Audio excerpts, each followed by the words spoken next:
Dire team, Radiant team pick. I speak for the trees.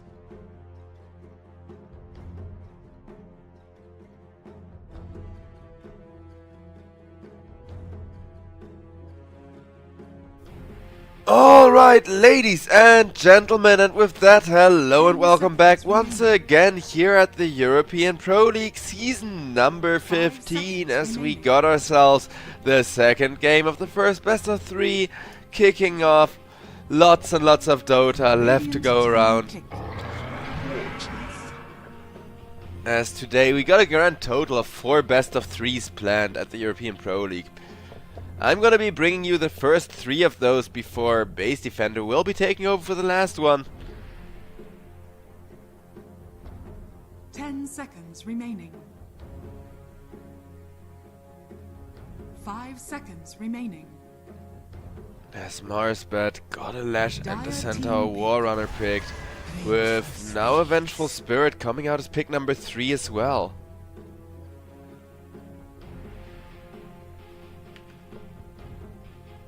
Great initiation.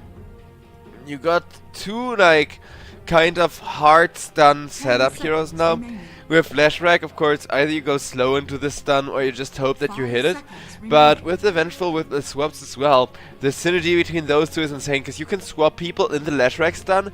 You can also follow up stun people with the magic missile, so the Lash Rack stun is guaranteed to connect twice on them, and then they get that Centaur Warrunner.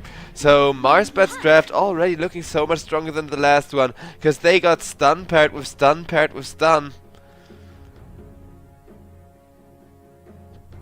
Whereas Navi Jr. got a Nature's Prophet to try and snipe people off with. Got a puck going as well for a little bit of work. 5 seconds remaining.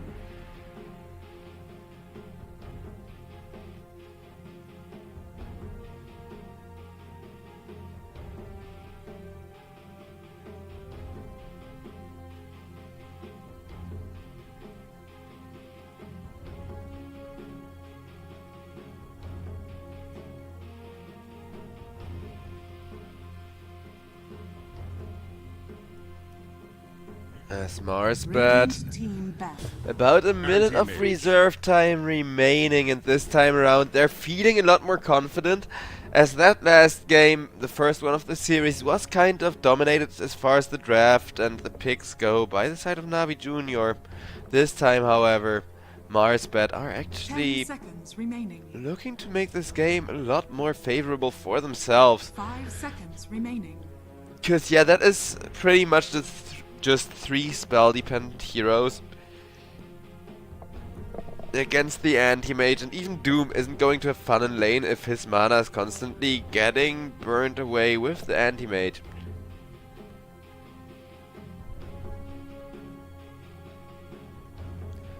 Plus anti-mage, a hero that not only benefits from a lot of stun and armor reduction, but especially prefers AoE teamfight.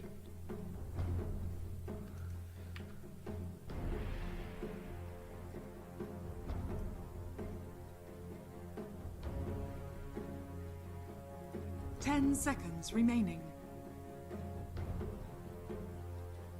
5 seconds remaining. Dire team ban. And with the Slark now banned out, as well as that End. Interesting response, but yeah, Slark would have been perfect for the side of Navi Jr.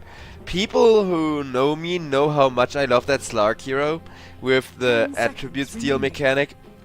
Just cause it's so fun to watch it go off in team fights where it scales exponentially.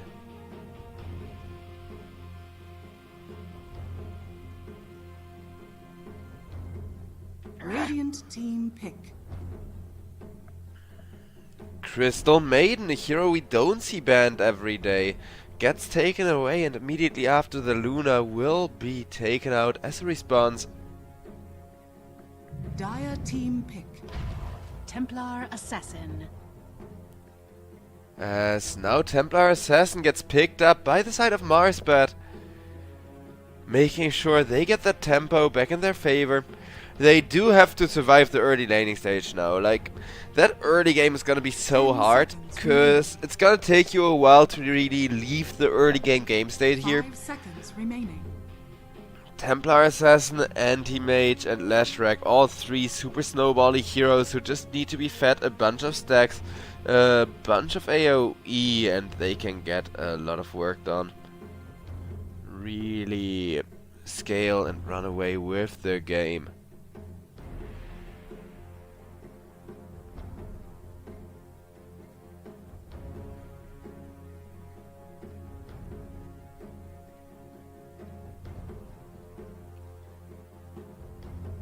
Navi Junior, not really sure what to log in for their last pick.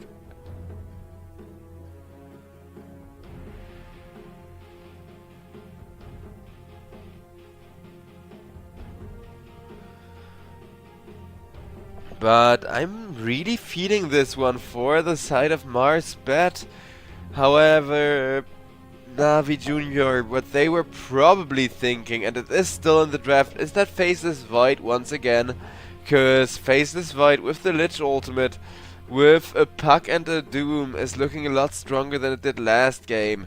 But I don't know, I feel like Mars Bet, they read this like draft coming out perfectly. They answered the Faceless Void before he come out, and Navi Junior realizing, hey, we cannot deal with that Faceless Void, will instead be picking up a Troll Warlord. Nice one. Still, picking up the Void into so much stun would have just been suffering. I'm not sure that Troll Warlord is gonna get his ultimate off every single time guaranteed either. Like, once you get chain stunned, it is just so hard to escape that from the side of Marsbet. But Marsbet, this time around, they have that really greedy timing on their side now, with Wish being picked up on the Templar Assassin, whereas Navi Junior, just by kind of playing the more methodical, the more calculated, slow and steady wins the race kind of playstyle. I'm not saying they have better late game, but I'm saying if they pick their battles carefully, then Navi Junior should just get that Battle Fury without any interruptions for the Troll. Have Troll try to snowball and bring the game back from there. It's not gonna be an easy game plan against Marsbet this game. Marsbet, even though last game they looked kinda shaky with how fast Navi Junior just went boom, this time around they're looking kinda stable with the Troll being, well, just an absolute beast. Got the juice, got those double axes. And all he needs this game in order to become a true threat is a good Battle Fury timing. From there he can just run with his team without falling behind, kind of play that fight heavy Blink Dagger Troll Warlord.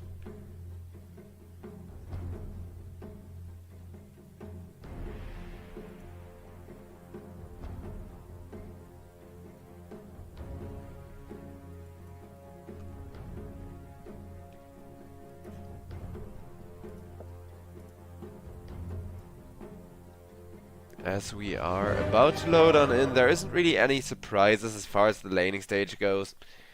Like nobody being lane swapped or whatever.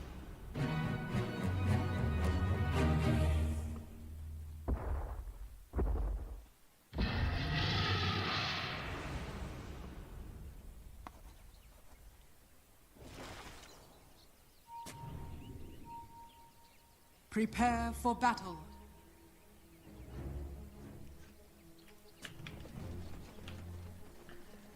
And ladies and gentlemen, there is the load on in. Marsbet immediately kicking off game number 2 of the day here at the European Pro League season number 15 with a 0-minute smoke, with some instant aggression, because of course they know the Anti-Mage, a great hero for 1, 0 and 0-minute fights, not just the Anti-Mage though. Lashrak, Centaur, and the Vengeful Spirit as well. The only hero who doesn't really like taking level 1 fights is Wish's TA, but if you have Wish playing that TA, you know that the draft's kind of looking strong.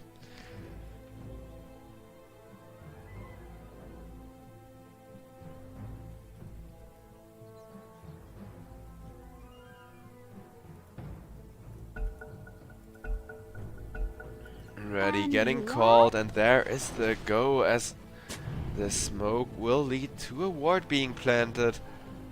As everybody makes their way out of there again. Or do they? Okay. Holding position.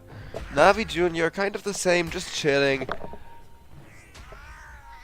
I'm not really feeling this draft from Navi Jr. though. In game number 1 I actually was like feeling really good for them and was like expecting the draft to do a lot better than it did. Just because the Faceless Void managed to throw Chronospheres defensively a bunch of times, walk out of the team fight or teleport out of the team fight instead of just dying.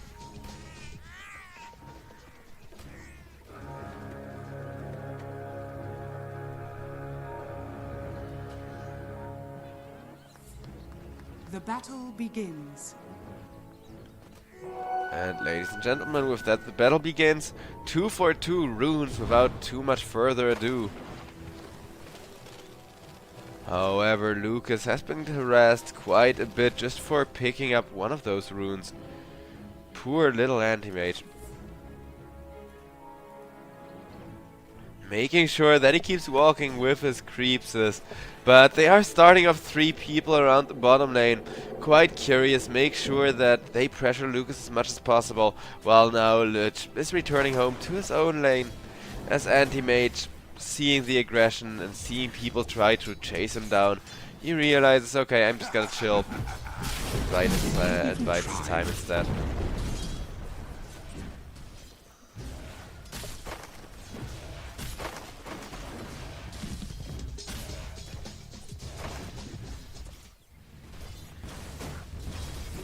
And biding his time, of course, something that Anti-Mage is known for. He's not exactly the fastest carry. Which is why I love this troll last pick so much. Well, I'm still not feeling the draft. Got the juice. He is the one person that can technically always carry every game, as long as his battlefield timing is good enough, right? Because he does out-farm the Anti-Mage. But I don't think the idea of, hey, we get our own faster Battle Fury carry and then we're gonna win the game because our Battle Fury carry is faster. I don't think that game plan really works against Templar Assassin, right? Which he's one of those one of those players where Templar Assassin just gets respect banned out. People know that is just the biggest wish hero right now, or one of the biggest wish heroes right now. So him being given that compensates for a lot of the advantage that Troll is gonna get here.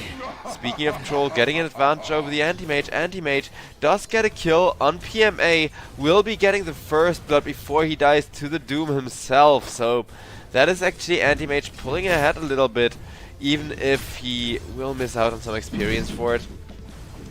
You don't need experience, what you need is a Battle Fury timing, and first blood gold is definitely one way of getting closer to it. Got the juice, still sitting on top of last hits.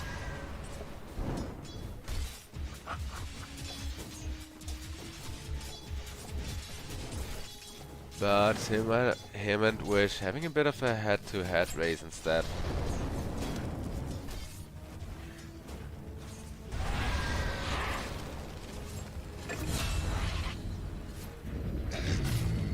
On top lane with that teleport.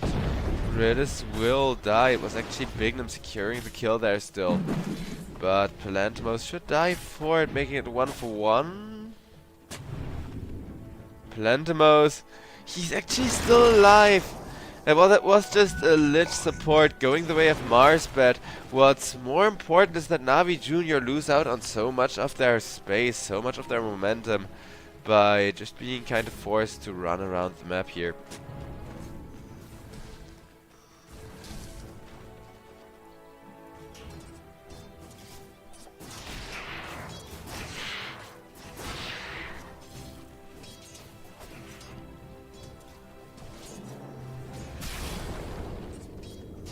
Radiant structures are fortified.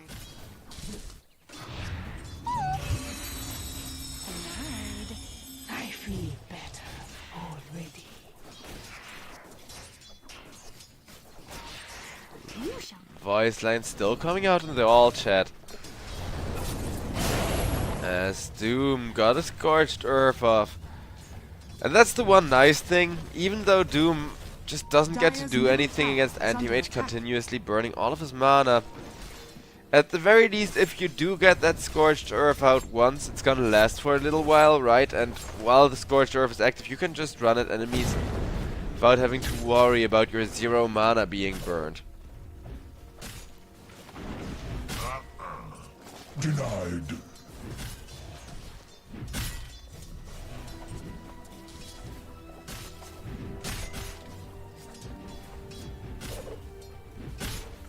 The gold just about 50-50. As Troll Warlord still out farming the anti-mage like their plan was from the side of Navi Jr. Everything going according to plan, I guess, but TA also just having a free game, and over on bottom lane, Daze, he tried to teleport away but apparently doesn't quite make it in time. As anti-mage burns his mana instead. On mid, Templar Assassin now gets bursted, Wish not able to do anything to retaliate against the puck. He may have his comfort signature hero, but that was the top net worth person dying once. So switching over to the net worth, as you can see, AM having the greatest of times. Palentimos now will be ran down. In comes the Nature's Prophet to make sure they catch the Centaur War Runner. Though they don't quite have the damage for Palentimos.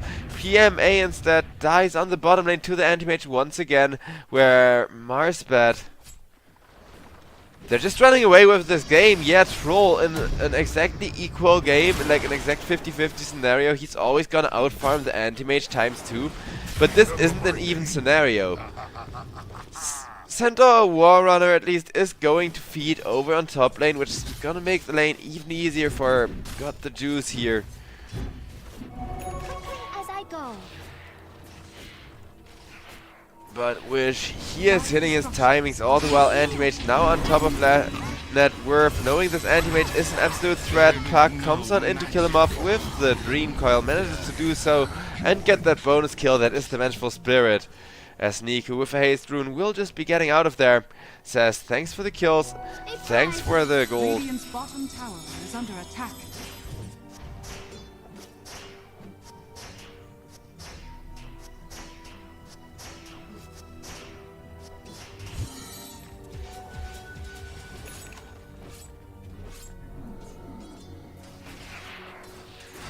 Dire are scanning.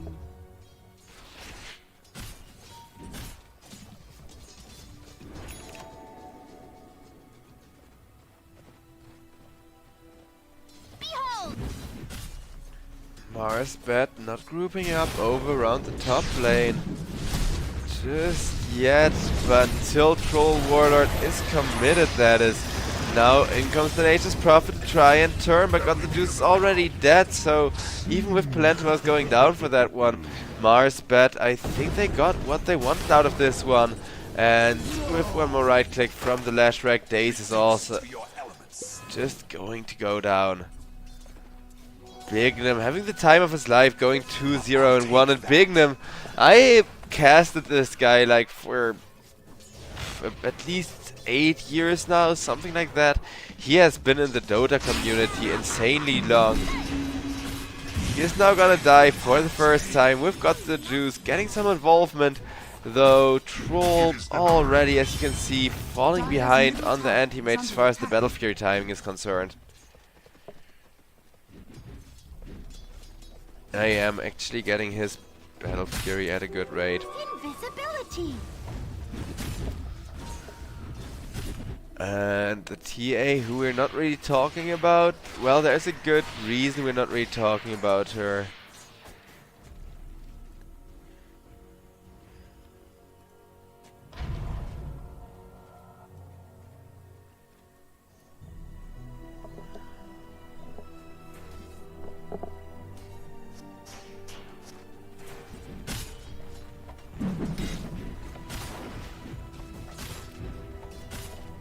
Radiant's bottom tower is under attack.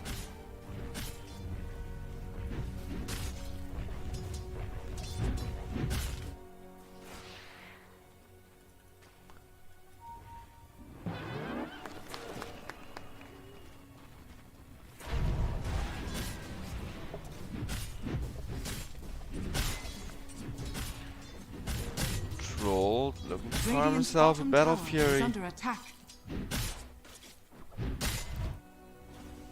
However, still hasn't picked up even the first component as he's saving for the cornucopia. Anti-Mage already got his done though. Radiant's bottom tower is under attack.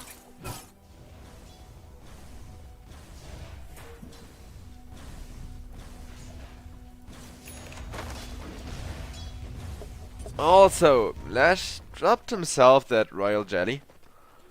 He's gonna be really happy with that, and I think it's cool because the new... wait a second, up top, Palantimos, yeah, with the teleport coming in from the Nature's Prophet once again, he is just going to die as now over on the mid lane, everybody is gonna run at Niku.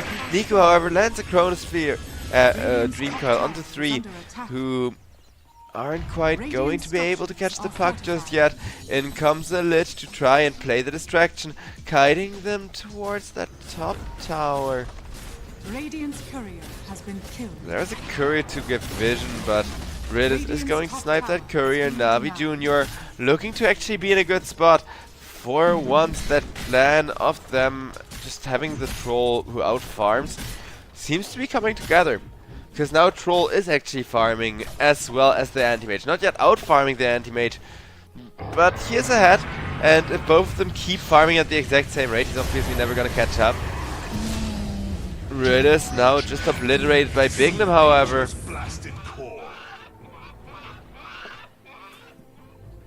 And that's just it. Marsbet.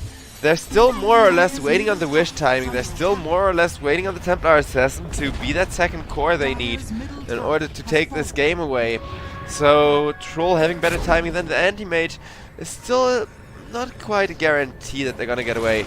Speaking of getting away, Vengeful Spirit trying to keep the Anti-Mage safe from the Doom. Anti-Mage isn't gonna take out to the Doom ultimate. Days will have died. Marsbet. What a play there with Wish coming in clutch and showing what just a little bit of armor reduction can do.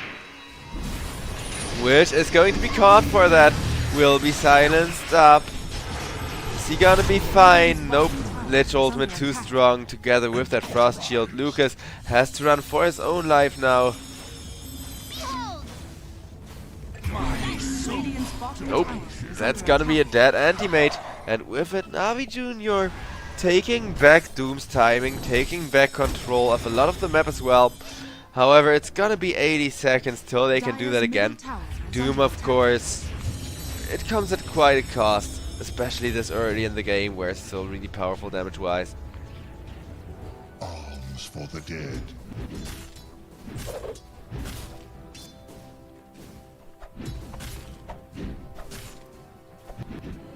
Troll just a little over 1,000 gold off of that Battle Fury. Whereas Anti-Mage, now he's the one behind. Well, who's really behind is either Bignum or Palantimos. I'm not really sure which of these two is the support and which one's the core. Though Bignum and Palantimos, those two, they are like really good friends, I think, right? Because they have been playing in at least like 12 different teams together or something like that over the years. Almost always the offlane together. So I don't think between them there is such a thing as the 3 position and the 4 position. They know what their lane needs to accomplish and they try to accomplish it as friends.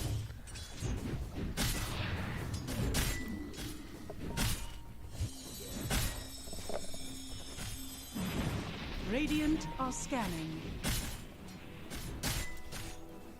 As, yeah, the dual semi-cores in the Lashback and the Centaur War Runner comp setting up.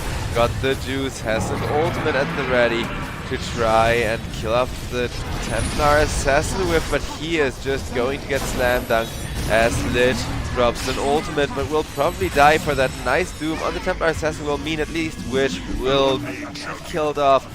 A Centaur War Runner can't hold his own against the Silence, will hit a stun, but what good is a stun if they are losing people left and right from the side of Marsbet. LeBron Dota made it back to the base with a teleport, and it is space for the Anti-Mage, but is space worth 3 heroes from Mars? Because now Navi Jr. got a 3,000 gold lead. PMA is getting chased by the anti-mage. It's just gonna use him to farm the jungle wave with an ultimate. Gotta love that play on AM. It's not like the ultimate is really that make it or break it, right?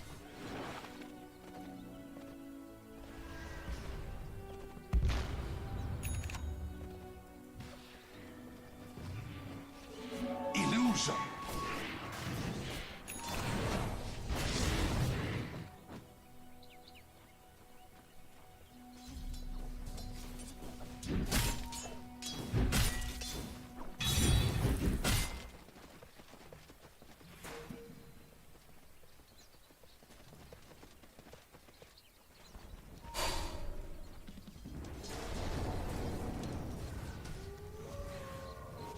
A tie to the impurities.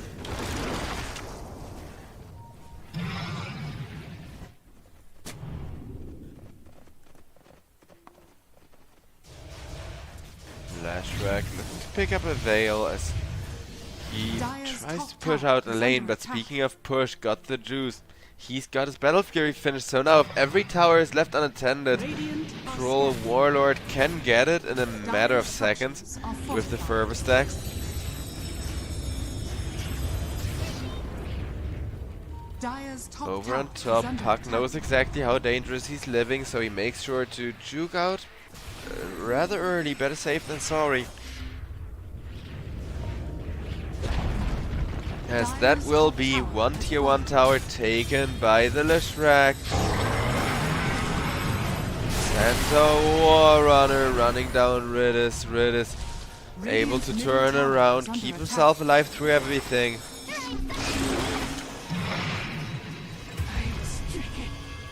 LeBron killed off with a little bit of help from Daze. Bignum trying to teleport out. Manages to make it actually. Though keep in mind, chat, ladies and gentlemen, all the while, what else is happening is Anti-Mage is finally hitting that flash farm timing. The Battle Fury has now been delivered at 16 minutes and 30. Kill the dead. Radiant's top tower is under attack. Which may feel kind of late, but you gotta keep in mind Anti-Mage shares the space with the Templar Assassin this game. Where Wish made so much space for Anti-Mage, it's now kind of Anti-Mage's turn to pay that back, to make up for that, to deliver the impact himself. Speaking of though, his Venge was doomed and they weren't able to get any kind of revenge in on the Doom without that catch from the Vengeful Spirit. Puck will harass Bignum a bunch. Bignum though, on the Lashrack, he is going to be just fine. As Navi Jr. are struggling to get a catch, but do make sure that a lot of Anti-Mage's farming space, that Radiant jungle, is just being kept controlled up. And kept uncontestable here. Anti-Mage trying to teleport or get away anyway, but he gets Dream Coil, he gets Silence, he gets everything. Lucas goes down once again. Now Troll actually got that lead they are playing him for. Navi Jr., like, half of the idea behind this draft is we are gonna get a lead and we are gonna snowball it with the Doom printing money and the Troll just out farming the Anti-Mage. And so far, until Wish comes online again, makes that bit of a mid-game comeback that TAs usually do. This game's gonna look really hard. Puck tries to juke away from both the Lash and the Templar Assassin. Isn't gonna make it. Which is gonna put Wish even closer to his Desolator, because he needs that Desolator. Is already a little behind on it. So from mid lane, Daze tries to teleport. Nope, says Lucas, you are not allowed to teleport. As Lucas got himself half of that Yasha, well, most of that Yasha completed, as he's going for an early Manta style. Dire are scanning. Manta style is great because it allows you to make illusions and run those down lanes. So Troll wants one for himself as well, making sure that either side has that constant split push. Has that like constant pressure. Speaking of split push and pressure, Bignum was trying to defend bottom lane a little against PMA just being a pain in the ass, but PMA will be stunned. Will be stunned twice. With the Psyblade still flying, though TA didn't get enough of them to connect onto the Lich, so everybody is still alive, albeit low health from the side of Navi Jr. Navi Jr. about to lose their Centaur here. Centaur didn't even hit the stun on the Troll Warlord, as now LeBron Dota will be taken off the map as a bonus kill, which managed to get out of there, so that is the Doom used for 3 people, none of whom have actually been targeted by the actual spell. Radiant structures are fortified.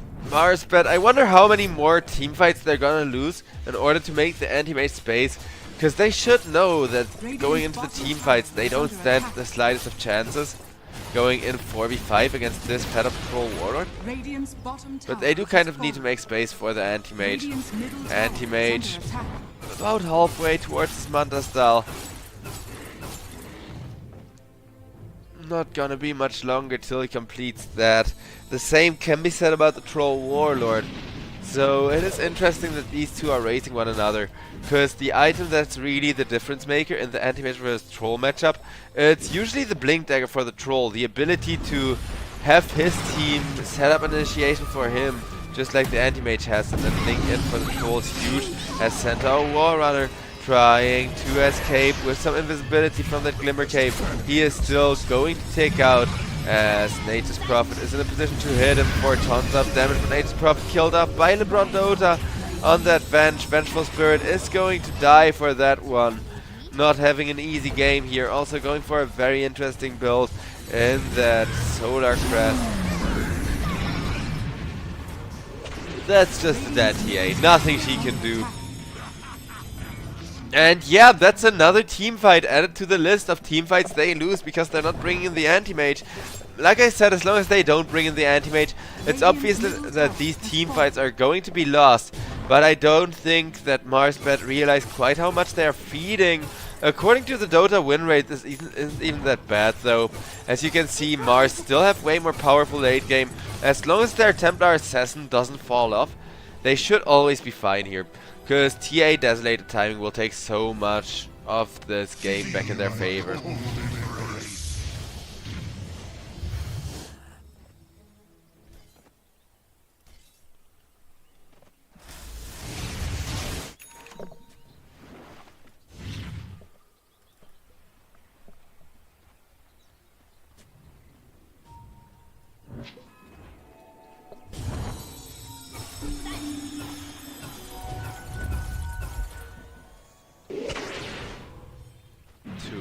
Smoke from the puck and the Lich. All the while, got the juice, makes sure to keep the Radiant jungle occupied. Now the win rate is escalating. Holy crap, maybe they did make the right call going for these constant lost team fights. Because while the gold swings really bigly after a team fight has been lost, Anti-Mage has been really happy with that farming space he's been delivered. Stampede comes out to try and keep everybody safe, as once again with the Nature's Prophet and Puck, they try to find initiation on the Anti-Mage. Vengeful Spirit is going to be found. Bignum killed off as well by Niku, as everybody else from Navi Jr. is still looking to hunt for Wish. Oh no. Well, I mean, I got a game number 3. That's always what I'm rooting for, so actually I should be saying, oh yes. Though Marsbet, this time around they don't even just lose the team fight. They should probably lose this tier 2 top tower as well, unless, wait, where's Troll going? Troll actually doesn't care for the tower too much yet. Got the juice, goes back to his own jungle instead. Wants to farm the BKB plus Goldberg here. And I'm happy that Troll Warlord gets to build Skullbasher again, because it used to not stack on him for a while, and that was kind of crappy. Since in Dota 1, and I shit you not chat, for those who haven't played Dota 1, one of the staple builds on Troll Warlord was like 3 Skullbashers. You'd get like 3 Skullbashers and a Blink Dagger or a Shadow Blade, and that was your build. You would just sit on top of somebody with 45% chance to bash or whatever, and then set up with a Blink in or Silver Edge in. Now, he doesn't need anything like that to set up. he just teleports in once again, and this time around you caught how the last initiation went as well, with just Daze teleporting in out of nowhere, and then in comes the Dream Coil to follow that up, as two people are just gonna be stuck taking tons and tons and tons of damage to the face. 11,000 lead for the side of Navi Jr. Navi Jr. looking to get the second tier 2 tower down for real this time, which with Fervor is a pretty hard task. Radiant's middle tower has fallen. Dire's bottom tower is under attack. Radiant's middle tower is under attack. Now I start to think this may actually be over soon. The win rate has about a 1 in 4 chance to make a comeback from the side of Marsbet, though losing the anti-mage is devastating. That's the one hero who's actually kind of struggling to keep up. Cause yeah, I know PMA, all of that Goldie Prince is artificial on the Doom, and God the Juice is eventually going to be fully 6 slotted, but I don't know, Troll, he just pushes so hard, and he currently has such a lead on the anti-mage that Troll can try to end by the time anti-mage is finally able to fight, if it keeps up like this, and that's just a terrifying thought for the anti-mage draft. It would mean I got to see my game number 3 here, and with Troll Warlord hitting away at the Roshan, it is indeed looking like a game number 3 more and more for each passing second, because now got the Juice, got a ton of Fervor as well as the Juice, 420 attack speed.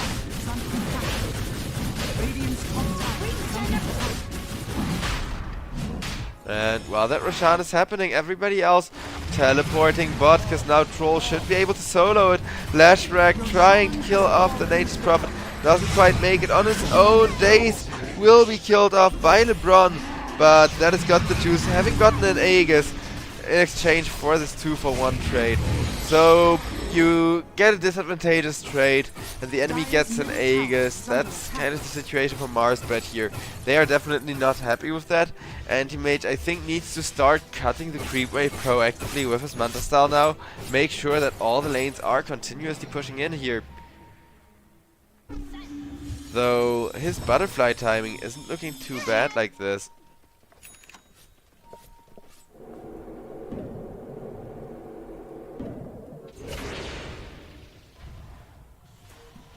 As a 2-man smoke from the Lich and the Doom will not catch anything on the top lane. However, on the mid, Puck manages to find the anti-mage, or more like anti-mage will find the Puck after baiting him. Because Luca is an absolute powerhouse, and he actually did have heroes sitting behind him there, not being solo but pretending to be. Navi Jr. do want to keep the aggression going some more. Take over the Radiant triangle and look to push down the tier 2 in no time. All the tier 2's gone, now it's only tier 3's left exposed from the side of Marsbet, who are trying to rat, they're trying to split push, with Flash shoving out the bottom lane to make sure the GPM is gonna keep going their way in some form. But Troll with a double damage rune, look at the chip damage he just dealt to that tower in literally a second or so.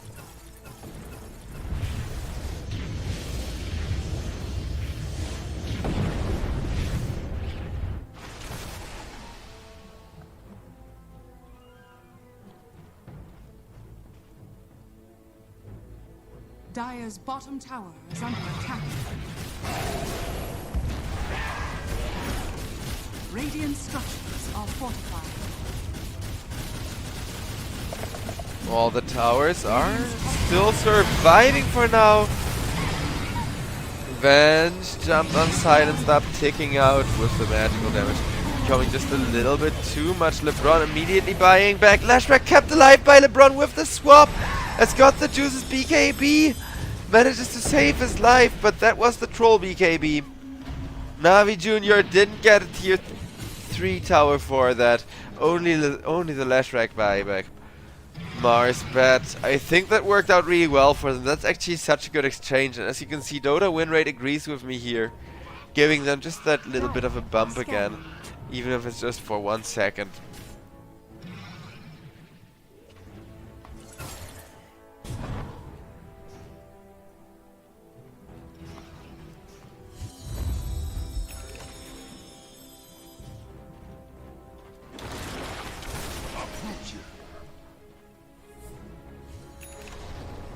Two-man smoke from the side of Navi Jr. with a puck behind them.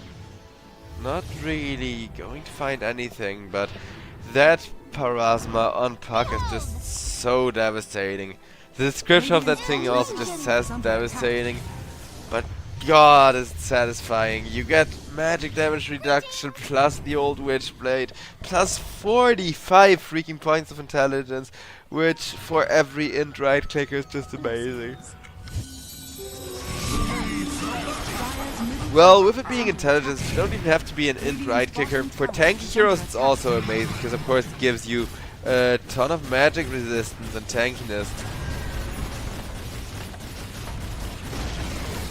Radiant's bottom tower. Tier 3 is going to go on down.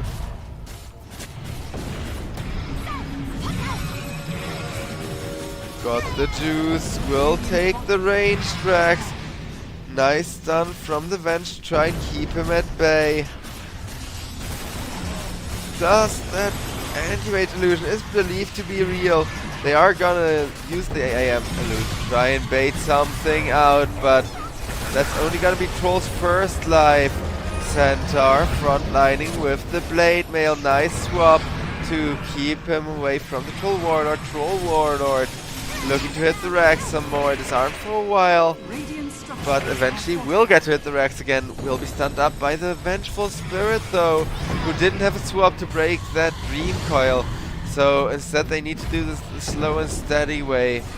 While Navi Jr. don't quite seem to be able to take the Medirex, will settle for the ranged Rex and the tower. Get themselves out of there.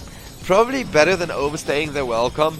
Though on the other side they did have the Doom, so I can understand why Navi Jr. really wanted to fight there. Now with that Doom still available, they're gonna smoke. Let's see if they can catch anyone with it. Cause yeah, Doom, that ability just rules the late game, rules this stage of the game especially.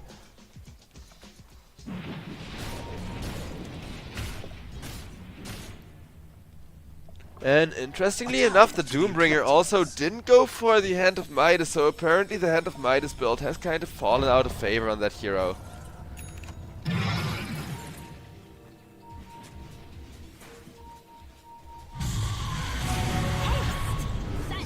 Vengeful Spirit jumped, instantly obliterated, dying back for 75 seconds. And with this anti-mage caught, 80 seconds no anti-mage. Templar, Assassin and Lash, they now gotta defend this. Together with the Centaur, up against all 5 from Navi Jr. And I don't think that's gonna be it. I think there's gonna be, at the very least, 2 lanes of Rex being completed. Maybe they can hold top here if they play their cards right on the side of Marsbet. But 15,000 gold lead, and Navi Jr., they know against an anti-mage, the sooner you end this the better, because taking this to the late game is where Troll can still lose. Troll gets stunned up the first time, got the juice, taking huge damage from the Psyblades, though with that ultimate of his, managed to just out-lifesteal the TA's damage on the Centaur Warrunner, as everybody is trying to hit the towers, hit the Ancient now. Lashrak really nice with the Aghanim Shard to try and defend an Ancient.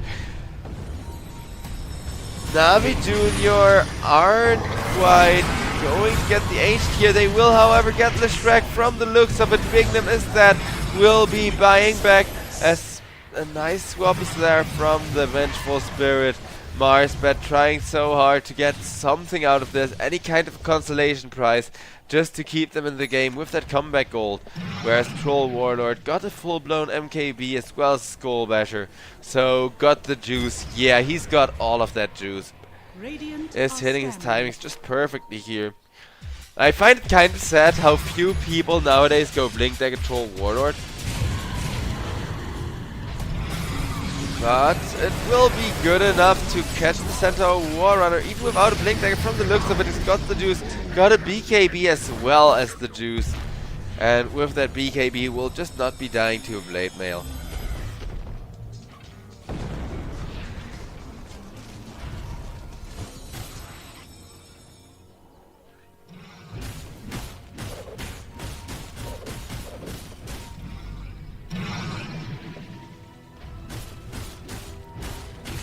Warlord snowballing even more, while a 3-man smoke is gonna come on out from the side of Marsbet, which will allow them to take over their bottom jungle if nothing else. But Marsbet, they seem to realize they need to defend top extremely fast here, or else this is just gonna be GG.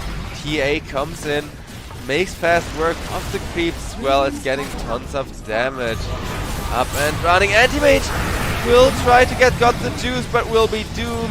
Silenced up, stunned up. Anti-Mage will finally die to the Doom, as the Doombringer still running at the Vengeful Spirit. Troll Warlord alive with just a sliver of HP. LeBron Dota no longer alive. Good game, well played. Gets called by the side of Marsbet. As ladies and gentlemen, we are getting a game number 3 here. As Navi Jr., they pick a Troll Warlord, but they know full well they don't have the late game. They don't play for the late game. Instead, they make sure that every time the Dream Coil is ready, every time the Doom Ultimate is ready, they run at the opponents.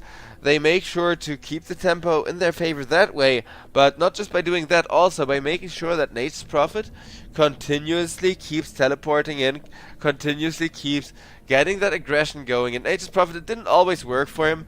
He did actually have 6 deaths, because early on he was killed off. Most of the time when he teleported in, people were already waiting for those trees to grow, would just kill the respawning or the teleporting Nature's Prophet every time he's respawned. But towards the end, Nature's Prophet would just jump in the front lines to kind of serve as a second tank for the side of Navi Jr. to give either the Doom or the Puck or the Troll that amazing jump timing, right? Make sure that at least one of the backliners can get in there and really tear people up.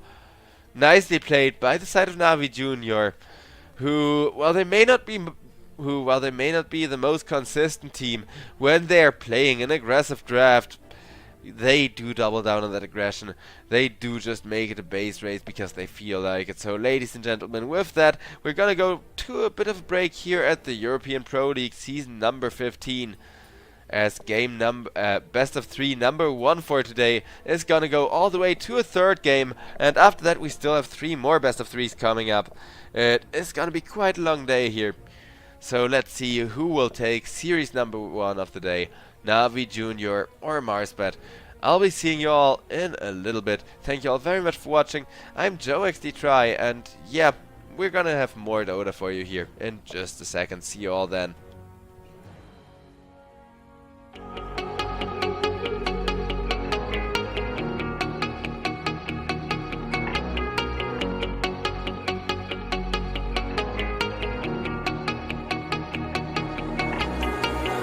When I'm lonely in the dark, I know you are with me, yeah.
on the D-roll.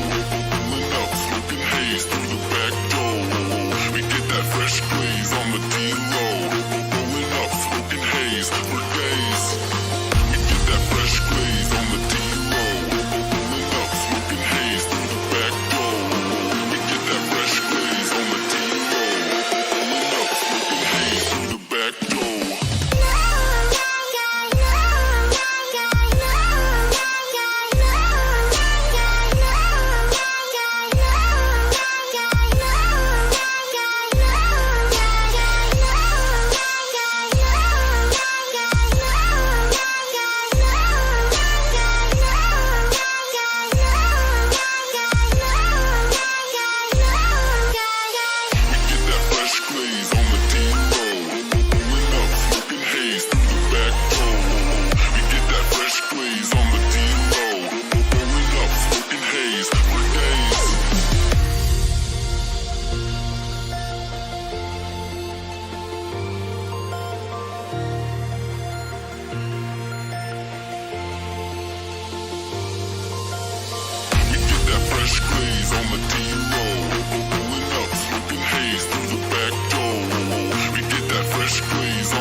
Ganja smoking, me got rum in me cup. Bad girls wind up on the dance floor. All the girls wind up on the dance floor.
Radiant team pick. Dire team pick. I speak for the trees.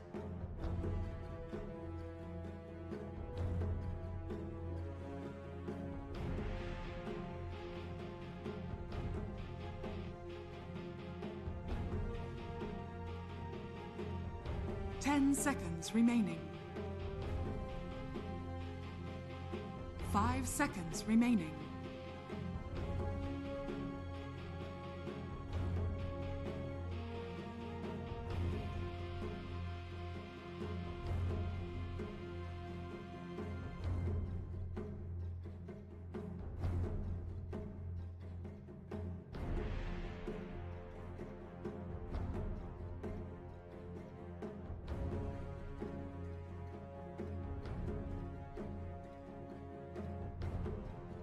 Radiant team ban. Pudge.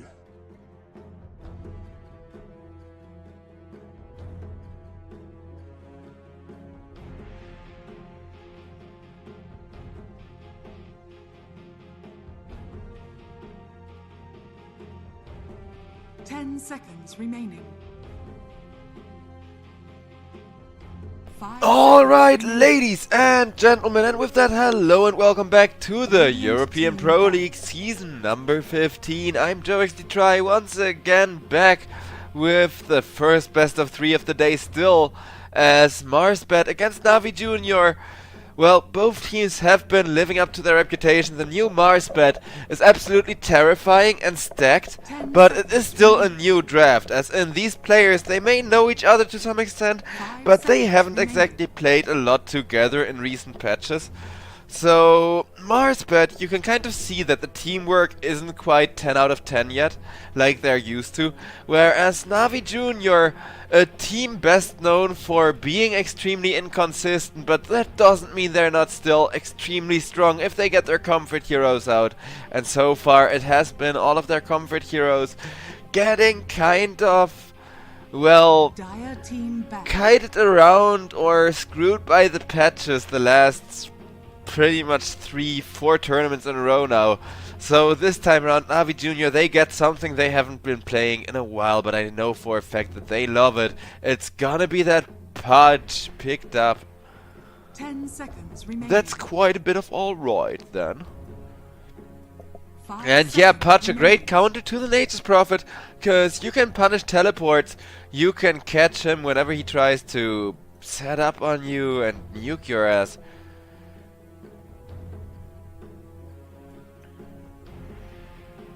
Whereas Navi Jr.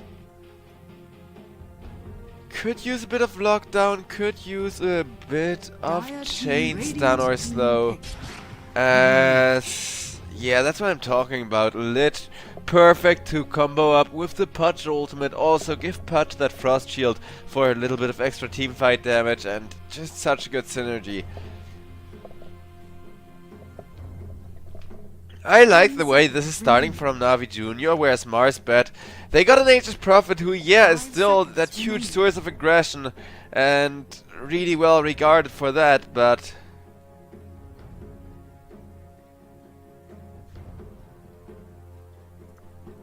I don't know, I feel like Marsbet, they need so much here, and let's see what they want to pick up next.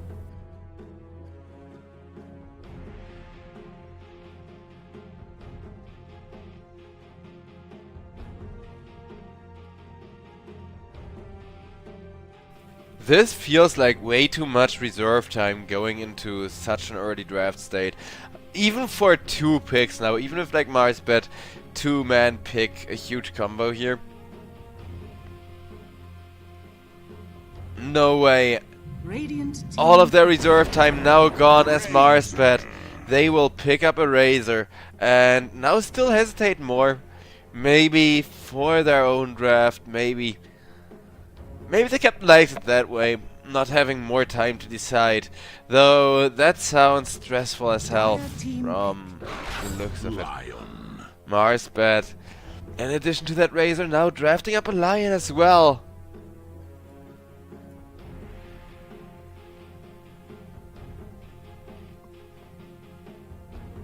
As with the Pudge and the Lich, the magic 10 damage may be seconds there remaining. from Navi Jr. as well, but they don't really like nukes and they don't 5 really like seconds earth spikes remaining. either. But especially those like those fingers, super good for killing the squishy heroes that kind of hide behind the Pudge. Nice for finishing people off.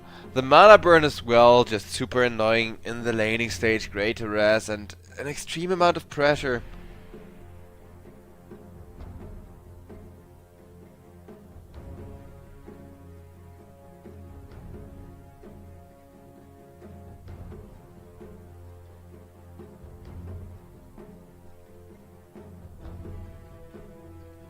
Navi Jr. Team pick. will pick up a Snapfire here. Nice little extra front line there, nice little extra bit of tankiness. The Radiant ultimates team from Snapfire aren't bad either, but it is now very teamfight heavy, but that explains why they wanted that Snapfire so badly. Because with the Rolling Thunder you can now lock people down in place with the Pangolier and then have them hit by those Mortimer's cookies. All the while 10 seconds remaining. Lich also offers additional lockdown.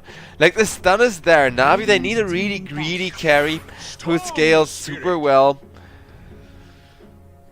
They need to actually get that snowballing, get that exponential scaling secured for them. Storm Spirit gets picked up by Marsbet, who want a hero who can not just nuke people and look really powerful all 10 across seconds remaining. every game state.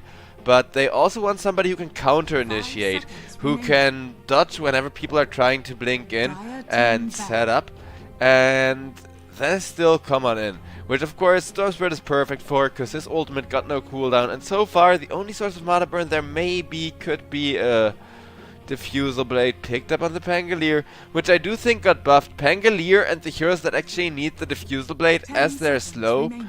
as a bit of Dire crowd team control. back. I think those are the type of heroes that actually benefit the most off of Diffusal Blade, having been buffed so much.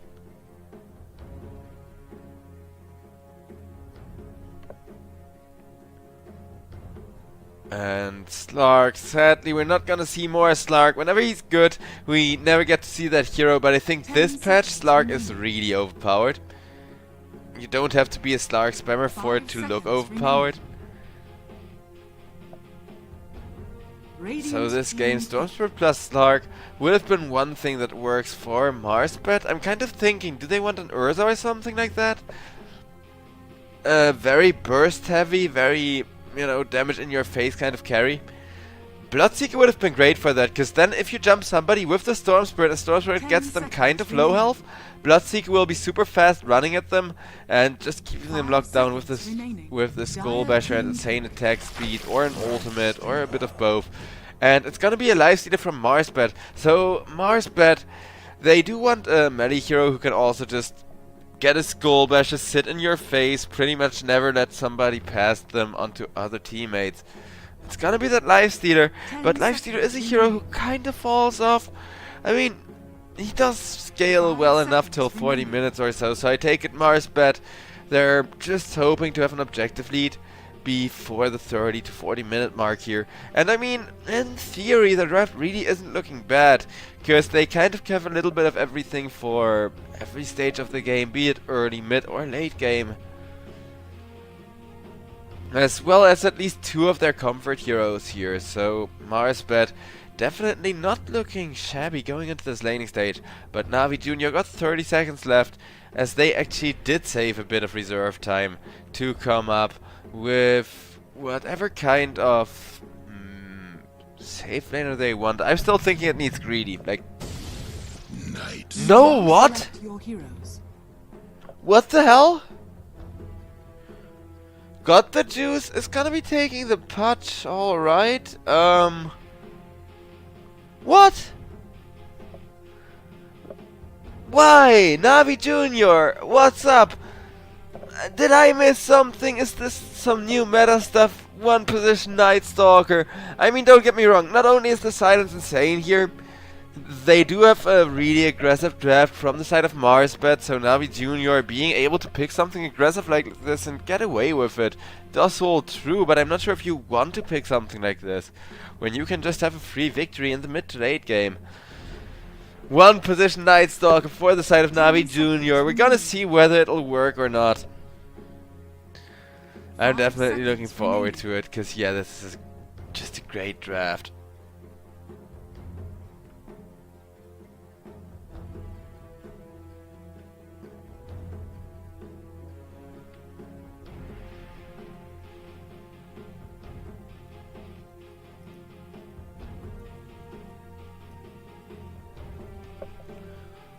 Everybody looks ready to load on in. I'm not sure, usually I'd like neither of these drafts, but it also goes to show how well the teams have analyzed one another. Game number 1 was just kind of each other trying to outgreed each other, you know, counter picking and greeting, and hey, we can scale longer than you, no, we can scale a bit longer than you. Whereas now Navi Junior instead got a punch, got some extreme tempo already in that pick. Pangolier for the extra team fight and extra speed. Marsbet actually have the late game by just a little bit. Though PMA's Night Stalker, he's gonna be joining his team and the team fights way earlier than most other carries. So that's kind of going to compensate for the insane amount of late game advantage that Marsbet have going on.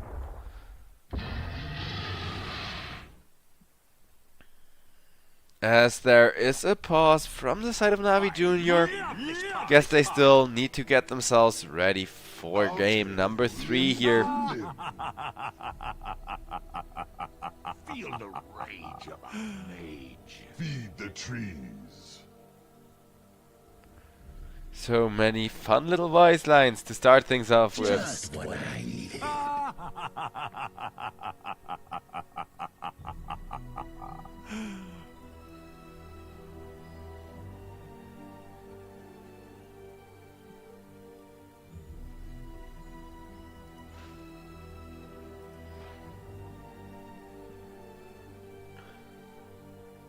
And yeah, I guess we're just gonna be waiting around for the smoke to come out for any kind of... Okay, there it is. Go has been called.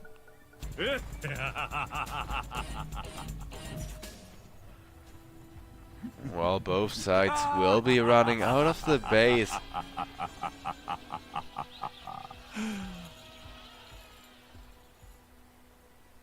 Nature's Prophet, of course, using his teleport to immediately get a little bit of a cheeky ward down or two. Make sure that his team is going to keep decent map vision.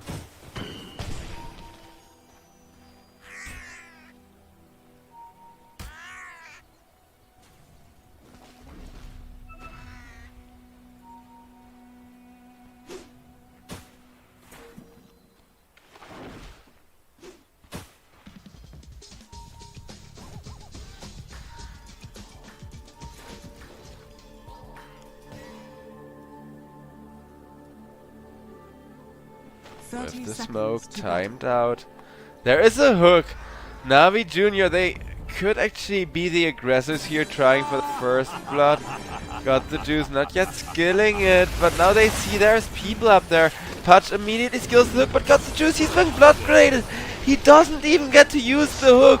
He just stands there. Skills hook, well, kind of awkwardly looking at them. Being hit by so many spells and right clicks at once. That will be the first blood for the side of Marsbet. As Navi Junior not getting the aggression they wanted. They will get 3 runes on the side of the Radiant as well, making the advantage for Marsbet even bigger before the game has even kicked off.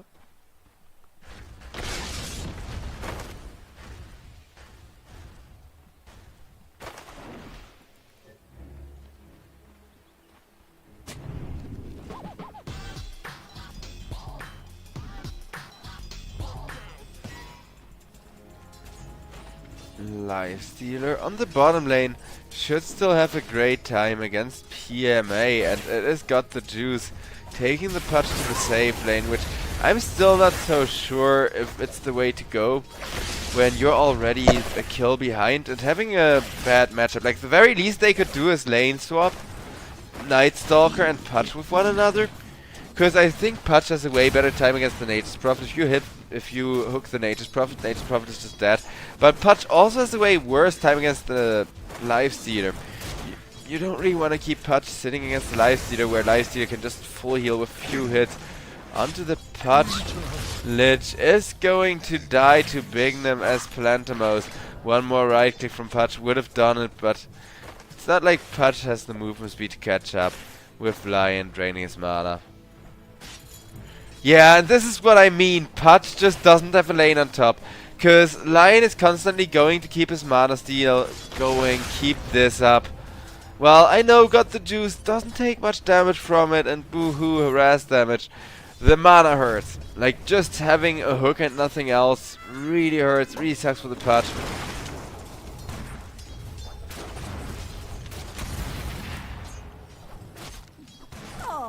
And Lucas on the bottom lane also just not going to have fun starting out the lane, though he will make up for that with an armlet. Looking at the farm, things are going just about really well for the Dire on 2 out of 3 lanes, with only really the mid lane being absolutely dominated by Wish. And yeah, the kills also kind of already starting to look good for Mars, because that's the thing. While a lane swap or just a few levels are all they need to stabilize here, those first couple of levels still suck for the side of Mars bet. And now having that advantage up against Navi Jr., I don't know. Navi Jr., maybe some stacks are the way to come back into this, because 1k gold at 3 minutes isn't really a guaranteed loss or anything like that. But Pudge as a 1 position feels so iffy if you don't have, I don't know, Templar Assassin. I was expecting they would put the Night Stalker on the 1, I was actually almost certain. Because, yeah, looking at the farm, Pudge not quite getting all that much work done. I mean, to be fair, neither is Lucas.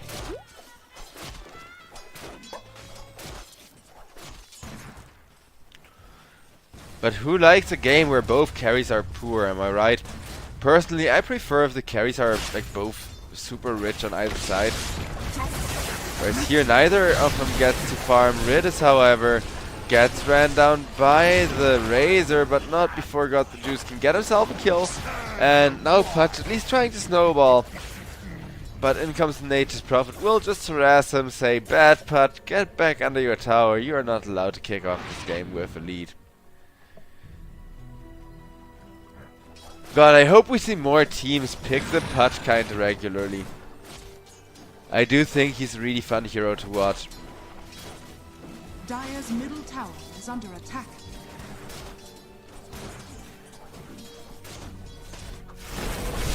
On top, Palantimos deals a lot of damage from the Lich.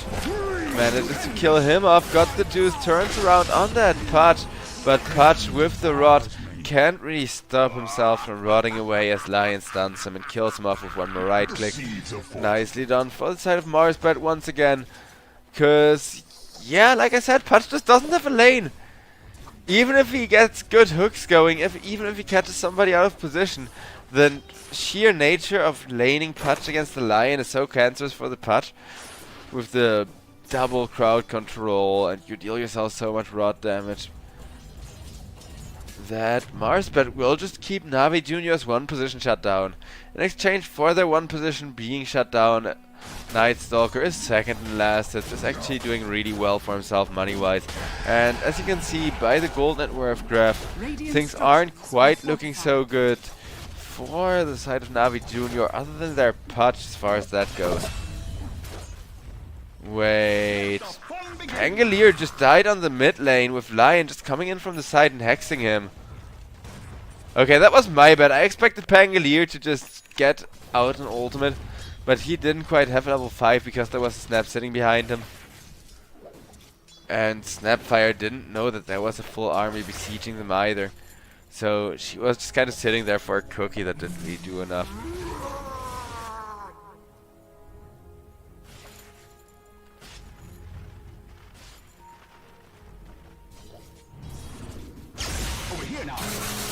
Lion caught, taking a bit of chip damage. Will be fine though, at least for now. Magnum also managed to secure the DD rune. Redis will be killed off. Told you a storm was coming. Money changes hands. And look at the jump, that's just like one good XP rune play. No, actually that wasn't an XP rune. What was that, just a kill?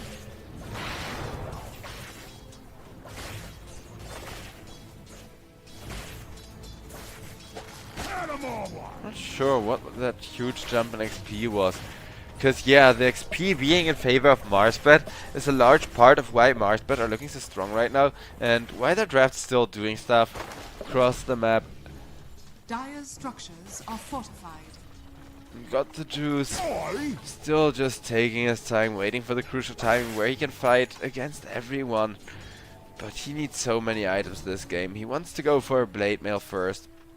And then after that blade mail is probably gonna be a blink dagger into a bloodstone or an octarine after the Aghanim scepter, of course, because that is also a must-have item on the Patch. Patch now, however, being ran down, cannot be saved by just the Lich. Lich will make sure to keep the Nature's Prophet there, but Pangolier, all he really has for this fight is a Rolling Thunder into the Swashbuckle, and that is not gonna be enough. His Lifestealer ends up getting solo killed by PMA there.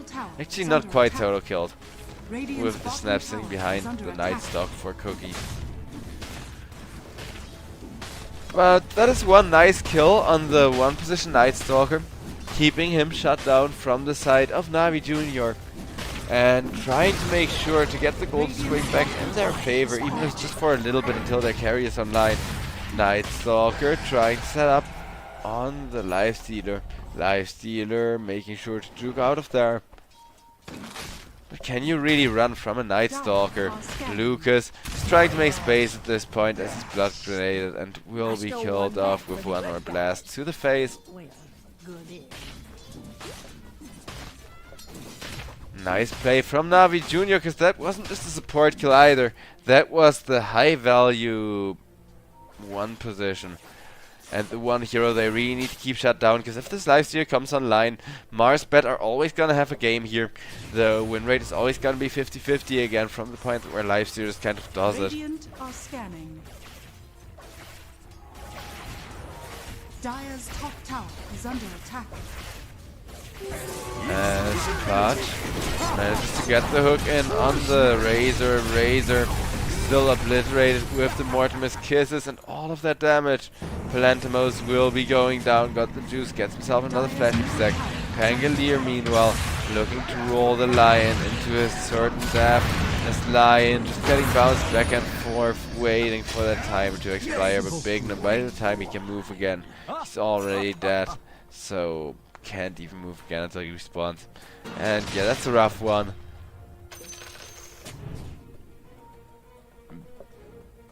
Bignum also doesn't have a single finger kill, which I find kind of interesting. Usually we see Lions with 2, 3, if they're really lucky, even about 4 kills by the 10-minute mark on that finger. This is 0. Well, usually 2, like, is the average. 3 is the sign the Lion is really far ahead. That's usually only something we see when Lion is kind of getting that semi-core roll. Whereas here Lion is actually, I'd say, decently behind, but most of the data I have here is actually comparing him to a 4-position Lion. So yeah, 5-position Lion is slower than 4-position Lion, but already has, for a 5-position, a really good finger of death timing, if nothing else. Navi Jr. meanwhile got another Night Stalker ultimate, but got still 10 seconds to wait on that Rolling Thunder before they got their resources ready to fight again. And really, Putch just wants to farm. Putch is the 1 position and the save later. He needs a bit of space for himself.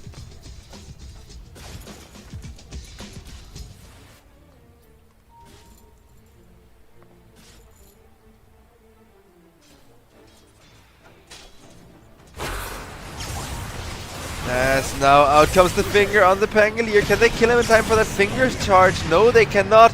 As in fact, they cannot kill him in time at all. Pangolier survives. Both the Lion and the Storm Spirit get killed for that. With a perfect hook. Flash Heap number 4 going the way of Got the Juice, who for the first time joins his team in order to try and apply some lane pressure.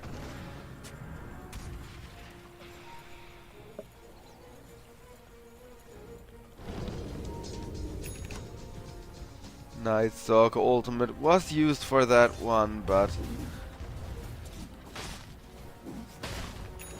it is going to keep Navi Jr. relevant and fed for a while here.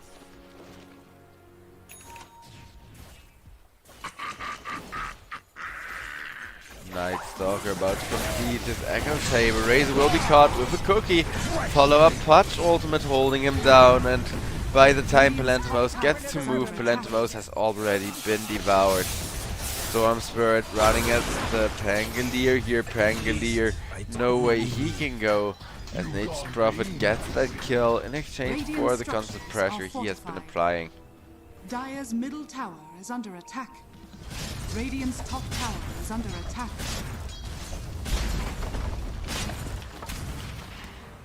On top, the right click's actually starting to amount to something, but in comes the defensive squad, Dire's middle tower is under attack. which, with the Razor, you gotta take seriously.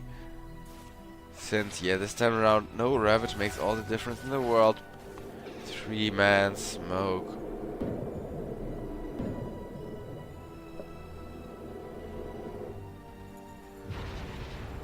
They're actually all gonna stay on the bottom lane and just make their way this way. Dire's top tower is under Trying to attack. find Lucas. Radiant are scanning. Ooh, but a nice scan from the Dire's Radiant top tower is will under attack. reveal them that there's enemies in that bottom jungle, as Lucas is just going to sit under the tower, carefully try to farm up. Mars, but nice job outmaneuvering the side of Navi Jr. once again. Dire's top tower is under attack. Radiant are scanning. As the Dire's second top scan tower will is only under reveal a attack. lit. Not the biggest of hero kills, but Navi Jr.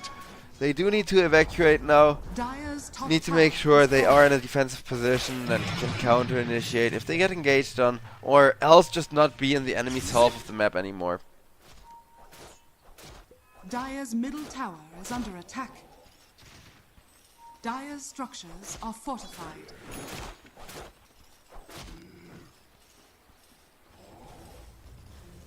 Radiant's bottom tower is under attack. Over on mid, the initiation is gonna happen by the Storm Spirit, as Ridis still surviving through all of that with the Frost Shield.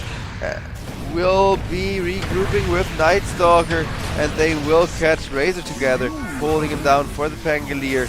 But it is the Mortimer's Kiss that does it. Nice hook from the Punch, but on the Storm Spirit, a nice hook alone isn't gonna be enough for the kill. It will, however, lead to a kill on Bignum, as the Lion will die, giving away yet another Flash Heap. Storm Spirit able to jump himself out of there with the ultimate, but unable to protect Radiant's tier top 1 tower is under until attack. he is back in action. Radiant's top tower has fallen.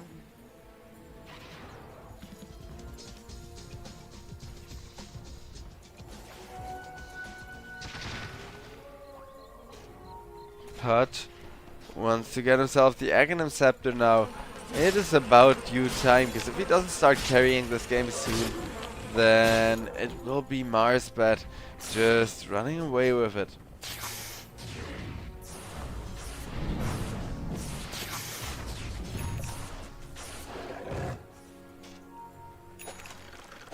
Pudge just barely misses the hook. Little does he realize he may not have wanted to hit that hook, considering Palantimos is in position for a lot of damage steal, and a nice catch from LeBron will keep him there.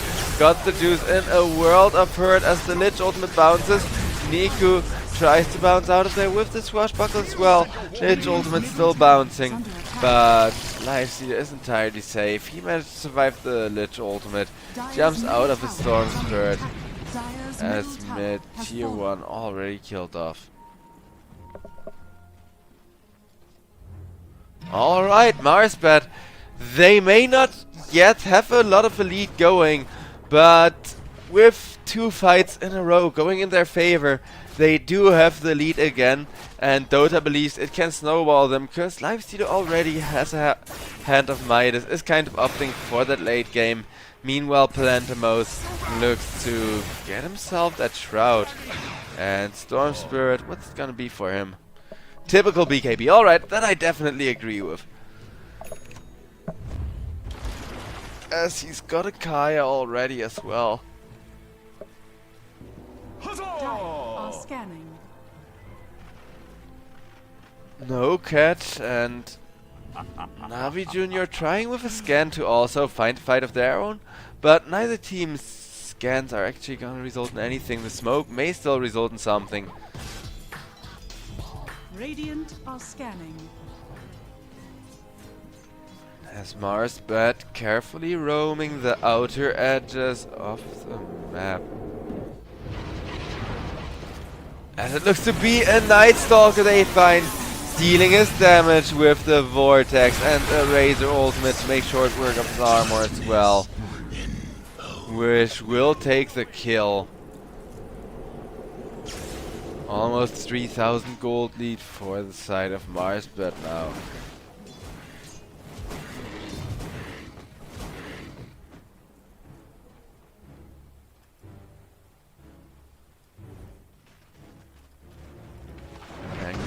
Got the Diffusal Blade, wants to follow it up with an Aghanim Scepter to make sure that Mana Burn is also going to start affecting everyone in the team fight.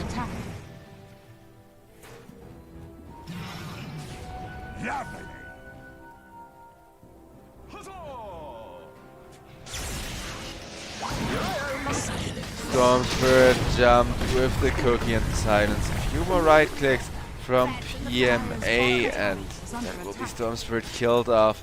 His mana burns as well, while all he can do is watch. As that's going to be the mid tier 1 tower. Radiant's middle tower is under And attack. without a Radiant's middle major tower objective has fallen. traded for it once again. I mean, Dire's bottom they got the tower top is tier 1, but that is literally the only objective they have next to the mid tier 1.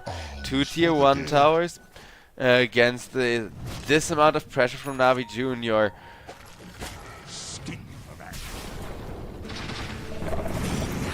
Who wanna catch the Lifesteal this time around. Silence keeping the Lion in check. Razor comes in, does have an ultimate available to make sure that he's gonna live through all of that. Touch wants to hold the front line but can't, as he's just no longer the tank his team need right now. And Night Stalker ran down by Storm Spirit, but will be able to get away. Navi Jr., even though they lost a support and the 1 position, got the juices net worth isn't so much what I'm worried about, but it's the fact that Marsbat, they got a Razor, they got that scaling and an anti-carry. Storm Spirit, he is eventually going to be found there. His mana didn't even run out, interestingly enough, they just caught him with a cookie.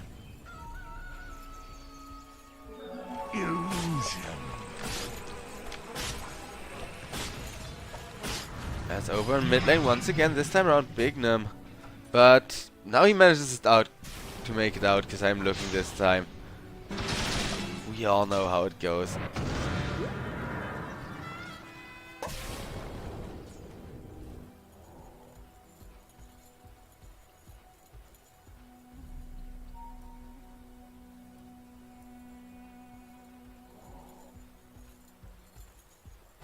But looking for farm instead of people to hook. Meanwhile, Tormentor gets attempted here by the side of Marsbet, who are going to be killed in absolutely no time. Aghanim's Shard for the Nature's Prophet, who's gonna be happy with that. As I'm really happy that people are starting to kind of recognize the power, of course, of the Old Grove. It's a great ability, even if you don't have a ton of army of creeps, because people get slower for trying to juke you. Oh, you're trying to juke me, you're walking in the tree, he says, and he prevents everybody from doing a lot of annoying stuff.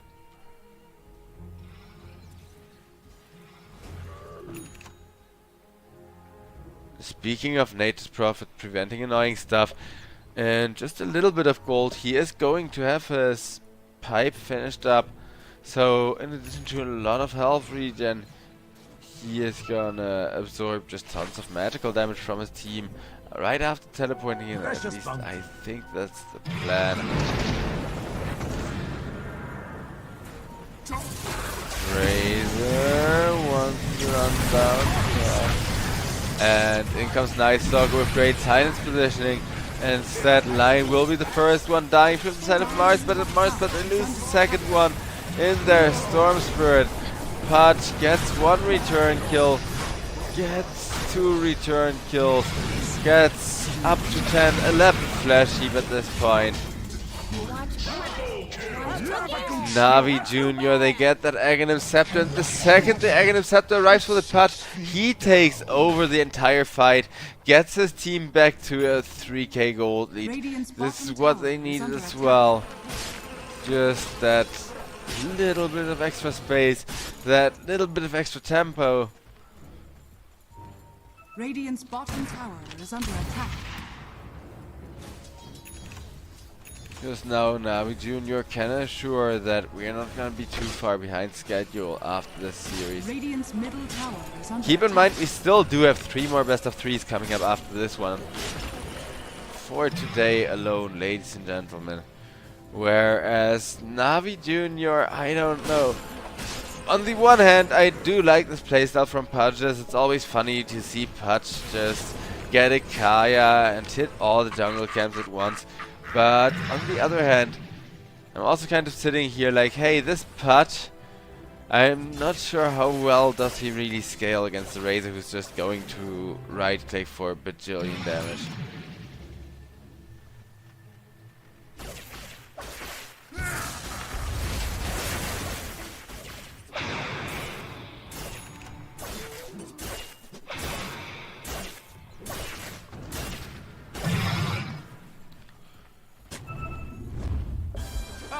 With a 4k lead in their favor, Navi Jr. wanna smoke up.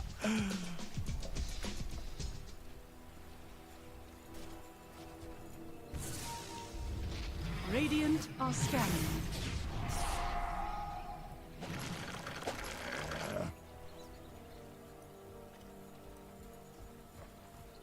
As a smoke scan gives away their movements into the triangle, everybody from Mars that will be backing off, will be going back to trying and farming up, making some cash for themselves instead.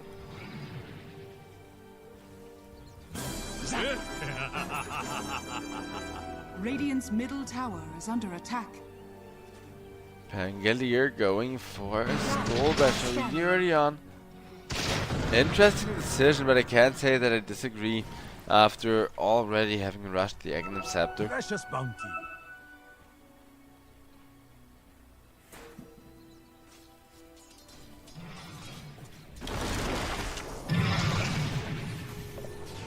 Nature's Prophet got his pipe, doesn't really have anything else yet. The item progression in this game compared to the last 2 games of the series, where everybody was rich, where everybody was really fast and trying to farm.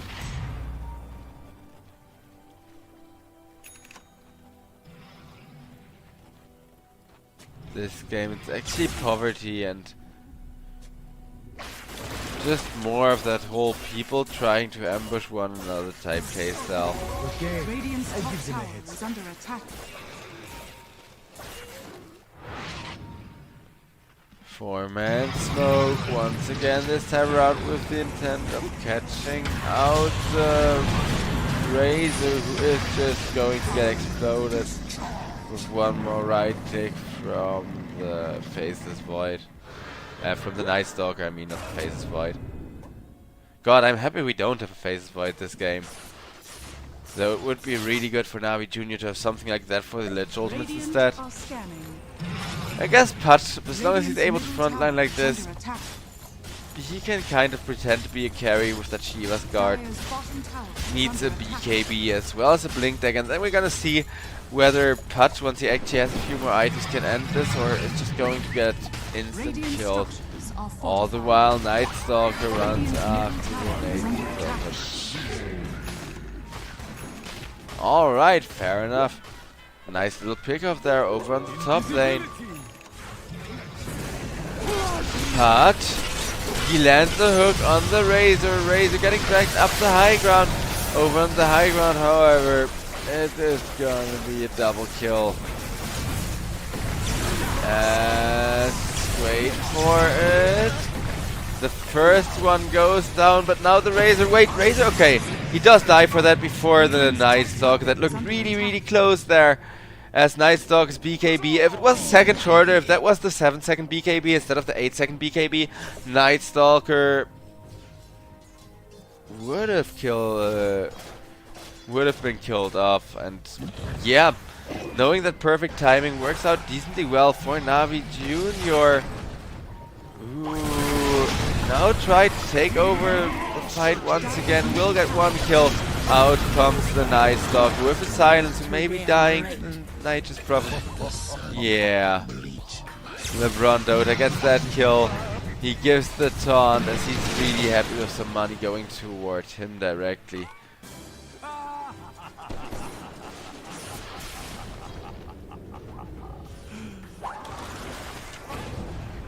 Cookie. And the face of Storm, who's still zip-zapping over the place, is still feeling good, feeling fine. With 8 seconds still in his BKB.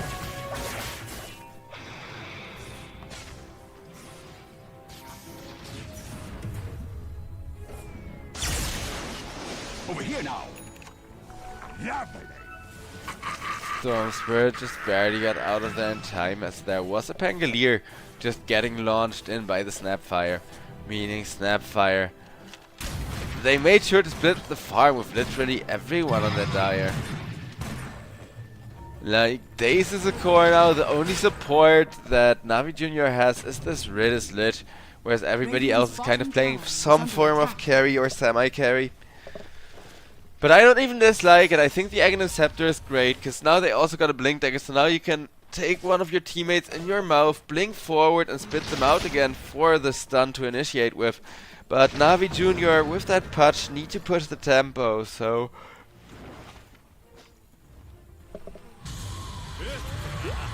Initiating is exactly what they need to do here.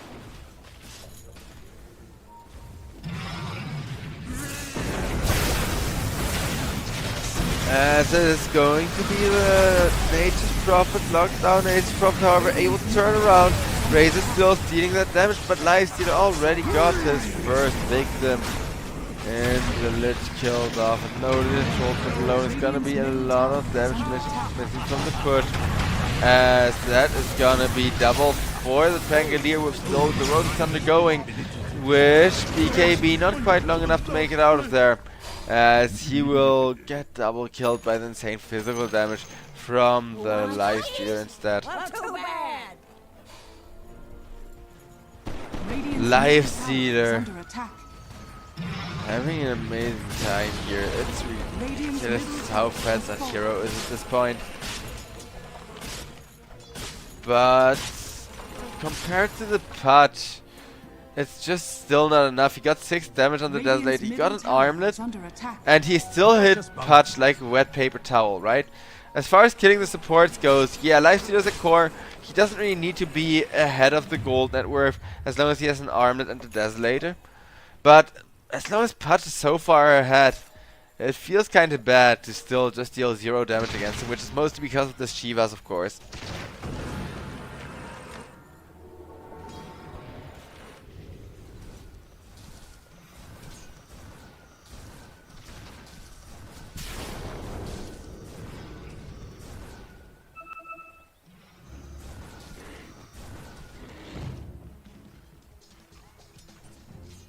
It's a lot of pings are coming out.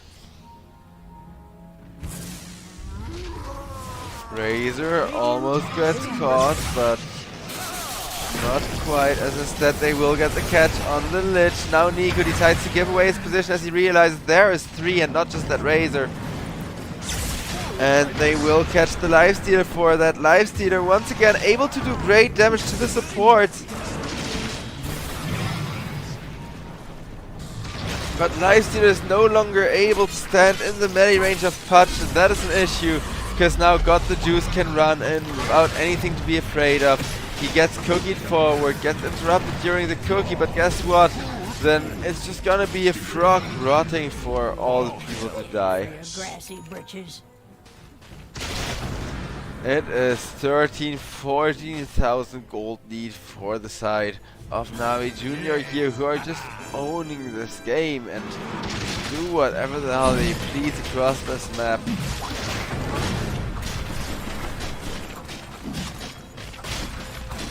Mars bad. I love the way they draft. I really like their draft, especially for this game, because Storm Spirit plus Razor plus a Lifestealer, it seems like such good and fast bombs, right? Feel my cold embrace. They have such good just get in there and boom kind of setup for all of their bursts on the side of Marsbet. But Marsbet,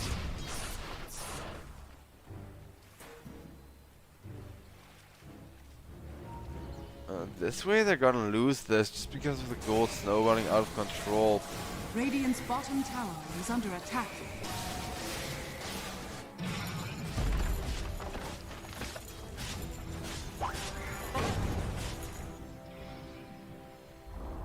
Radiant's bottom tower And as I've said, that bottom is dead. Tormentor got down for that on the Radiant side, but the Radiant, they are still just trying to split push, Radiant's bottom tower is under attack. which gets a mana restore.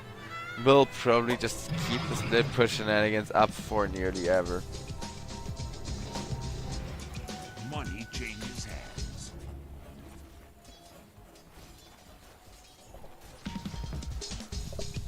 The smoke making their way straight towards Bignum. Bignum though blinks away on the line but won't make it out. Instead she will deliver another flash heap.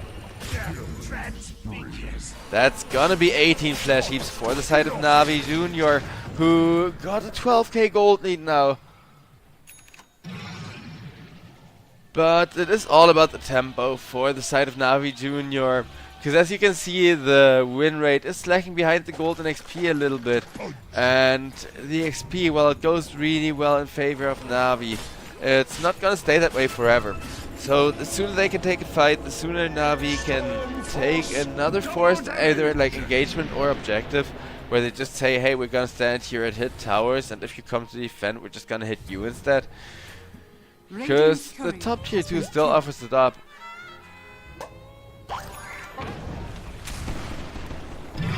Radiant's top tower is under attack.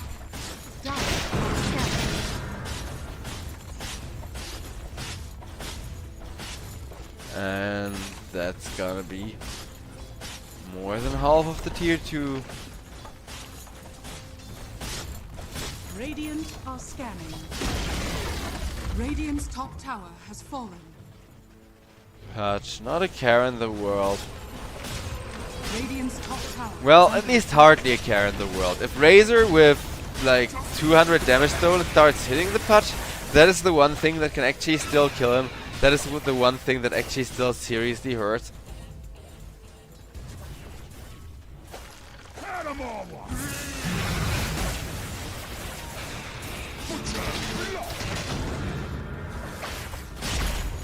Hutch got about a minute remaining on the Aegis, so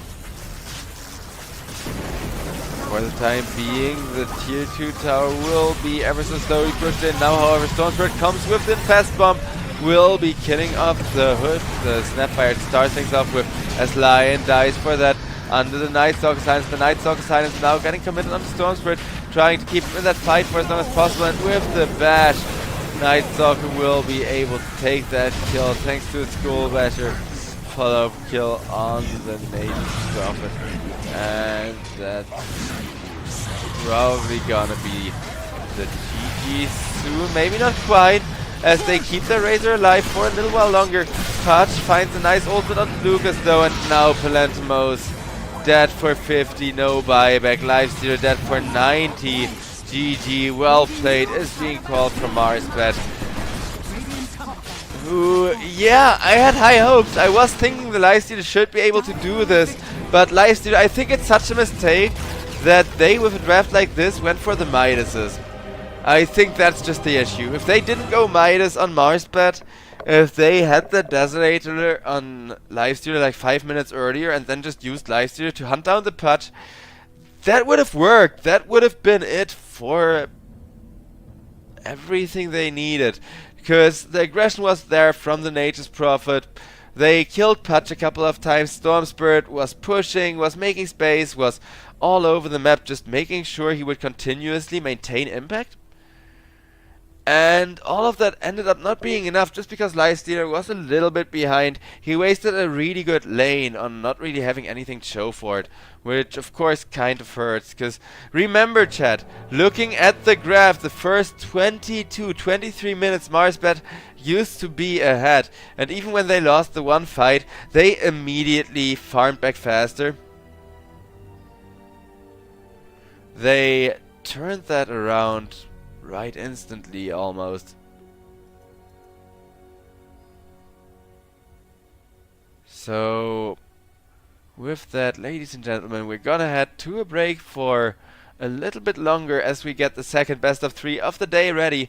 We still have a lot of Dota ahead of all of you, not to worry, here at the European Pro League season number 15. However, I need a bit of a breather after that one, and we're gonna have 2 more teams fighting it out for you after the break, so do stay tuned, as it is gonna be Team Clay up against Team Tickles, 2 rather inconsistent teams who have managed, especially Team Clay though, to look really strong this tournament, not really losing a lot and kind of just drafting really fresh, exciting stuff so far.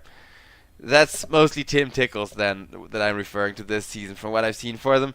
But yeah, Team Tickles, I'm a big fan of their drafting so far. I think they can make some really exciting stuff happen in the next patch, and we're gonna see whether that alone will make sure they can sustain the group stage against Team Clay in the next best of 3. See you all then.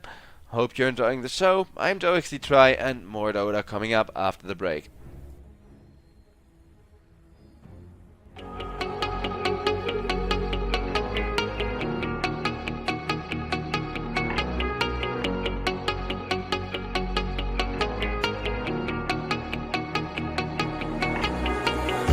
When I'm lonely in the dark, I know you are with me. Yeah.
fresh glaze on the D-roll. Pulling up, smoking haze through the back door. We get that fresh glaze on the D-roll. Pulling up, smoking haze for days. We get that fresh glaze on the D-roll. Pulling up, smoking haze through the back door. We get that fresh glaze on the D-roll. Pulling up, smoking haze through the back door.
Ganja smoking, me got rum in me cup. Bad girls wind up on the dance floor. All the girls wind up on the dance floor.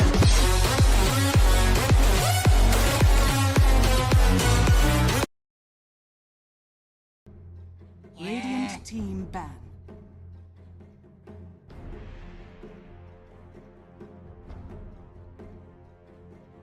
Ten seconds remaining. 5 seconds remaining. Dire team ban. Alright, ladies and gentlemen, and with that we are already back with the second series of the day, kicking off here at the European Pro League season number 15. And it is gonna be Team Clear up against Team Tickles. With Alchemist, Lashrak, Timbersaw getting banned, all of those strong AoE heroes. Chen taken away as well, who with his creep army. I really like the type of Chens and Enchantresses that use the creeps more as support heroes, like miniature support heroes that you can send to a lane, to slow, to dispel a bit, be a nuisance that way, and yeah. I speak for the trees.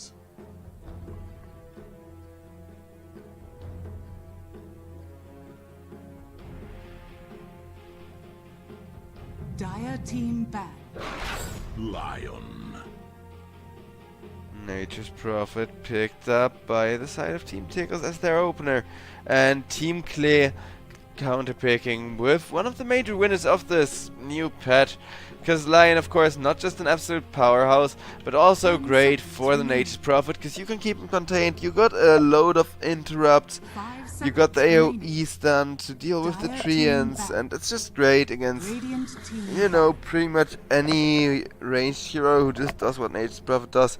Target people from the sidelines of a fight and get in a few right clicks without really carrying a lot of lockdown themselves. 10 seconds remaining. Abaddon 5 taken seconds away. remaining. Would have been huge for Team Clear. Not because of the Lion, but I do know Team Clear like their Abaddon. And if you get Abaddon and you just make sure to kind of get that core worthy timing, if you know what I mean, where you actually snowball your Abaddon from the offlane into being a second 1 position, I think the hero is still incredibly powerful. Though, so far we only really see it played by people who have Abaddon as one of their comfort heroes, who actually really enjoy playing him a bunch.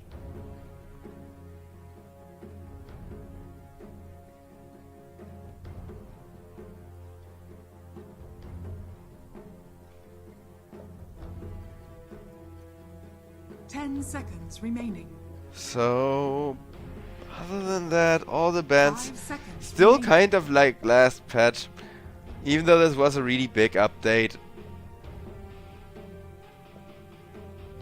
Doesn't seem to have made too much of a crazy difference here, as it's now going to be the Phoenix, another last patch, last meta hero picked up from the side of Team Clear. Team Tickles will immediately be responding with not just a Templar Assassin, but also a Venge. Okay, that is a combo you don't see every day anymore. I like it. I mean, this is a really greedy draft with 3 really greedy physical right-clickers, but it should be working out for them quite well, because Nature's Prophet plus a ton of armor reduction from the other 2 heroes forces Team Clear to now pick the tankiest frontliner they can get, and that is in this case going to be a Mars. Nice frontliner indeed, with a high amount of base armor, base health pool as well, and decent movement speed. 10 seconds remaining. I like that Mars is making a comeback. I have missed 5 those seconds arenas spicing up the games for us, people just being super eager to go and then finding the jump, or not finding the jump with the spear.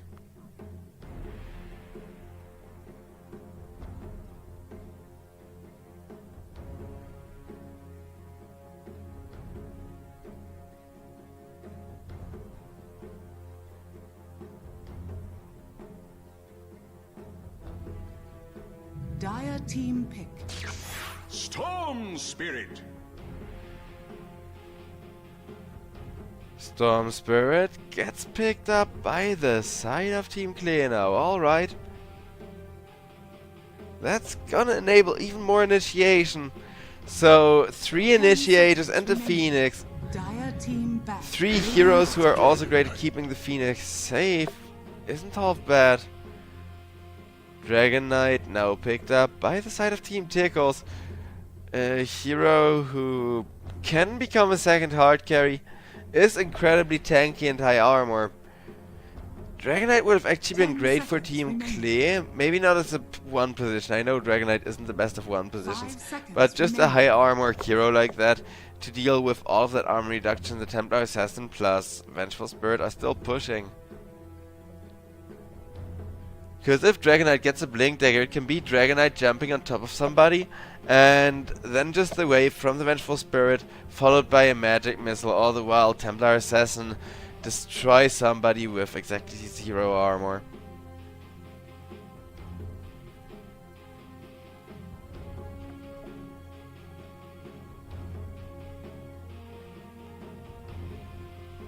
And as Venge has been banned out, Venge would have made a lot of sense.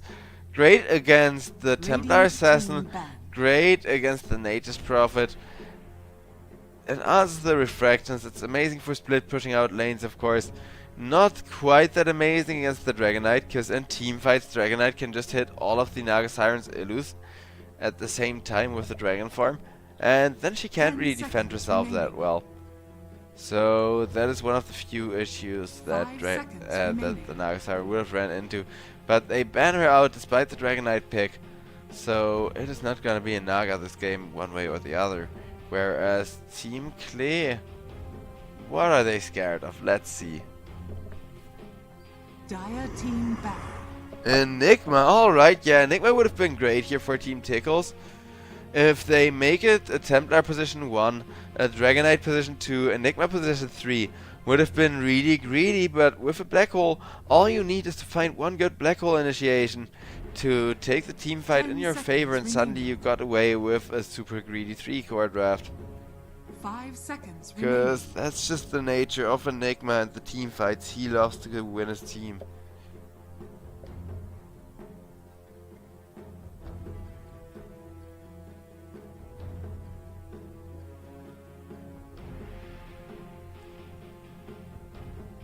One and a half minutes left for the final ban and the final pick from the side of Team Tickles. As far as the last ban goes, what do they want to take away? Maybe the Phantom Lancer? Phantom Lancer would be really good, because you can just spam a bunch of lances into the Storm Vortex, into the Mars Arena. Deal magical damage and mana burn that way, so I could see that come out.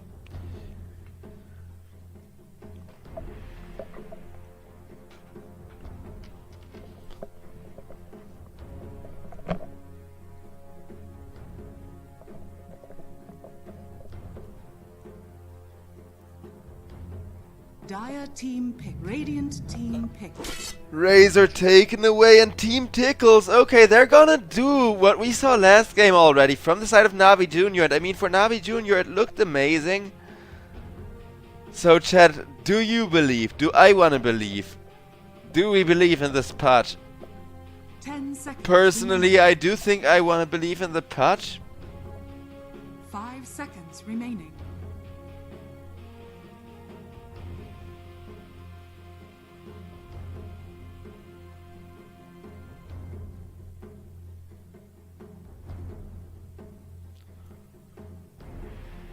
As Team Klee, 15 seconds remaining. With this patch, who's now probably gonna be put in the 1 position, they will put a troll in their own 1 to try and answer the patch. Not the greatest matchup for Dream. I mean, if he gets patch ulted, if he gets locked down, well, or even just rotted while patch manages to walk away, things are gonna be rough here for Team Klee all of a sudden. Though Team Klee, if they fight around the arenas, if they wait for the Mars arenas and then just kind of punish people from outside of them with the Storm Spirit and the Troll, they can definitely have huge impact. So the synergy between Mars arena and Troll may kind of make up for everything scary that the safe lane is gonna do from the side of Team Tickles. Because yeah, Team Tickles' safe lane is absolutely terrifying. It's gonna be a patch, probably with Ducalis just sitting there for maximum freaking kill potential. Well, one way or another it's gonna be patched with Ducalis, because even if Ducalis is instead going to be put on a different lane, well, he can just teleport on over before or after the hook, so you can set up a Sprout into a hook. The other way around, Patch can be like, hey, I hit my ultimate, or I hit my hook, I'm ultimating somebody, can I get an Nature's Prophet? And Nature's Prophet can come on over and make the life difficult that way.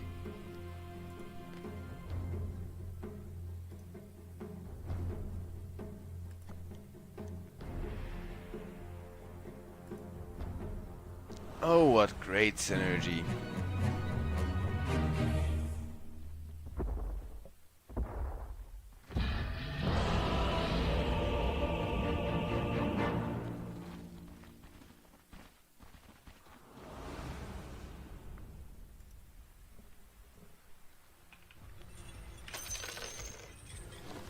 0-minute smoke already coming out from the side of Prepare Clem, for battle. who are sharing tips with the enemy, and Mars tipping TA. TA picking Mars back. Then everybody suddenly tipping Ducalis for some reason. I think because they know that he's warding already. And Nature's Prophet is doing Nature's Prophet things. Maybe that's it. Well, lag is being called. And Storm Spirit giving a fun little voice line as, yeah, we're just kind of waiting around.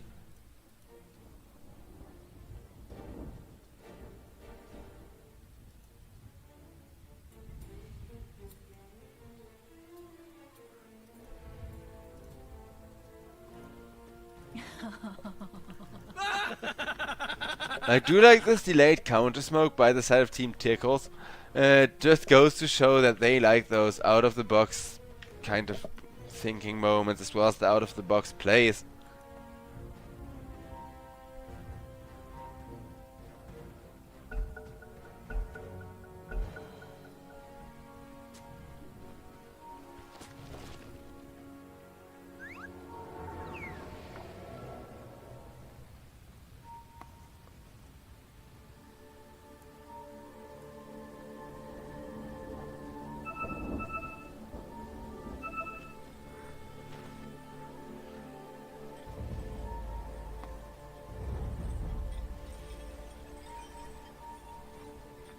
The initiation not quite coming through after that delayed 30 smoke seconds to from the side of Team Tickles, as they couldn't find that hook angle.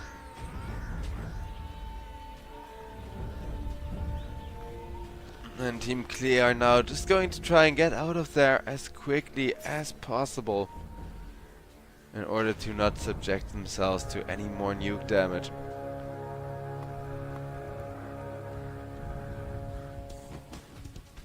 The battle begins.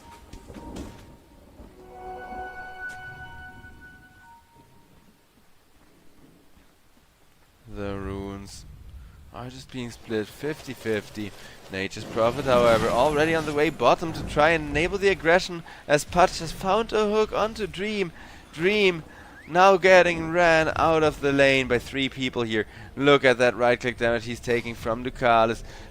Dream trying to teleport back under his tower, manages to do so just in time before the magic missile comes out to interrupt him. Force on the Putch though, looking to kill off Dream again. God, this tri-lane is quite a clever move. Though now it's no longer a tri-lane with the Nature's Prophet having gotten out of there. But putting Putch in the off lane and then teleporting in a hero now and then. Quite interesting. He does have a great hook setup with the Vengeful Spirit. One more hit and that's gonna be the first blood. That's also gonna be the first flash heap for the Putch, which of course always makes him really happy.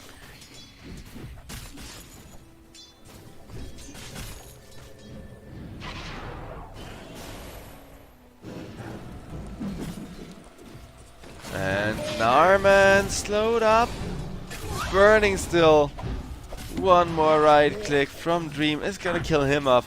Nice return kill, a much needed one at that, because Troll of course is a Battle Fury hero, does need that crucial Battle Fury timing to come out on time. With the Fervor, once he has the Battle Fury, he farms fast even for a Battle Fury hero, so kinda good that he's got that going on for him. Over on top lane, Dragon Knight dies after being speared. Not really a lot he can do to defend himself against that Lay Spear plus God's Rebuke. It's only gonna get more cancerous the longer the lane goes on as well.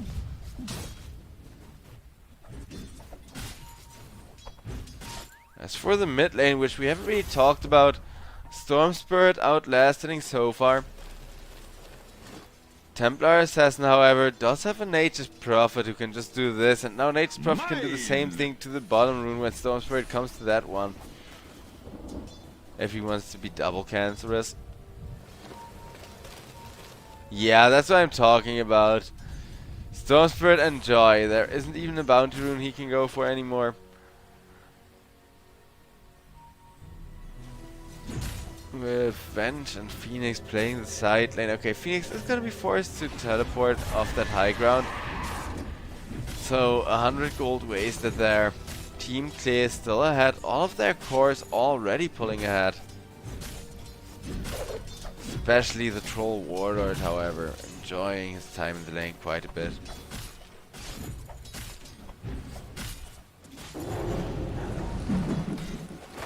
Norman ran down, lit on fire, fine, despite everything.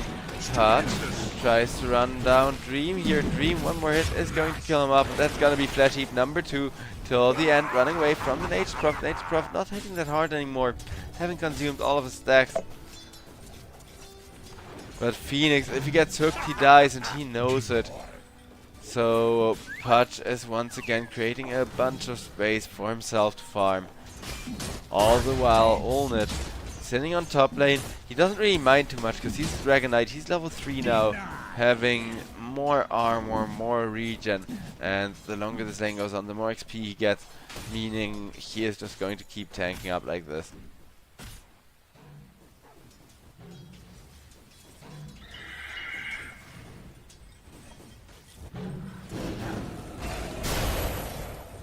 Pudge once again on an adventure, but this time around he just wants to snatch a few lasts for now. Money changes hands. When he really wants is that Phoenix, the hook will connect, but Icarus dive out of there means Phoenix will just be fine. In comes the teleport as well from a Nature's Prophet, sitting at the other half of the lane. Does still have that teleportation TP for the bonus damage and armor should he need to brawl once again.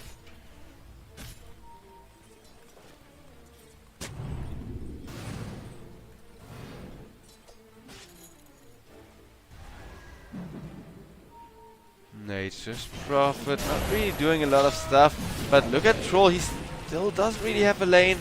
Dream looking to instead hit into the Pudge to kill him off. Narman, no vision to kill up till the end with, as Ducalis now locked out of position as well. Both supports together is way too much lockdown for the side of Team Tickles. Team Tickles will end up losing a huge chunk of their gold advantage. And wait a second, 4 is about to go down as well. Pudge, nice hook, means Troll Warlord is still going to go on down. No flashy for the Pudge from that one, as Lil will be the follow-up kill. But looking at the gold net worth, you can already see that both Lace as well as Dream are doing really nicely in the lane. And the Team Tickles are now kind of in an awkward spot. Need to wait until both their Pudge and their Templar Assassin are online. As of course those are mid-game heroes who each require 1 or 2 items at least to do stuff in the team fight. Swift comes the season. Storm Spirit, I don't think he's in too much trouble.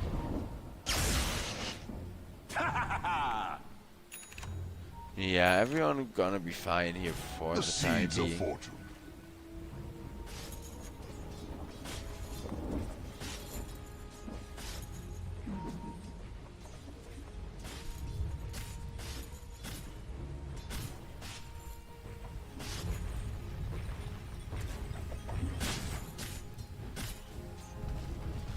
Everybody's still kind of waiting for those big ultimates to come on out. That's another reason why we haven't really seen many ganks and that many rotations for a draft that wants to be as aggressive as Team Tickles.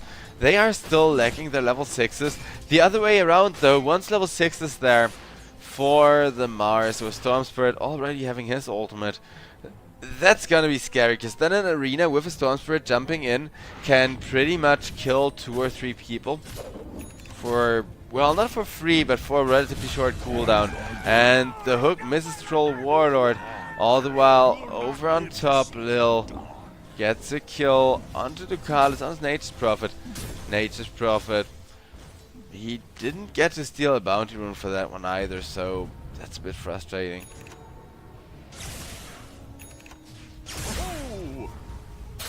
Lorenov gets ran after by Storm Spirit now, though Templar Assassin will be fine thanks to that bottle refill.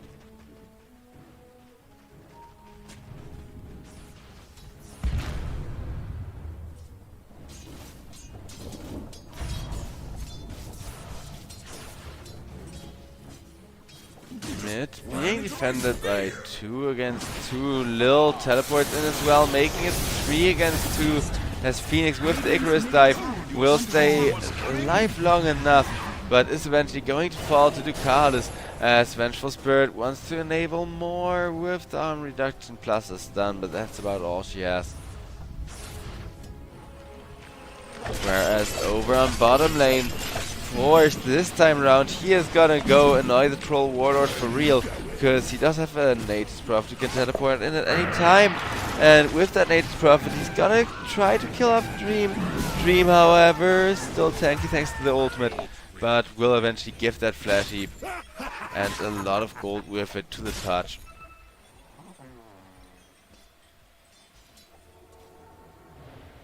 But now I think we'd still go Mana Boots, right? Or like upgraded boots first. Because he's got phase boots. I don't think you disassemble. Yeah, you can't disassemble phase boots still. Because I know that the new Echo Saber feels really broken. Because you can still disassemble it despite everything. You can disassemble it and turn it into 3 really sick items. And then just have all of that value for free from the double attack. But Kami, aka Dream on the Troll Warlord, still needs a little bit of time for the Battle Fury, so that's a little bit of time where Team Tickles, if they want to play more aggressively, can try and delay Troll's crucial timing. Because Troll is one of those heroes where once he's online, he can 1v5 your team. He is going to be like an absolute unkillable god every time he has those ultimates. Radiant's bottom tower is under attack.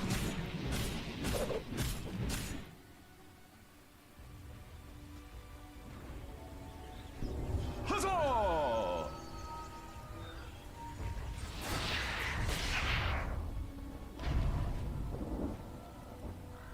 TA. Money This time around going for a Dragonlance before that Desolator. Makes a lot of sense, armor reduction is quite good in this draft still. Radiant's Troll bottom Warlord tower is the is only under real attack. agility hero, and he is busy saving up for his farm item. Dire's middle tower is under attack.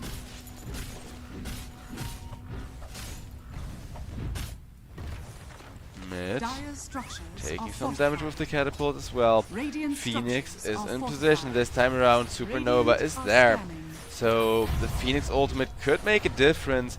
Should it come to a real fight. Stun on the Templar Assassin. Templar Assassin getting all of her refractors bursted through. Over on bottom though, the tower dive is there from the Dragon Knight and Pudge, who will not find any kill, whereas over on mid lane, Phoenix Act goes off, kills off Lil. Young G about to die for that, but Storm Spirit manages to get away still. And over on bottom lane, the action is going to continue as now the Mars comes in as well with an arena, showing off that his ultimate is not to be messed with. Force taking so many right clicks, but he will get the kill on the Troll, will get the flash heap from that one, as now Dragon Knight gets ambushed by the Phoenix, runs for his life, does have a Dragon Tail however, and does have a Vengeful coming in more importantly, so Phoenix, it's just a matter of time till he goes down. Great money for Olnit, who just gets out of there nonchalantly, buys his Midas. So Olnit got the late game insurance going. Team Tickles, they now make sure at least one of these heroes is going to keep scaling forever.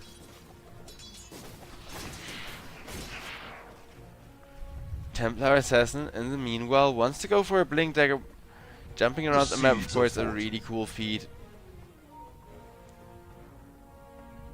As we got ourselves a pause and instantly go getting called again.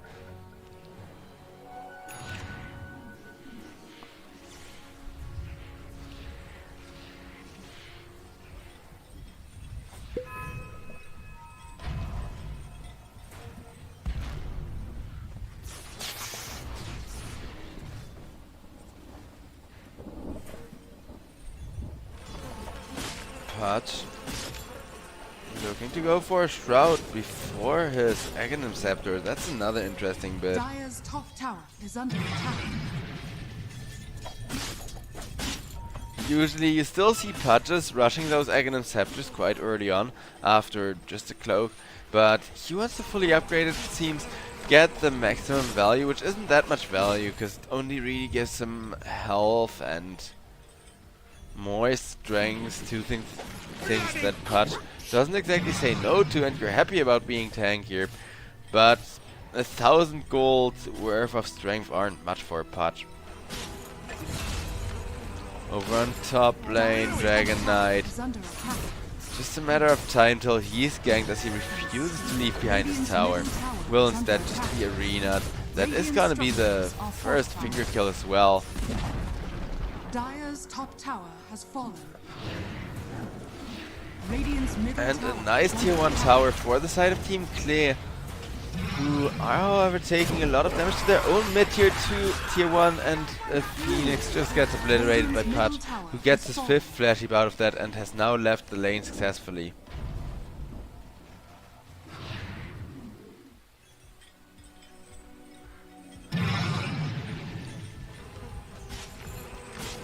Force. Radiant's middle tower is under attack. At the very least, he's gonna get that Shroud super early on.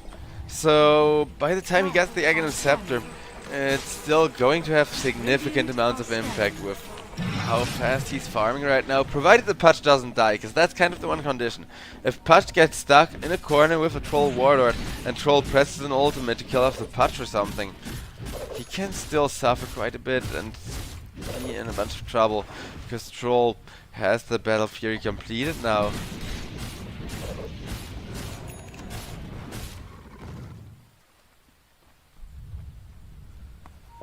And from here, that flash farm timing is really gonna escalate. Well, over on top lane, Nature's Prophet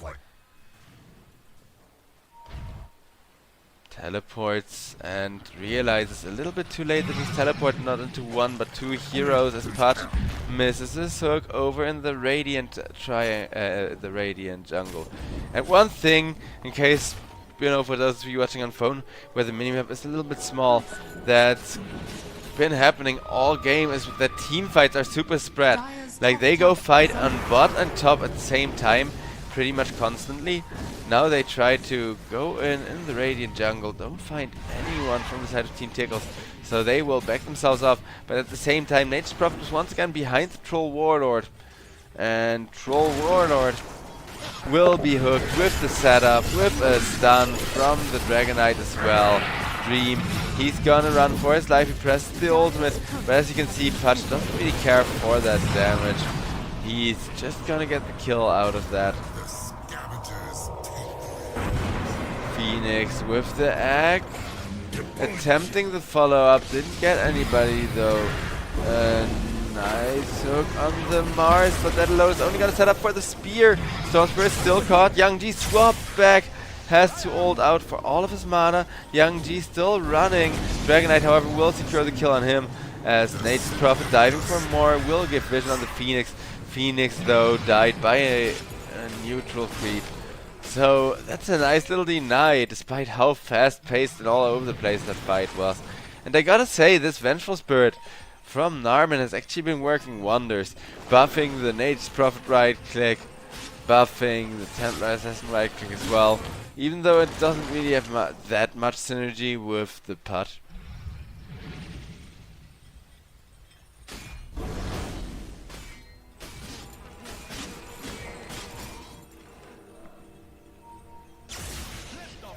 But yeah, Pudge enjoying himself, and I do hope it's gonna be an Aghanim Scepter Blink Dagger after that. Those are the two items he really needs at this point. Storm, in the meanwhile, wants to get a Kaya, wants to get some tempo going on their side.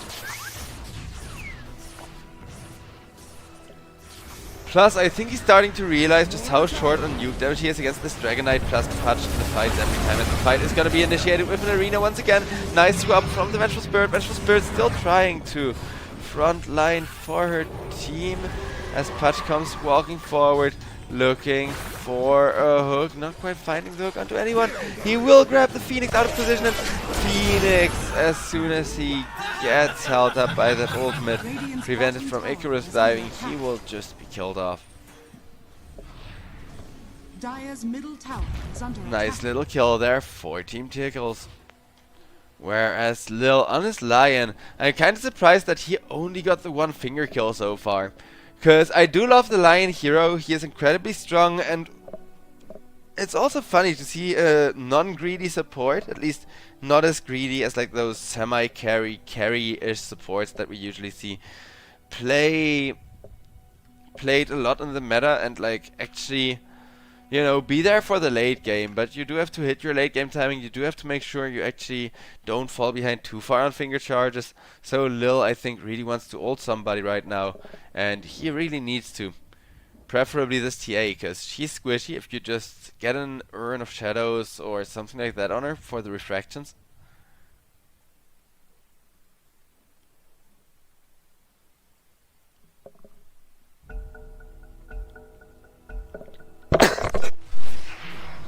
Dire are scanning. Radiant's bottom tower is under attack.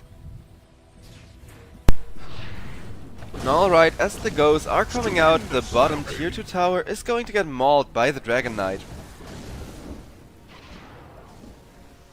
It's still gonna live with just a couple hundred health.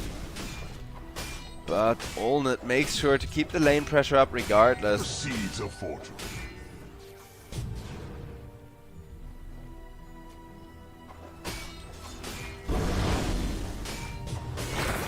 Anime Dragon Knight will get jumped by the Lion. The Storm Spirit combo with so much nuke damage. He is ticking. About to burn down. There's that finger that Lil has been waiting for. And it is going to be a second finger charge, although it was close. Now Lil will die for that, no contest. As Ducalis gets burned down with even a Phoenix Egg thrown aggressively just to get everything they can out of this fight. Narman killed off Phoenix, still chasing for Ducalis, but will instead die to Ducalis before Ducalis dies to that magical damage as well. 1k gold lead for the side of Team Tickles and a really fat pot, though they have been super aggressive and Dire's structures are fortified. kind of not farming, whereas Troll Warlord has actually been using his Battle Fury to some extent, is about to complete a BKB, and once Dream starts committing into those fights, that's when we're really gonna see how this game is gonna go and where exactly we're at as far as the back and forth goes.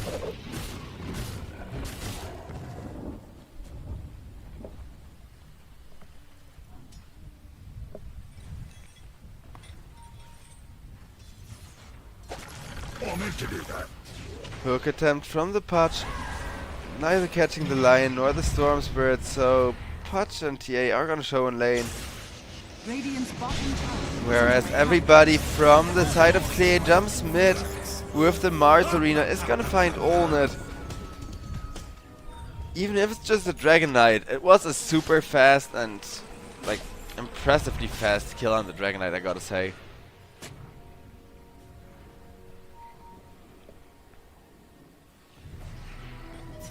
Roshan is open for business. Radiant are scanning.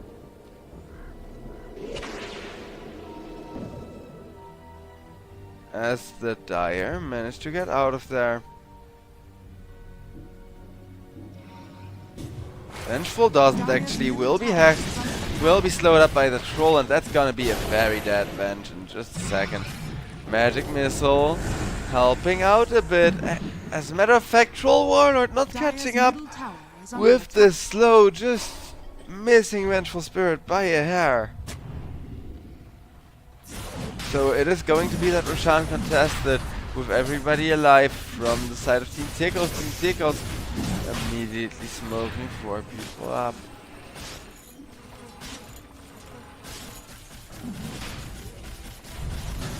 As now Templar Assassin, out of all heroes, wants to fight around the Roche Pit, but after getting a little bit of vision around the pit, is like, nope, we can't go anymore. Runs out of there immediately, but even with the Vengeful Spirit being caught out, let's see if this is gonna be worth for them, because the arena comes down. The finger not really doing that much against Pudge, but Pudge will eventually be killed off, as now Olnit running for his life with the BKB. Templar Assassin not really in a good angle to fight. With that Aegis, Team Tickles just forced to retreat one after the other. Conceal the forest. Dire's bottom tower is under attack. As yeah, what a fight! Dire's bottom tower. The chaos is real. And Young G, he still has that Aegis on the best Aegis carrier, but pretty much what happened during that fight is right after the Roshan, just to keep the enemies out of the pit and away from that really unfortunate area to like kind of reposition as well. A lot of good spells have been used, so Team Clear, after using their spells for repositioning, don't really have a ton of attributes and a ton of stuff to throw at the enemy right now. So they are gonna go back to firing with an Aegis on the Storm for 3 more minutes, as they got a 4k gold lead, looking to only escalate that more.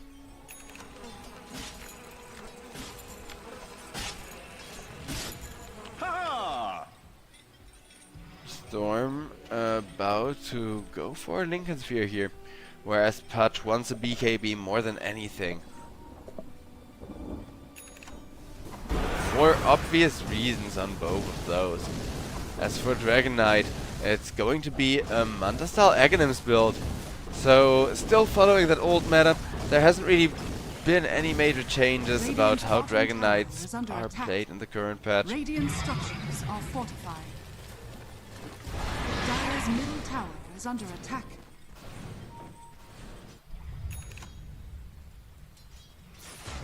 Radiant's bottom tower is under attack.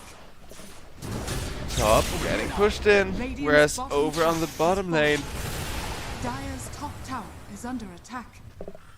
nothing for Pudge left to push in until he wants to go high ground anyways.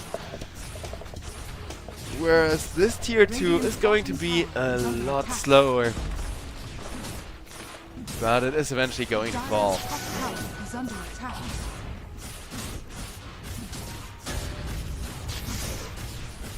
Dire's structures are Wait fortified. for it, the creeps under the tower. Dire's Fortification top tower is now under attack. from the side of Team Tickles, who seem perfectly content just sitting around Dire's top waiting tower has fallen. for the next team fight to kick off. Radiant's Have middle lost a tower is tier under 2 attack. tower and did farm the enemy jungle if nothing else.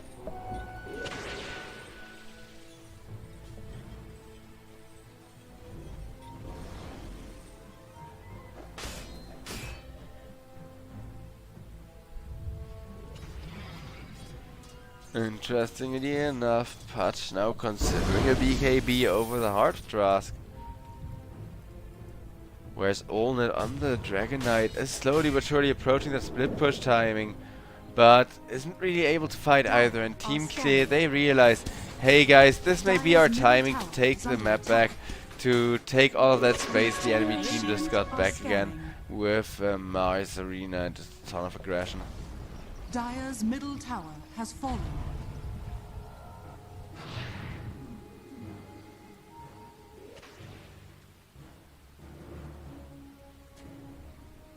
Dire's middle tower is under attack. Little do they know that TA is behind. Over here now.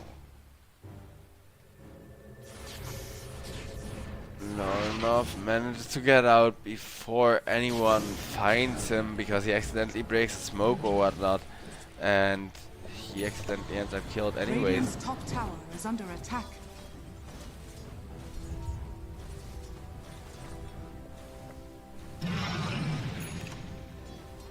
Radiant's top tower is under attack.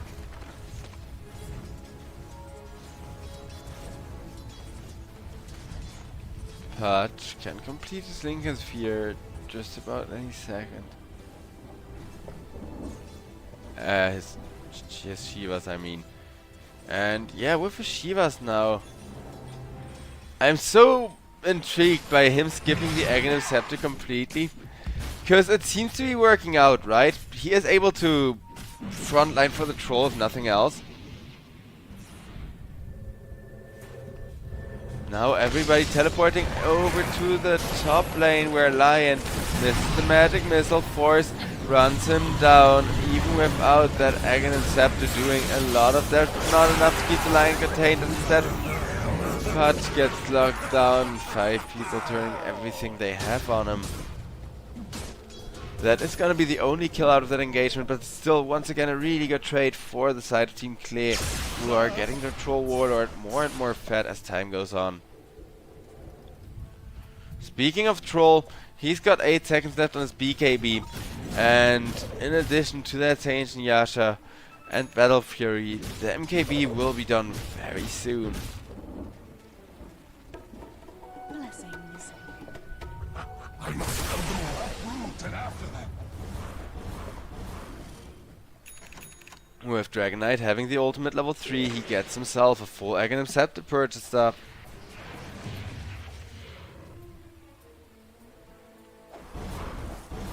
Making sure they keep on scaling.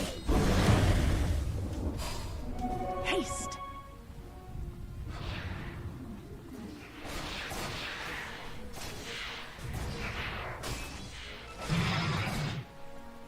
As everyone from Team Klee over on bottom lane, they are grouped. They got 3 Lion Finger kills so far, and they will find a Pudge a little out of position. So, Force not really great, he's going to bounce, but there's gonna be Pudge almost committed on him, and even with that, he cannot tank. Pudge forced to buy back up to Kalis, chased by Kami, but nope. No such worries as Kami instead turns around. Once the Dragon Knight can't quite get to Kalis either. Troll killed due to some unfortunate ultimate targeting, but it's exactly the type of fight that everybody pretty much needed from the side of Team Tickles, but especially and most of all the Vengeful Spirit. Like, Pudge also really needed that fight, but he had to buy back. So, to Pudge it's kinda iffy. TA is happy with that though, and Venge clearly is as well. Just from getting crap tons of XP.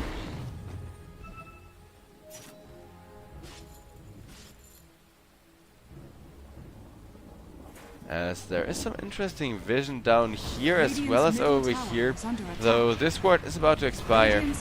They still want to push mid with it before it does.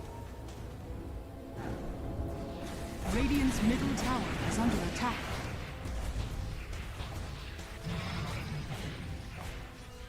Dire are scanning. Over on bot lane. This is just going to be a Dragon Knight farming up, saying come at me enemies. Whereas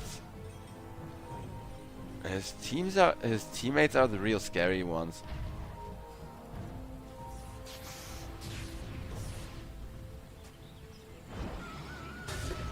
Can't win a war without money.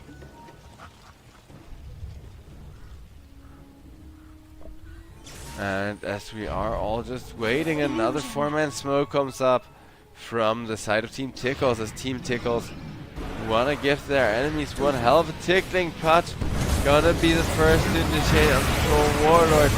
Troll Warlord with the burn from the Phoenix will be kept alive through everything, as now Olnit and Templar Assassin are the last ones alive, and Olnit is going to die so quickly that thanks to that Phoenix egg going off low enough, he almost was the bonus kill there. Needs to be really careful getting out of there, though should make it on Templar Assassin.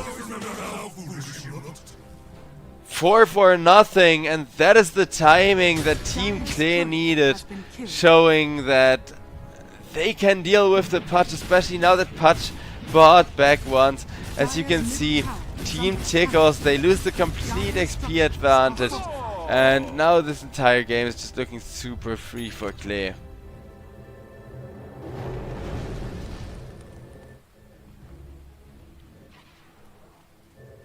Troll teleports out, knows full well that he can do Roche in absolutely no time.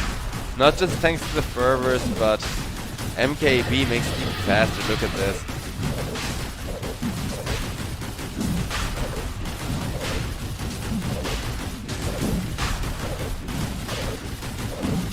And Roshan Dawn, like it's nothing once again, with 5 seconds remaining on the Pudge death timer.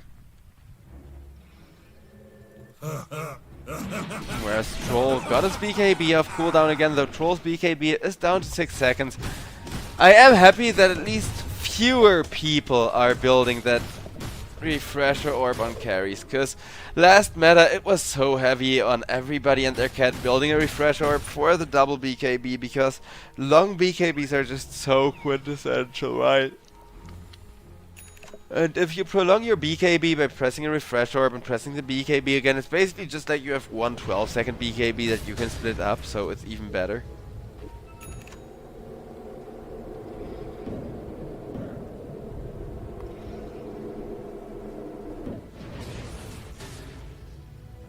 Everybody grouping up over around the top lane from the side of Team Clear. But they wanna hop back over to the bottom lane.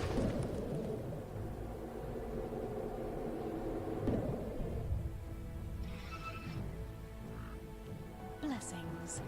Radiant are scanning. As there's nobody to be found around bottom. Dire's bottom tower is under attack. Mars got a Shivas of his own, got 7 seconds left on that BKB of his. Speaking of people going refresh orb for that double BKB though, Mars is looking to purchase one. Dire's bottom tower has fallen. To be a whole lot tankier that way. Dire's bottom tower is under attack. As the tower gets started off on by the Troll. That's gonna be one tier 3 Radiant's tower. middle tower is under attack. Dire's structures are fortified. The ranged Rex will remain Radiant's intact top for the tower time is being under as attack. well. 5-man smoke though is what Team Clear have been going back for, and with that 5-man smoke and 10k gold lead already, they are gonna push the gold lead even more by getting Young G a free Aghanim shard without even having to pay for it. My thanks. As Radiant Storm are Spirit scanning. jumping around a bunch, he will be silenced up by the Templar Assassin, and with one more hit, TA is going to grab that kill, is going to grab that gem, more importantly, to make sure the gold is going to be kept in check. Radiant's middle tower is under attack. Radiant's middle tower has fallen. Mid. Tier 2 will be killed off as well.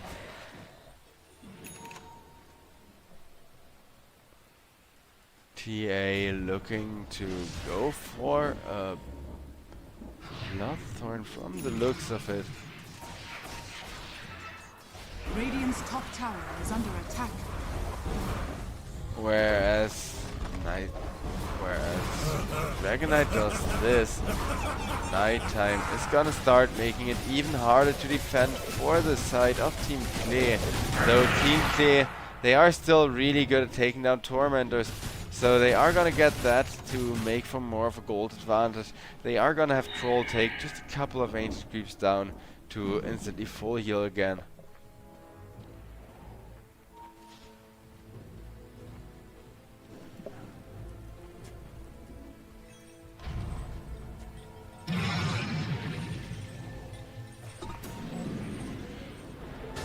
Double Pudge. damage. Not really keeping up with even the Mars at this point. That's just kind of ridiculous if you think about it. Because Pudge and Mars are super different heroes. Where with Mars you throw yourself, with Pudge you just hook heroes. So Pudge is easier to play from behind. And I know he has a lot of farming speed built in to kind of counteract for that. But I don't know, I'm kind of impressed Mars is that strong in the current patch, but he has really been buffed a ton.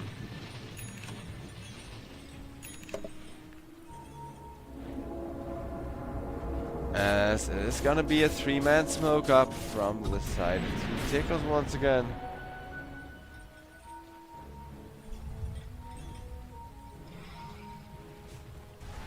But without anyone stepping out of position, as instead it's gonna be the Lion trying to jump Jakiro. Not realizing there's a Pudge standing right next to him, who has a hook available. Flash heap number 9, says the patch. Real happy with that one.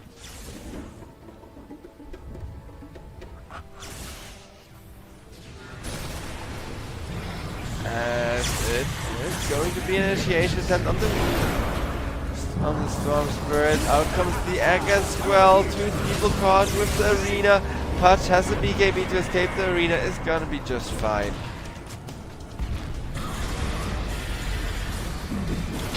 That is going to be a nice little reset with the hook now forcing Kami aka Dream to run down somebody else's dead.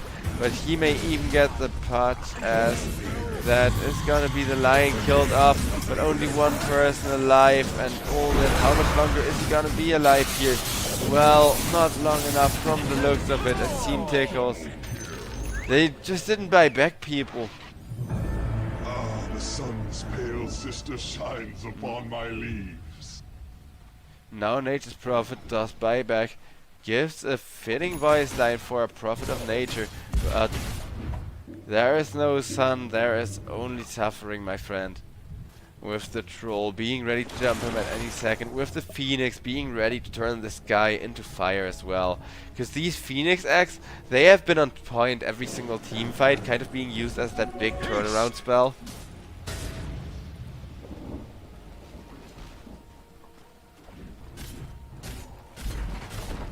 Dire's bottom barracks keep falling. As that is going to be Dire's bottom barracks melee keep racks falling. down in favor of Team Clear. Team Clear Dire's middle tower has fallen. Dire's middle barracks are under attack. are gonna get another lane of racks, and I think this is gonna be Megas. It's not gonna be GG because there's 17k gold. A nice hook from the patch almost leads to a load of trouble from the Troll Warlord. But Patch, he still doesn't have an Aghanim Scepter, right? So I think you can all see where I'm gonna put the issue with this. I don't think there's anything wrong with Patch 1 in the current patch. I think there's something wrong though with not really being able to deliver on his timing, because now Patch gets Mars ulted. Phoenix with the egg is still alive despite everything. The egg is gonna go up.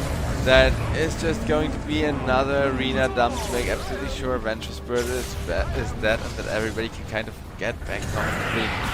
And Troll Warlord, he smells this opportunity. He is going to activate the BKB running at the Dragon Knight. But for that, Storm Spirit is just going to take him in that vortex.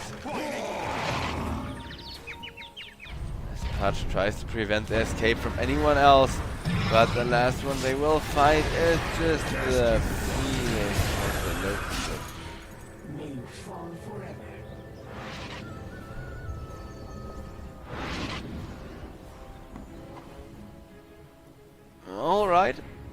Alright, interesting team fight, interesting developments, as the Patch is making quite a big comeback, thanks to just having a ton of flash heap, and also being able to put a little bit of Radiant's top tower has fallen. extra money into defensiveness. I still think it's about time for an offensive item, because Patch is running out of damage, and that's why Troll is unafraid to jump the Patch every single time. That's why if it's just the rod, if it's just the Patch hitting him in the face, Troll Ward is probably gonna say challenge accepted, you know what, let's go.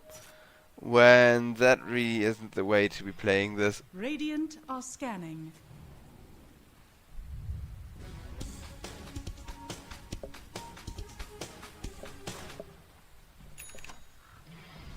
As the game slowing down drastically, but little do either team know, over 10 seconds Roshan is available again. Radiant are scanning.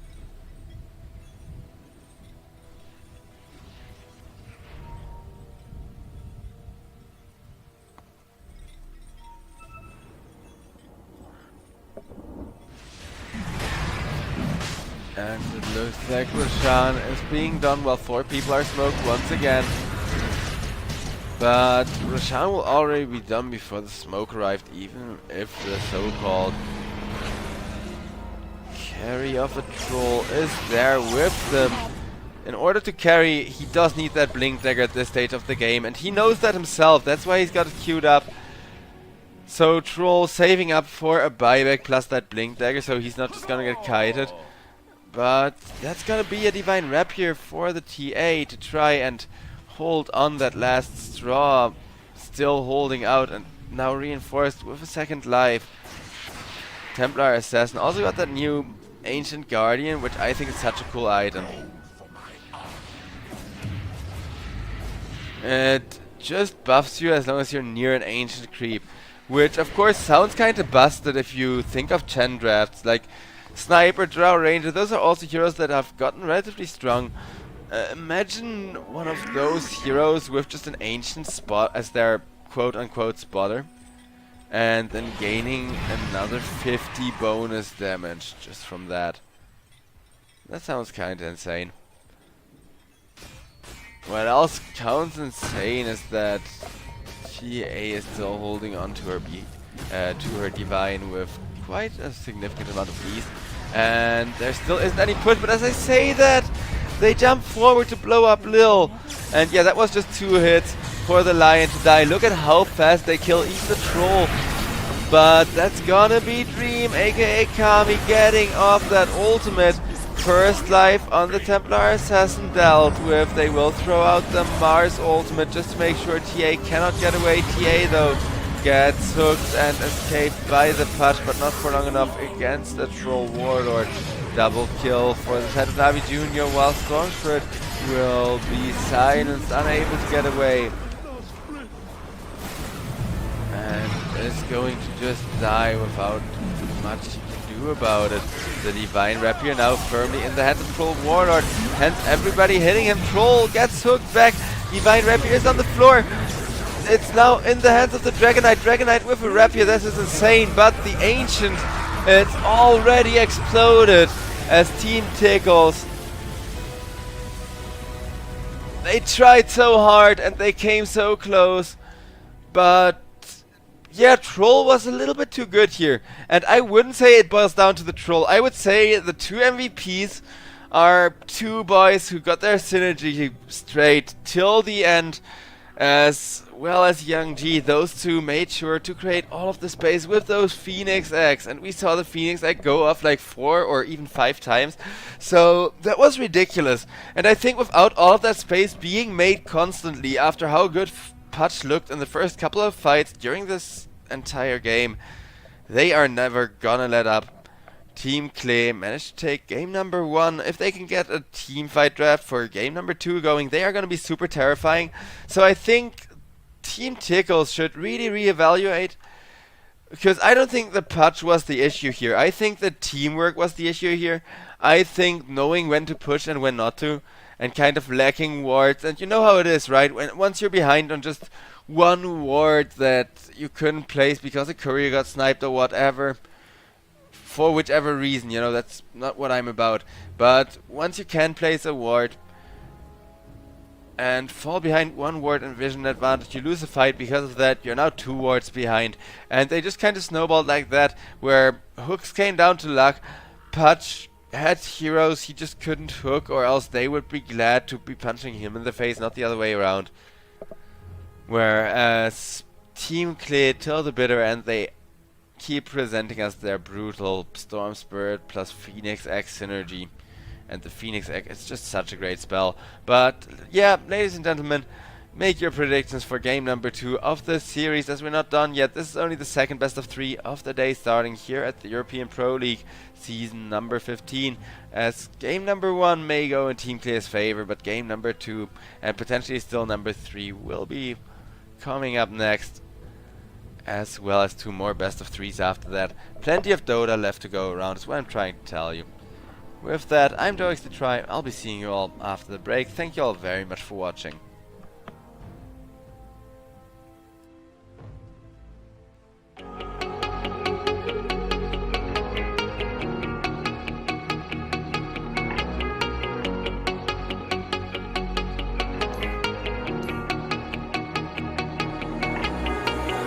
When I'm lonely in the dark, I know you are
fresh glaze on the D-roll. Pulling up, smoking haze through the back door. We get that fresh glaze on the D-roll. Pulling up, smoking haze for days. We get that fresh glaze on the D-roll. Pulling up, smoking haze through the back door. We get that fresh glaze on the D-roll. Pulling up, smoking haze through the back door.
the sun.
5 seconds remaining. Alright, ladies and gentlemen, and with that, hello and welcome back once again to the European Pro League season number 15. We got ourselves the second game of the second best of 3 of the day between Team Tickles and Team Clay. Don't be fooled by the score here. The lobby is bugged on us. It is 1-0 in favor of Team Clay. The first match they just took with an amazing late game Troll Warlord and an amazing late game by biding their time, by kind of just trying to stick it out. 10 seconds remaining. 5 seconds remaining. Radiant team back. Lion. Lion gets picked up by the side of Team Clay. I mean, that Lion hero, as long as you get some stacks going, he is good. Last game he did look scary in Lil's hands as well, despite not really getting a good start towards the snowball. 5 seconds remaining. And yeah, since his mana drain does damage, Lion is just a little bit more annoying in the lane. It's not like the mana drain does damage change actually did a lot for him, but it's not like Lion, you know, really had a good laning stage going, so it did buff exactly his weakest part, kind of. 10 seconds remaining. 5 seconds remaining. Dire team pick. Slark is gonna get banned out. God, I love this Slark hero so much. Well, I kind of used to love him. He's one of my favorite heroes, you know, in general. But I also do kind of feel like he's busted in the current patch. And we may very well see just how busted he is in this current patch.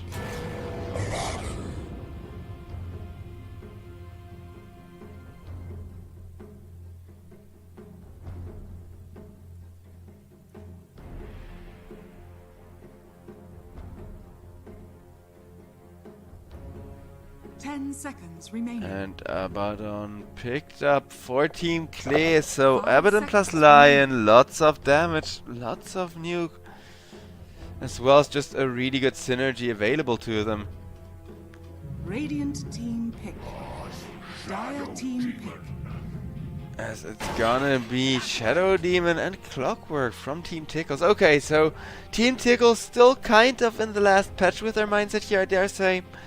Though I think Shadow Demon is such a strong hero this patch that if you get him, you're never really worried about is it this patch or is it last patch.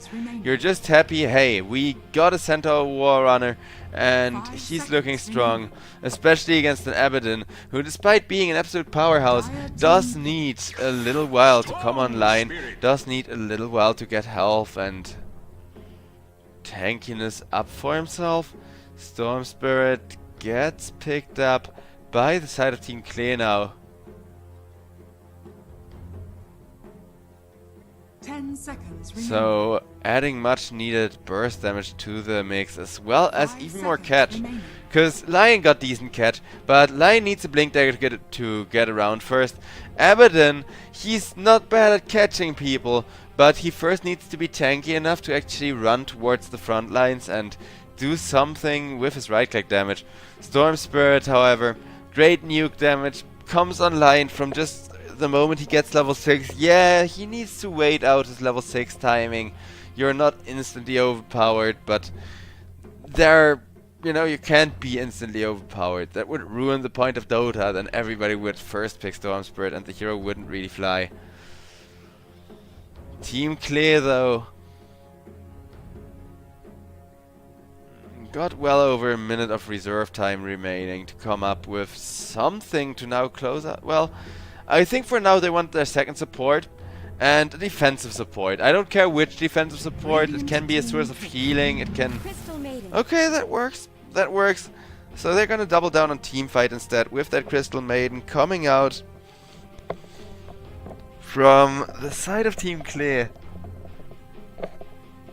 Great catch with the Storm Spirit. Like Crystal Maiden plus Storm Spirit, just the combo of those two heroes. It's really good. I can highly recommend those two. 5 seconds remaining.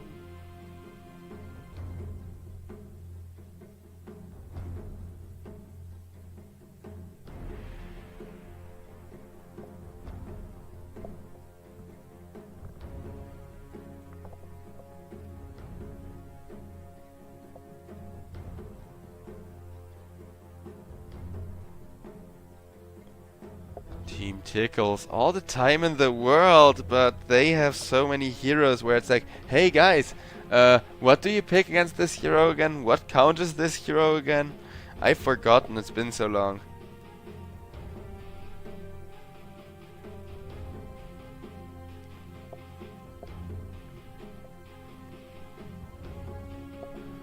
Well, what do you pick against the Crystal Maiden again?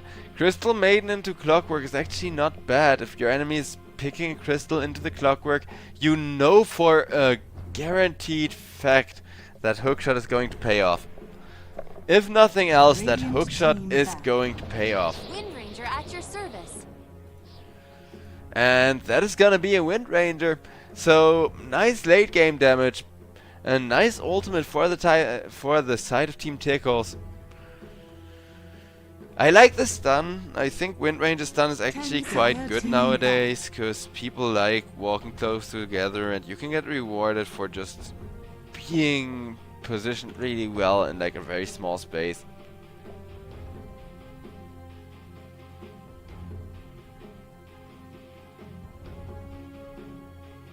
Ten seconds remaining. 5 seconds remaining.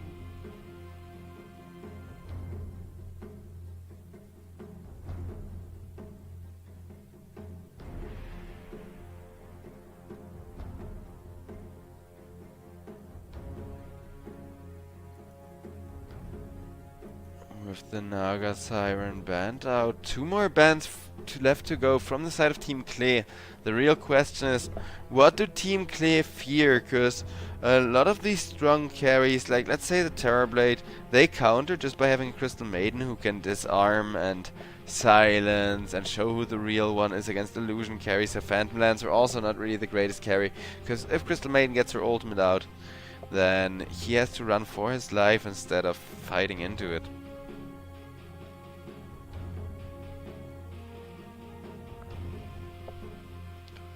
30 seconds for them to come to a decision. The very last pick of the draft also belongs to Team Clear though, so they do want to save their reserve time. And yeah, they are gonna save some reserve time. Banning out the Terrorblade now.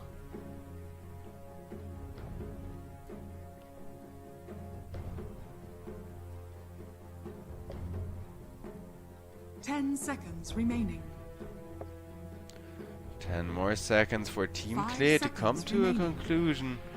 If they don't want to Brilliant raise, team yeah, I was about to say, don't waste the rest of your reserve time. But Team, oh my god, they banned the Drow Ranger. I keep telling people Drow is good, and most people don't believe me.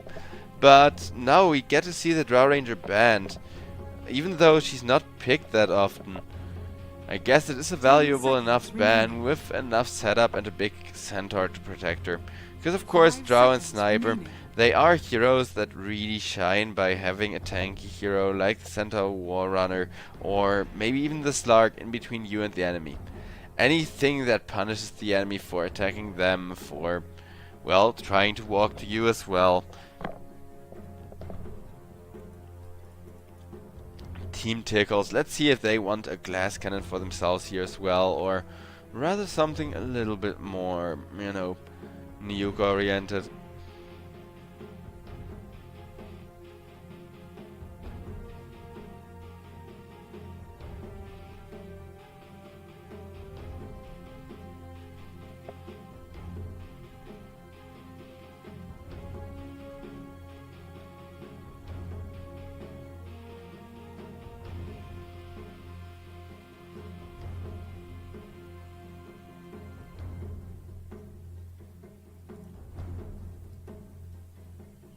Radiant team pick. As the anti-mage is going to get banned out by Team Tickles now. Team That would have made sense, because there was 3 big-ass mana bombs that can get blown up walking around. But the last pick is gonna be a Dooza as well, so it's not just about how do you get blown up if the Storm Spirit or the Crystal catches you. 10 seconds It's remaining. also about making sure that their own one position is gonna be safe. 5 And seconds Dooza, yeah, remaining. I've noticed that as well in the like first game of the new patch I played. The new Dooza is actually pretty powerful. And not really that hard to play with. Hit your snakes and the mana shield is going to carry you basically. Faceless You may void. now select your heroes.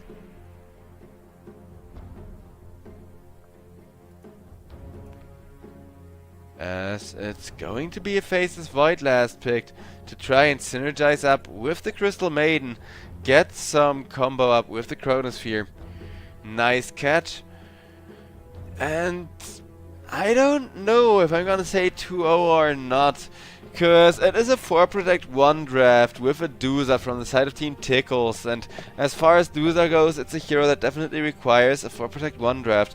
Like I just told you guys, she is powerful, but can a single carry win against that much lockdown is what I kind of have doubts about. Because if Dooza gets caught out of position, Storm Spirit can just jump her, vortex her, then in comes the Crystal, in comes the Bashes, in comes the Lion. Like, I don't know, if somebody gets caught out of position, they can literally infinitely crowd control them with like 3 or 4 heroes. And in that situation, even a Dooza is gonna melt, of course. Because by the time it's all about that lockdown against the Dooza, she is not gonna have a team behind her anymore. So the question is of whether or not Team Clay are gonna have anyone from their team alive at that point even.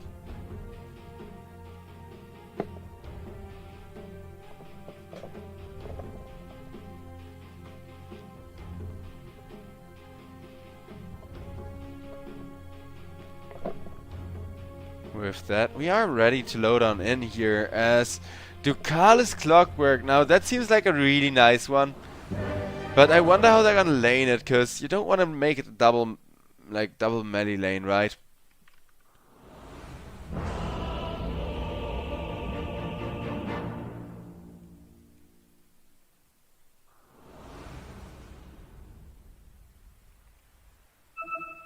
Could be worse.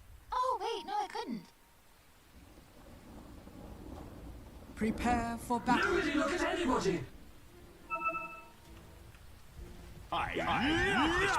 As there is going to be a 0-minute smoke out from the side of Clay, who wanted to 2-0 this. As remember, ladies and gentlemen, the score is bugged in the lobby screen. Like, they are actually 1-0 ahead from the side of Team Clay.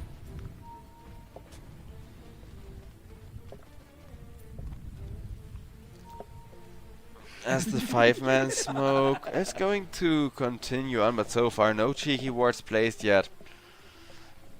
As it's instead been the Dire placing this cheeky one right on the corner here to make sure it stays impossible to find. 5-man smoke as well from the side of Team Tickled.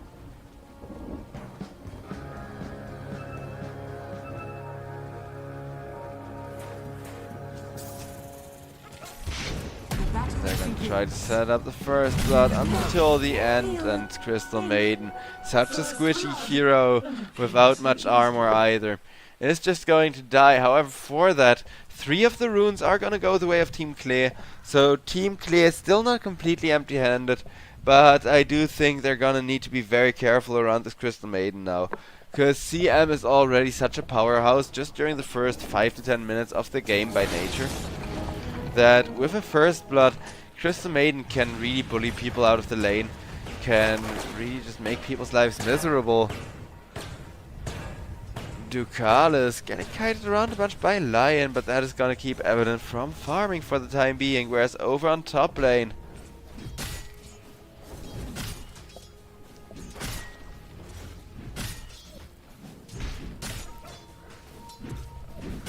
Crystal Maiden not really starting to bully people just yet, but will do so very soon once that spell damage comes online a bit more.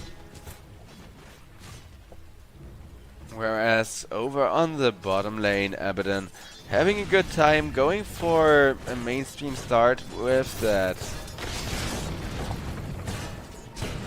Wraith Band queued up, as Lion gets harassed a bit, but Lil will be fine. He knows his main job here is to drain mana. Also, it's interesting, Duza dealing with a Lion's mana drain isn't gonna be fun for her this game. So, if nothing else, there is one really big issue for the Snake that they kind of need to deal with from the side of Team Tickles.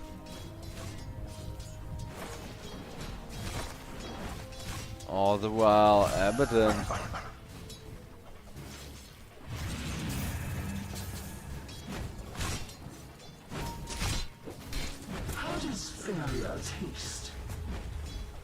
just trying to be as aggressive as possible over on bot lane, but I think Duza should be stabilizing. And speaking of stabilizing, the other carry this time around also left to farm a bit more.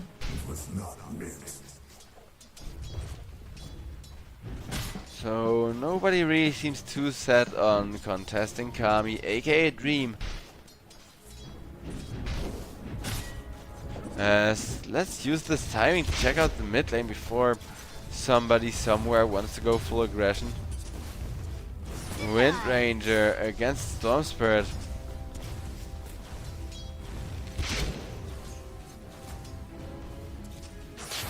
Holding the lane decently well. Storm Spirit one last hit ahead of the Wind Ranger.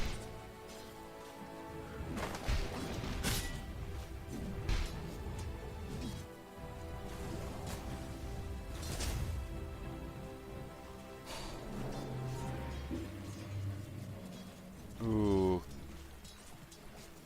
Clockwork. Ducal is actually playing this quite well, knows that he needs to be careful.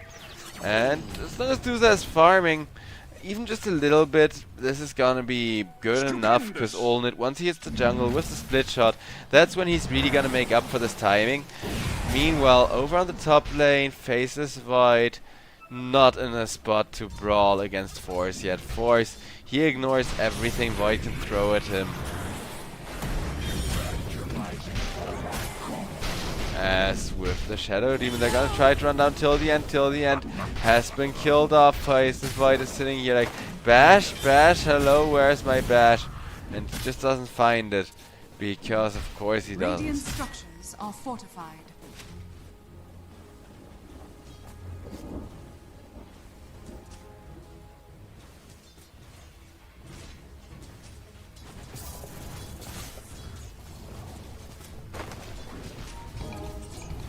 Two-kill lead so far, and as long as this Duza is farming at her current rate, I think they're really happy with the way this bot lane is going. Especially with now Clockwork delivering a lot of damage from that battery assault. Lace trying to man fight up, he didn't get the curse to proc. But he does get to live with a shield of his own. Duza getting all of her mana drained away as well.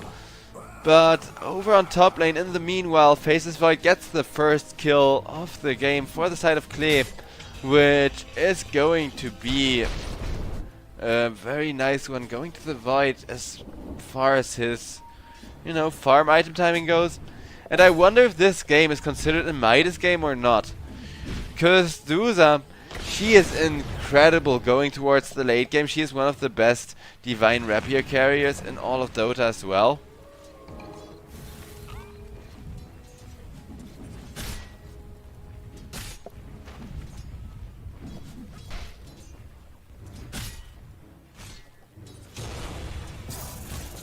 Over on top, nobody really has resources left to fight. Whereas over on bottom, Duza's resource situation is equally horrible. With the shield proccing, Abaddon will get a kill on the Duza. Even if he did trade Lil for that, that is not a bad trade at all, considering that Duza is the one position and the one person they really need to shut down. I'm gonna switch over to Network early on, just so we can keep track of the Duza, who farms faster than everybody, but also gets shut down faster than everybody, as Lace doesn't get to escape his own illusions. His own illusions with the curse will be enough to kill off the Abaddon. This is why everybody builds the Manta style on Abaddon. So that you can do to your enemy what just happened to the Abaddon himself there. Radiant are scanning. As the Wind Ranger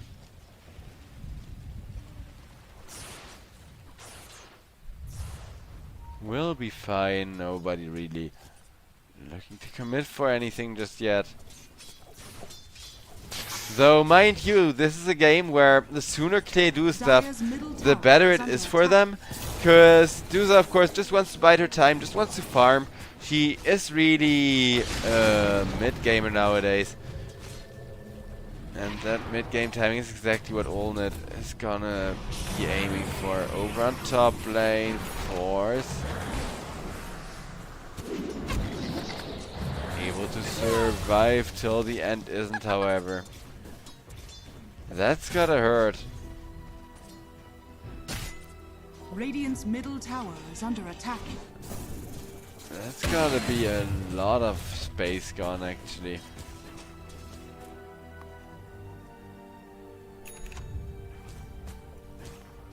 I guess we're just gonna watch the Duza farm until anyone wants to do something. Faceless Void, once he gets the Chronosphere, I don't think he's gonna really commit early with his team. I think he's just going to use the first few Chronospheres, maybe in case he gets ganked defensively. But other than that, just dump him for one hero kill, get that one hero kill and be done with it.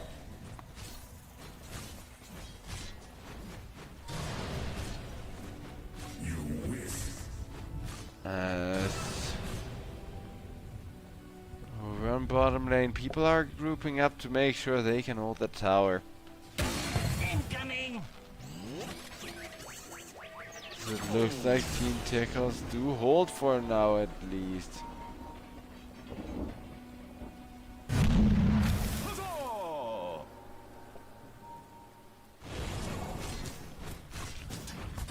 And Lace. I'm about to get a... Okay, he has level 6 actually. He just holds the skill point for the ultimate to make sure that it isn't gonna proc preemptively. Isn't gonna proc before he needs it. Duza, on the other hand, is skipping her ultimate for this game.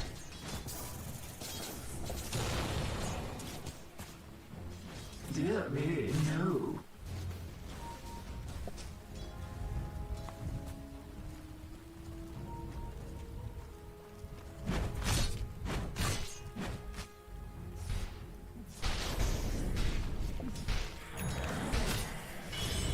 Faceless Void, looking to get that Mask of Madness up and running.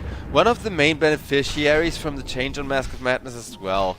Faceless Void and Juggernaut and all of those squishy agility kind of carries, they benefit so much off of having the damage instead of just attack speed extra. Or was the attack speed extra given? Well, yeah, I think so. Nowadays, though, they get a crap ton of damage.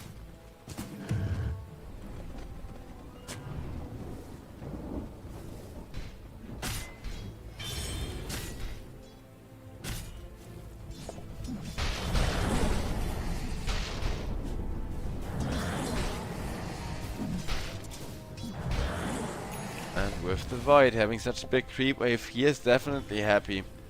Wind Ranger got an ultimate, but not yet looking to play that proactive in-your-face playstyle, because Wind Ranger still needs to save up for the Javelin. Ducalis will get nuked in the face, manages to hold himself alive with the flare for just a little bit.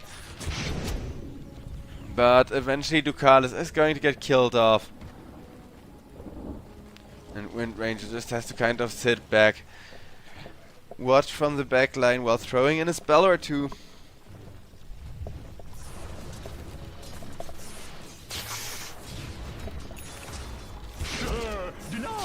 Denied.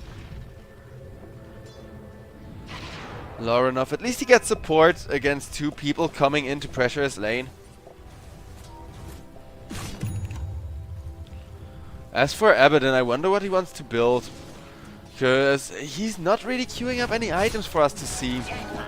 With Wind Ranger, it's gonna be the obvious Maelstrom build. With the DOTA, also relatively mainstream Manta style into a really early kind of Butterfly. Because Butterfly, it does scale perfectly well for the Manta style with Butterfly scales better than ever with the new way it works.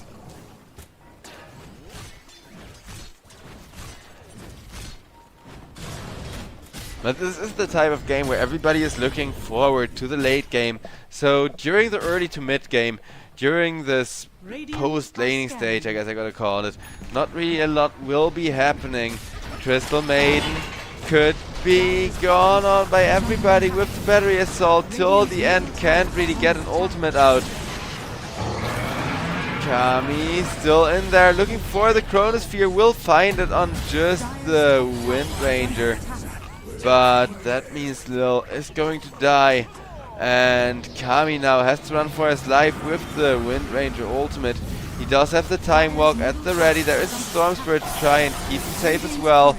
Kami manages to survive the Shadow Demon ultimate, will be taken off the map by him, and that's gonna be a kill on the Faceless Void, who managed to spend his money before dying.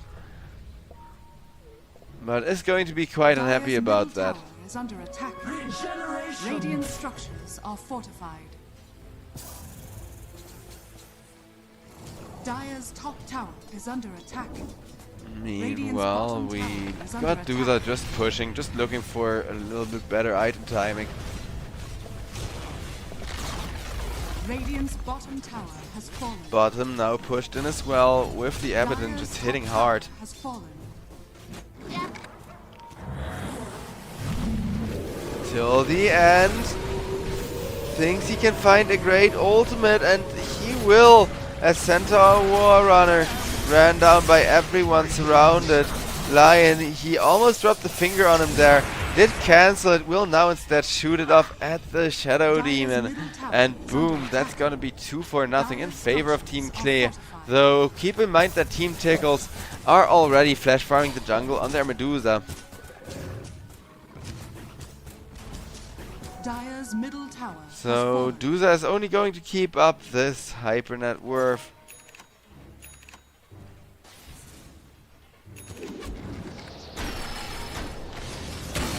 Hook shot completely off the mark from the Clockwork. Two supports low with the Stampede. They will try to catch them and will get both of them actually. Thanks to Laurenov shooting in from behind. Storm Spirit, last one alive of the bunch on mid, but he also will be killed off by Ducalis there on the troll.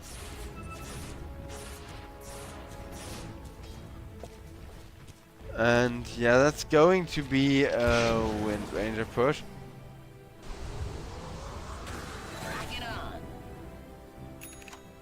Dire's middle tower is under attack.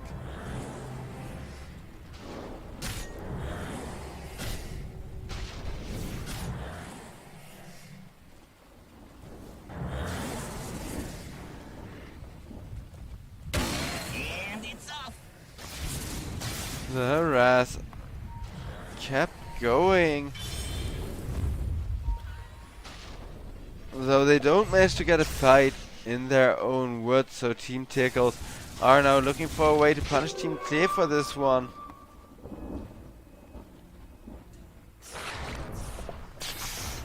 Dire are are scanning.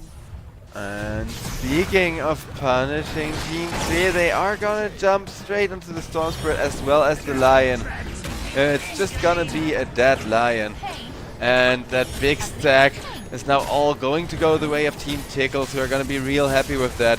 Because not only does Retaliate make it super easy to grab stacks your way, Wind Ranger will help out with the power shot with sufficient amounts of right click damage.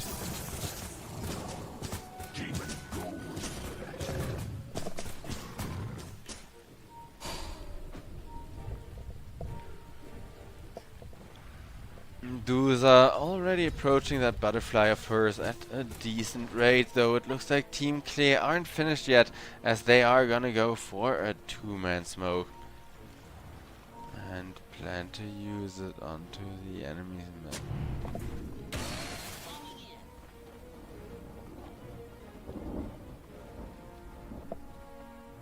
Radiant are scanning.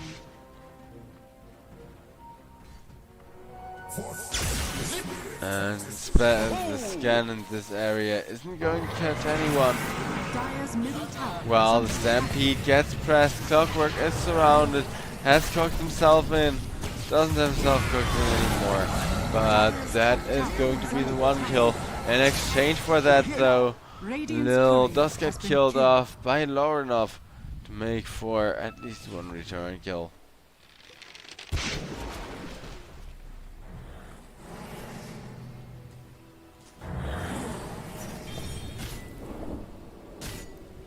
As everyone from Team Tickles now trying to slowly but surely take over the top part of the map as well.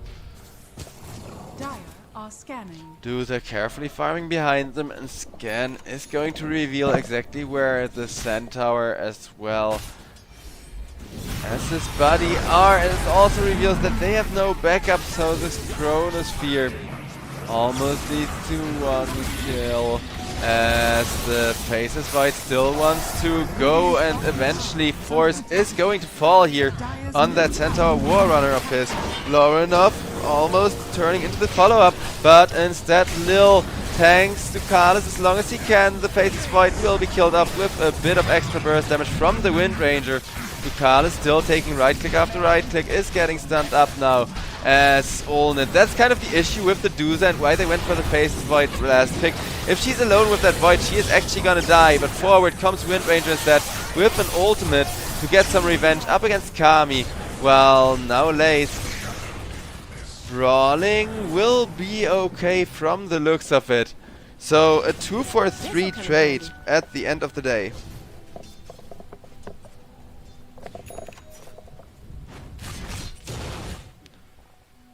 Yeah, pretty decent job. Royal Jelly dropped by that Storm Spirit, which he's still been using. Got 2 more charges on that.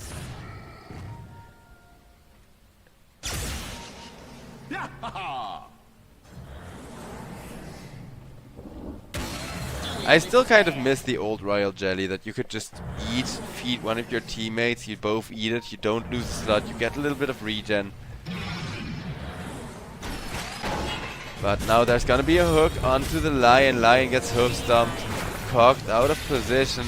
Lil still quite tanky. So despite everything, he manages to get back. Finger on the Clockwork. That is gonna be finger kill number 2. Crystal Maiden unluckily gets tied to the Lion and ends up making that not quite a good trade for Team Clear though. They had that set up so well, and the Crystal Maiden being in the wrong place at the wrong time kind of punishes both of them. Though I guess Lion, there are worse things than dying as long as he gets a finger kill out of that, right?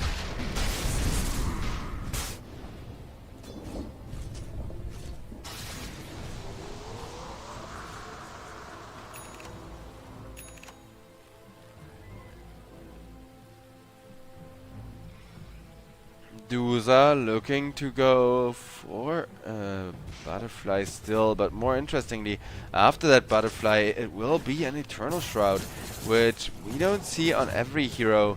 But for Duza, the amount of spell magic resist is gonna be insane. And I mean, even the Faces Void deals some form of magic damage, right, with spashes. And the Mjolnir that he's about to finish up. As Kami, aka Dream, still just trying to use that farm timing, despite the fact that he has a Chronosphere fully available for whoever wants to taste his wrath.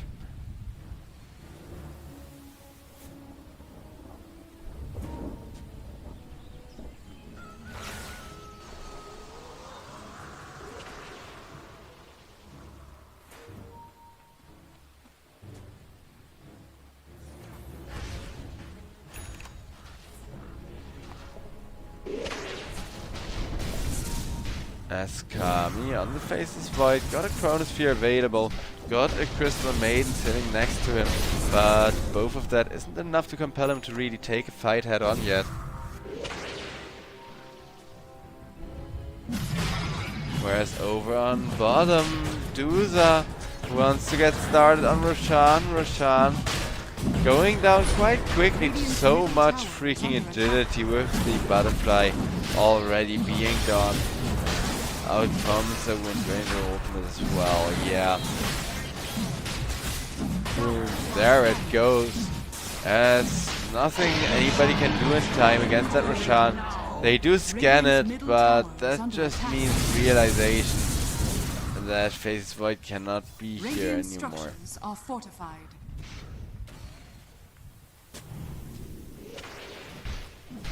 Dire's bottom tower is under attack. And with the Radiant's Faceless middle Void tower forced back has in the fallen. jungle, Duza can now start getting to work on the tower like the queen she is. Dire's bottom tower has fallen. Radiant's top tower is under attack. Over on top lane, Abaddon meanwhile trying to get a little bit of a split push going, but there's the initiation from the Clockwork Lion with a two-man Earth Spike, trying to buy his team some time, but he will instead be killed off with a stomp and a double edge. Dire's bottom tower is under attack. Dire's structures are fortified. Radiant's top tower is under attack. As two people teleporting over towards the top lane now. Abaddon ran at by the Centaur War Runner, stunned up. Will be taken off the map by the Shadow Demon, and yeah, with that Shadow Demon cursing the Abaddon, this is just gonna be a kill. Abaddon ultimate is gonna wear off. Wind Ranger still machine gunning him down, and that's gonna be it. Over on the mid lane, Duza with an Aegis. Like, yeah, Void, he can bash the Duza, he can keep Duza locked in a corner.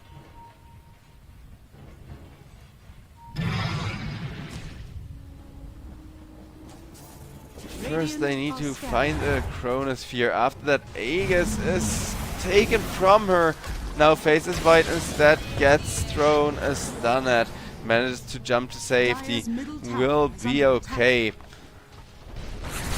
As Team Clay, I bet they scout up that high ground, see Team Tickles and just kind of trap themselves. Because now Storm Spirit gets stunned up as well. Young G trying to jump on out of there, and he will make it. As it's quite hard to keep a Storm Spirit perfectly chain stunned up.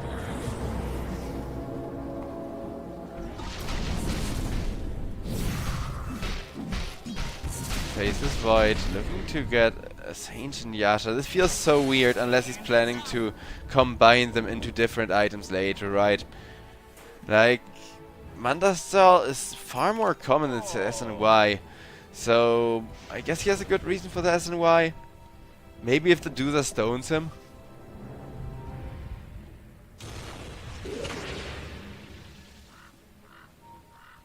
Smoke around, over onto the mid lane. Nobody there to be found though, as most people are instead trying to hold the bottom lane contained. Every coin helps.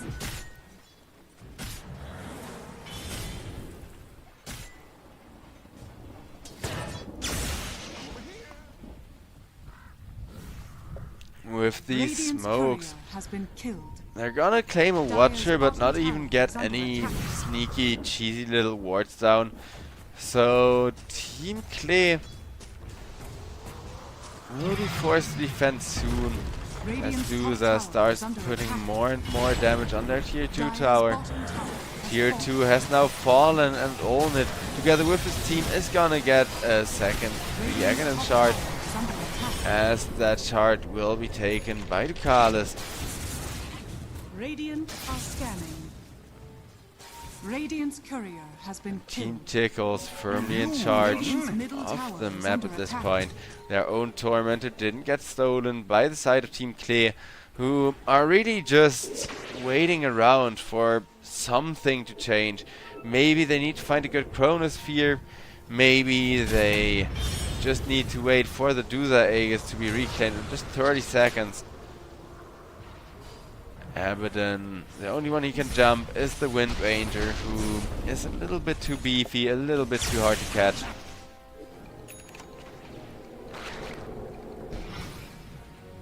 "22 seconds till the Aegis is getting reclaimed, so Olnit doesn't even have to be afraid of anything yet.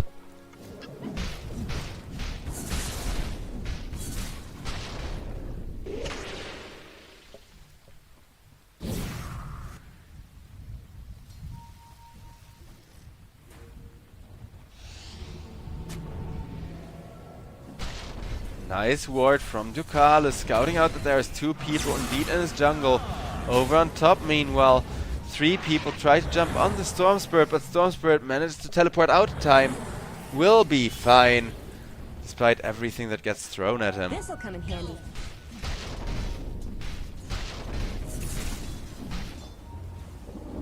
Radiant's bottom tower is under attack.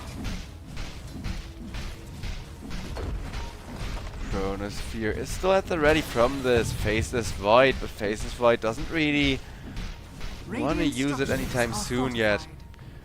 Dire's I mean, top I tower kinda is get under it. attack. You just had to deal with an Aegis on the DOTA so you couldn't kill her. And now DOTA's Aegis may be gone, but it's so hard to estimate how much damage they need to kill off the DOTA, right? Because of that whole mana shield mechanic. So I do get why he's a little bit reluctant. You don't want to be the guy that leaves DOTA at like 500 mana, or maybe even, let's say, 200 mana, and then she just throws out one of those Mystic Snakes and kills you instead. Radiant are scanning. Because this DOTA is starting to look like an absolute boss.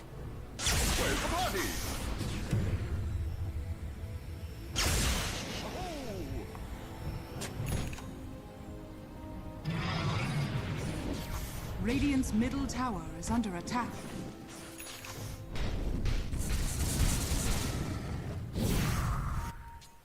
And while everyone is farming, we all know the one hero who that kind of farming game state benefits the most is the DOTA this game, with her split shot built in.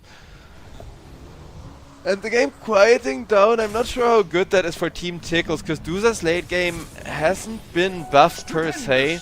It's really the mid game that where she's even stronger than she used to be. Late game, she still kind of falls off against Abaddon and Faceless Void, who are just gonna stay sitting on top of her. But Olnit, knowing that, will take the final tier 2 tower down in absolutely no time, Dire's top proving tower what is huge fortified. amounts of damage he does. Radiant's bottom tower is under attack. Dire's top tower From is here under on out, attack. it's gonna be some revenge of the clones with just more and more illusions coming down this lane. DOTA actually made sure to hide them away too and cut the creep wave with it.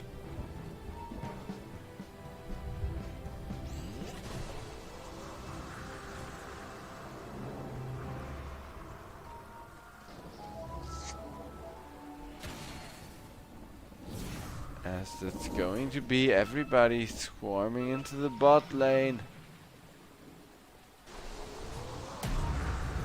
And Abaddon will still be caught.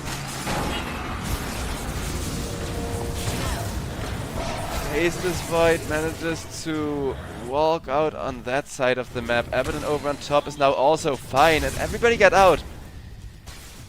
That was like 4 people bottom with 1 Center Scout top that rejoined them later, as now everybody has control around this Roche Pit area on the side of Team Klee instead again. That's ridiculous. And I hate these Fiend Gates because they make teamfights so confusing when people like play the fun little musical chair game with them. You can cancel teleports, you cannot Radiant's cancel top tower teleports. is under attack. Young G also jumping all across the map. But the map is Radiant getting are split. scanning. Duza is waiting for that late game, really looking forward to that. Wind Ranger meanwhile also making sure that she won't fall off low enough. Keeps skating if nothing else.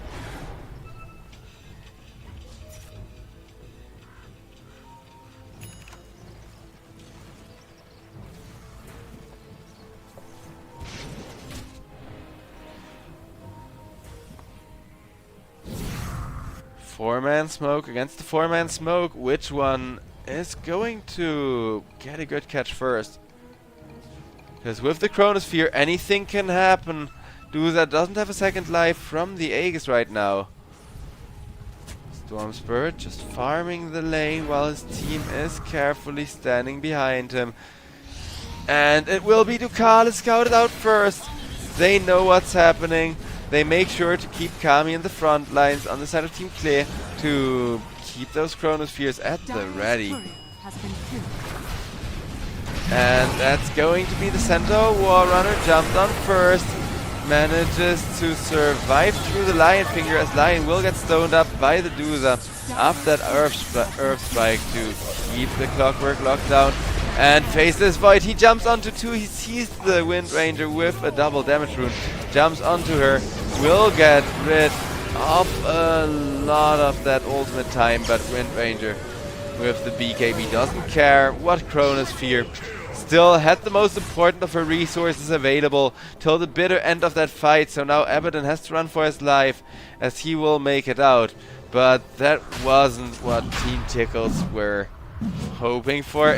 Well, actually, no, maybe Team Tickles are happy with this. Because thanks to that double damage rune, just having a little bit of damage left on it, and Wind Ranger now having in the next ultimate, they can still try to go for the Roche. So, despite that fight not being the cleanest from Lorinov, they will compensate by just getting a Roshan for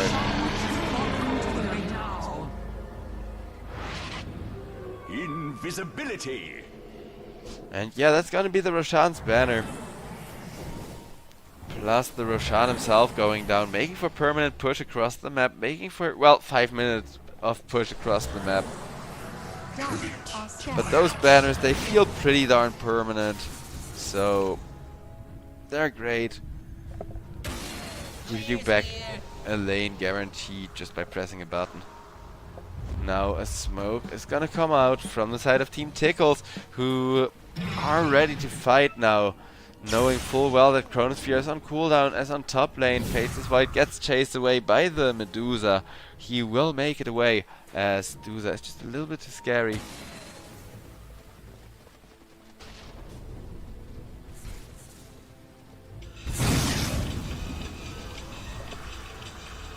Faceless Void about to get jumped by everyone though. Little does he know, that's stun number 1, stun number 2, and that's gonna be no more Faceless Void.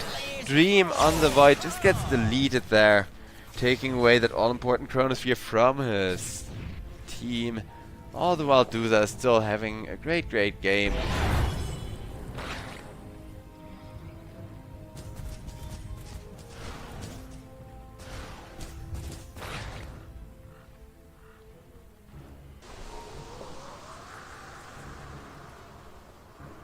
Team Tickles, the hard part for that draft is gonna be actually taking an objective up the high ground. Lil gets poked at by the Duza, will be killed off. Such a support life, that poor little lion. Pun very much intended, will be killed. All the while this bottom tier 3 tower, hit after hit, it is eventually crumbling. Dire's bottom tower has fallen. Needless to say that Medirex are an easy job if your name is Wind Ranger. Dire's bottom barracks has fallen. And Crystal Maiden could be in a world of hurt, as CM just wanted to make a bit of space, just wanted to defend the base, instead got blown up. And it's gonna be the real DOTA pretending to Dire's middle just kind of nonchalantly be an illusion when actually now Olnit is in such a good spot to hit people without that mischance coming in. Center War Runner not quite catching the follow-up kills for the DOTA. Out comes the Chronosphere though from the Faceless Void. Faceless Void dealing so much damage to both the DOTA with the Lion as well as that Centaur War Runner. But both of them do manage to get away. Do they want to jump Olnit? Because Olnit, he only has one life. He doesn't have one life. He has 2 lives, but one of them is only a real one without having mana. But Faceless Void, he got baited in. He will manage to time walk away. Crystalmain goes for an ultimate, but Wind Ranger will just blow her away from her own ultimate, as it is gonna be the Medirex getting destroyed with the DOTA Illusion Army right-clicking away at that. Dire's middle barracks have fallen. Dire's top tower is under attack. Top tower getting pushed in with 2 of those strong ranged heroes next. Blaze still trying to find the DOTA at least that first time. DOTA got Earth spiked up, Lion with the mana drain will get DOTA's first life down, as well as Centaur War Runner's only life. Instant buyback though from Centaur War Runner, so much for that being his only life, as Lion gets killed, no buyback available to him. Faceless Void, no Chronosphere more importantly, so even though he deals damage is all he has to work with here. While in comes the Centaur once more, perfectly setting it up and just allowing the draft time and time again pull through. Now have mega creeps. They still got the Stampede as well, and these Stampedes have just been beautiful throughout the game from the Centaur War Runner, making sure that DOTA can actually use her ultimate to turn people into statues, make sure people are actually forced to look at that Stone Gaze, and it has been working out. You don't even need a card when you can just bring DOTA with Stampede into the right positioning already, as that is going to be 2-man cross from G with the BKB, but that alone isn't going to keep them at bay just yet. The fight still keeps on going as DOTA's mana is going to get drained. Wind Ranger though delivered a little bit too much damage, and it's already Mega, so Team Clear, they should know that this is their last hooray, the last chance they get to kill the DOTA and finally try to, well, if you don't end the game, take at least 1 lane of Rex in return, right? As the Chronosphere comes on out for the Medusa, DOTA is going to die here against the Megas, as it's just 2 people trying to hit the Ancient. DOTA buys back, Medusa on her way back in, another buyback from the Shadow Demon, as Kami on the Faceless Void manages to get away in time. Stormthreat doesn't, will have to buy back, will be buying back, trying to keep his team in the game somewhat longer. Lion goes down again with the mana drain though, and the Ancient is gonna explode. They tried till the bitter end. Team Clear like, no, please not another game. This has been quite a slow and exhausting series already. And yeah, no, it is gonna go to game number 3, because if 2 teams play really slow, exhausting, kind of boring to watch DOTA, it's usually a sign that it's actually a really close match between the teams, and neither of the teams wants to fight unless they can be guaranteed sure that they got the advantage. So here, with the advantage changing time and time again, by the time DOTA finally had it, all she needed to do was to farm, so she wouldn't be falling behind net worth wise. And that's really the story of this game. Next game, I do hope the drafts are going to be more exciting. I am happy that the series goes to a game number 3 once again, so I will be seeing you all then, chat. I do hope you're very much enjoying the show. Do thank you all so much for watching. Have a great one. And we'll be back after the break here at the European Pro League season number 15, which may take a little bit. For game number 3, players get like 5 minutes to clear their minds, maybe a smoke break if any of them smoke, because it has been like a back and forth with the teams really trying it. They're all having to improvise, having to adapt to one another. Let's see how game number 3 goes. Let's see if here the drafts are gonna be super fast or even slower yet, as far as the teams trying to outdo one another goes.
speed, easy to see. When we collide, no one walks away easy. I never thought you'd be the one. I never meant to take your heart. I never felt so hard. I never meant to be the one. I never thought I'd break your heart. And after the stars have crumbled to dust, we still feel the warmth burning in us, burning in us. And it hurts so bad, but it doesn't mean that it's wrong. No, 'cause after the storm, you'll see the sun.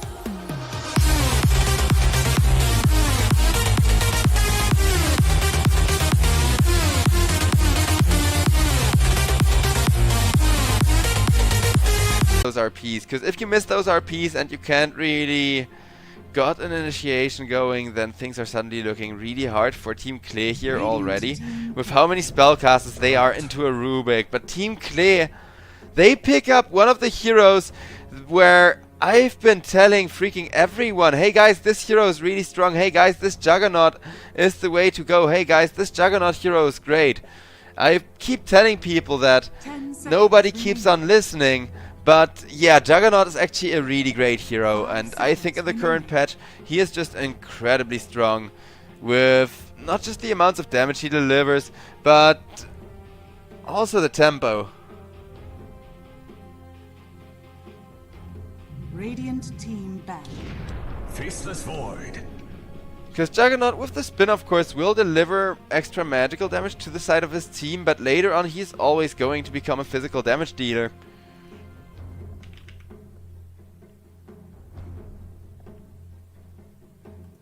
And to deal with the Juggernaut, they are immediately going for one of the traditional Juggernaut counters. It is going to be that Faceless Void picked up. Chronosphere is a counter to the Juggernaut ultimate indeed, since yeah, what can you do about getting Omni-Slashed if wherever the Omni-Slash is gonna end, like wherever Juggernaut comes out of the Omni-Slash, you just put the Chronosphere down, right? That's kind of how you should be doing the counterplay to the Juggernaut. Expect where he's gonna end when he Omni-Slashes, and then punish him for the Omni-Slash. Alternatively, they can also try those Blink initiations from the Centaur with the Blink stun, from the Rubik with the Blink lift especially. Cause yeah, Rubik does love his Blink lift.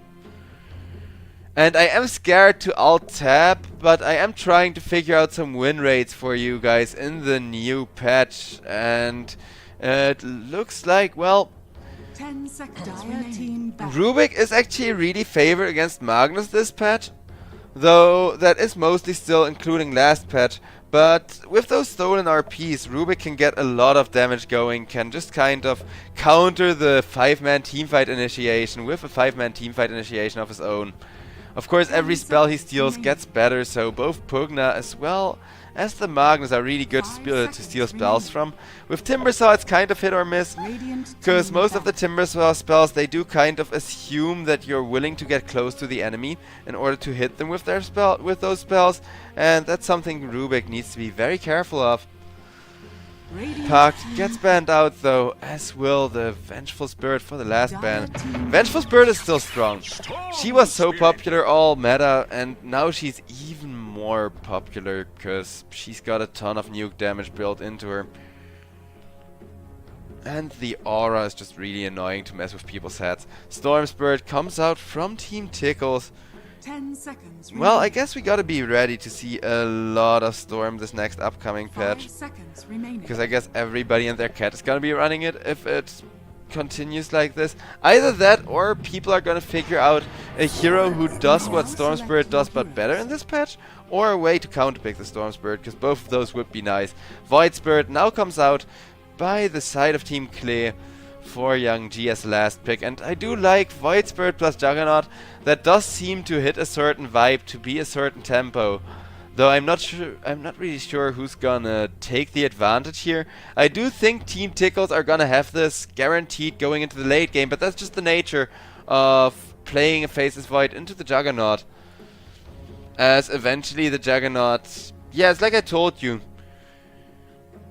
The ultimate is gonna do work, but then Juggernaut comes out of the ultimate and the Chronosphere is already placed on top of him. That's how you want to do it as the Faceless Void. It is kind of tricky, but Rubik and Storm Spirit are there for the setup, and all you really need to do is either Chronosphere kill the Juggernaut immediately. If you like run into a Juggernaut and he has an ultimate and you have an ultimate, you gotta be the first one to throw the ultimate, because with the Omni Slash, Faceless Void doesn't deal with it so well anymore. If Juggernaut just has a Blink Dagger, doesn't activate the Blink Dagger before Omni Slashing, and then you do the like Omni Slash, Blink, mid Omni Slash kind of thing, you can solo kill a Faceless Void quite easily, even as Juggernaut.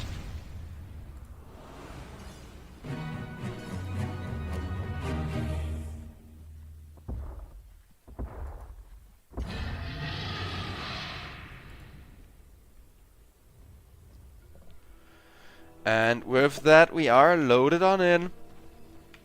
Prepare Also, let for me fix battle. my camera since the freaking lobby was busted. Let's see if it works now. Yeah, there we go. You have learned nothing.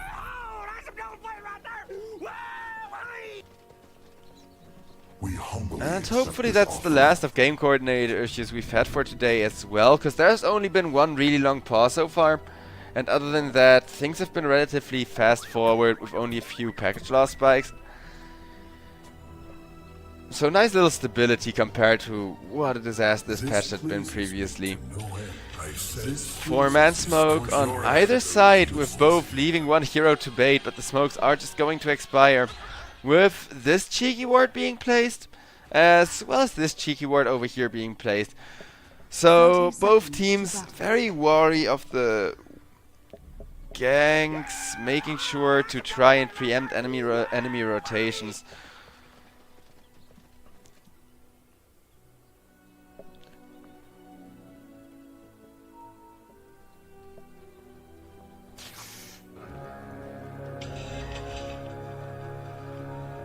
Team Tickles against Team Clay, game number 3 to decide battle which one of them begins. is gonna make it out of the group stage ahead. Because, yeah, ladies and gentlemen, the group stages are coming to an end. For those of you who haven't noticed it yet, this is kind of a short tournament this time around. We're just gonna be here till the second Christmas day in like Western European Christmas. So pretty much a full other week left to go after tomorrow in this tournament. And the group stage is gonna end on Friday already, meaning these teams, they gotta give it their all to try and get a fortunate standing for themselves, to try and get that really gracious starting slot.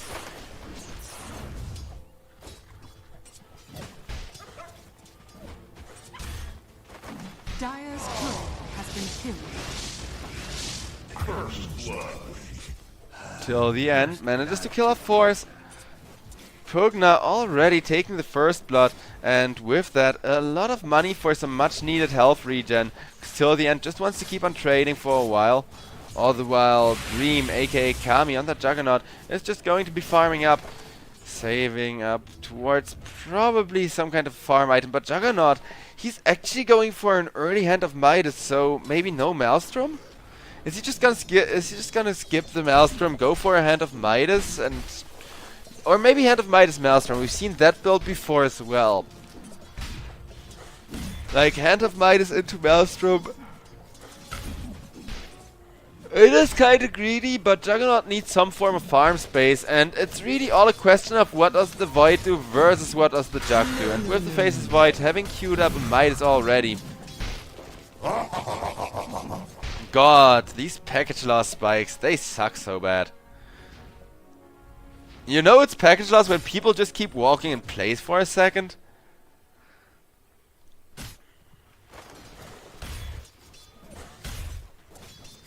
And it shouldn't be my internet, right? OBS says we are not dropping any frames or anything like that.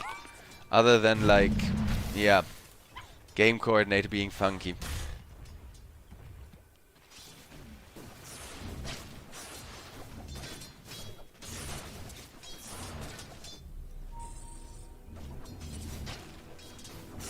Young G grabbing up as much farm as he can over on the mid lane. Storm Spirit against Void Spirit. It is gonna favor the Storm Spirit here. It shouldn't be favoring the Storm Spirit by how much he's losing the lane. So Lorenov definitely knows how to shut out the Void Spirit. Is trying to actively shut out the Void Spirit as much as possible from this lane. Meanwhile, over on the bottom lane, Crystal Maiden, an absolute powerhouse. Though Ducalis does have to make sure he invests every point of mana he spends wisely. Mana regen isn't something CM should be taking for granted.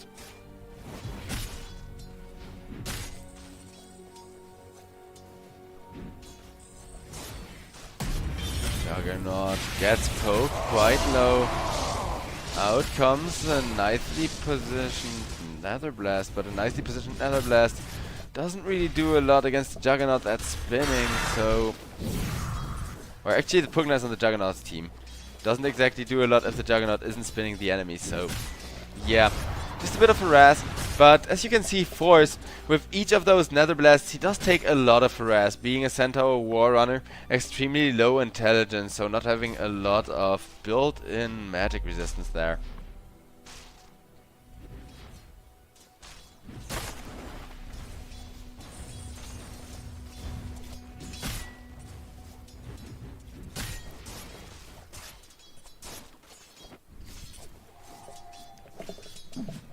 As for Lil, this time around he is gonna be playing the Magnus. Still, just as a support though. But as a Magnus, with a Timbersaw especially, he's gonna get some farm shared with him.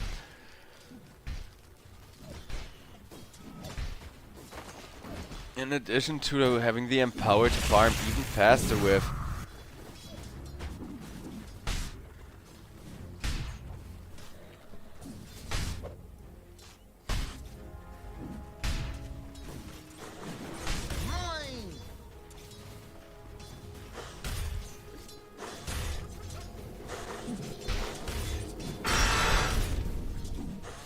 This Void just kind of being bullied by the Timbersaw, though his lane has a very low chance of him dying.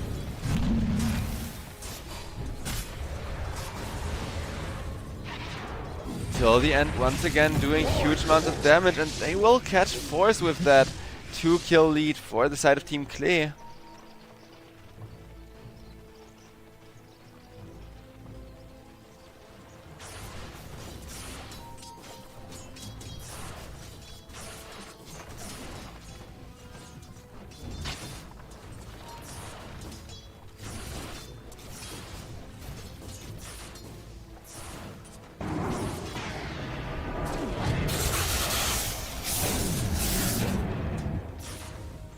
Radiant's top tower is under attack.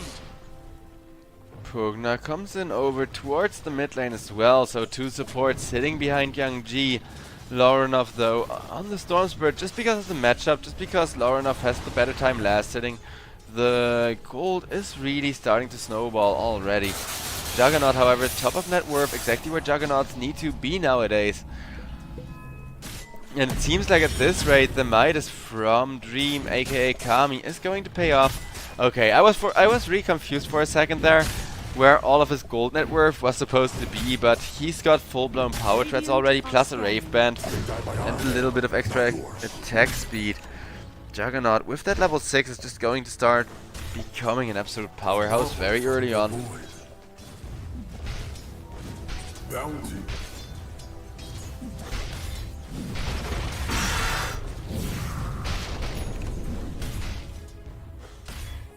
Olnit still farming decently well. Faceless Void wants to go for a Midas of his own. Perhaps to try and counter Juggernaut's tempo, to survive all of the part of the game where Juggernaut can just blink you and instant kill you. But it is a classic matchup.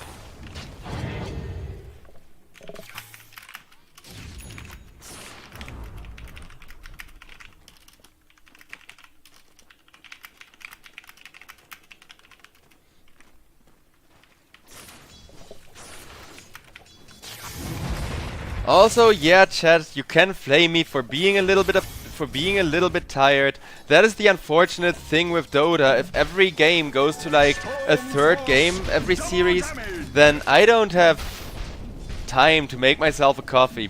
And I'm really feeling that right now. Because I've made myself one big mug of coffee when we started with the first best of 3 of the day. And before the first best of 3 was over, the mug of coffee was already over. And we're now coming towards the final game of the second best of 3 of the day. Which could be a long one. Lil, he's just coming through to support Little.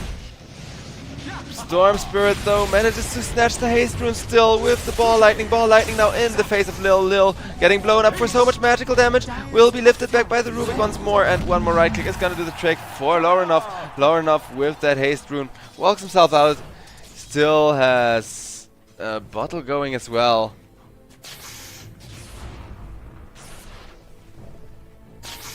And it is going to be a really big stack. Getting killed off by that Storm Spirit as well, getting himself a nice fat chunk of cash now. Yeah, I'm really just hoping these Dota games get kind of hype so that I wake up again. Cause I don't know, with the new pet, farming just gets so boring so fast. Cause nobody really knows what can we do, what can't we do. So you got people making like half as many moves as they used to in the last patch, if that makes any sense. Like last patch you felt confident, you were like, okay, we know we can take a fight on top right now, we know we can take a fight on mid right now, we know we can take a fight on bottom right now, so we will play around that. If you don't know which fights you can and cannot take, if you just know, hey, enemy team scary, then it's like Lace especially, he's been wanting to go on the Faceless Void, but he knows Timbersaw solo doesn't really do anything to the Faceless Void. So they need something as far as backup goes, but all the backup is busy. Making stacks, trying to farm stacks, and just doing support stuff for this Juggernaut as well. Juggernaut wants to go for a Manta Star second item.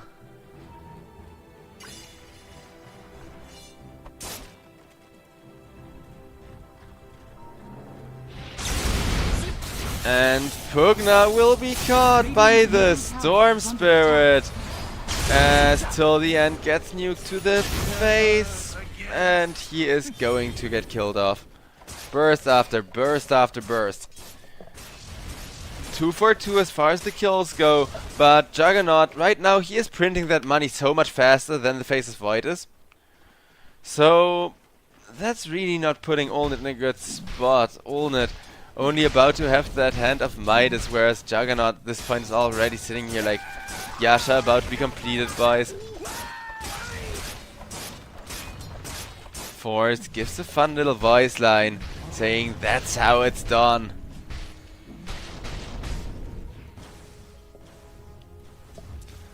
And Young G, he also didn't have the nicest of lanes. He still hasn't died yet. Is looking to get himself an Aghanim Scepter. Radiant's middle tower is under attack. So I guess we're back to the Aghanim's first item meta for the Void Spirits.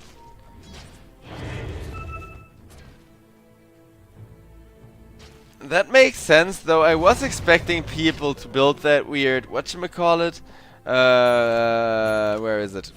Here it is. Parasma. Cause, yeah, the new upgraded Witchblade, it's so weird. It gives a lot of projectile speed, it's more kind of intended for ranged heroes, really. But personally, I like it on any hero that benefited from the Witchblade and also scales on intelligence really well. Now a 2-man smoke comes out from this Centaur plus Rubik combo, who stacked up as they are want to jump on the Void Spirit. Stampede is still there, but Young G will be blown up with another right click from Laurenov. You have no power here. Dire's middle tower is under attack.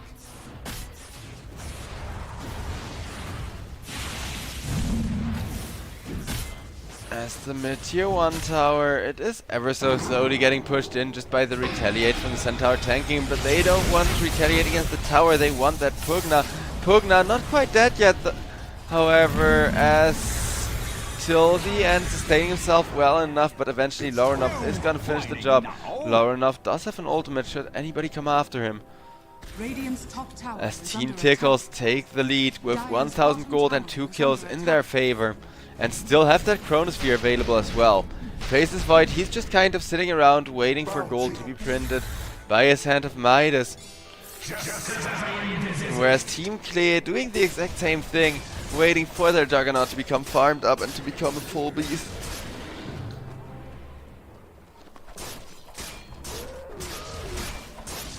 Dire's middle tower is under attack. Radiant are scanning. Mid tier 1 tower also getting poked down bit by bit.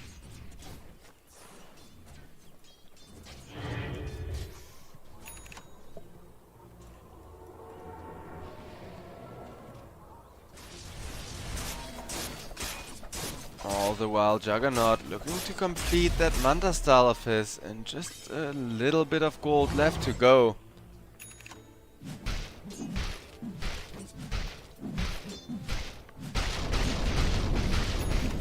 Faces Void will pick up a Maelstrom, whereas Storm Spirit with that first item Orchid. Let's see what Lorenov queues up next. Though this is a really good Orchid timing to now try and go for those ganks, to be a source of aggression really, as 3 people are gonna smoke up towards the triangle. Dire are scanning. Radiant are scanning.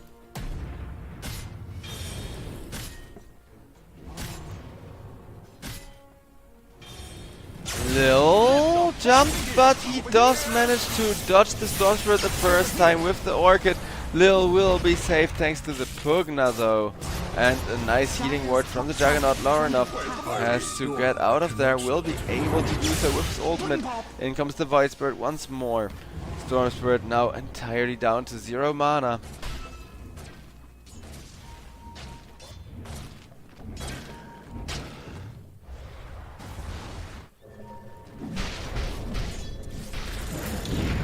Faceless Void will also just hit a Chronosphere onto the Timbersaw, who's gonna go back straight into the Crystal Maiden. Crystal Maiden, she isn't even gonna hesitate.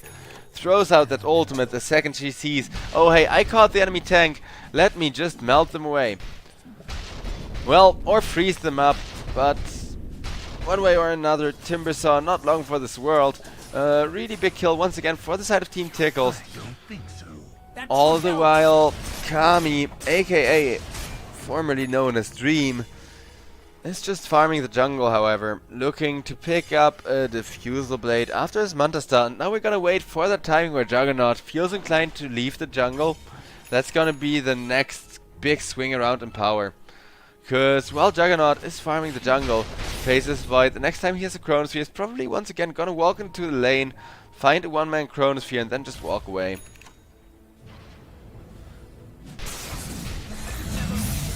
Over on mid lane, that wasn't quite a one-man Chronosphere, but it was a one-man kill, as of course such support life, but with a Storm Spirit and a Crystal Maiden standing by. Pugna, he doesn't even know where he wants to place a ward before they blow him up. Gee, he didn't have wards. Did he already place one? No time to check as Faces Void over on the bottom lane just got Omni Slashed by the Juggernaut. Juggernaut just solo killed him by waiting for the time walk and pressing an Omni Slash. Well, that's certainly easy, though it's really not supposed to happen that your carry kills the enemy, like your carry gets killed by the enemy carry in a 1v1 like that. Really big oof for the Faces Void, who ends up giving away a lot of Team Tickles gold lead. But, well, it's less than 1000 gold lead for Team Tickles. They immediately realize, hey, we need to keep getting these objectives, we need to keep going for pressure if we want to win this, and they do indeed pressure another tower. Do indeed get an advance in the map, say, but only until the mid push comes on in once again. Radiant's middle tower is under attack. Radiant's middle tower has fallen. This time around, it's gonna be enough of a push for the mid tower to actually fall. Storm Spirit, he tries to initiate. RP being held as Magnus doesn't quite get the angle he wants. Will interrupt the freezing field from the Crystal Maiden, as a level 1 Crystal Maiden ultimate just doesn't do that much damage. Imagine if that Crystal Maiden ultimate was level 2, it would have actually absolutely wrecked everyone. But at level 1 it just doesn't scale so well. Meanwhile, Faces Void, once a kill on the Void Spirit, will get it together with the Storm Spirit. Though Lorenov will be the one taking the kill. I think they're gonna be extremely happy about that one.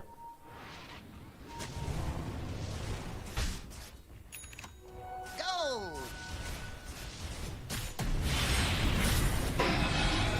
Pugna caught, nuked down with the Centaur War Runner. One more double edge is gonna do till the end in.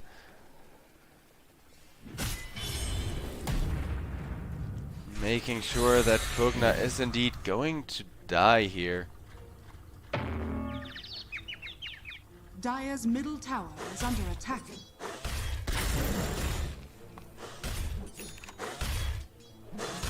Lace casually farming jungle, looking to get himself a Lotus Orb after the Shiva's Guard.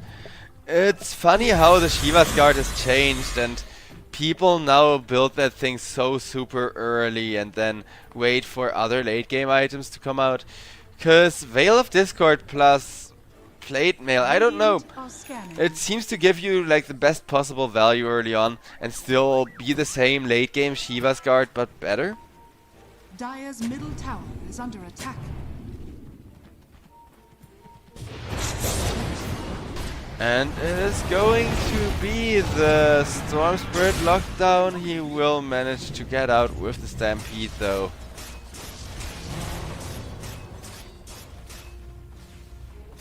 Radiant's top tower. Also, people ask, is the Blade Fury a nerf or a buff? If you ask me, it's a huge freaking buff to Juggernaut. Because it deals magical damage, but it scales on your attack speed. Radiant's top tower is under attack.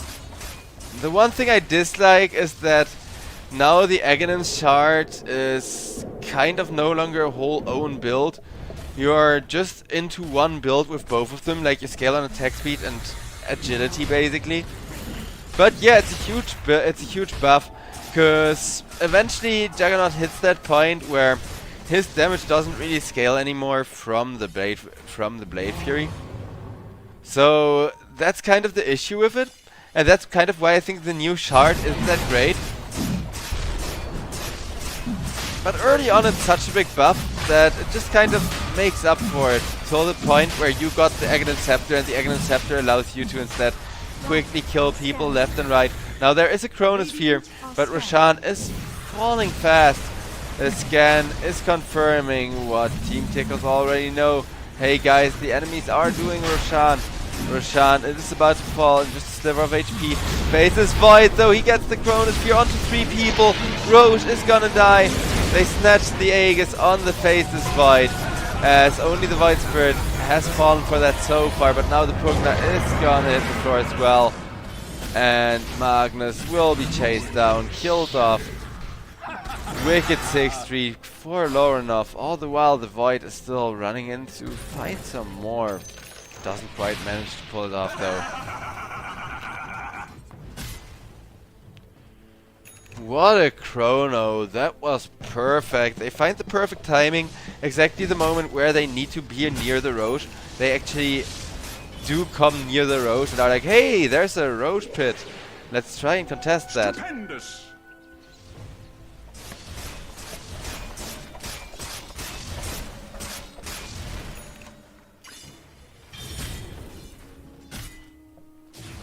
It looks like with a 4k gold lead, Team Tickles are feeling real good about this.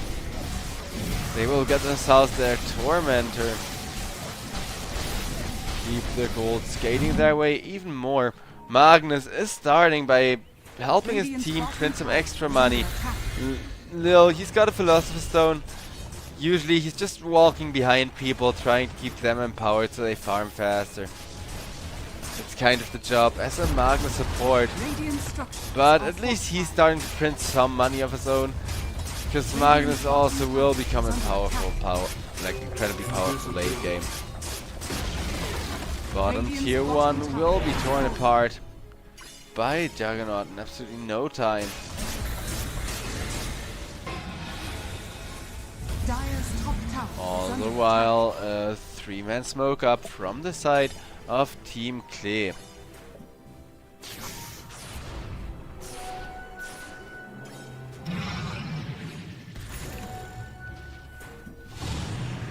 Juggernaut looking to attack the Crystal Maiden, and that is gonna be a full-blown Juggernaut ultimate. Deal with that freezing field. In comes the Storm Spirit right after Crystal Maiden. Got absolutely destroyed. Wants to fight into the Juggernaut healing ward. Maybe doesn't want to fight into the Juggernaut healing ward. As Rubik with the RP. Oh my god. The Arcane Supremacy RP. The Arcane Supremacy RP just got them all. And it looked so casual. Rubik just walking up to them, casts the spell and walks away. But that was an Arcane Supremacy RP, and it still wasn't enough to really cut the losses from the side of Team Tickles. Though it did help, and without that huge spell, it would have probably just been a full-blown team wipe after the Faceless Void died while having a Chronosphere. If they don't get to use the Chronosphere, Faceless Void just goes down without them being able to press Chrono. Then from there, everybody is going to only suffer harder. Radiant's middle tower is As under Faceless Void Radiant structures are fortified. doesn't even need the Chronosphere, okay? Like, Radiant's middle tower has fallen. he can't man-fight the Juggernaut without a Chrono, thanks to having Bashes built in.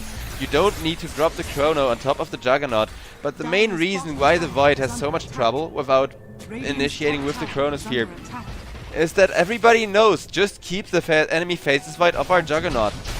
If Olnit tries to jump Juggernaut, Magnus will be skewering towards him. The Void Spirit as well is just going to throw out those remnants to try and draw him away. Speaking of Lil, Lil just got given that shard by Dawn Tormentor over here. And that Dawn Tormentor is going to make life for the Magnus so much easier, because it doesn't just increase his farming speed by a ton, but it'll help in the team fights alike. Speaking of team fights, nobody initiating it yet, but this is some aggressive movement forward.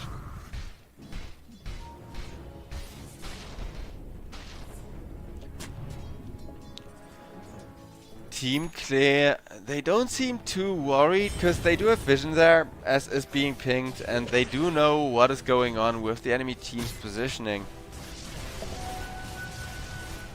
Radiant are scanning. As for the win probability, it still favors Team Tickles, saying it's 60 to 40 more or less.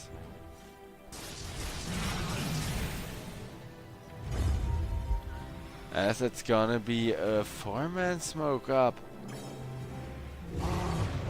Dire's top tower is under attack. Radiant's middle tower is under attack. They're gonna make it a full 5-man actually. All the while, no, Juggernaut actually jumped in from the other side and just ults the Rubik to death, as everybody is now chasing after the Centaur War Runner. But what just happened? That was just Juggernaut being smoked, finding a mini ultimate, killing the Rubik and walking away. As they want more from the side of Team Klee. Team Klee now truly starting to master this map. They will be catching the Crystal Maiden. And now this Juggernaut got the lead he was looking for. And now this Juggernaut is actually starting to be boss enough to man-fight into the Faceless Void soon. Which I'm not saying he is yet. I'm saying he will be once he gets a Butterfly plus like maybe a Skull Basher or something. But if your team pick up a Sheepstick for you, you don't even need the Skull Basher. That's the beauty of it. Radiant's middle tower And is under that's attack. going to be some tower push. With the Nether Blasts as well as Juggernaut hitting so freaking hard. The melee racks are now being opened up upon, while Magnus 2 more hits, as he's not able to escape the Storm Spirit Vortex. Only a Magnus died for tier 3. That could be worse, though. It does go to show exactly how Team Clay need to be paying attention to their ultimate timings and to going as a team.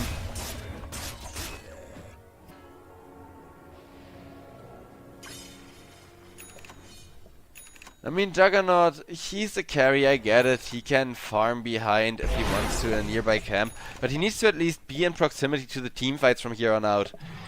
Because what I already kind of see coming is Juggernaut is farming the jungle. While Juggernaut is farming the jungle, 2 people are getting chronosphered and killed. And then Faces Void can just run at the Juggernaut knowing, hey, they just used the chronosphere on 2 random ass heroes that I don't really have to worry about. Scanning. Dire are scanning. So yeah.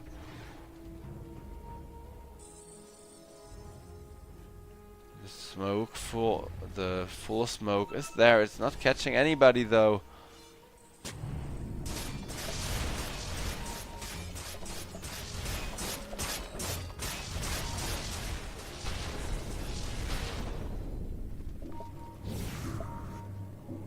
And a 5-man smoke is gonna come out from the side of Clay. So we have either team smoke. We don't have a Roshan up yet for another 30 seconds, meaning no Aegis available for either side.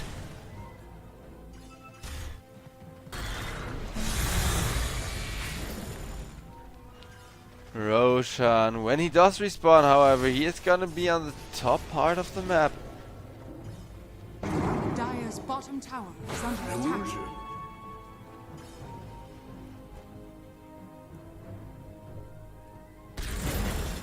Dire's bottom tower has fallen.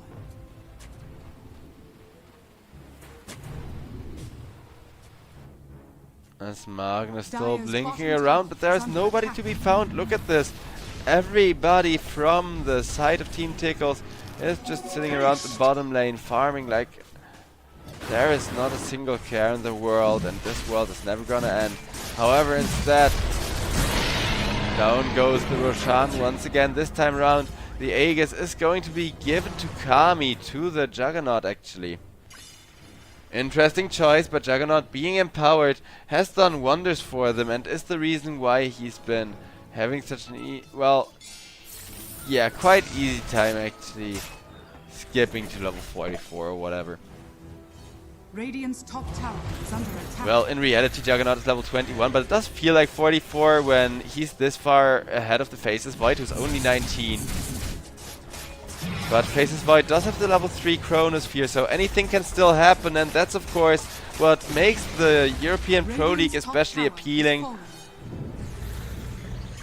Juggernaut, he knows also that he has to end this quickly. If he takes too much of his time, then he's just going to get destroyed. But Juggernaut, he is also going to be completely fine. Gets the Manta Style off, gets the mini ultimate off, heals back for a little bit, and then walks out of there with a healing ward.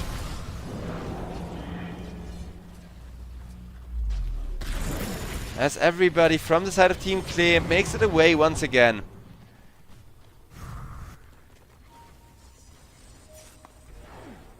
And this is what I mean when like the high levels are level 18 over on the side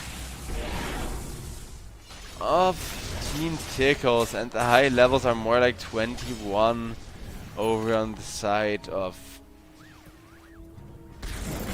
Team Clay, which I'm mostly surprised that the Timbersaw isn't so over-leveled, honestly. Radiant are scanning. He's actually had a sensible amount of farm and feed so far. Zip zap. Out comes a 4-man smoke squad from the side of Team Clay now.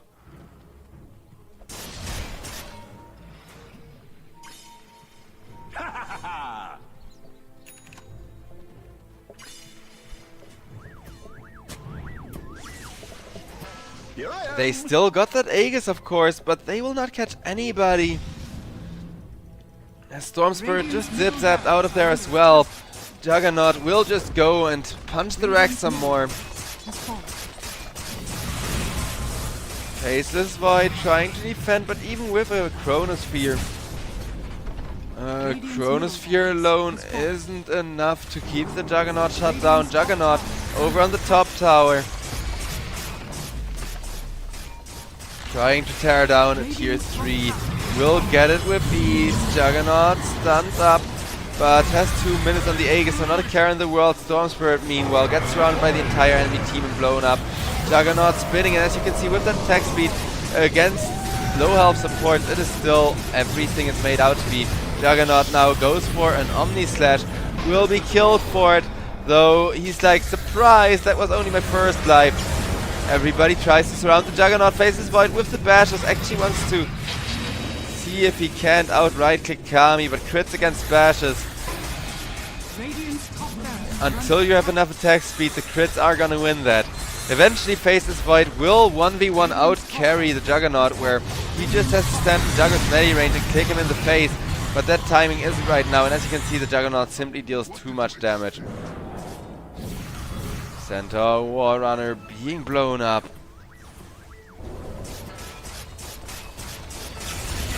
As that's gonna be a silence from the Orc coming in to deal with the Juggernaut. The Juggernaut, he feels undealt with.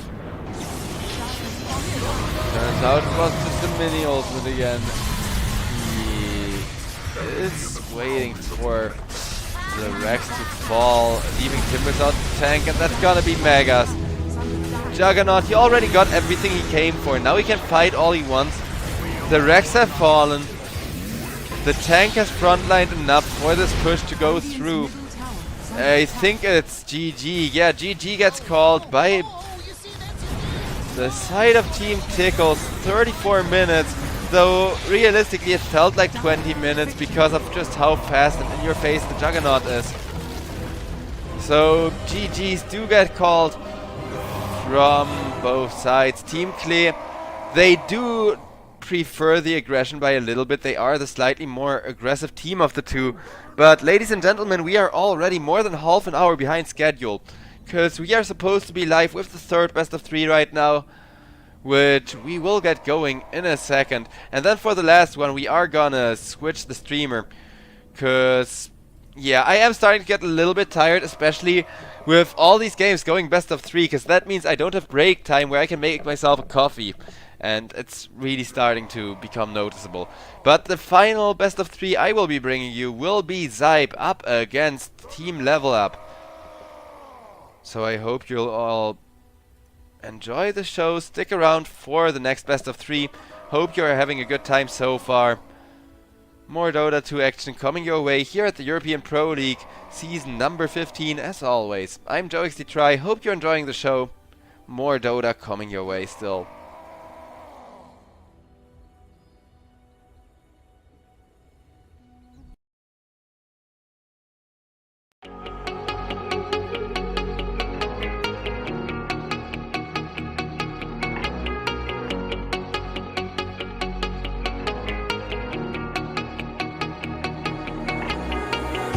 When I'm lonely in the dark, I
glaze on the D-roll.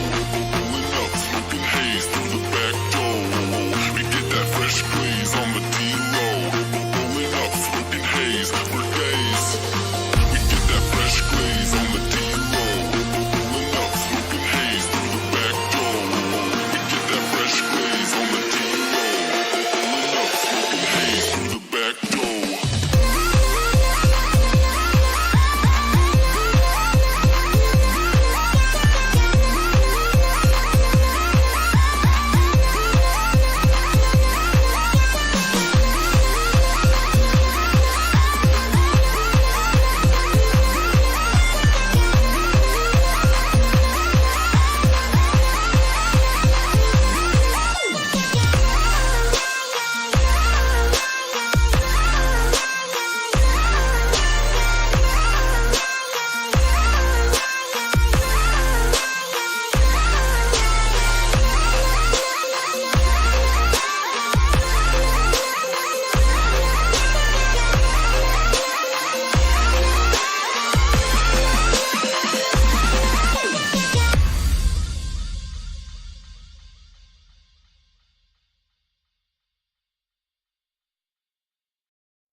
you and I come together like we can change the weather tonight.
Seconds remaining.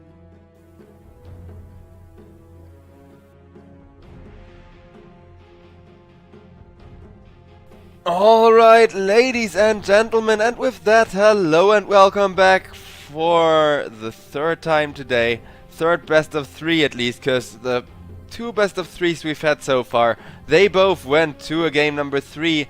And I'm usually the type of guy that roots for game number 3 to happen every single game, right?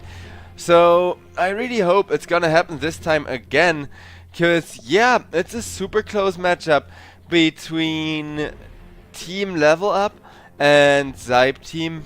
Well, we don't really know how close it is, but they about play two very different playstyles with still a bit of similarity. Like, they're both known for being super aggressive, but they're different ways of aggressive, if that makes any sense. Like, Level Up, sure, they will be the aggressive team, but when they play something aggressive, they play like a push draft, where they still wait 20 minutes for their carry to be able to leave the jungle and to kind of join their team, and then when their carry joins their team, their push draft is gonna just never let the enemy get recovery space. Whereas SIBE Team, they are more one of those typical hunting, team fighting Eastern European teams that wants to bait out mistakes, that wants to bait people into positions they shouldn't be in, and then just punish the hero. And if you get enough hero kills, you should get the objectives on their own, right? At least I think that's gonna be the logic that SIBE will be applying here. Dire team ban.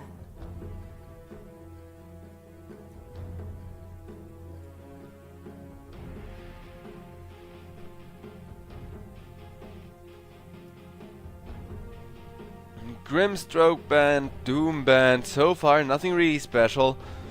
10 Though... seconds remaining. 5 seconds remaining. I don't know. It does feel like... I mean, all of these bands are super mainstream, but it does feel like there's so many heroes missing that you haven't yet banned that SIBE Team may have to deal with. Cause whatever they don't ban, Level Up can guaranteed pick it up next ban phase. And there is still that Slark left in the draft. Earthshaker, ooh, that would have been another good one. Slark left in the draft, Earthshaker left in the draft. Lots of scary heroes left in the draft is what I'm trying to say.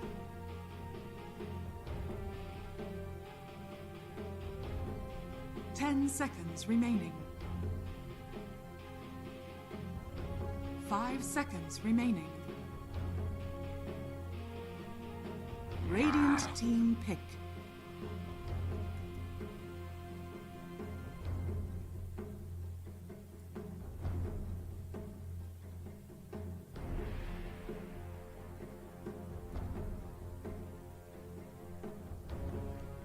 Level up with that 10 Storm seconds Spirit first remaining. pick. Let's see if they want to follow it up with a Slark immediately. Well, that 5 hero is seconds still left in remaining. the draft, and he is one of the main beneficiaries of the last patch. There is a lot of other really solid heroes still left in the current meta that people have a hard time dealing with. I mean, that Juggernaut from last game, it was also just insanely strong, and I'm always happy when I see the Juggernaut getting actually buffed, getting actually moved along right to a point where he can once again be that carry. Because Juggernaut, it's a carry with such a guaranteed expiration date. That's just what I love about him. You pick that carry, you got a good time for yourself, but then you also know for sure, guaranteed, you are eventually gonna fall off. Level up, they got a lot of time, and I'm not sure what they're going to pick here. I mean, Underlord, from what I'm hearing, is also supposed to be decent, but instead of a combo like that for the Storm Spirit, it's gonna be the Dark Willow. To start things off with, Dark Willow, of course, enjoying a lot of popularity thanks to her burst damage and her ability to catch people off guard in the current patch. 10 seconds remaining. 5 seconds remaining.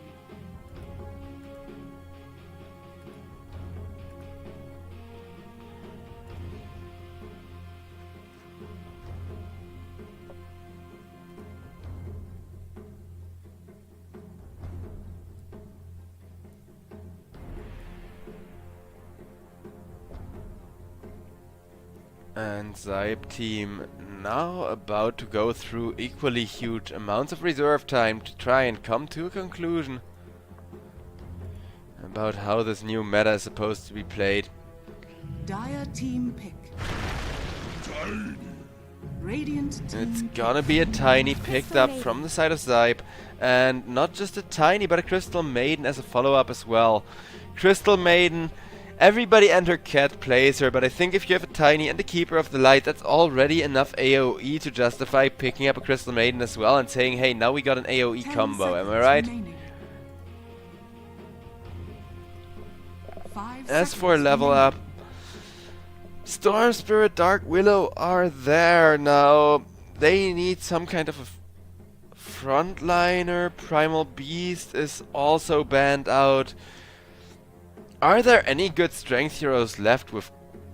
Oh, now I got a hiccup, great. With Catch, or is this just all... Centaur Warrunner is still left in the draft. I'm starting to see why Centaur gets picked every game. Like, all the good strength heroes get banned, and all the, like, not good strength heroes tend not to have any Catch. Radiant team pick. Mars instead. Okay, so it's gonna be Mars, one of the main benefactors of this patch. He has been buffed a ton, he has been given so much teamfight potential, but Mars also kind of depends on the initiation and the follow-up to be there. I mean, 10 seconds remaining. Storm Spirit is gonna be 5 super seconds happy with the remaining. Mars ultimates and Mars plus Dark Willow. It used to be one of the best offlane combos, like the Mars plus Dark Willow, before Dark Willow even had the new Batlam, before you could cast Batlam on a tanky frontliner instead. And just rest your laurels on that.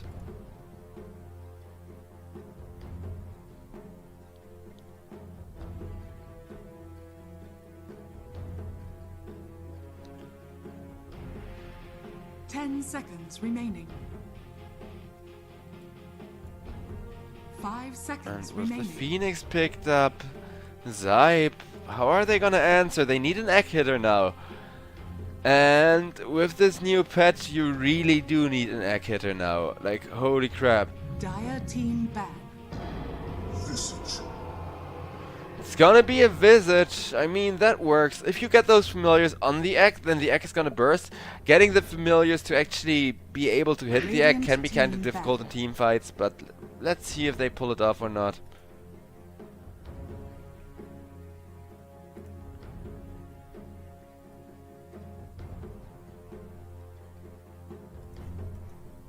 Naga Siren taken away. Ooh, Naga Siren plus Mars and Phoenix would have been sick. Because then if the Phoenix egg goes off, if you just get that multi-hero stun to go through from the Phoenix egg, that's really all you need in order to win a full-blown team fight. And you can keep the Phoenix egg safe and keep people near it too with the Mars ultimate. So it's not even like the people are gonna be locked in with the Phoenix egg itself. They are unable to hit that thing, just standing in an arena for everybody's entertainment instead. 5 seconds remaining. But both teams... I'm sorry, it's been a long day and I haven't really had enough of a break to make myself a cup of coffee. I know it only takes 5 minutes, but yeah. We've been going back to back to back with both best of threes we've had so far, going all the way and being above average in length as well. So that we're already a little bit behind, so that we're already certainly a little bit behind the schedule. Dire team ban.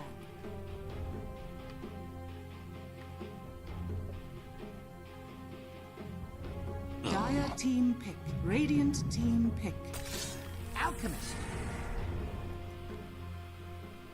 And it looks like SIBE team, they are gonna... Yeah, like I said, SIBE are the more pushy, the more in-your-face, end this game now kind of team of the two of them. While they are both known to be really aggressive, to be playing that in-your-face Dota.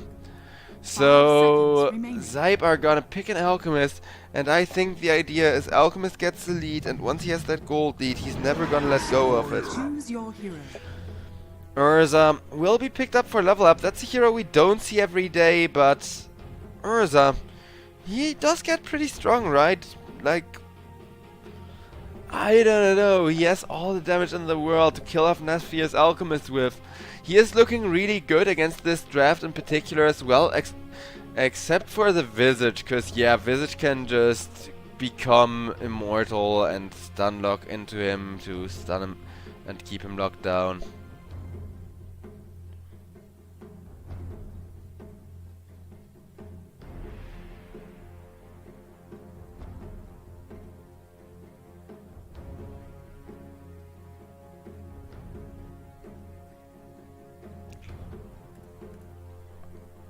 And with that, we are gonna wait till the load-on in it. This is such a classic, like Mars, Dark Willow, Urza, and the Storm Spirit to both. So I do love the amount of synergy that Level Up have. And I'm really not sure which team to favor, because in theory, yeah, Alchemist can always be faster by printing extra money. But Urza with a Mars ultimate just seems so powerful in theory, right? Like, nobody can escape the Urza, nobody can actually do anything against him in that ultimate either if you're like trying to hit Urza from outside the Mars arena. Not gonna do the trick, so you can't lock down him, you can't keep the bear from running at people anymore. And as we are loaded in, ladies and gentlemen... Ah, camera is broken again, give me just 1 second.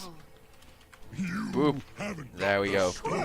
Alright, my camera is working, and yeah, we're loaded in again to the third best of 3 of the day here at the European Pro League season number 15, as it's not even... Well, now is officially the halfway mark. Like, with this we are starting the second half of today, at least statistically speaking. So if we're really unlucky, or really lucky depending on how you look at it, this is gonna be 3 1-hour games as well. I wouldn't mind. After all, you know, I did sign up for this. Though I do hope that it's gonna be some really good aggressive back and forth Dota, so I don't think it should last an hour. If either one team plays the type of playstyle they're the most comfortable with, because these are 30 seconds to really the 2 most aggressive teams that we usually see in the European Pro League. Especially SIBE have a bit of a reputation for being one of those teams that always goes 0-minute smoke, that always goes in your face. Huzzah!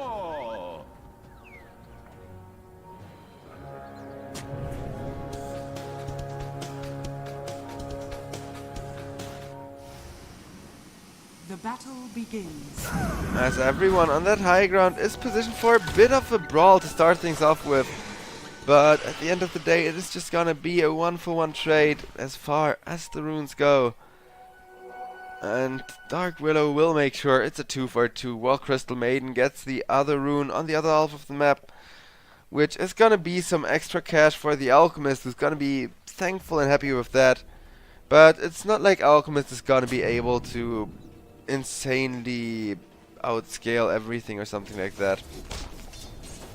He actually has become quite the methodical, slow type of carry, where you just replace the traditional farming item with like a Blink Dagger and a Radiance pretty much, or well, Armlet plus Blink Dagger plus Radiance is the build I've seen recently a lot anyways.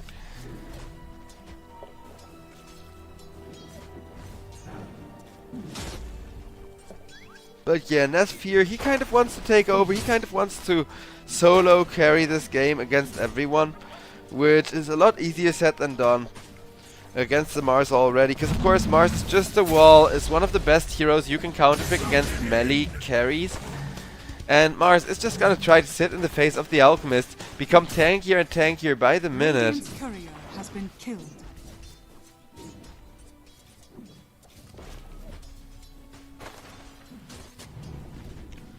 But, well, Alchemist is now stabilizing his lane. Over on bottom lane, the trading is also happening. Urza not really enjoying the soul assumption. But, Focus, as long as he has enough health, he can even show in lane against Class No Kruto. And actively contest last as well. Visage is there. He's still going well. Over on top lane, Rain Prince.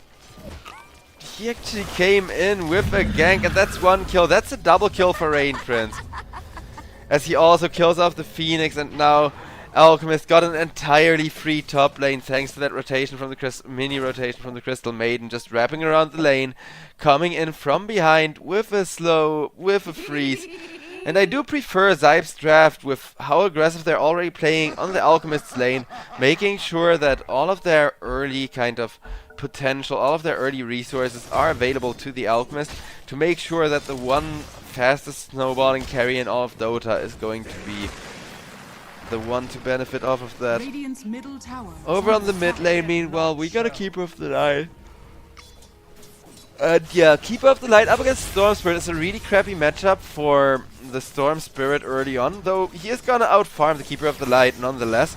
It means Keeper of the Light is also going to get super farmed, because Keeper of the Light can just go into the jungle, get a couple of jungle stacks going, farm those camps with the Illuminate really easily. And yeah, that's usually what Storm Spirit does. So Storm Spirit's usual playstyle of I go to my jungle because I am that efficient of a farmer. He can't go for it, he can't be the first one to leave his lane and go jungling. Because Keeper of the Light is just gonna go to the jungle not caring and outfarm the Keeper of the Light by so much.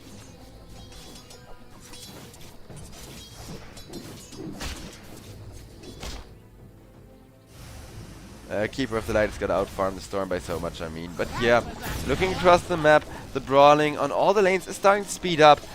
Except top, where Alchemist, despite having died once, is now looking extremely scary. Just off of getting those early game items way faster. The bracers, the upgraded sticks, all of that little stuff that gives you some more attributes to brawl with, really. Because Mars wants to be a wall, but can't like this. Damn the cause!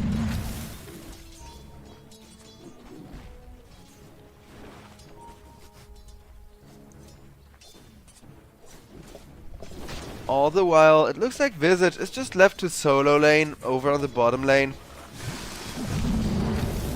And Desire on the Phoenix makes it out of there with an Icarus dive. So he is gonna be fine even after the Crystal Maiden once again trying to pressure with an Alchemist having the stun.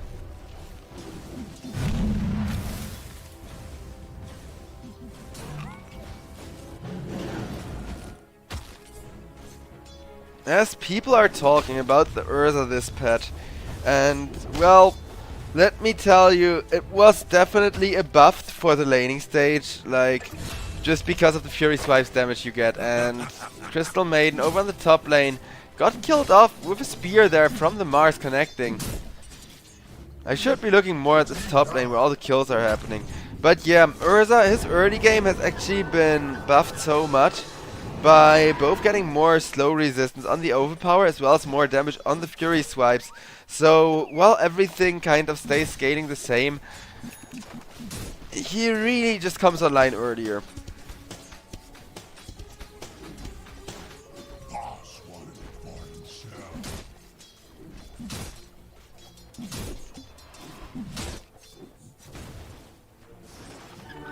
But for the time being, it's not like Urza can really put that early game aggression that's built into his kit since the last patch to use over on top lane. However, this time around I'm gonna be there to catch the kill onto Desire. But wow, I should not have said that, because now Desire is just gonna live. As the second I'm there to catch kills, everybody survives with like 1 HP. Alchemist, let's see if him befalls a similar fate. Alchemist down and just one more right click, but in comes Tiny with an avalanche. That will be one, that will be 2 kills in favor of SIBE, and they will toss the crystal. 3 kills in a row from the side of SIBE, who just brought in everyone. That's the Tiny coming in, that's the Keeper of the Light coming in. Crystal Maiden helping out just a little bit with that gank. As Storm Spirit grabs an Invis rune, Boranija immediately has to run for his life though, as this mid lane is getting pressured by so much now. Also, Boranija is another one of those really old school Dota 2 players who has been playing this game for like well over a decade at this point. And I'm honestly kinda proud that I remember so many of like the old school players' names. Klasno Kruto now with the slow from the Storm Spirit and the damage from the Urza. He almost goes on down, but instead the Crystal Maiden punishes him. Nice kill onto the enemy hard carry there, going the way of Rain Prince. As Rain Prince just having an incredible game right now. And look at that, he's trying to make Boranija's life even harder, as Boranija will be surrounded, will finally be killed off. Not quite killed off yet. Storm Spirit still making more space, and you want to know what they did with all of that space? Over on the top lane, they went ahead and killed the Alchemist with the Mars. So, Mars, an absolute powerhouse, just aggressively controlling up his lane at this point. Going 2-2-1, but just having such a stable lane and being so hard to kill that altogether I think he's having a grand old time. Looking at the net worth, Keeper of the Light, top of net worth with a bit of a lead, exactly where he'd like to be. This is exactly why the Keeper of the Light build looks like it does, and why almost everybody builds him this way. Because with the teleport boots, of course, they save you TP money, but they also get you around the map quicker. Riaf gets that kill, as his Alchemist could be in a little bit of trouble. This'll come in handy. However, Nasfir able to walk out of there as he has a Tiny backing him up, although it is a Tiny with 0 mana, so it's not like they have the full Avalanche and Toss combo at their disposal. Storm Spirit jumping all over the place, trying to get that rune before Rain Prince gets it, but Rain Prince will be the one securing that.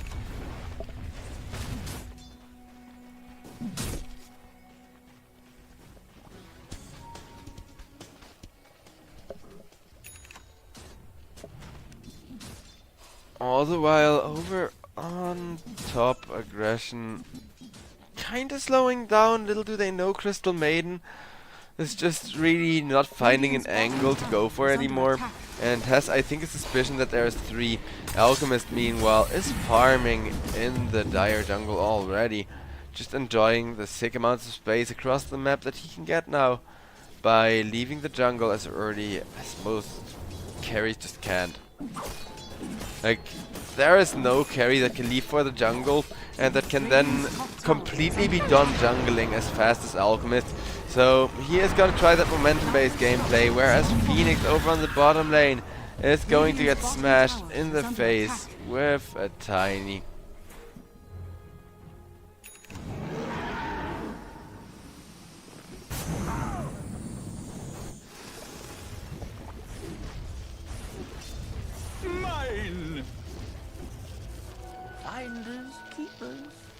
Radiant's bottom Mid tower is under will be attack. left intact so far. All the while, Visit Radiant structures are fortified. pushing in Dire's bot top tier tower 1. is under attack. Radiant's bottom tower is under attack.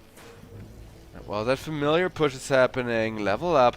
Need to defend mid with Radiant's 3,000 bottom tower 4,000 already in the favor of SIBE. SIBE are looking to make this a fast GG, and as they are gonna catch a highly valuable Storm Spirit kill, that is just gonna be the enemy mid laner going down for nothing. Of course, the 4k gold lead, a lot of that gold is being printed by the Alchemist. And there is still the question of, can Alchemist actually put that money to good use? Or is he just gonna walk around like a bank vault until the enemy takes their money back? But with the Radiance, he is going to start generating cash so much faster.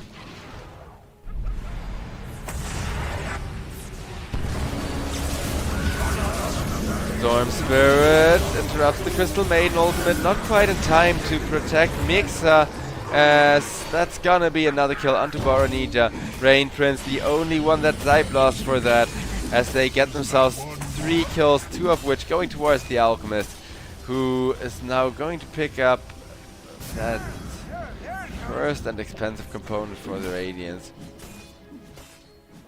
Dire's middle tower is That's under gonna attack. be a Sacred Relic Alchemist running Radiant's around, top farming tower even is under faster. attack.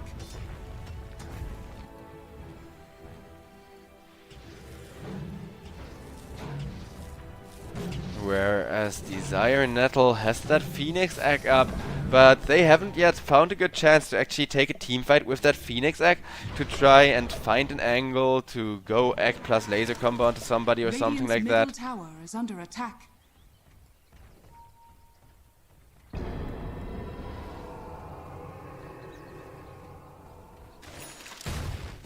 Dire's top tower is under attack. Tiny looking to farm his Blink Dagger, as that is gonna be another really mainstream build.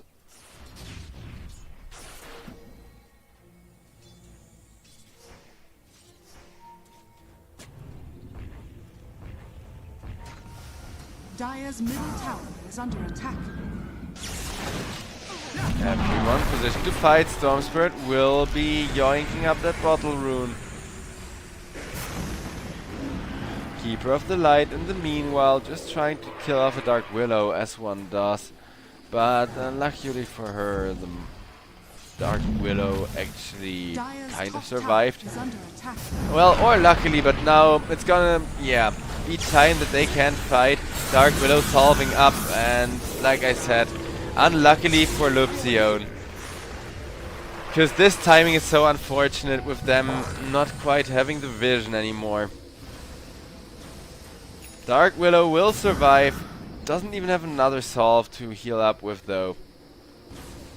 Radiant's middle tower is As under attack. SIBE team 7,000 ahead, as well as 2 objectives by Radiant's this middle point. tower has fallen. And of course those objectives keep adding to the gold, keep adding to those cores on the side of SIBE. Radiant's top tower is under attack. As the Mars Arena comes out from the side of Level Up, and a nice Phoenix, I can try and follow it with that also coming out now, as Tiny is going to be stunned for a small eternity, still running for his life, has a lot of regen, but he's not gonna be able to Blink Dagger like this, where Storm just zap Radiant's middle tower is under attack.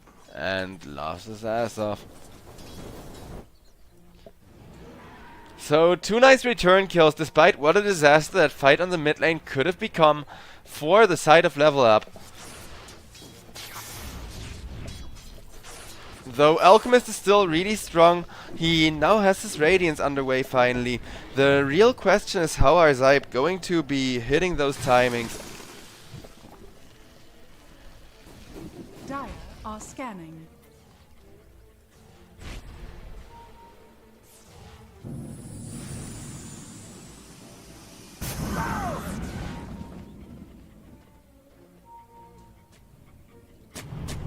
Dire's top tower is under attack.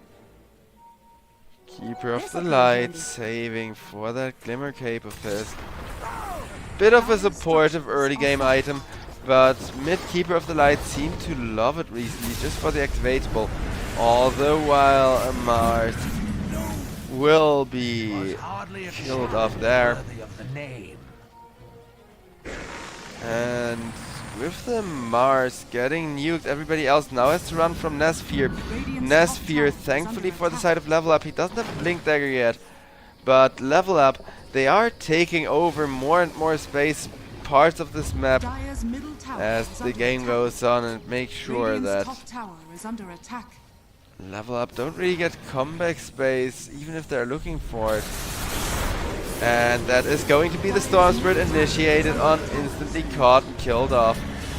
The Mars plus the Dark Willow are gonna find a nice 3-man Mars ultimate over on the mid lane. The egg is gonna come out as a follow-up.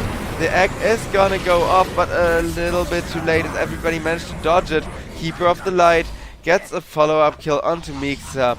And now we are in Onish territory, ladies and gentlemen. As, yeah, Level Up, they are kind of getting owned just by the draft, as Nesphere gets himself another kill there with the damage over time, with the Radiance being online as well for this Nesphere Radiance, who is, for this Nesphere Ultimate, who is now never gonna stop the push unless he has to fight, and even then I don't think he's too scared of fighting.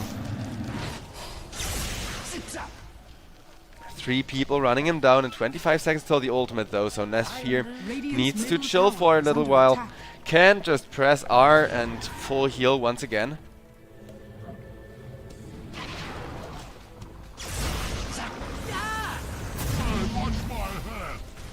Alchemist has exploded himself there, but mostly does so to bait. The bait is gonna be a very juicy one. So everyone is gonna run in, is gonna try to catch the Tiny. They will catch the Tiny as Alchemist with his ultimate. He presses the ultimate like, haha, baited ya. And he realizes he's still not really doing too much damage. But Nesphere makes sure to run down the right target. All the while Urza gets annihilated by the Crystal Maiden there. And now that could be a bonus kill on the Dark Willow, as Dark Willow will just be killed off. Double kill for the Alchemist, 14,000 gold lead. This is what SIBE have been looking for all game, because now the win rate is actually following the gold lead and the XP lead for the first time like it should. Which it shouldn't for an Alchemist draft, right?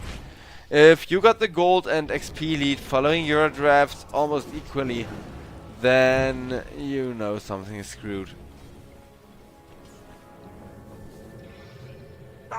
Whereas for the rest of this game, well, the rest of Level Up are mostly screwed, and that so far they are running out of resources and desperately trying to farm jungle to kind of compensate for them, to kind of make up for them.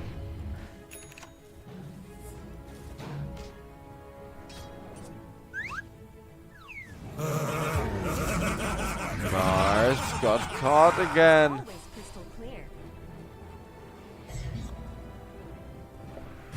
And at this point, the brutal ganks from SIBE squad, left and right across the map, are paying off for them by making them huge amounts of space and kind of letting Level Up fall behind bit by bit. No money for you.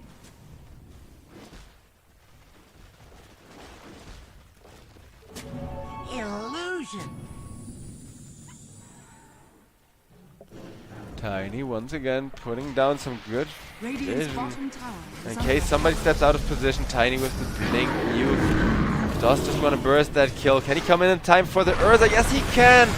There's the blink toss avalanche, and that is gonna be focus going down, as that's an ownage already for SIBE. SIBE still just running down objectives and people left and right in the triangle. Another fight could be breaking loose. Keeper of the Light dodges the spear, is now still trying to survive the Mars ultimate as the Phoenix Egg comes out.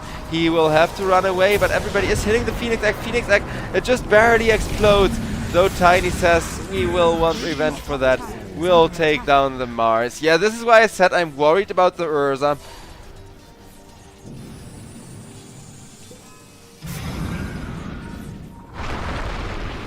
Well, over on mid, the fighting is still going on until Boranija is going to get killed off as well. Nesphere still just enjoying himself more or less for free with this absolutely unstoppable Alchemist.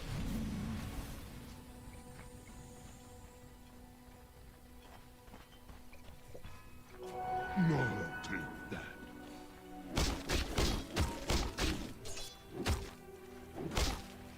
Urza looking to purchase a Battle Fury still. That's interesting, because we're 20 minutes in the game and it's looking just about unwinnable for level up.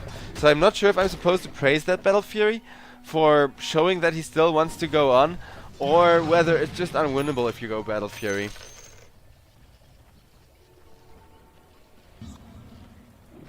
Roshan is open for business now, and Tiny as well. So the Alchemists are starting to get to work on that one.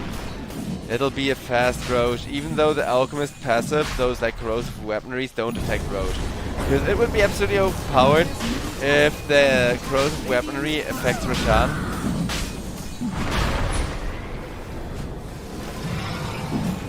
But Roshan will actually be ticking down after taking a lot of damage.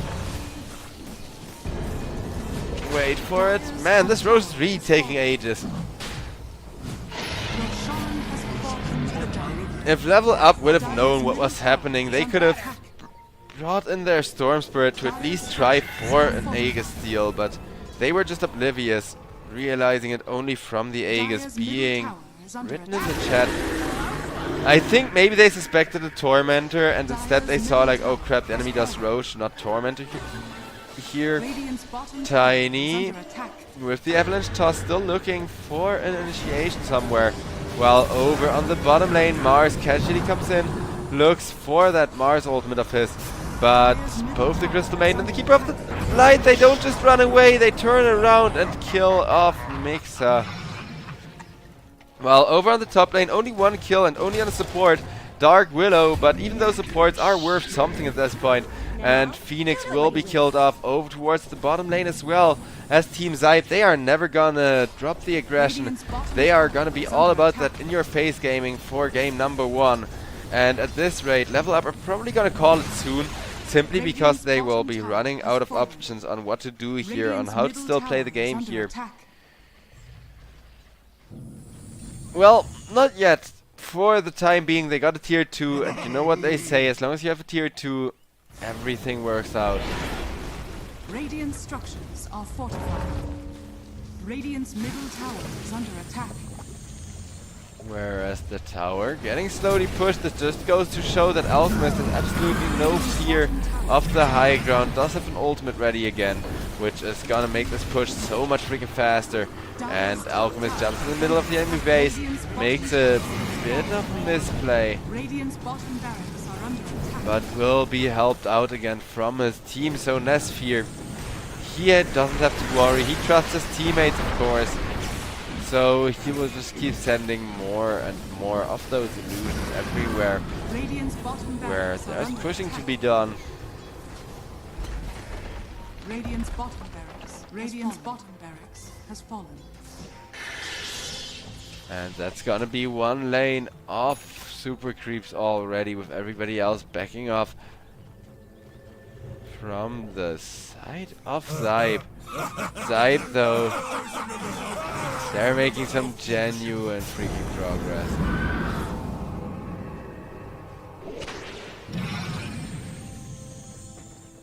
As for the Aegis, 2 more minutes till it times out. That's 2 more minutes to try and get another lane of Rex. If not, I think they are gonna be playing around the Aegis timer, around that stop and go kind of playstyle that Alchemists tend to prefer, where you only fight if you have an Aegis. Then knowing you're not gonna get an Aegis, you don't want to fight. Nesfear though, he doesn't care, he has Aegis, he runs in, he doesn't care, he stuns the Mars no longer alive eventually, as Nesfear just deals so much magical damage around him. Looking for a kill with the concoction, even though Keeper of the Light is doing so much work to Urza already. Alchemist is like, nope, This Urza we need to focus. Urza is the last person who can deal me damage. Because yeah, he did have a lot of Fury Swipes. Okay, the Fury Swipes are already ticking out. He was at like 6 Fury Swipes and then Urza suddenly deals damage. But Urza was the only one who could ever deal damage to the Alchemist after Storm Spirit fell off. Team SIBE, they don't just pick an Alchemist draft here, they make sure they pick a Visage, they pick a Tiny. 2 heroes known for how aggressively they blow people up. 2 heroes that just love huge amounts of magical nuke damage to work with and to kind of base themselves around. And yeah, with that, ladies and gentlemen, SIBE team are going to take game number 1 of the 3rd best of 3 here at the European Pro League season number 15. As I'm JoyXDTry, I'll be headed to a little bit of a break before bringing you game number 2 of the series. And then we do have a final best of 3 series for the day starting off as well at some point once we catch up to our schedule. Though that one will be covered by Michael Bay's Defender, so look forward to that, ladies and gentlemen. I, on the other hand, will be seeing you all then. Have a great one. And yeah, we'll be back with more Dota 2 action after the break to determine whether SIBE team can make this a quick 2-0 or whether level up they can actually play. Well, they're not slow and methodical. Their playstyle, if I had to describe it, is usually push tier 1s, invade the enemy jungle, keep farming the enemy jungle till the enemy runs into us.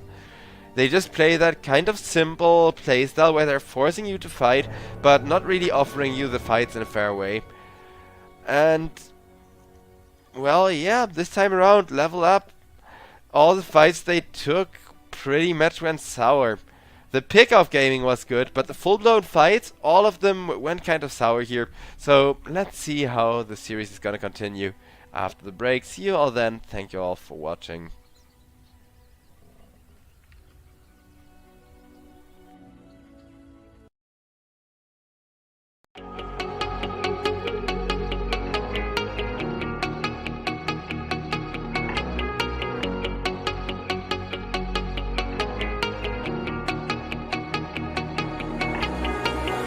When I'm lonely in the dark, I know you are with me, yeah.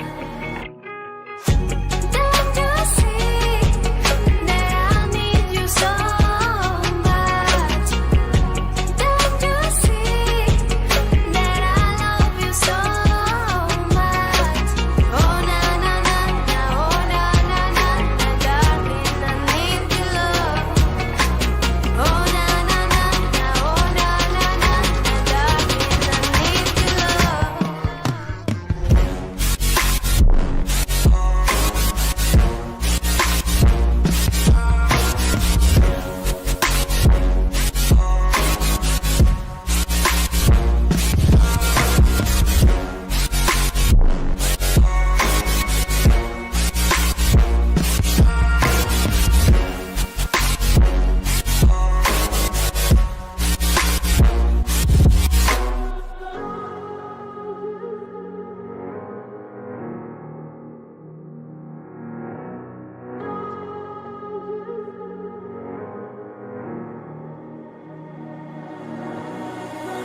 When I'm lonely in the dark,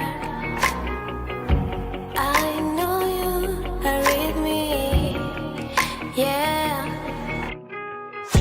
Don't you see that I need you so much? Don't you see that I love you so much? Oh na na na na, oh na na na, darling, I need your love. Oh na na na na, oh na na na, darling, I need your love.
unstoppable speed, easy to see. When we collide, no one walks away easy. I never thought you'd be the one. I never meant to take your heart. I never felt so hard. I never meant to be the one. I never thought I'd break your heart. And after the stars have crumbled to dust, we still feel the love.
Alright, ladies and gentlemen, and with that, hello and welcome back to the European Pro League season number 15. We got the second game of the third best of 3 of the day kicking off here between SIBE team and Level Up Esports. And that previous game, it was amazing aggression from the side of SIBE.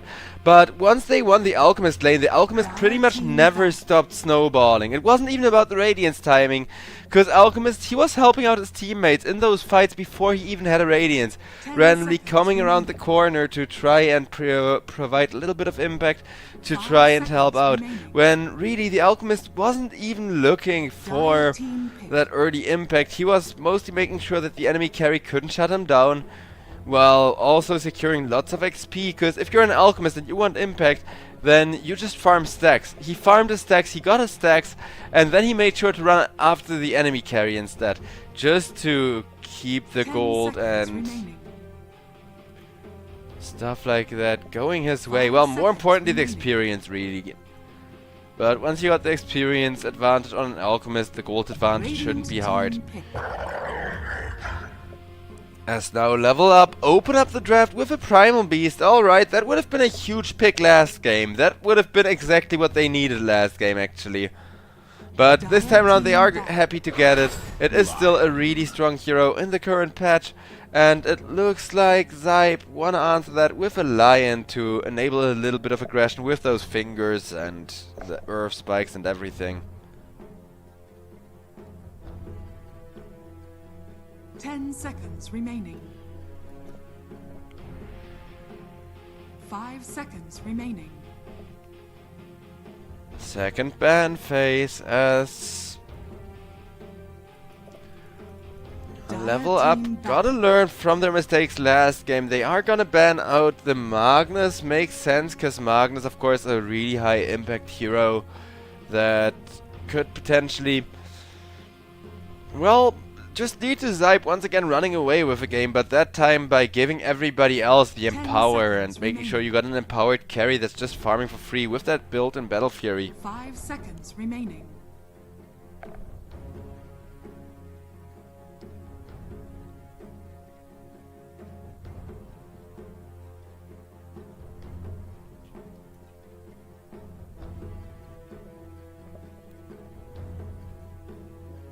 Radiant team back. Grimstroke going to get banned out next.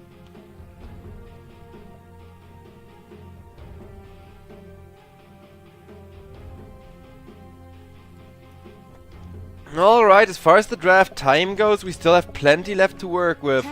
The bans are for the most part just what people think is strong this patch. 5 seconds remaining. Interestingly enough, Flash Rack is still left over.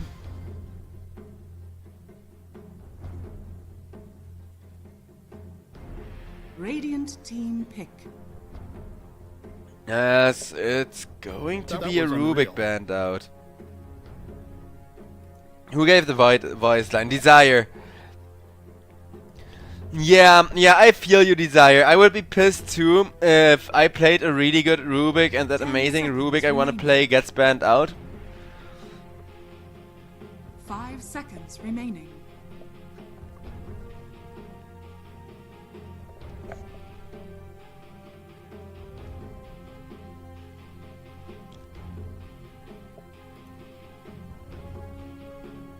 Yes, let's see what the follow-up pick will be to this Lion for the side of SIBE.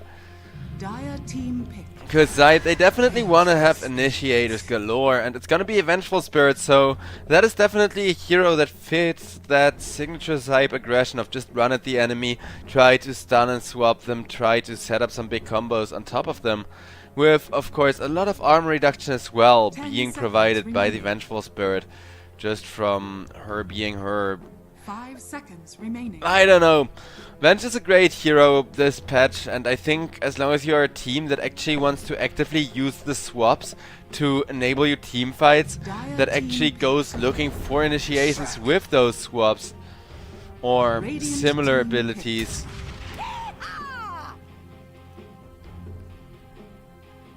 That's just sick. Now a Snapfire is coming out from the side of Level Up.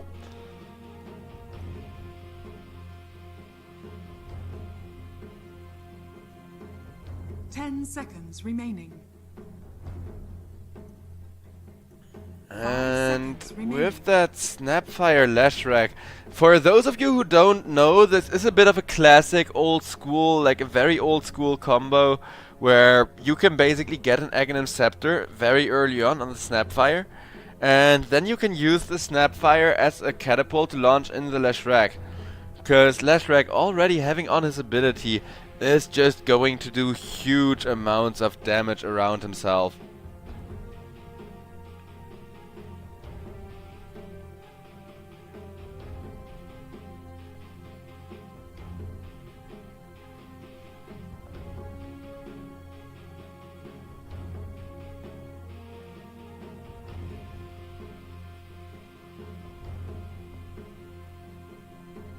Radiant team, Dire team. Ember Spirit. As it's gonna be Abaddon into Ember Spirit. Oh boy. Now, Ember Spirit, I'm not the only one who thinks that hero is good. I know Base Defender agrees with me there. I know a lot of the drafters like picking up the Ember Spirits as well. 5 seconds remaining.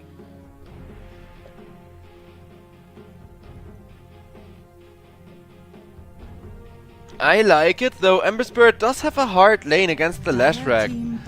Like, if Leshrac lands a stun, Ember is just going to take so much harass from that, it's just going to get bullied out of the lane, whereas Level Up will now pick up a Pangolier. So, is the Leshrac or the Pangolier going to lane against the Ember Spirit? Leshrac off lane works well enough, so I think that's the plan here, but then where does the Primal Beast go? This is like 3 mid lane heroes and a Snapfire right now for the side of Level Up, right? And I don't think that drafting against SIBE is going to be easier when you gotta consider they also have this last pick remaining. So let's see if Level Up have a really good hero to help round out their draft. But otherwise, I think we may have just the 1-2-0 today coming up if things don't go too well.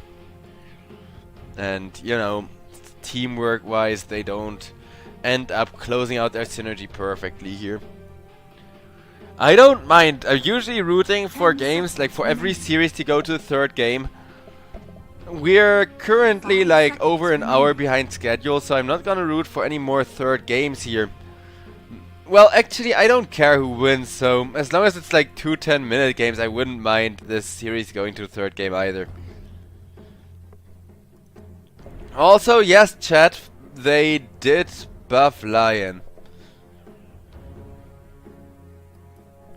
For those of you who have missed why Lion is getting picked like almost every game, the mana drain, it now deals damage equal to the amount of mana you're draining. So it is some really good harass during the laning stage. You can use it to continuously exhaust somebody's reserves and force them to just eat so many tangos.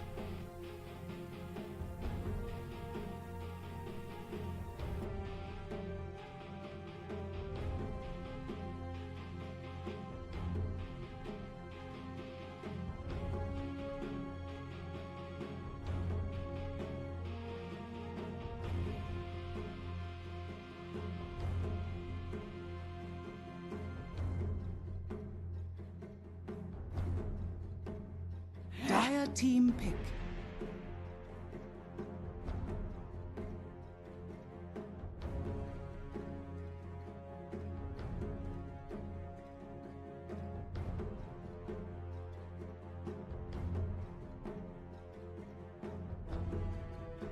10 seconds. With remaining. that Pangolier level up, they have all the team fight they 5 seconds need. However, it remaining. looks like SIBE team, they're Radiant's actually... team pick. SIBE team are drafting as if the Slash Rack was gonna be the safe laner. Now a Slark comes on out. Level up, what the hell? I gotta say, I don't even mind this draft. This is a really good Slark last pick. And I did say, oh yeah, they need a really good last pick here. 10 Well, seconds there's their really good last pick. It's now anyone's game, depending on the execution. 5 seconds remaining. Like, Slark against Abaddon is so good. Slark against Ember Spirit is kinda good. Against Vengeful, you're really good again, because Vengeful is just so dependent on all of those attributes.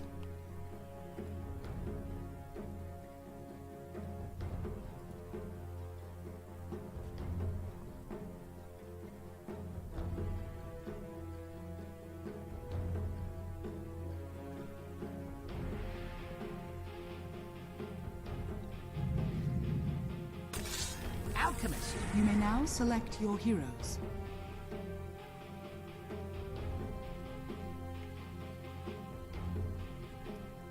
And the last pick for SIBE team is gonna be the Nesphere Alchemist once again. Okay, I can barely even bear to watch this one. Cause, yeah, it's gonna be Alchemist. Just going full YOLO. I mean, somebody in chat just asked, oh yeah, what happened game number 1? Did they run Nesphere Alchemist? Yeah, they did. And now game number 2, they're gonna try the same thing. But in game number 2, they're gonna be trying the same thing with, well... 10 seconds remaining. a lot more 5 defensive seconds capabilities, that much is for sure, with both the Abaddon and the Ember Spirit to try and keep your Alchemist safe, but also with a far harder carry to deal with on the side of level up compared to last game. Because last game they already held their own quite well, but now with this Slark, who is just hungry to destroy people left and right, Alchemist is gonna have such a hard game if he's playing from behind, or even just if he dies once. Like, yeah, of course, Alchemist, once he pulls ahead, can easily outfarm the Slark, and that's the whole idea here. But even if you outfarm the Slark, it doesn't mean it's GG, it just means until you die, you're always going to be able to win against him. We gotta see how it plays out. Nesphere, he has so much work to do from that Alchemist position.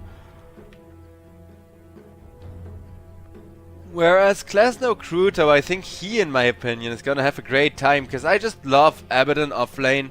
It is such a solid, hard to deal with offlaner that can't really be contested in the lane too easily.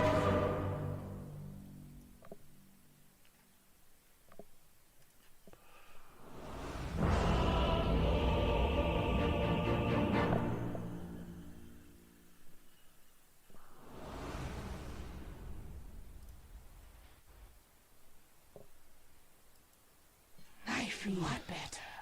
Vroom, vroom, vroom, vroom. And there is the load in, though we got a pause and some voice lines to follow the pause as people are tipping one another. Just having a whole load of fun.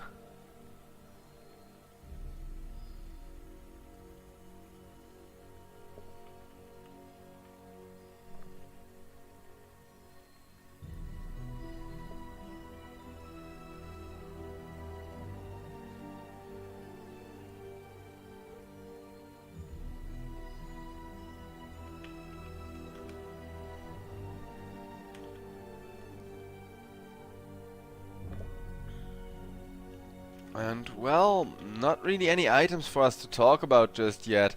Pangolier, he is gonna do that usual start with 5 branches and a bottle, just to get the bottle timing as early as possible while still not missing a single last hit.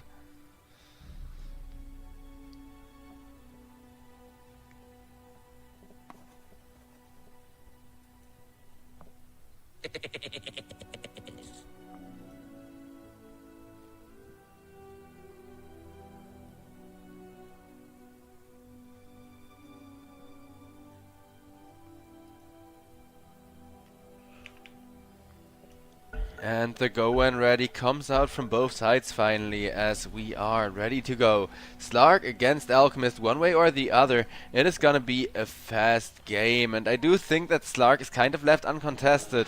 So if SIBE wanna win this, they gotta play it fast.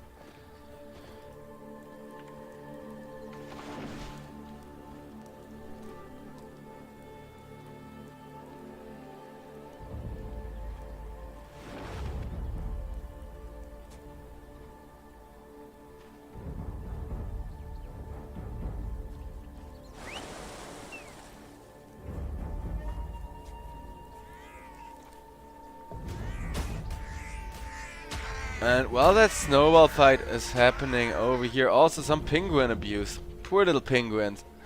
Okay, penguins are supposed to be free, that's how it should be. Nope, still stuck in a corner, but Abaddon is gonna kick them away. 30 seconds to battle. They're just playing a bunch of penguin ball, while everyone is sitting ready for the first blood here.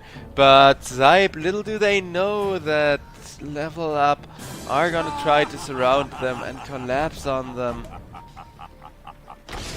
Now SIBE instead the ones to find the aggression on Boronija. Boronija on the Pangolier running for his life, but with the tramps from the Primal Beast, it will instead be Ember Spirit as well as Nesfear taking dangerously low health. And that is gonna be Slark getting the first point of permanent agility. As it is gonna be 2 for 1 traded there in favor of Team Level Up. The runes should be going 50-50 here, though they may also favor Level Up now. Slark gets 1 extra, and yeah, Slark is gonna get his team 2 extra runes just from being at the right spot at the right time. Now this is how you deal with SIBE team, because now Level Up are fast themselves and can be aggressive, though SIBE still want to make sure that they are the rich team, will go for a quick and easy kill on Desire over on that bottom lane. All the while Rain Prince will be ran down to under the tower by Mixa, and Mixa on the Primal Beast, still tanky enough to deal with anything that Nesfear can throw at him.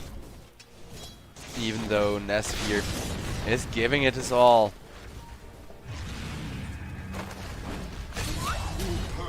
Lashrak, not really a position 5 support, so while the Slark is already looking super fat, at the very least his support's probably gonna feed.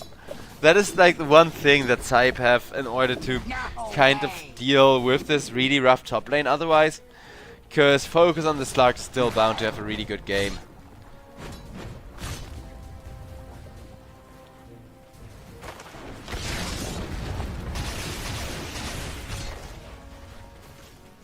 And yeah, this is mostly why the lane is so rough for Slark.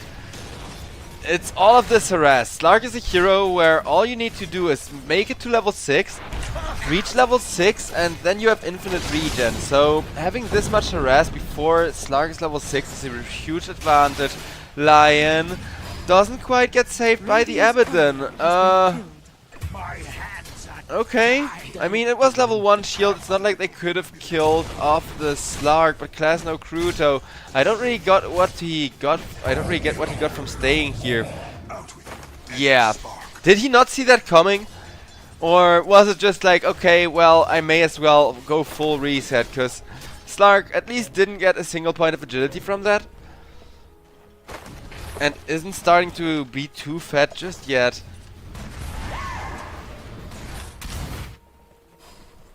But top is definitely snowballing in favor of Level Up so far. Class No Cruto just kind of making the most of his lane, or what's left of it on the Abaddon.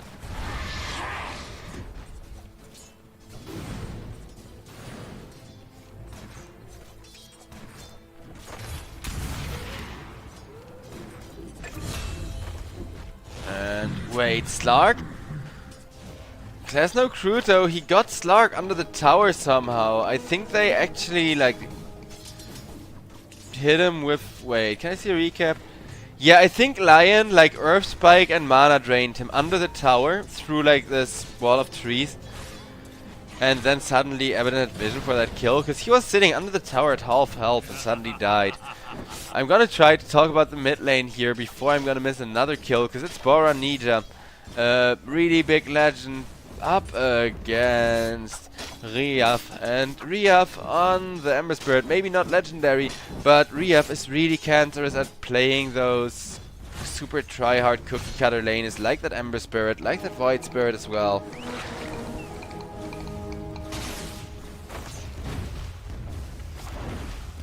Slark just keeping the aggression and the in-your-face Dota going. Of course, every point of attributes he steals, even temporarily from the Abaddon, is gonna make last hitting for a universal hero absolutely tedious. But it's not like Slark can actually risk getting too many last hits himself with that Curse of Avernus. So a very tense lane where anything could happen at any minute. Leshrac will be caught up to with the Curse of Avernus. However, he turns around onto Lion with that slow, but Lion this time around, he got the shield. And as you can see, Lion mana drain dealing damage equal to the amount of mana you're draining is actually a really big buff, because Abaddon is slowly but surely recovering the top lane against the raid boss that is supposed to become the Slark. Whereas Alchemist with a Venge, Alchemist plus Venge is such a lovely lane, because he doesn't have anything to worry about really. With support that can just stun, that can just, like, Venge can always sacrifice herself for the Alchemist, you get what I mean, right? No matter how much pressure he's facing under the tower or wherever, as long as Venge has that magic missile, you can always throw a stun and then force Vengeful to go down instead of the Alchemist in the very worst case of scenario. Lash, on the contrary, he's not feeling that great as a position 5. Does have enough armor thanks to building a bracer, upgrading his stick and an iron branch as well, so just about a point of armor in attributes. Which makes sense, because yeah, Abaddon with the physical damage is still a pain, but Lion will just be obliterated, will lose another point of permanent attributes to the Slark. And while that was happening, over on the bottom lane, Alchemist also got killed off with a swashbuckle and a cookie. 2 swashbuckles and a cookie, correction. See, that's what the fight recap is for. But yeah, of course, Pangolier is really good in setting up cookie combos by just doing the cha-cha slide to get the perfect cookie angle and then killing somebody off. Slark with the Hex, he could be dying here. Tries to jump away. Lion making absolutely sure not to body block his Abaddon. Abaddon got the curse, and with the shield exploding, I don't think Abaddon cares if he dies. He got focus on the Slark. Slark is already starting to become terrifying, is starting to steal more and more agility away, but Slark is now being delayed and being slowed down by this Abaddon. As I'm just happy we got ourselves such an exciting top lane, honestly. Even though it does seem to be favoring level up, meaning that we're gonna have a game after this one and I'm gonna be here for way too late. At least it's a really hype game and not everything is decided yet, as Lion is still trying to run from his Pangolier gang. But Pangolier will get that one as well, as Nas Fierce Courier killed off as well. And Klasno Kruto. Oof, yeah, that's gonna be focus, getting another point of permanent agility. Slark now an absolute beast of aggression, switching over to the net worth. You can see that the top of net worth is still Boranija on the Pangolier though. So Pangolier still having himself a great time and trying to bring his team online by kind of being that second carry to make space for the main carry, so that, yeah, Slark can do this for a while longer until he comes out of his lane, out of that jungle. Extremely dangerous and greedy. Slark looking to go Midas straight into the Fusel Blade, which is a build of after my own heart. Like, it's kind of greedy, yeah, but the Fusel Blade this game, it's just too good on Slark. The only hero who can kind of deal with the Fusel Blade on Slark is gonna become this Alchemist, plus maybe Abaddon to some extent. But Abaddon, of course, he can ignore the damage, but he can't ignore the mana burn. While Mixa gets ran down, they don't have a swap from the Vengeful Spirit, so no kill for the side of SIBE, while SIBE on top instead end up giving the 4th point of agility to the Slark. Slark going 3, 2, and 3, as over on the bottom lane, fighting is gonna continue with Pangolier coming in, finding a nice Rolling Thunder onto everyone except the Ember Spirit. Riaf, thanks to not being found by the Pangolier, can continue going for more. 2 for 1, even though the huge Alchemist kill is worth a lot of cash. Ember Spirit kills off the Lashback as well. 3 for 2. So it looks like Riaf will just take a very beneficial trade for his team, even though he wishes he wouldn't be losing the Vengeful Spirit. The issue is the Alchemist has now been delayed, and as you can see, Nesphere isn't gonna get pretty Radiance timing. Last game his Radiance wasn't that big either, but last game the rest of the lanes were winning really hard from Team SIBE, which is kind of how carries like it in general, like 2 of the 3 lanes winning and you're kind of the one special needs boy that sits in the lane until special needs lose in the lane and then he goes to the jungle, if you know what I mean. Like, there is very few carries that are as fast as Slark and Alchemist. And those few, they're gonna be asked to match up here as Alchemist completely avoids Mixa's aggression. Makes sure not to have to deal with the Alchemist anymore. So the real question for level up is who do they want to go and kill, who do they want to gank?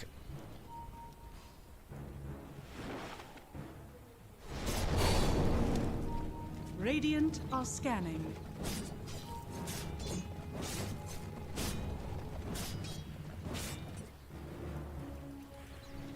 Vengeful Spirit does have the Nether Swap available, so you can set up for some really nice plays with the Vengeful. I still love the description of the Nether Swap so much.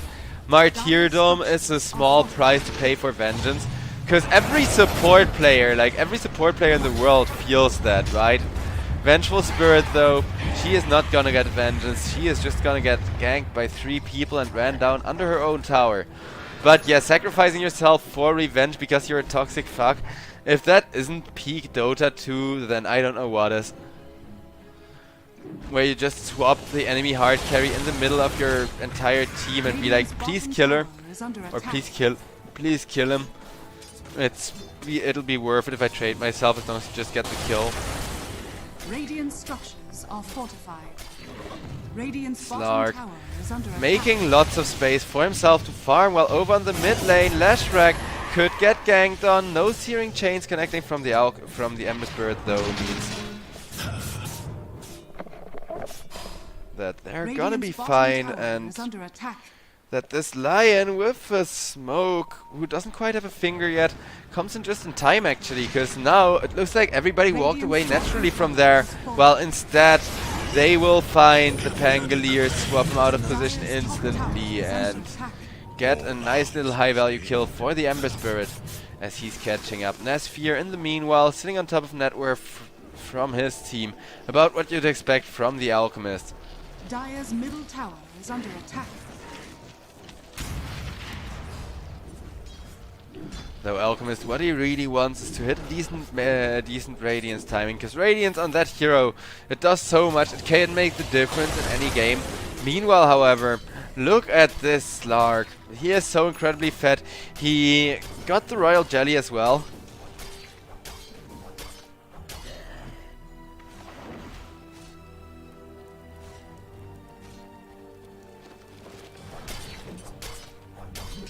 And yeah, that Royal Jelly, it is nice for Slark, because it means that he isn't dependent on mana anymore either. Dire's top tower is under attack. Though who else here misses the old school, like the old Royal Jelly that you could give to yourself and one other hero and it would give them permanent health and mana regen? Because I missed that one. I think that was a cool mechanic too. Just like slotless items.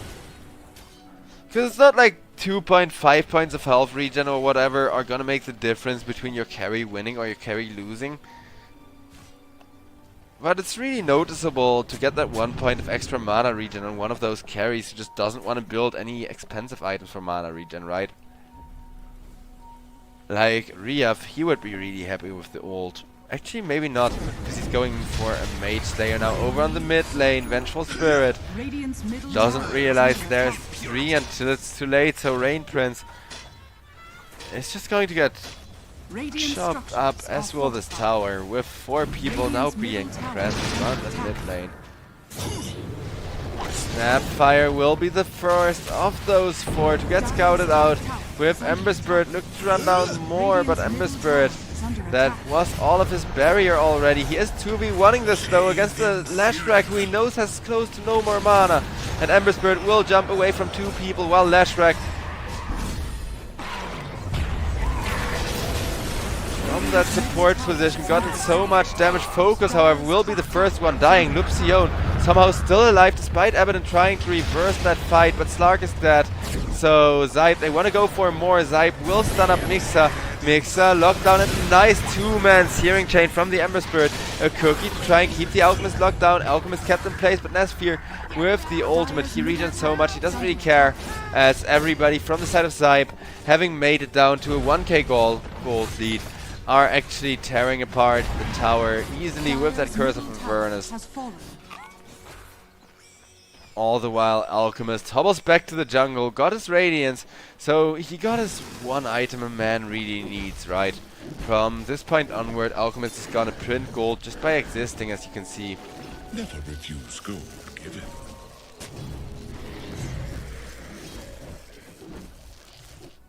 And, well, I wonder what his next item is gonna be. If I had to guess, I'd say a Blink Dagger to keep the reinitiation going. Because Focus, he's now going 3-3 and 3, and they do need to make sure that the Slark doesn't make a comeback.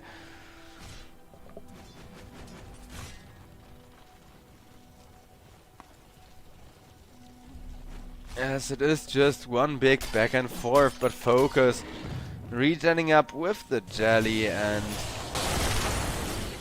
then jellying his way through the jungle.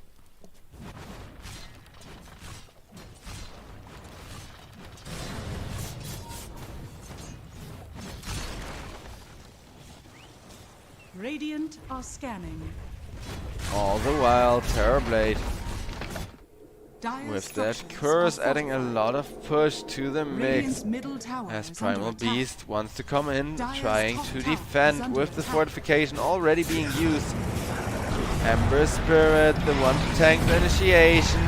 Maybe a bit of a risky move with the pulverize there from the Primal Beast, though with the Evidence Shield, Ember Spirit is able to live. His Vengeful Spirit, however, is not Klasno Kruto. He knows that he needs to run. Will press another shield, does have an ultimate. Will be forced to press that as well. Lashrak manages to get zoned back to the backlines, but still is alive through all of that. Ember Spirit will be able to jump out. Lion goes down from the side of SIBE as well. Alchemist will finally kill off the 1 kill he got for that. But that is gonna be 7 agility now on the Slark, who's still just looking to scale some more. Radiant's top tower Because he is supposed to be a hard carry, of course, and, well, he scales so hard as he still ran around with like 20 agility that Riaf wasn't even expecting you to get shifted in the back that quickly.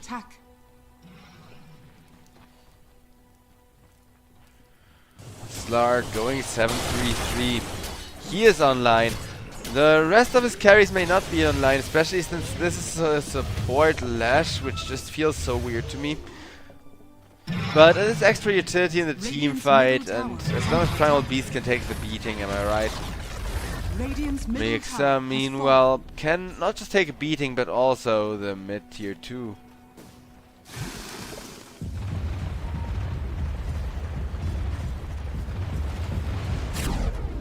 Nice swap initiation by the Vengeful Spirit. Alchemist wants to make sure that they are gonna catch this Primal Beast. And they will, with so much damage that it takes 4 people just AFK right-clicking him for quite a while. Eventually Primal Beast is still getting killed off by SIBE, but that does not prevent Level Up's 5k gold lead from escalating, as Focus was just so close on their tail on the Slark, trying to turn the team fight back around. Also, chat, in case you haven't noticed yet, I have had some coffee, but I am only feeling half as tired, and it's so nice to actually be able to focus on the game again. Cause yeah, 5 hours without a break can be kinda rough if the Dota then also just becomes everybody AFK farming. But here we got some actual action, whether it goes to a game number 3 or not, with Focus surrounding Class No Cruto. Class No Cruto, even on that Abaddon, he is not in the greatest spot to try and set up his team more, because as you can see, he is gonna get all of his mana burned by the Slark. Slark cursed off Avernus, but will get the ultimate out. Mortimer's Kiss is still flying, still having significant impact as everybody goes down. Rain Prince manages to swap, but the swap will only work for so long, and he still just died to the kisses. Alchemist, however, getting 2 people dangerously low health. One of them will be dead. Bora Ninja will be following up on that Pangolier, as now Slark 10 permanent points of agility already. Ember Spirit almost killing him. Focus manages to live. If Alchemist had just hugged him for like half a second, Slark would have been dead. And look at the rehab Ember Spirit just brawling and using all of his spells. 6k gold lead now for the side of Level Up. And of course Level Up, they have the better late game just because Slark scales technically indefinitely. Well, actually so does Lion, but yeah, Slark scales just that little bit harder. And already got 10 points of permanent agility stolen. Against an Alchemist draft, I may well add. Vengeful Spirit doesn't even manage to swap in time. Lion too. Shield or no shield, he's just going to go down. Everybody is fighting together. Everybody is supposed to be kind of tanky. But all being tanky has as a use is you make the Slark even more dangerous. And while Slark is still looking to steal more attributes, Ember Spirit with the Blade Mail. Oh no. Blade Mail is not gonna keep the Slark off you.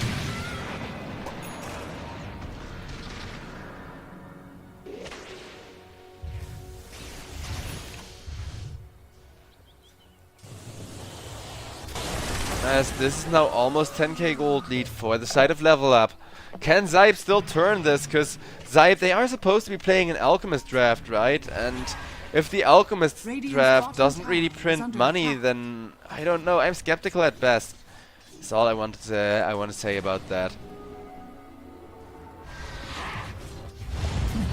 Roshan now gets contested with Focus, knowing full well, hey, I may not be the best anti-Roche taker, but with 135 agility, different story. Roshan, it is getting whittled away at by that Slark now.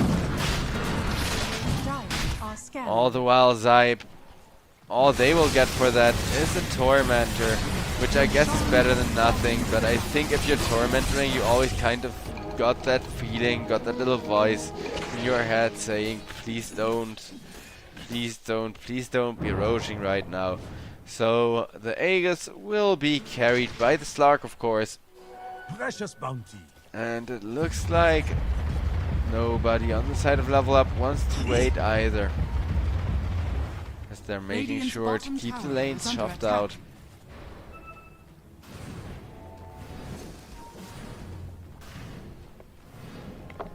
Vengeful. Going for that typical upgraded Pavis build. Because for those of you who missed it, the Solar Crest nowadays it requires a Pavis to just try and make the Solar Crest supports a little bit less greedy, which has worked out so well. 3-man smoke still underway from the side of SIBE, but SIBE, they gotta know that with that Aegis it's gonna be really hard to find a fight, even if they find a good initiation. However, Snapfire got scouted out by everyone, so Snapfire is just being ran down. Lion is gonna get his second finger kill just barely in time, I guess, as the Primal Beast doesn't quite have the charge range to go for extra kills there. But there is the Slark, and he says, Lion getting to move? Nope. Nope, Lion only gets to donate attributes. Alchemist jumps in, has a huge BKB, but the BKB against Focus doesn't really do a lot. He does manage to force Klasno Kruto to ult, but after that ultimate, Klasno Kruto doesn't have any more attributes. Okay, now he does get the proc on the Slark. Can they kite the Slark enough? No, they cannot. Radiant's bottom tower is under attack. Yeah, this is a free Slark game if I have ever seen one. Slark, he walks up that high ground, and the funniest thing is he still had the Aegis. So even if they had killed Slark one time, he would have just pressed R and torn everybody a new one in 15 seconds after, with the after coming back with that Aegis anyway. But it's looking like game number 3, ladies and gentlemen, as Slark is now going to try and accelerate the game more and more. Radiant's bottom tower has fallen.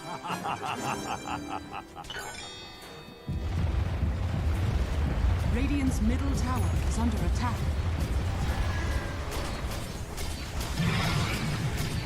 As the mid lane is getting pushed in by the Slark. Time is running out here for the side of SIBE to make any kind of comeback. Because Alchemist isn't even farming fast enough to keep up with the Slark.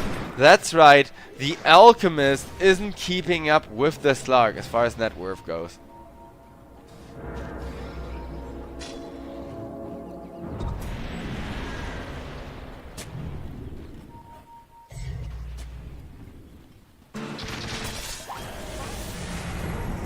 As it's going to be the Alchemist pressing another ultimate this time around, though. Venge is there with perfect response. Bora Ninja is going to get taken out of the fight first. Alchemist will be kited by the Snapfire. All the while, Lion unable to defend himself. Alchemist now brings the Snapfire into a corner. Nesphere will get that kill as Flashback, the next target. They are just ignoring the Slark. Seems like they finally figured out what to do about the Slark hero. Riaf has to run for his life on the Ember Spirit, but with that buyback from the Lion, they will get a kill onto Lupsion, as now Klasno Kruto may be looking for more.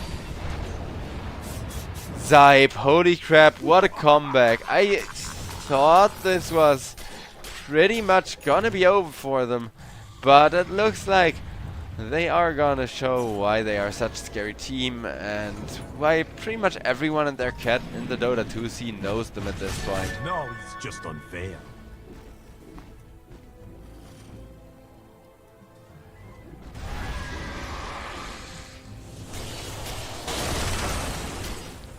All the while Slark still having a great free time for half a minute. After half a minute his Aegis is gonna be reclaimed, so then he's gonna have a lot less fun.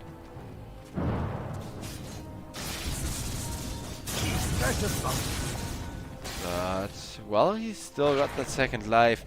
Slark making sure to make the most off of it, as he wants the Ember Spirit. Ember Spirit got a Blade Mail. The Blade Mail alone, not enough to secure the Ember, but the Vengeful Swap might be with the Orchid damage coming through. That will be the first life of the Slark, but it was just before the Aegis got reclaimed. Klasno Kruto still looking to frontline with that ultimate of his. He does proc the curse on, oh my god, the concoction onto 3. Evidence still standing in there. Out come the kisses from Mortimer though, as it's only one buyback. Abaddon now however dead, and that is gonna be the Alchemist slammed in the ground by a Primal Beast who manages to survive the Radiance ticks with just 20 health. Radiance, what Radiance they say, as 26 minutes into this game, this Slark is looking absolutely unstoppable.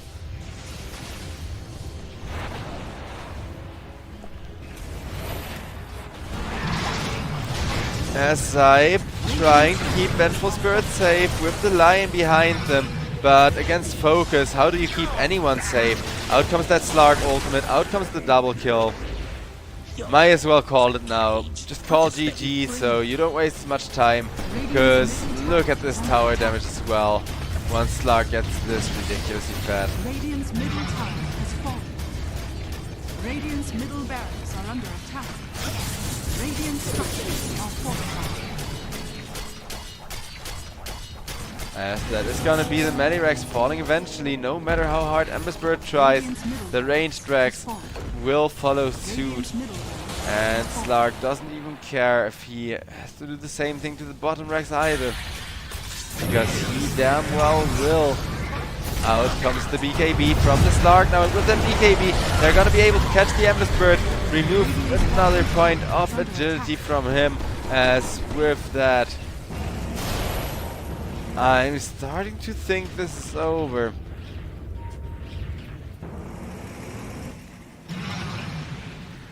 Radiant's bottom tower is under attack. On mid, the commitment will be there. Onto the Alchemist, no less. Alchemist still running around, looking to do his best to damage everybody in the team fight.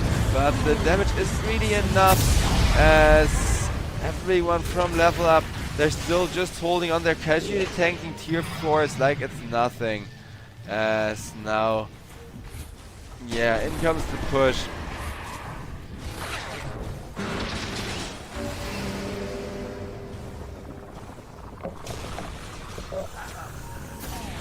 They don't quite make it up the high ground just yet. That SIBE still are trying to defend.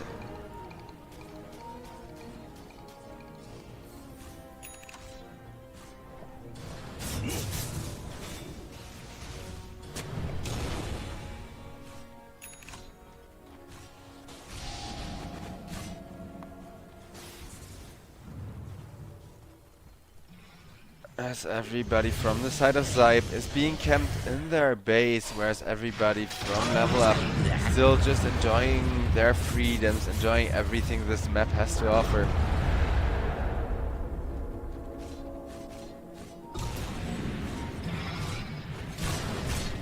All the while the gold is running out of control more and more. As you can see, it's not even beginning to plateau the win rate. Well, I guess it has plateaued the win rate at like 97%.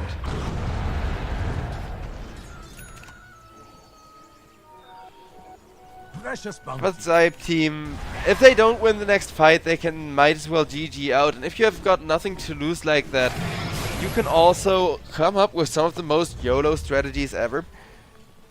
So maybe they will do that. Maybe Team SIBE can actually figure out something YOLO enough to be so unexpected that it will just completely screw their enemies. Invisibility. Roshan gets contested and pinged out by the side of level up here, who make sure they are the proud owners of a brand new Roche pit, including, but not limited to, a Roche. Whereas Abaddon runs in, Klesno Kruto immediately presses the BKB, presses the Mantastar as well, to try and keep Slark contained, but Slark just kills him and all of his illusions, as it's GG. It's GG. Abaddon, he can't even survive the duration of his ultimate. Klesno Kruto, he's calling it. And Slark isn't done yet, wants the Ember Spirit as well. Alchemist, the last one alive, but at least these games aren't taking forever, like the first series of the day. No, here it is a fast, sluggy match. It is a third game 2, or third best of 3 of the day here at the European Pro League, as Level Up managed to take this one with their Slark. And Slark, it is such a satisfying hero to watch, how he just runs away with a bajillion agility. At least when you imagine he's on your team. But this game, I don't even know what to say in analysis. The moment the star came out, this draft completely fell apart from the side of SIBE team. SIBE weren't exactly outdrafting their enemies before that either, but just wanted to go for those really tanky frontliners to kind of make sure that Alchemist could have enough time to come online. What they didn't really account for is a faster hero, and that Slark coming online way freaking faster.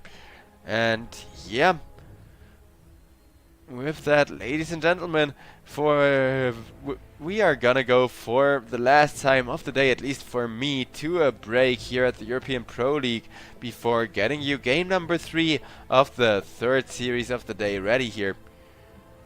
And after that we do have one final series, but that will be casted by my colleague.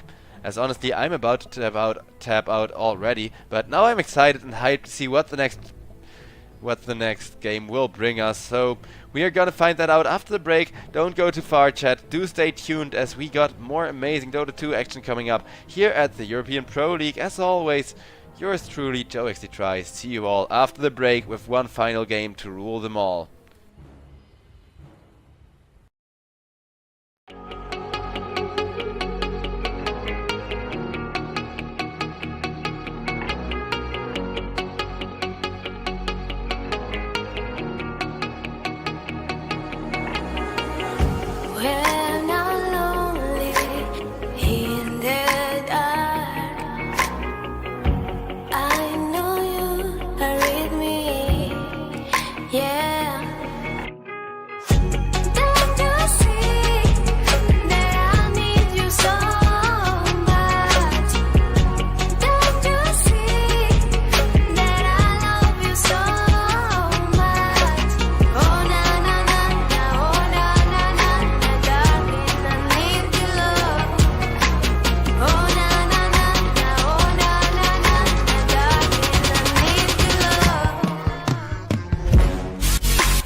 When I'm lonely in the dark, I know you are with me, yeah.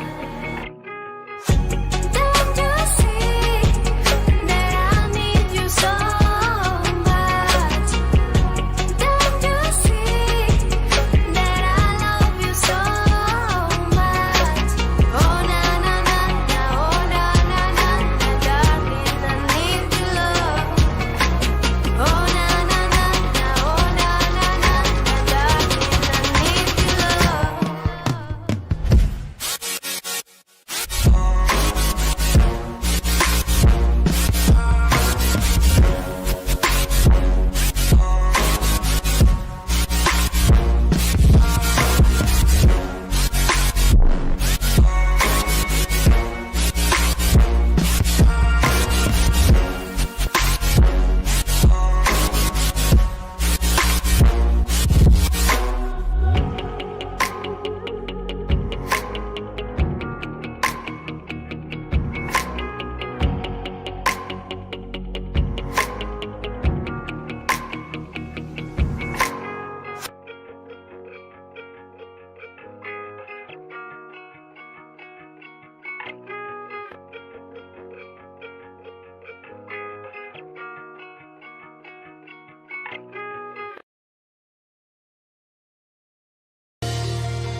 We get that fresh glaze on the D-roll.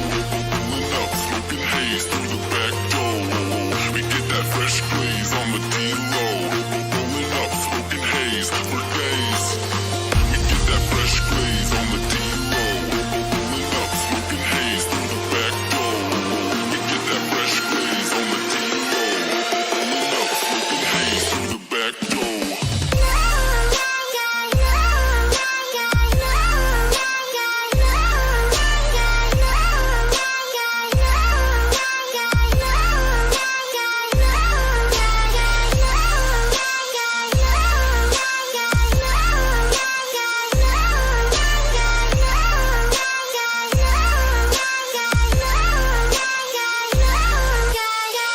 get that fresh glaze on the D-roll. Pulling up, smoking haze through the back door. We get that fresh glaze on the D-roll. Pulling up, smoking haze for days.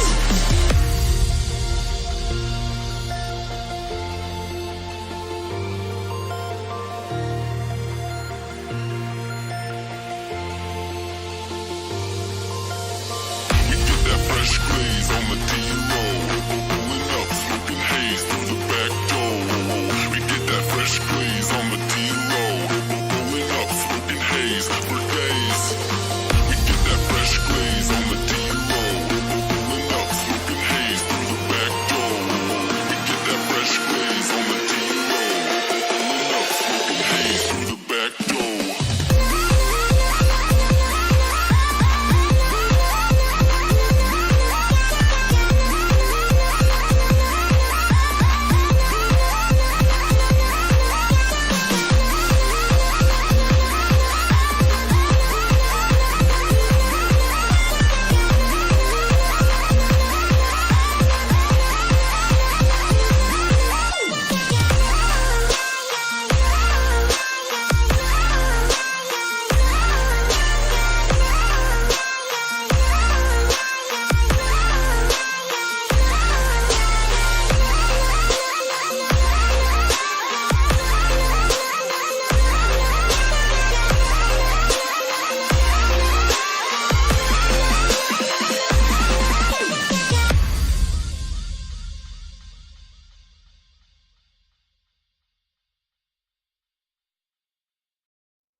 You and me, we both live life at full speed, easy to see.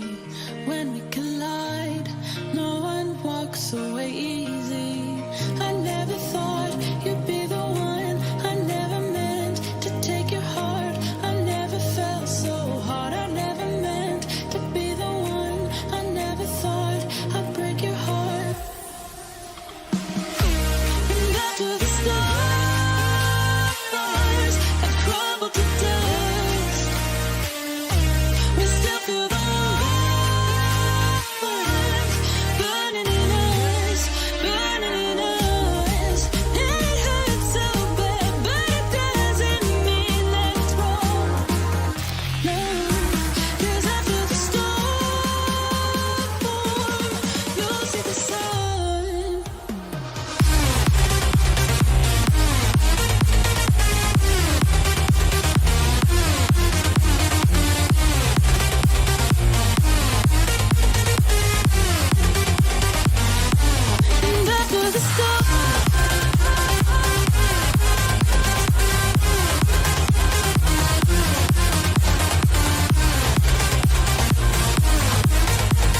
you and I got together like we can't change the weather tonight.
Alright, ladies and gentlemen, and with that, hello and welcome back to the European Pro League season number 15, where we got ourselves SIBE team up against Level Up once again in game number 3 of the third best of 3 of today. Because yeah, with this patch, games have been going quite long, and then the teams being super evenly matched towards the end of the group stage in a tournament. Yeah, it's been a combination that kind of just makes for the games to go really long. But it's been worth it with how great the show has been today so far.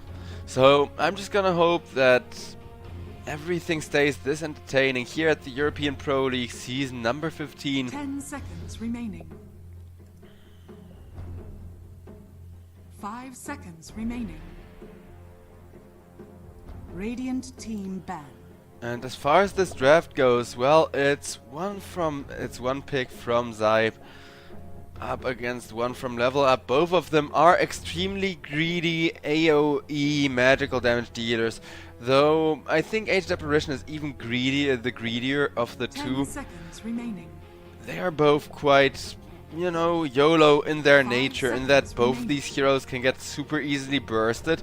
So I think some kind of burst damage hero is going to come through at this rate as well.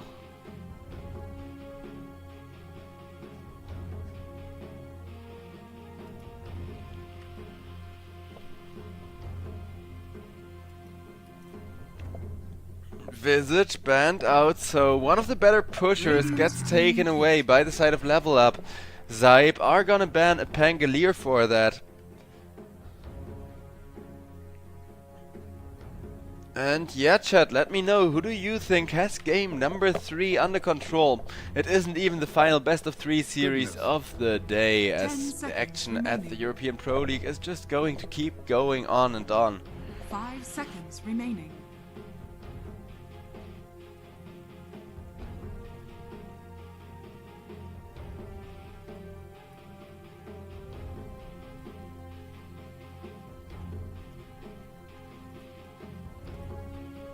SIBE team looking to get another pick going to make something of a synergy happen. Maybe some catch, but it's too early to be picking up a Faceless Void, right? You're not gonna pick a full-blown Faceless Void or something like that, so it's gonna be a Rubik, alright. I mean, last game they were really pissed that the Rubik was getting banned out, so... No, actually Desire was getting super pissed that the Rubik was getting banned out. 10 seconds remaining. So Level Up are more like... are now once again getting pissed that they can't get the Rubik, I guess.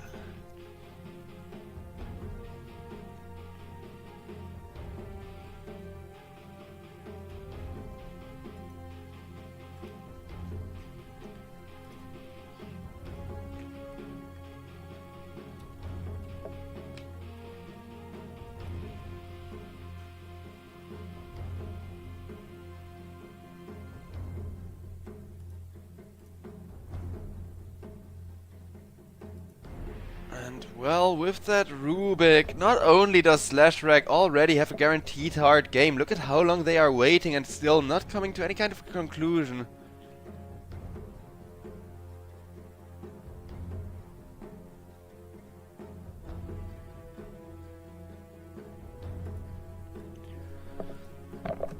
Level Up, let's see what they're gonna do with so much freaking reserve time. This wait better be worth it, right? We better not be waiting this whole time out just to then come to the conclusion of, oh yeah. Okay, that was worth the reserve time actually. It's gonna be the Spirit Breaker who, I mean, the hero has shown that he's still really good even after being nerfed. And I don't think Spirit Breaker's ever gonna stop looking that good. 5 seconds remaining. Grimstroke has also been picked up by the side of Level Up. So Level Up, great synergy. If somebody is Grimstroke ulted up and you hit them with those Lashrack Lightnings, it's definitely gonna make their game a lot harder. You get double slowed from 2 separate instances of the spell, so then the slow actually stacks, which is really nice and is a bit of a power up for the Lashrack. Radiant team pick. Night Stalker. As Night Stalker now gets picked up by the side of SIBE.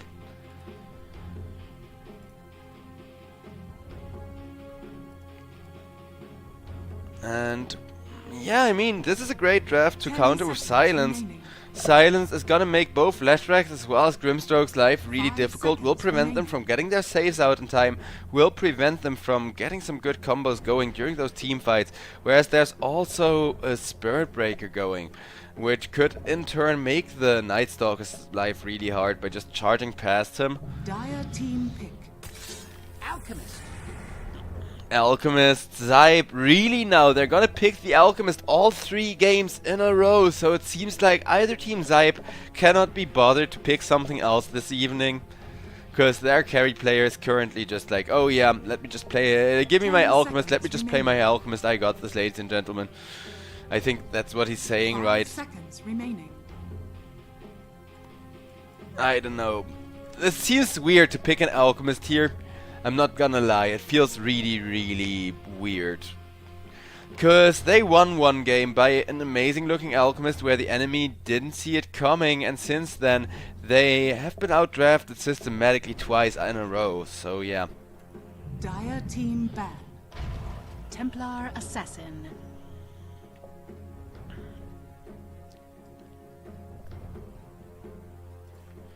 As it's gonna be a Templar Assassin for the side of level up. Not exactly a great pick against the Alchemist. Why would you pick a Refraction hero into an Alchemist who you know is gonna have a Radiance? Like, you know your Refractions are gonna get burned through by the Alchemist, right? I don't know, seems kinda risky from level up. Though level up, they secured themselves a Leshrac really early. They secured themselves some really good supports. I guess they feel confident that they can get away with a little bit of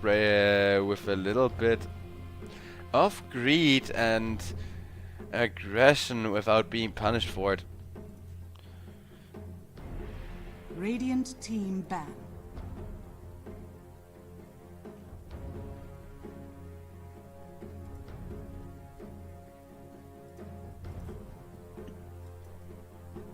As we're gonna see what the last picks are going to be. SIBE, where do they want to lane this Alchemist? Do they want a mid laner or a safe laner is the question, because Alchemist can still hold the mid lane decently well.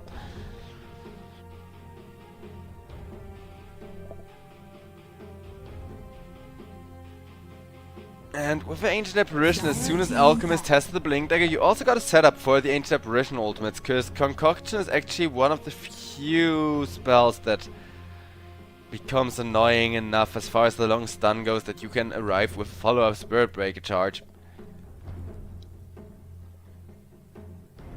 10 seconds. Then again, last game he also hit a really good AoE Concoction, and that AoE Concoction wasn't enough to keep them in the game.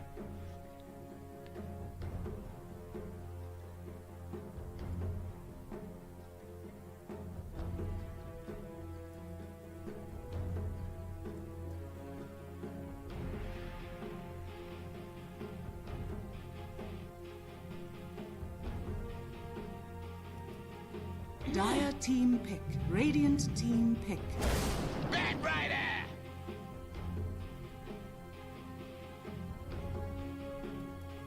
It's going to be a Bad Rider last pick. Okay, so the Queen of Pain ban is gonna make a lot of sense here, and I really do hope that this is a hero who makes a comeback, because the days of Bad Rider core, I miss them. It used to be so fun to watch Bad Rider played in a greedy core role, trying to just kind of solo initiate team fights and stuff.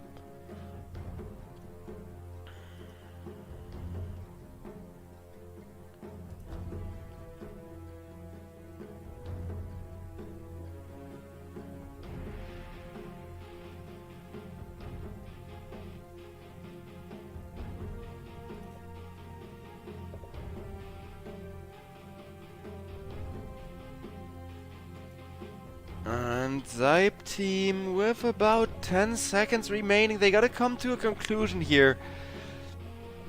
Alchemist mid lane, Alchemist safe lane. I think it's gonna be a mid laner picked last, but nope, Faceless Void, it's gonna be a mid lane Alchemist.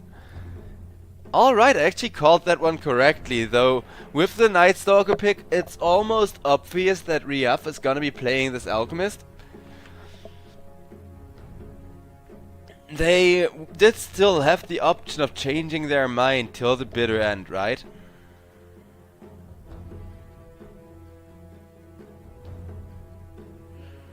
And yeah, now SIBE team and Level Up are about to load in for the final time as they're gonna clash once more. But it's interesting that SIBE this time around have such a greedy draft. Such a super slow draft as well, honestly.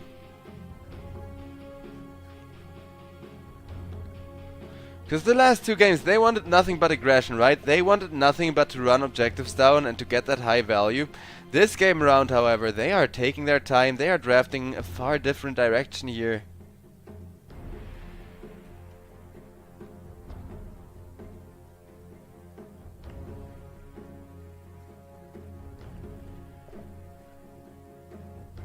And yeah, it's gonna be round number 3 of the Alchemist, which I think isn't even looking that bad against like Templar Assassin. Like I said, Alchemist with the Radiance does have a solid answer against Templar Assassin built in, if nothing else.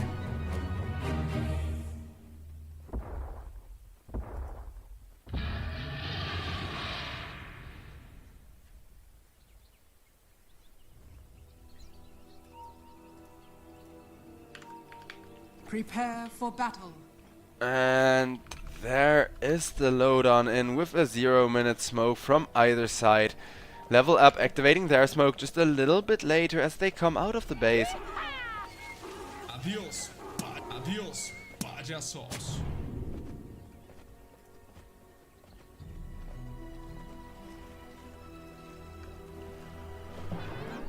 And as this 5-man squad is still wrapping around looking for anybody, SIBE got themselves a cheeky ward over this high ground. However, Level Up are taking over SIBE's triangle, looking for a potential first blood setup themselves.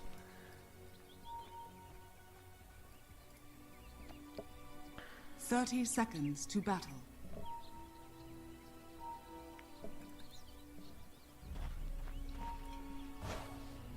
Templar Assassin going invis on the rune already, and somebody on their team says a lol as they're all laughing.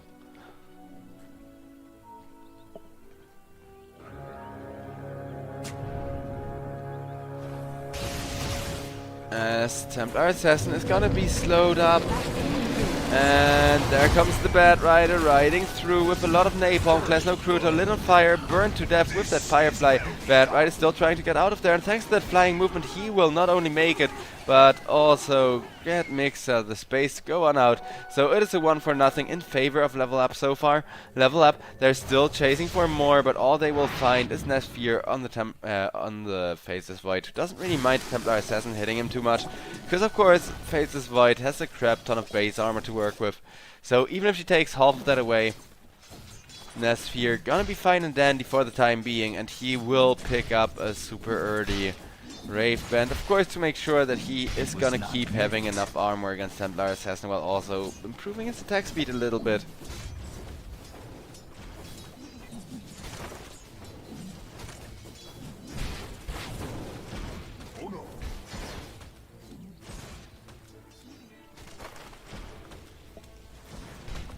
Desire getting blood grenaded up for that blood grenade. Rain Prince will be charged at by a Spirit Break, but Rain Prince does manage to get back in time. Lots of brawling happening already on this bottom lane.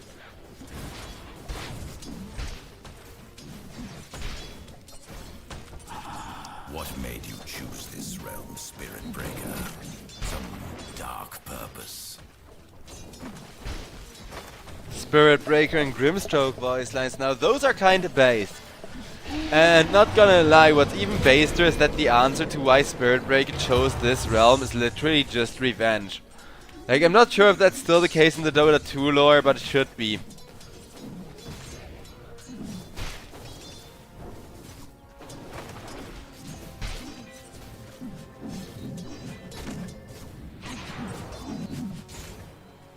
Doesn't really say anything over it in the ability text though. Because, yeah, old Spirit Breaker, he basically only stuck around here for revenge, because that's also how his ultimate works. He basically goes home for a little bit, comes out of his home plane with a vengeance. Meanwhile, Loopzion will go for a nice little pickup there on the Rubik. Make sure that that is going to keep him in this game, as Ancient Apparition will be charged at by the Spirit Breaker as well, and rest just a little bit.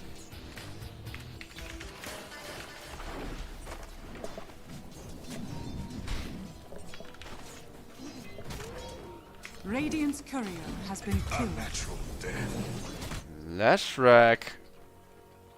Okay, he just denied himself against the tower. Nothing to see there, folks.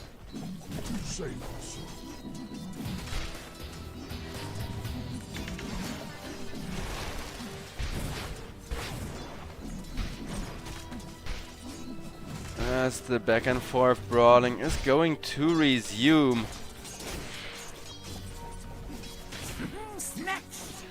But focus, we haven't really been talking about, is just having a super solid lane. Over on top lane, still kind of holding on thanks to his refractions. And as long as the first knight doesn't arrive for Klasno Kruto is gonna have to chill for another minute and a half until action is actually going to work out the other way around.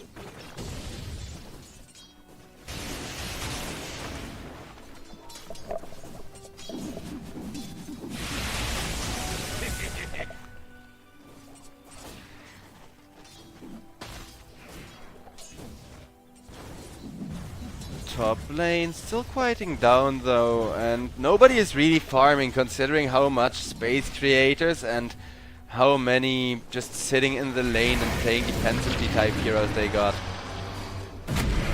Desire on Grimstroke about to go down. Nice little time dilation from the Faceless Void to make sure his Ancient Apparition stays alive.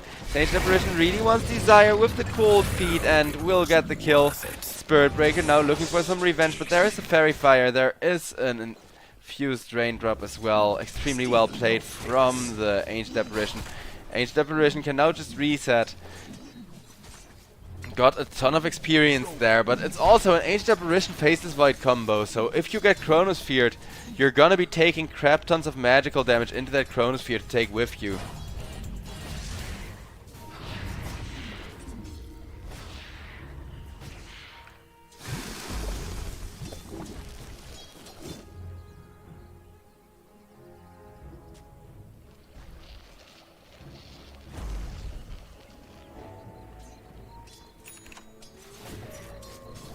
Over on top, Night Stalker.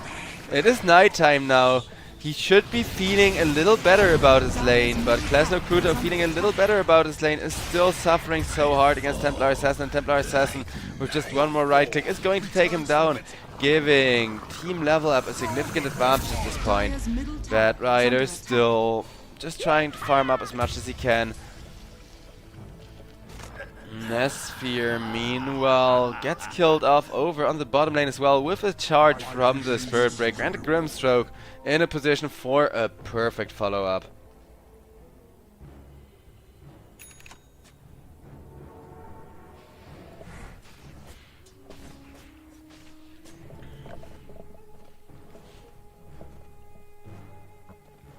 Loopzion on the support Lashrak this time around. He wants to go for Pebbles in order to keep people alive. About 1k gold lead already for the side of Level Up is going to have them quite pleased at the current game state here. As Templar Assassin focused, still trying to get Rubik out of that one, and he will be killed off by Klasno Kruto. But Loopzion is still in the lane, gets a ton of impact himself, gets a ton of XP to actually be a threat on the support Lashrak, though he did get his clarity cancelled and is now just trying to walk away with that Lotus Loopzion. Not exactly the most sustain.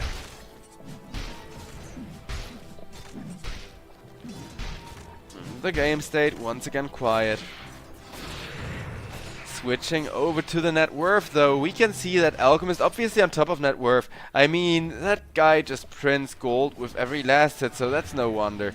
What is a wonder though is that Riaf coming into this top lane where he is helping his Night Stalker look for a kill on the Templar Assassin, and Templar Assassin is just dead. SIBE, they get one really big kill and they want Luxion as a bit of a bonus. Luxion kept safe by the Inkswell, but Inkswell alone isn't gonna stop the 3-man tower dive, as Luxion will be dying to all of those right clicks flying after him. Dire's top tower is under attack. So Bat Rider is still going well and going steady, but the Alchemist already got 2 assists for nothing. Like just a 0-0-2 Alchemist, it doesn't get much better for him.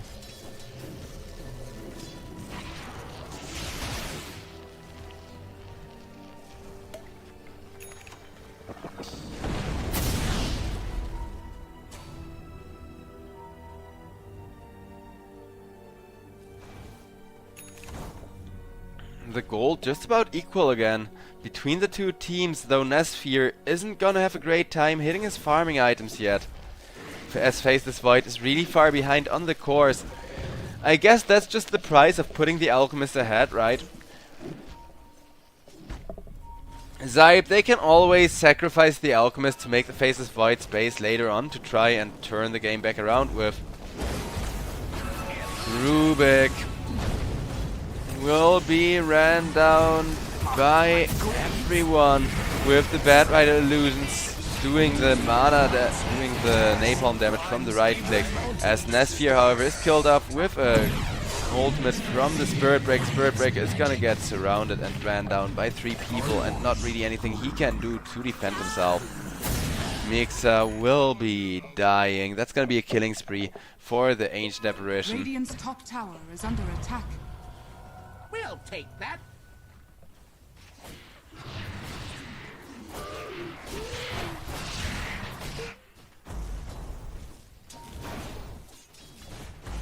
Bora Ninja already got the Boots of Travel, which are your bread and butter item on the Bat Rider, because you need to be where the farm is at.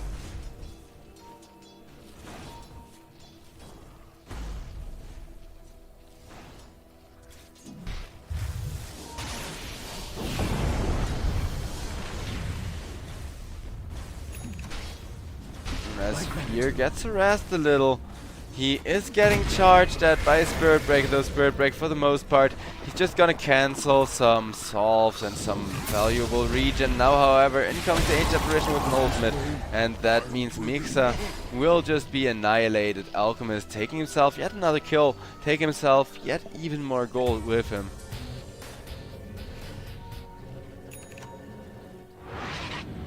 Night Stalker killed off as well. Alchemist manages to get the concoction out, does have a double damage rune, but even with that double damage rune he doesn't quite want to take that fight.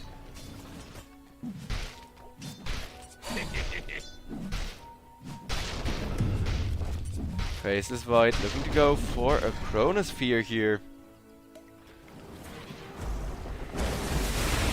Radiant's top tower is under attack. All the while, Bora Ninja gets ran after on the Bat Rider, but he is going to be fine from the looks of it.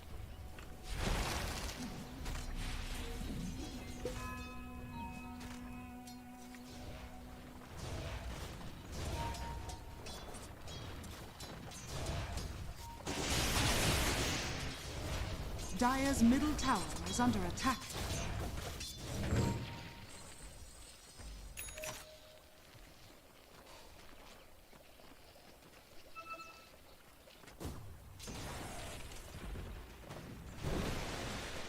And well, gold-wise, the Alchemist draft isn't snowballing ahead. As a matter of fact, every time the game kind of stands still like that, you can already see them fall back around.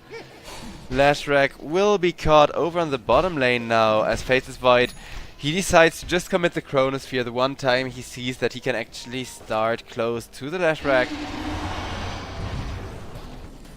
In comes the Spirit Breaker charging, however, will get Nesphere locked in a corner, out comes the lasso. Nice save in the form of Concoction, but Spirit Breaker stuck in place once again. Nice AoE silence. Desire, however, already dead, as Mixa will be dying for that one as well, and Boronija now getting killed off by the Alchemist, as Alchemist running after more Lupsion. Lupsion on the lash rack trying to run, but no such luck, as everybody just dives from the side of SIBE. And now SIBE, now they got that lead they have been looking for, finally.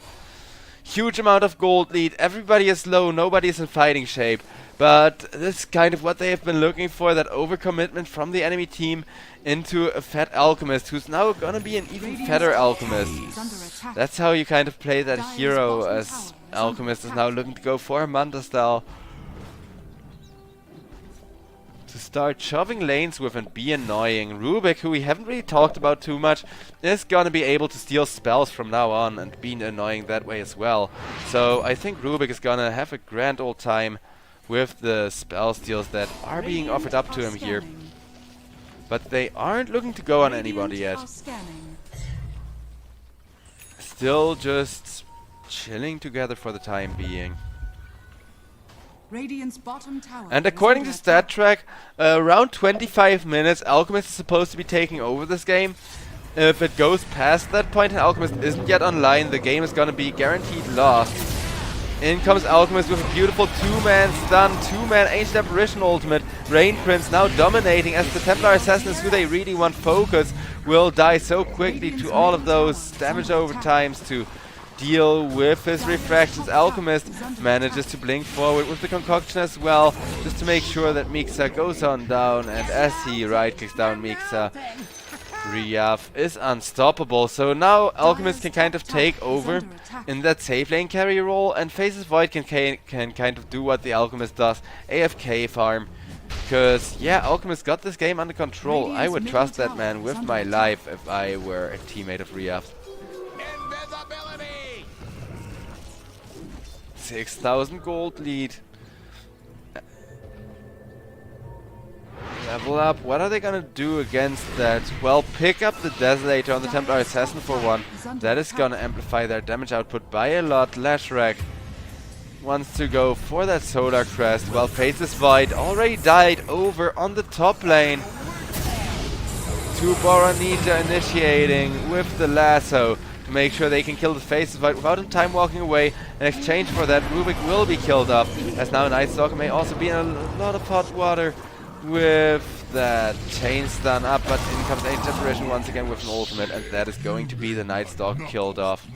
Rain Prince, as long as he keeps hitting those ice markers, as long as he keeps freezing one target after the next, he is doing such an amazing job for his team. Though SIBE have been giving up some return kills, so the gold, it is dripping down ever so slowly again.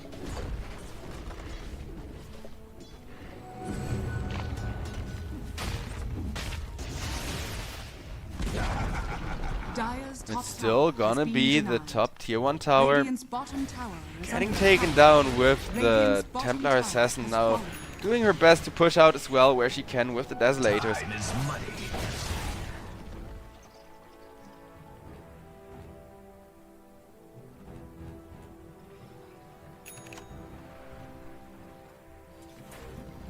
Over on top lane, it looks like Klasno Kruto gets jumped as well by Lupsion, as well as a Night Stalker.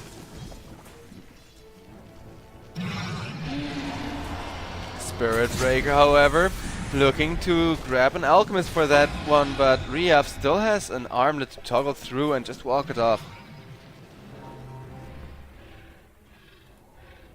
Radiant's top tower is under attack.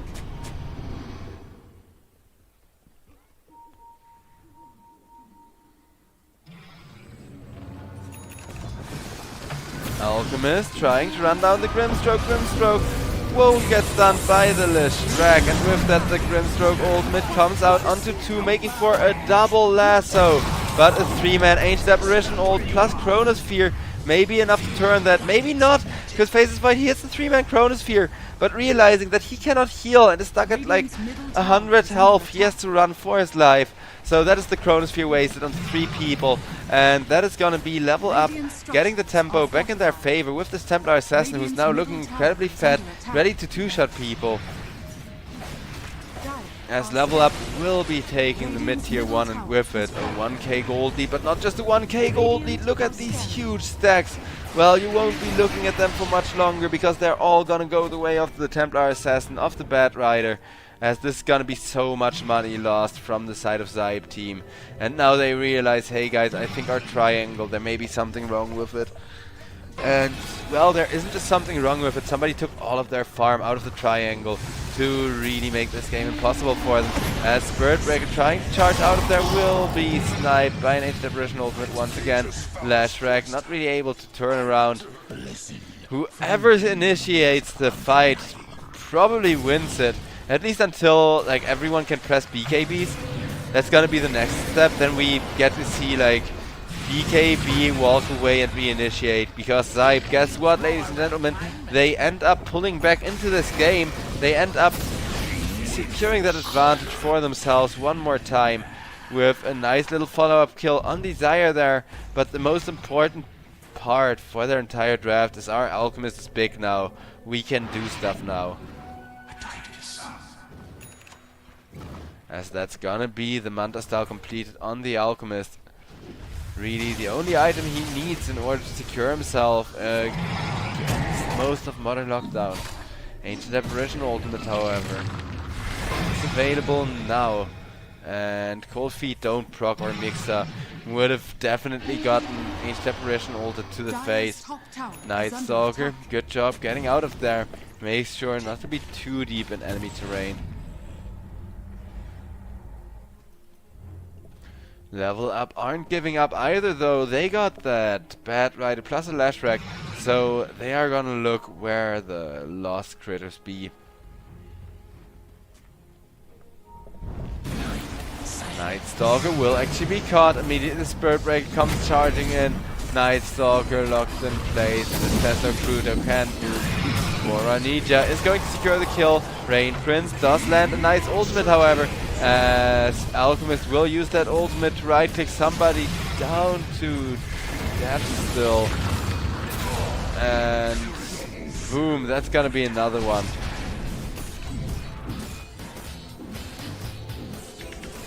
Yeah, Alchemist plus Ancient Apparition, even without the Radiance on the on the Alchemist, to amplify the amount of burn damage into the Ancient Apparition ultimate.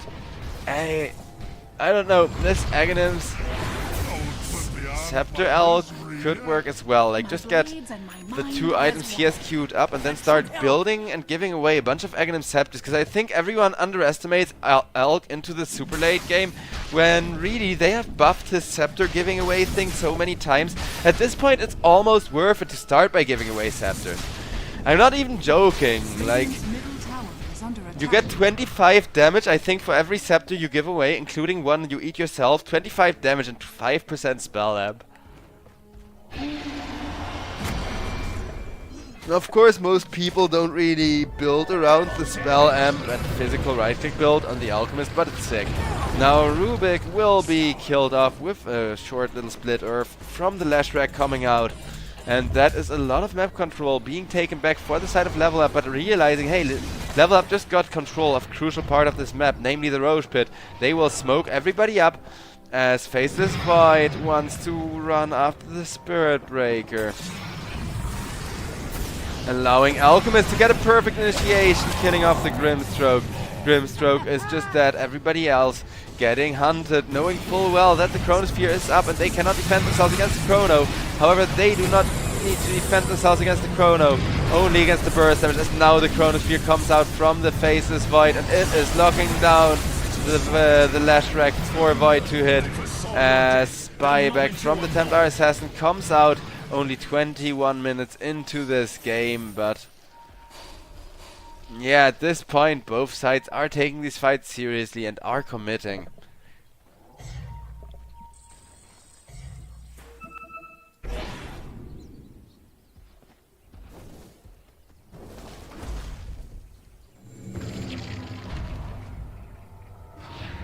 As Roshan set up for And I think, well, SIBE don't have the Chronosphere is really the only time they are ever gonna get a free road. But they're still reluctant despite all of the melt armor reduction coming out from a Templar Assassin. So instead, Spirit Breaker is going to launch himself straight into the middle of everybody as Ancient Apparition silenced up, stunned up. Nice Pavis keeping him alive, but in comes Klasno Cruiser with the silence. Ancient Apparition finds a good ultimate onto 2. Faces Void though still alive through everything, and Ancient Apparition the only casualty of the fight so far. Bad Rider is gonna die for that one. So will the Alchemist. Spirit Breaker though gets one. Rubik gets a nice little counter kill there. He has... okay. No more stolen spells. He does have Force Staff, but Force Staff alone isn't going to save him from that. Templar Assassin and Spirit Breaker, the last two survivors of that full-blown team fight. Yeah, that wasn't even the full fight. We also saw a buyback from TA and everything. But now they are confident that they can go full ham on that Roshan. And Templar Assassin really enjoying herself.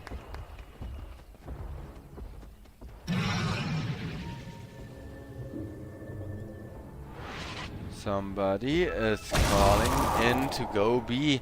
I'm not sure how that person knew, but it was an excellent call. There was definitely an Ancient Apparition ultimate incoming.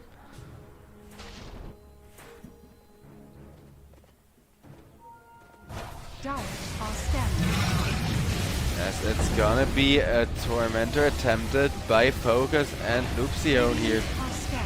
They will get Luxion yet another Aghanim Shard. More broken cooldown reduction, which is actually broken because it comes from an item.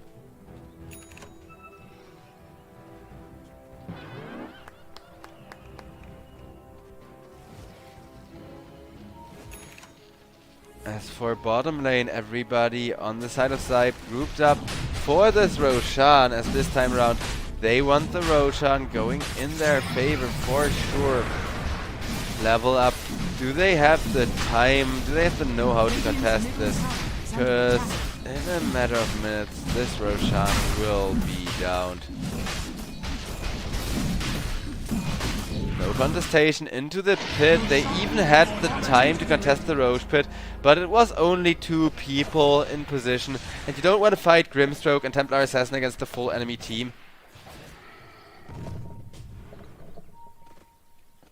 Radiant's top tower is under attack. 2k gold lead for the side of Level Up now, who are continuing to pressure over towards the bottom lane.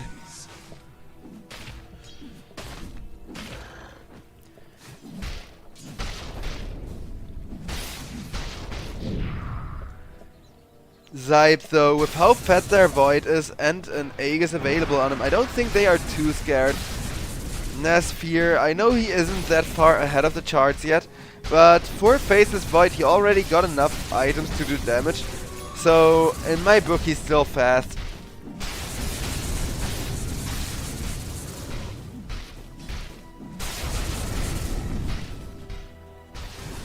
Alchemist still hasn't gone for a Radiance, interestingly enough, so I think he's just gonna completely skip that, which I don't mind as long as he actively enough uses his Manta Style illusions to push other lanes out.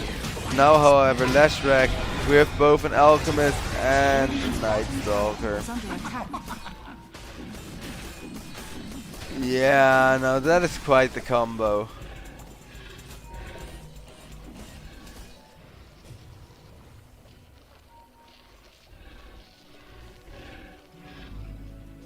And it looks like the game state has suddenly gone from quiet to even quieter.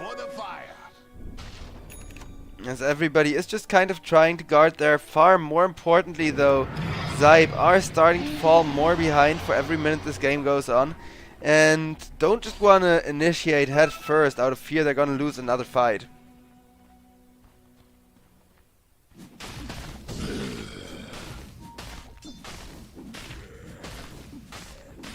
Dire's middle tower is under attack.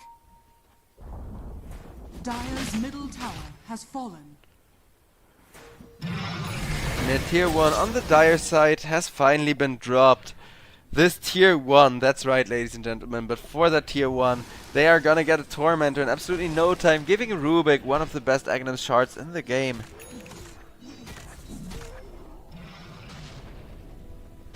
Dire are scanning. Well, now everybody groups up and looks for more. Radiant's middle tower is under attack. Bouncy.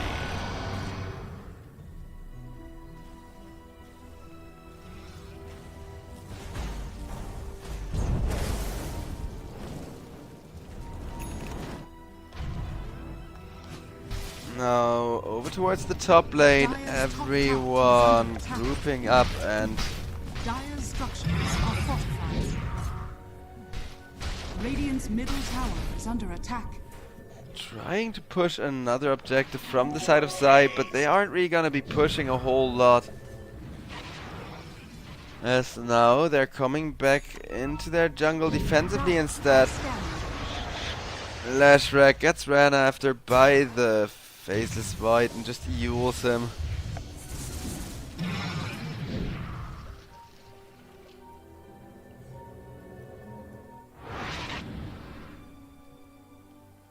Spirit Breaker seemingly just teleported to reset the charge as they want the Night Stalker over on the bottom lane, and they will get the Night Stalker with just all the burst damage in the world. Now Alchemist comes on in, trying to enable a whole other fight with the Ancient Apparition ultimate. But it's looking like Alchemist, not just that, he wants the bonus kill too. And a cute little bonus kill it is in the Lashrak. But Lashrak is going to go down. That is going to be so much gold and so much XP going the way of the Alchemist.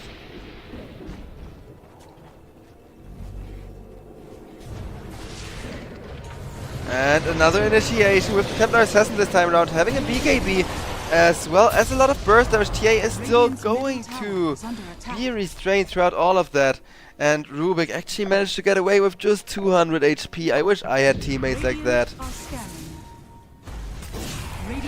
Faceless Void will go for a one-man Chronosphere onto the Bad Rider, and with the Ancient Apparition ultimate coming in, Faceless Void has the easiest time ever killing people with his Chronospheres. So that is exactly what they'll keep doing time and time again.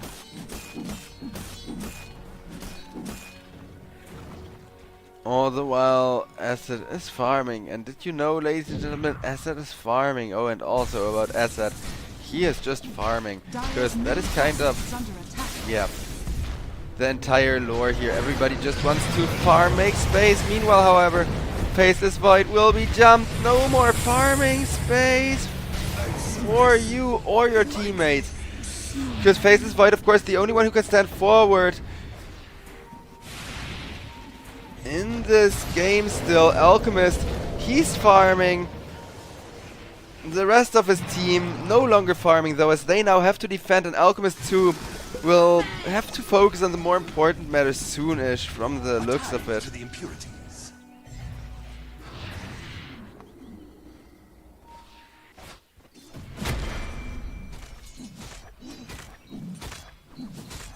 Spirit Breaker comes charging into the top lane, but just a split push. Alchemist is still farming, but all the farm in the world on this guy, it only makes Riaf so much more gold worth. As in comes the combo once again. In comes the Spirit Breaker looking for some revenge. Rain Prince has already died.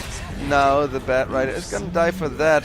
SIBE, however, they lost 3 people for just the one, as the Spirit Breaker charges out once again. Look at him, everything flying. But it's not like he cares.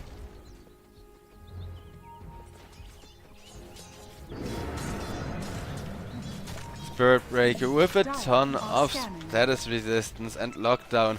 Really great source of initiation for the Templar Assassin to line up her Psyblades, and he will be initiated on, though that is just a stun to try and keep Riaf safe on that Alchemist, as Alchemist over on the bottom lane is still getting ran at by everybody. But Riaf will manage to teleport out of there. So, nice little way of staying in the game from either side.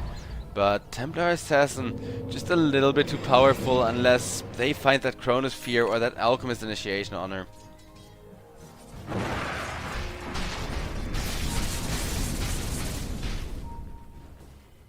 Radiant's bottom tower is under attack.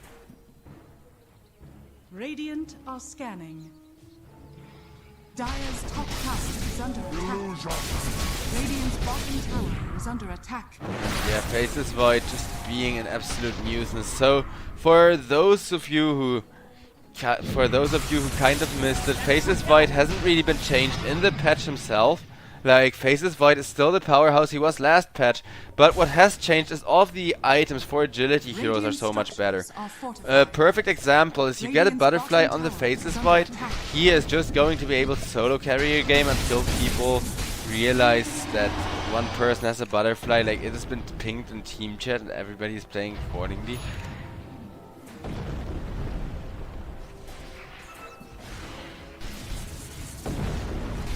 As the poke comes on in, but Faceless Void, little does he know. Dire's top tower is under As attack. Nesphere still able to walk away, he manages to hide out behind his team as well. As now somebody from the side of Team SIBE looks to be teleporting in. Templar Assassin not yet initiated upon. Spirit Breaker, however, is being chased as Klesno Kruto will die, and SIBE realize they cannot just chase people down and try to force a fight that way. As Void still holding on to the Chronosphere. Faceless Void has learned a thing or two, but with Rubik dead and bought back, Night Stalker buying back as well. Spirit Break will be charging out of there as Team Level Up say, well, thank you for 5,000 gold swinging in our way. Okay, it isn't quite 5,000 with like just the one buyback being shown there, but it is a couple thousand gold just off those buybacks being forced, just off that tempo, not really working out, as now Faceless Void is gonna get himself a free Aegis together with that Alchemist. Radiant's middle tower is under attack. If Level Up aren't fast to contest this one. I personally, thankfully, don't care anymore. I'm just sitting here rooting for this game to be an exciting one. And so far it has been, with a lot of back and forth, with, despite that Aegis now being on the Void, 9,000 gold lead for the side of Level Up, who are playing against an Alchemist draft, as that will be the Ancient Apparition caught and killed off. Faceless Void with that Aegis still trying to run away, but Faceless Void, he is gonna get chased down by everyone. Do they have the stun lock? Yes, they do, as Nesphere is gonna lose his first life immediately. He does have a Chronosphere, but look at that. They make sure that he is just too chain stunned to even do anything. As Alchemist wants to kill off at least a Grimstroke, but instead the Alchemist has to run for his life from everyone. As this Templar Assassin is an absolute powerhouse. But so is... wait, who had that Midas on the side of Level Up? I think it was last game where they did a Midas level, where they did a Midas gaming. Lash, because I could have sworn Lashback had a Midas, but I think it was a game before this one. This game, it was the Spirit Breaker that had a Midas on the side of Level Up, who of course is one of the best Midas heroes, because you can be in every lane at once with your charge, which is exactly what's happening now. Spirit Breaker is gonna help his Bad Rider friend get a quick and easy kill.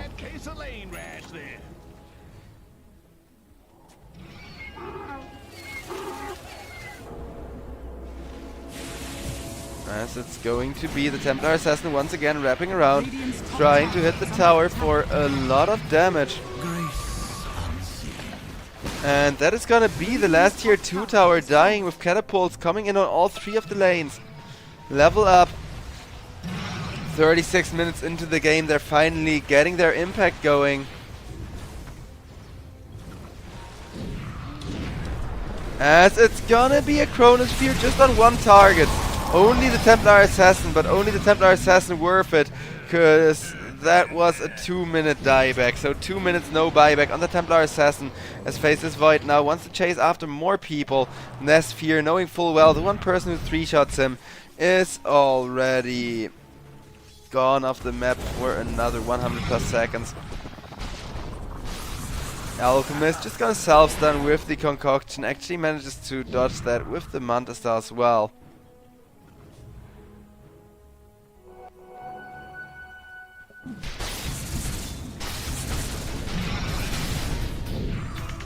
Faceless Void still just trying to farm up as I'm waiting for this game to become a little bit more exciting.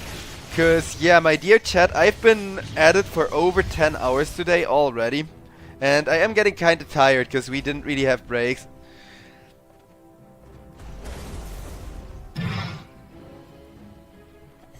But who cares, right? The good news is we can be here for like an hour onwards now. And you can also notice how these teams are just as tired of facing one another as I am of like having to watch them. Because there is constant farm and now they know each other really well and where the enemy team wants to play and how fast they want to play, etc. And it seems like Level Up are just trying to abuse that, just kind of trying to abuse SIBE's comfort picks and signature playstyle to try and get these lanes to finally push in. Dire's top tower is under attack. Dire's top tower has fallen. It's not really resulting in anything though, as Faceless Void meanwhile got a full-blown synagogue or something. Blown up, because yeah, Faceless Void, he wants to go for that like Chronosphere to terrorize them all at once, but how? That is the question. How can that one like big attack, that one initiation, is it? No! 3 seconds! He was there, he had them with Flashback being low mana, he needs to blow them up, he needs that one angle on them all. Still not them all, that's still just one, but they got the Grimstroke. Faceless Void, he's been looking for that Chronosphere constantly, but you need to kind of be that shock and awe tactic, right? You need to jump in, hit that Chronosphere onto everybody and jump out again. That is your only choice. Blow people up and run away. You're not right now able to fight, well, he is able to fight head to head for a little while, but I wouldn't risk that either.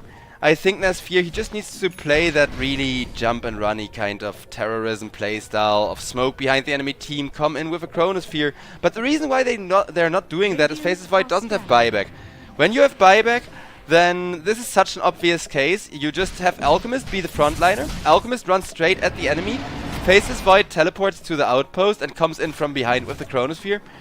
But they don't have the gold for that, because then if the Faceless Void runs into one random hero, he will just get blown up and destroyed himself instead. And that is a really hard constellation, so this last Chronosphere of the game, or well, potentially last Chronosphere I could say, is gonna make or break the game right here, right now.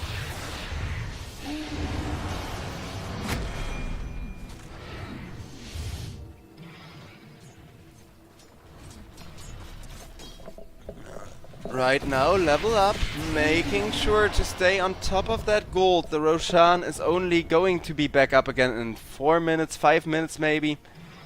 Faceless Void still not getting to blow up anyone with the Chronosphere though, is really annoying timing.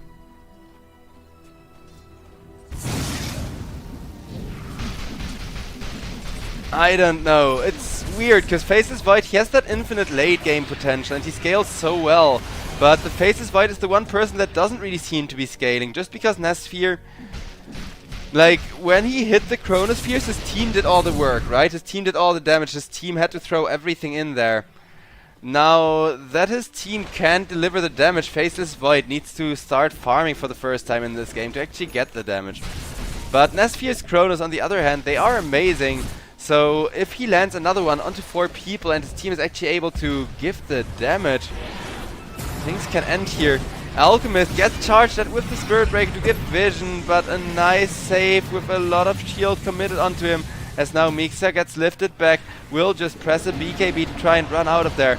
Speaking of running out of their Mixa, changes through 3 people, has space created and gets away. Well, see, this is what I mean with like that assassin terrorist playstyle. This is what Level Up have been doing.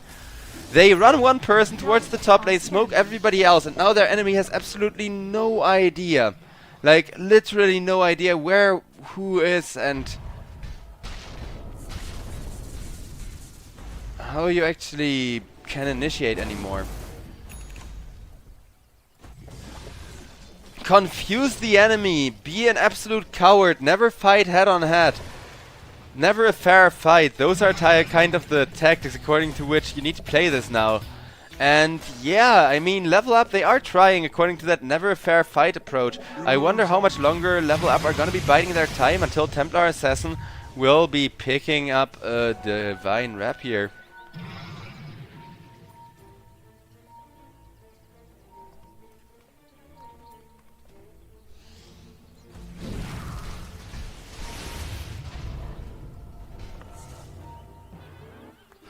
Now the teams actually have an idea of where the enemy team is, don't have vision though.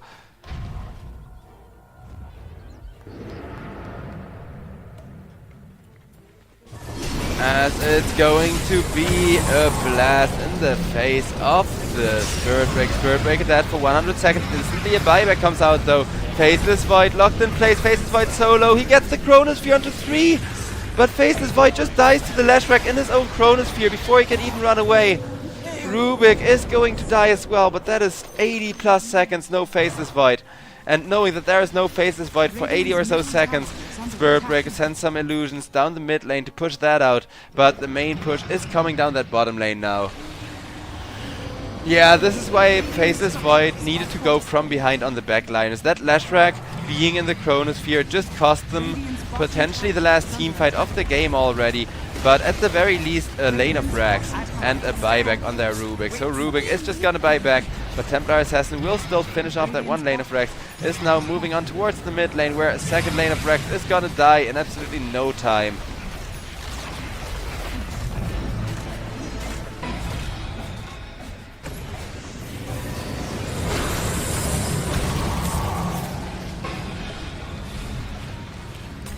As this is still standing as far as the Rex goes, but Templar Assassin, she is not hitting Rex, she is hitting the Alchemist instead, as Alchemist dead, and I think this is GG.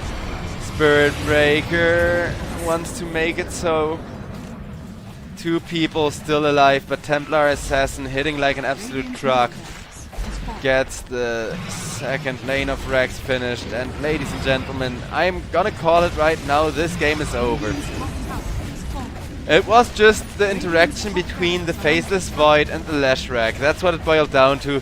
I think a Faceless Void would have gone Silver Edge or something like that and would have played more on focused on coming in from behind, like either by a Silver Edge or by a Blink Dagger.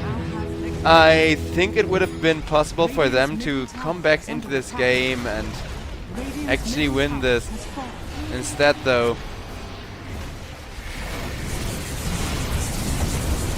Level Up, still looking to pressure. Night Stalker with the BKB wants to run somebody down. Klesno Kruger trying to turn the fight. Instead, Klesno Kruger gets turned on with the help of the Bat Rider.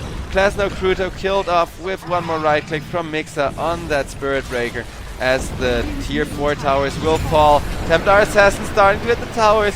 In comes an Ancient Apparition ultimate, but the main blast damage is just gonna get Refraction less fear. Look at the damage he's taking from the Templar Assassin, though he knows with his bash he's the last chance of keeping his team viable, keeping his team able to fight. But there's the double lasso, and GG gets called as Faceless Void gets held down while he's critted to the face by the Templar Assassin.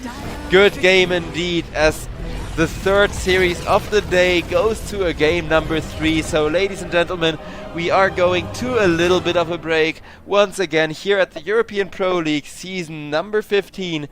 Do not fret, do not be worried if the stream is going to go down for a little while. With all 3 games today going with all 3 series, I mean going for a third game, and all 3 games today being kinda long except for that one Alchemist one. I'm out, and I'm gonna leave you in the capable hands of Michael Base Defender. So If the stream goes down, that's just to switch the casters. I do hope you all sincerely enjoyed the show. I'm JoeXDTry. Hope you've enjoyed my casting, as I'm now tired as hell, will admit it, as, you know, couldn't get myself any coffee for the hype. And I think SIBE are honestly tired as hell too after that series, cause that was such a stressful grind fest. And for how stressful it was, with everybody looking super slowly for, you know, the initiations, the fights ended in a matter of seconds. So everybody, thank you so much for watching the European Pro League season number 15. We have one more best of 3 coming up for today in just a little bit, so don't go too far. Thank you all for watching, peace out and have a great one.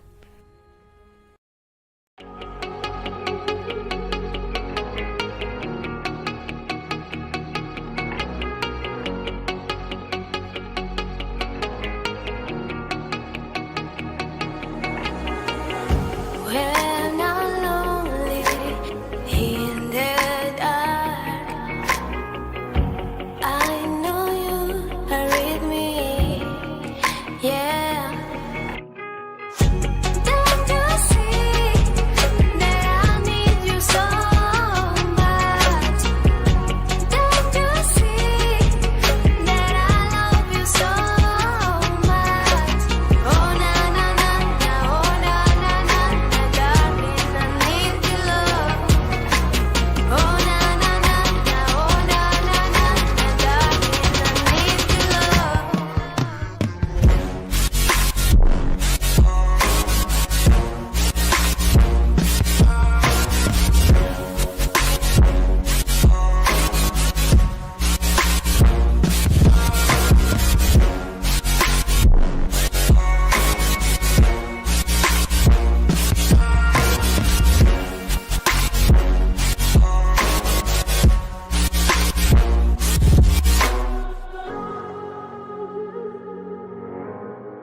And ladies and gentlemen, thank you for sticking around after that longer break. We're back with the last and final match of the European Pro League for today between KZ team and SIBE team. And before we can kick things off, I would like to give an enormously big shout out to JoeXD Try for pretty much grinding all day long and surviving through 9 maps overall. I mean, it's an insane stretch for any caster to withhold that long and, you know, not lose their mind, not run out of words, and just keep things up until the very end. So, big cheers to you, my dude. I hope you're gonna rest up very easily and prepare for what tomorrow has to bring. As for now, you guys are stuck with me, Michael Bayes Defender, your cast and production for the rest of the evening. As I said, we will witness the final match for today between KZ team and SIBE, who unfortunately had a pretty long and unfortunately bad run with Level Up, which pretty much led to a 2-1 result favoring Level Up. But let's see if they have something else in store to bring us another set of amazing and fun matches. And once again, we're going to be sticking around with the team that I've been casting all day long yesterday, that being KZ. So, question is, of course, what will these two teams bring in with the new patch synergies, the new patch modifications? Will it be another Game 3 to wrap things up for a full 12 map day filled up with Dota, or will we just wrap things up with a 2-0? So, to kick things off, we have a bunch of meta heroes that have been popping up throughout the last patch, being banned out: Keeper of the Light, Pugna, Magnus, Slardar, Lone Druid, Phoenix, and Nature's Prophet. More or less heroes that we know of that have been still predominant and have survived the patch for them being that effective and that useful. But Tuskar will be able to enter the play. One of the most annoying supports out there. Great for the rescue, great for the aggression. And it's a very nice opener for SIBE, not gonna lie. Even though we do have heroes such as Spirit Breaker who are still available, and that's pretty much still sticking around to be one of the most toxic heroes with a very nice global presence. And of course, maybe with the Infast Bomb combination, but KZ are gonna open up really, really strong instead, going up with the Doombringer.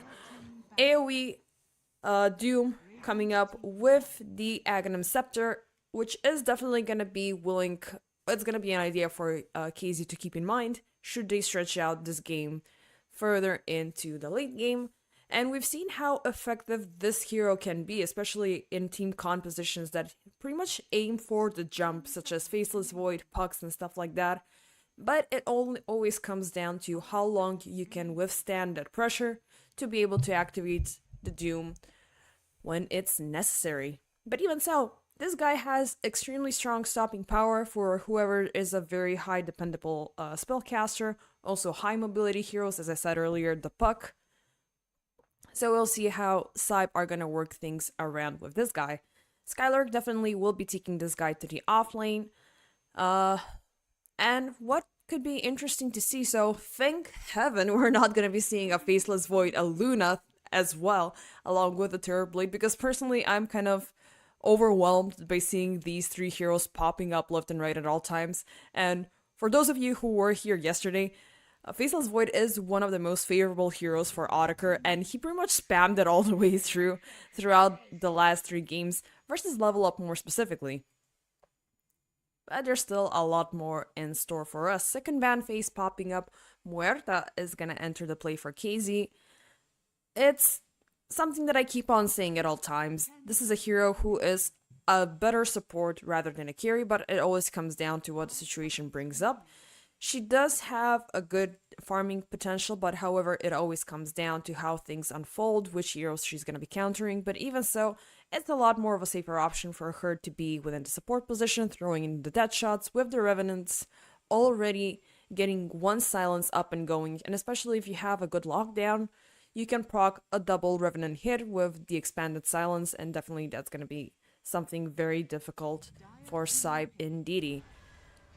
But they will opt in for somewhat of a solution with an instant pick right after of the Razor. So Vengeful Spirit with the Razor, definitely they will have some sort of a way to circumvent the annoying double silence that this hero can bring in. And yeah, this is definitely gonna prevent, I mean, so far KZ's draft here definitely does prevent the initiation coming in from the Tuskar if Muerta procs the Revenant right on time before she gets hit by the snowball or walks away in a very safe distance away from it. But this is where you have the Vengeful Spirit to come up and shake things up a little bit more by throwing in the Nether Swap and maybe even build up to have the Vengeance Aura for the additional expansion of her presence during the team fight long after she's been taken down. For KZ, of course, they're gonna use the opportunity to pick up the Treant Protector, which has been super banned up. I mean, especially yesterday, I think it was at least 5 out of 6 matches this hero being taken away.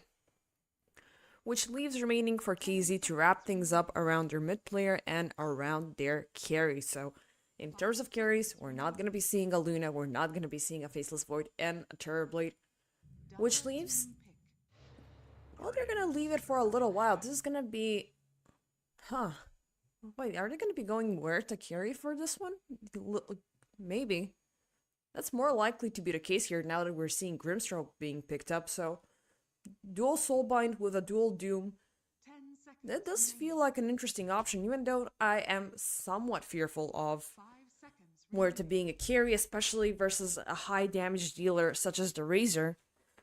And if SIBE have, you know, 99% of the time Razors are getting picked up as mid laners, but with the Lina, that's gonna be a Razor going into offlane to make things probably a lot more messy for the Muerta, even though, I mean, it's been a long time since Lina has been a safe lane carry. But it's a new patch, it's a new dawn, it's a new Dota meta still in the making. So we will see how SIBE wrap things up with their last pick still remaining. And looking at how KZ are banning this, they have focused offlaners more likely, the Batrider and the Visage, to be taken away. SIBE definitely are certain that KZ are gonna wrap things up with their mid player. And of course it's gonna be the Bug taken away from the picture, which does give KZ a very good momentum, but I do feel somewhat fearful if they go in for that combination. They'll definitely be doubling down on quite a lot of lockdowns and not a lot of damage, so maybe Templar Assassin could be an interesting pick here versus potentially the Lina. Versus the Razor is going to be a very difficult choice indeed. And SIBE are going to wrap things up with the Wraith King, so this is going to be... I'm still thinking either or between the Lina and the Razor here, who's going to be taking the mid lane or the carry position. A bit more likely for the Razor to be a carry here, and KZ are going to wrap things up with a Meepo. Holy moly. This guy has been Omega punished in the past couple of patches. Let's see if he's gotten something commendable from the Frostivus update that is gonna make him a bit more relevant. So let's just do a quick check. Has Meepo changed a lot? As you know, I don't really remember things that well, so I really need to double check things and how they've changed up. So the poof has been changed from pure to magical, which is, I guess, alright, but it's a little bit of a nerf. However, the damage has been increased from 40 up to 100 to 60 up to 150, whereas the level 10 talent has been increased by 20 for the additional poof damage. So, it does feel like a fun combination here, not gonna lie. So, Meepo versus Lina in the mid lane. Nesphere is this gonna be a Wraith King going carry instead? Yeah, with Klaus Kudo going in offlane as the Razor. Rain Prince and the Tuskar will be taking their respectable support roles. And we're in for a treat, ladies and gentlemen. I kind of miss out plays like this. I mean, it still feels awkward for Meepo as it's really easy to get a hold of him. The one big strength that he has that he can scatter around, get a little bit more farm left and right, at least use one copy of himself to farm up and the other one to keep things up in lane. So micromanagement will definitely be super important for Supreme if he wants to keep things up. But it does give him a lot of momentum. It does give him a lot of pushing power.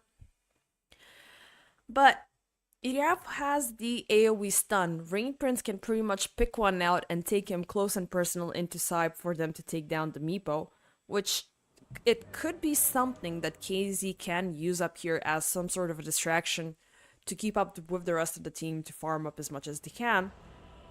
And I really do hope that's going to be the case, as SIBE have been beaten last game by Level Up. I really do believe that they have something more in store to bring us for the last game of today. If not, we're just going to be wrapping things up sooner than later. But even so, I'm really having high hopes for these two to fight it off up to the very end. So, draft-wise, I like the KZ stability. Well, actually, my bad. I like the SIBE stability that they have here. The combination with the Razor and the Lina, even though things might be a bit difficult for the Lina. So let's just do a quick check. She hasn't really been updated spell-wise. Talents also seem to be pretty much the same from the last patch. So she's still the pretty good old hitter and great damage dealer. And of course she's gonna make Autaker's life quite difficult here, for sure. I don't know, I like SIBE a bit more, but I want to have a lot of hope for Supreme here with the Meepo. It does feel like a very, very interesting combination, not gonna lie. Let's just see how things are gonna work out. It feels like Meepo's, well, meta presence has pretty much fallen apart. But he's still somewhat relevant. He does have the net going on. He does have the Ransack, which does help out with the health steal, and it's of course some very nice pure damage, which makes things a lot easier for him and the other Meepos. But of course, the Divided We Stand is a little bit of a double-edged sword, which if SIBE play this out properly, as I said back in the draft, they can draw somebody out, handpick whoever they like. The lowest HP Meepo is definitely going to be something that they will aim to work around with. And the horn is off, 5 seconds remaining. Supreme already closing in around the bounty rune. You don't really want to go that far, my friend. It's a little bit of a risky play, which he will definitely avoid from doing. Double bounty distribution rune for each side. A little bit of a friendly tip between Skylark and Nesphere there. And down bottom, it seems that there's a little bit of a fighting already going on. Autaker in danger. The Tusker keeps up the present aggression, but it's just not gonna be enough. He was not willing to overextend, just goes in for the Deep Sentry Ward to block out the camp. But that's something Spartan, he's pretty much aware of that happening. It pretty much happened right under his nose, so you're not gonna block my creep, not today. And we're off Spartan with Autaker. I keep on forgetting the player who plays the Tusker. I mean, I cannot read, and I'm not sure if I'm gonna see it. Like, probably it's written in Chinese. I'm very bad at deciphering glyphs and figuring out which languages is, but hopefully you guys are gonna help me out with that when I'm gonna be keeping an eye on chat, so you can help me out with what is the name of the player. He has appeared in a couple of tournaments earlier, and a couple of seasons earlier, but it doesn't feel... I mean, if I can't read it, I'm definitely gonna forget it. Sure, like, I don't have a problem with reading that, but when it comes to other Asian languages, it's a bit of a yiker, so I'm sorry for that one.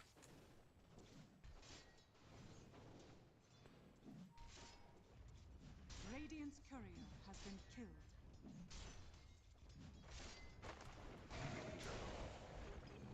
And up top, a lot of aggression is raining upon Skylark as Rain Prince as Ness and Sphere are keeping things up. Scorching Earth is trying to buy himself some distance, but Rain overextends here. He will get the damage from the Blood Grenade. A couple of HP remaining, and he will barely survive at 13 HP. Pops the Tango in the very last second, and gets out of there alive.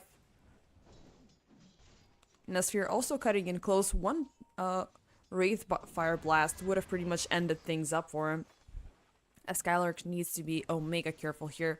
Before he gets the Devourer and a little bit of a helping hand, it's just down to him and the Scorching Earth. Eventually, First Blood will be drowned down bottom, as probably the Tusker was caught red-handed here, trying to maybe go through the twin portals, so trying to find a side approach to attack Spartan and Otaker.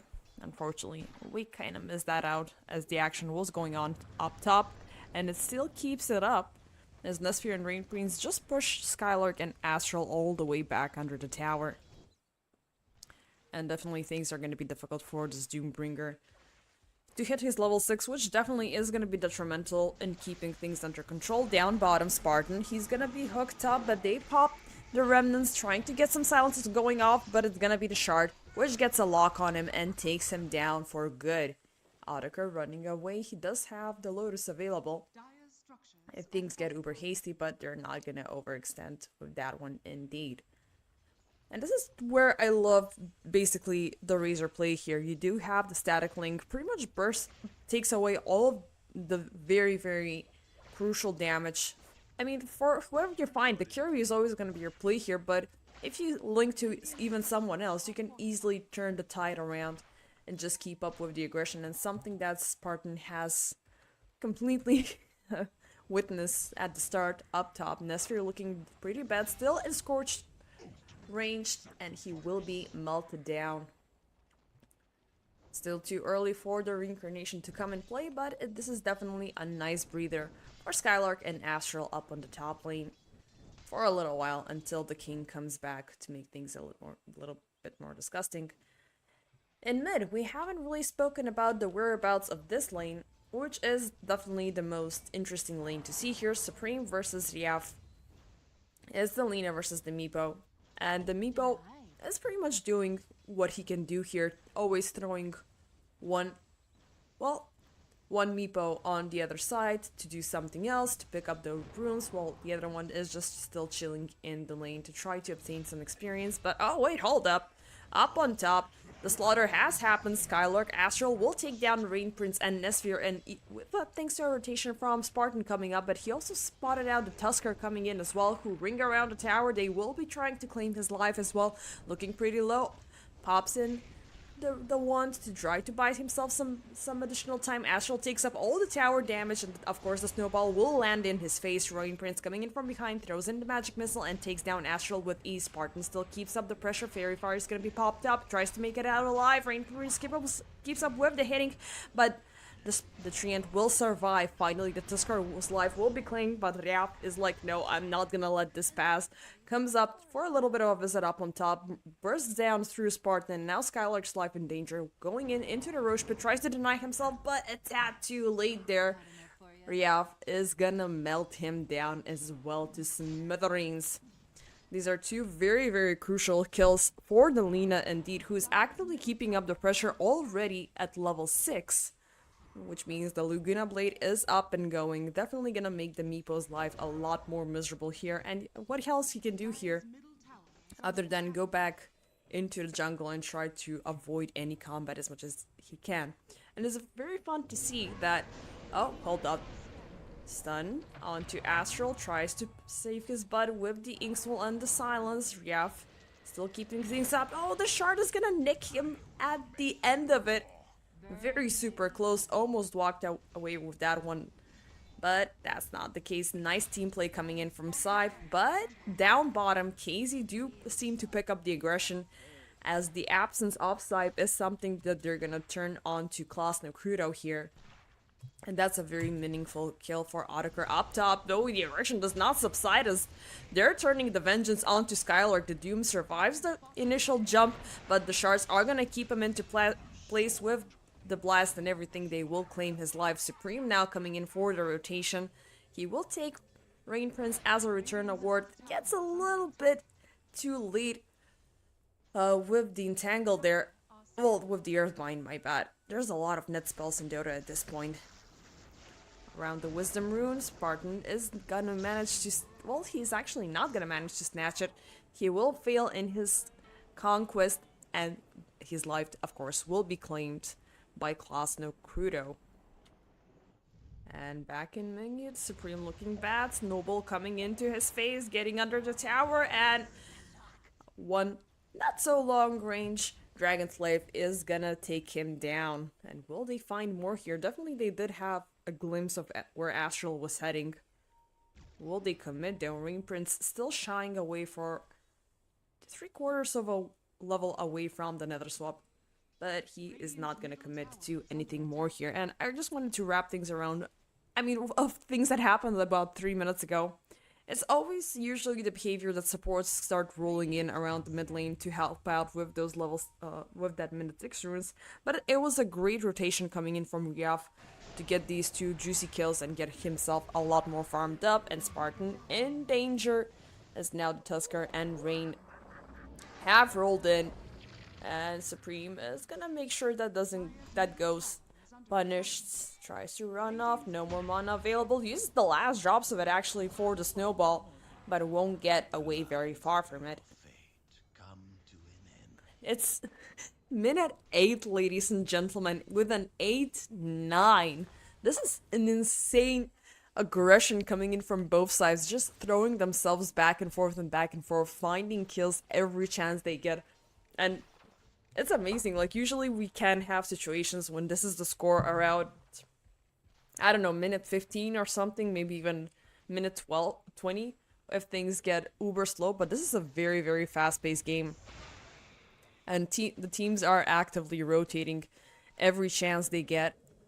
And it was a little bit of a back and forth there, but now the eyes are on Otakar. They will throw in the magic missile, tries to make it out of there alive. He will throw in the remnants with Pierce the Veil, but it's not gonna stop the Wrathfire Blast from finding its target. It's preventing the TP from going through. Nobody else will join Otakar, and he will perish. Radiant's bottom tower is under attack. Dire's top tower is under attack. And back in mid, Supreme is gonna turn things around. Nice Nether Swap there for the defense. Ryan will do an excellent job in trying to protect Ryaf, but Supreme is gonna commit with a little bit of a bounce move forward and make sure he's not gonna fall prey. But even so, the Tusker still does have an eye on him. Might be willing to find an attempt to initiate there, but if not on the Meepo, then possibly Spartan might be a victim here. Claims the Watcher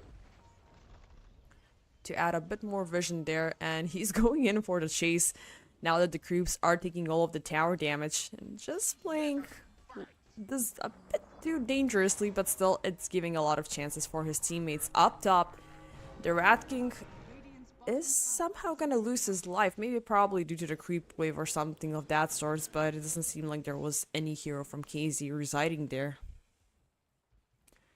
And during this time, it's Ryaf getting a lot of free farm, a lot of kills. Also, Clawsnow's lane has been loosened up, so he can pretty much do whatever he wants here. And Razor unattended is definitely a very, very big problem. And speaking of problems, SIBE have claimed the second tier 1 tower of the game, fastly opening up the map and bringing KZ even closer to their demise. And to add to add more pain to aggression, they're just gonna keep things up even further. Now that they're trying to utilize the Amplify rune to the very last second. Unfortunately, they're not gonna find anybody lurking around the lane. Will they find somebody? Or they're just gonna commit for the last tier 1 push. They might be seeing Skylark here. Yep. Confirmed. He is there. Tries to latch on to Nesphere, but oh, it's gonna be the Spartan found first. In the back lines, the Tusker and Rain, this wombo combo is just gonna be the supports claiming the life of another support, but for sure, it's definitely gonna make things very, very ugly for KZ. And this Treant still hasn't obtained his ultimate ability, so pretty much a very nice focus coming in from SIBE to try to buy themselves a lot more time without the overgrowth for a little while, which is definitely a very strong spell to keep them all together. But even so, it seems like SIBE are slowly having things in the bag. And around top and around mid, Nesphere is gonna lose a second life. Meepo is also under fire. There's the Laguna Blade doing its job, and Supreme is gonna be bursted down to smithereens. Followed up by a double adios payasos voice line coming in. one of the dirtiest voice lines, not gonna lie. It sounds as, you know, as powerful as it is toxic at the same time, but I still love it. And the pressure is still on. They have eyes on Otaker.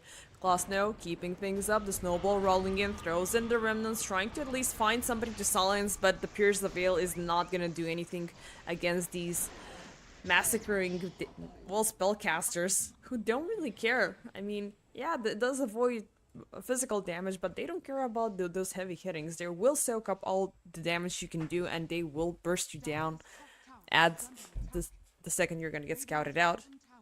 Up top, it's Skylark's life's on the line. Astral and the boys are still fighting this, and Astral will risk his life for his buddy. They do manage to land in the double Soulbind Doom, but it's just not gonna be enough. Skylark is still gonna be chased up. We don't have a blast going up, and he will survive running away with the TP, but it's gonna be Rain and the rest in danger. They still get a lock on to Spartan. Ryaf keeping up the pressure, and a little bit of right-clicking will do his job.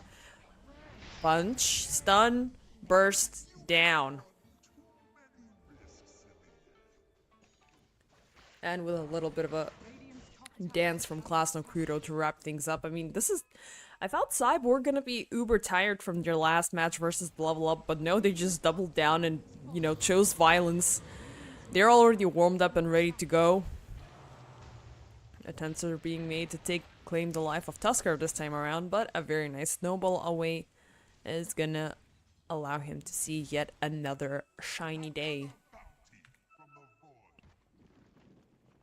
And so far, this is the first time I'm actually gonna be catching a breather in this match, and I hope it's gonna last for a little while so we can see what's going on in this game. Ryaf free farming, Klasno free farming. It's also our boy Nesfir also free farming.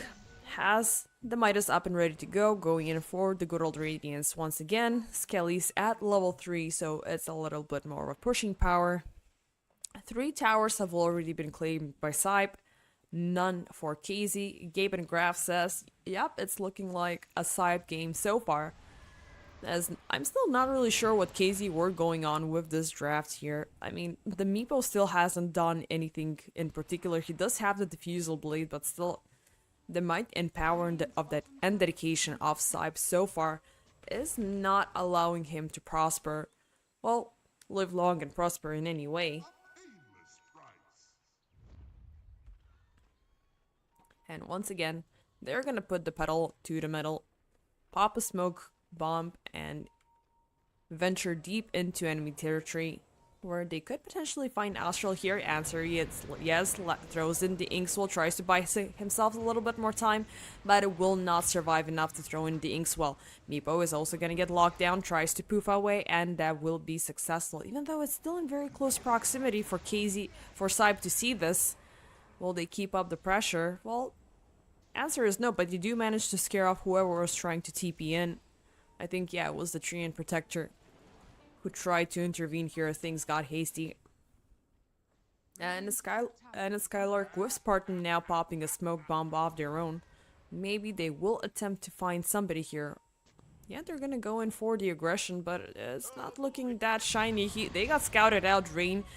That was an instant blink away coming in from Yop, not willing to get locked up in the overgrowth. The fight is going on. They will finally manage to pop it off, and first type life is going to be down. It's going to be the Tusker, followed up by Spartan and Rain Prince. Still, the Static Link keeping things up. There's the poof damage coming up, but still, it's Skylar completely locked down. Doesn't manage to live to see another day.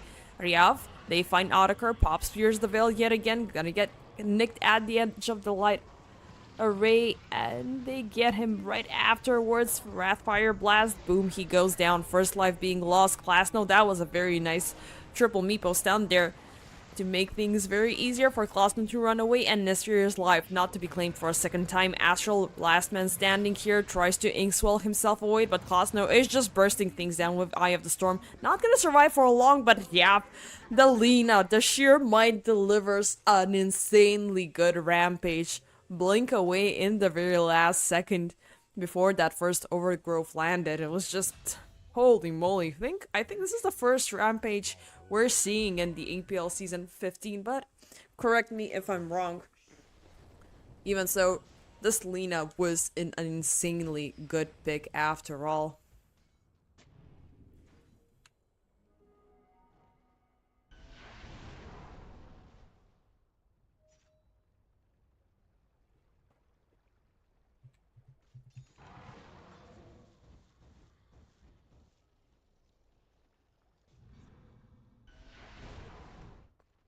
Dire's bottom tower What is a under game so far. Free farming Lina. Insane amounts of... Well, she's gonna go in for the modified E-Blade, which is definitely doing wonders for this spellcaster. And, oh, the aggression keeps up. Rain, he got kind of scouted out there. Skylark somewhat might have attempted to commit for a jump there with the Inkswell, but...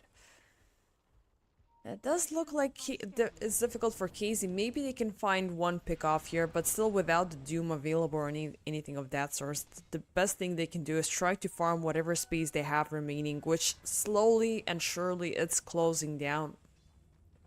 SIBE taking in a lot of these early towers, looking at also this very, very deep vision. They have Casey completely under their grasp.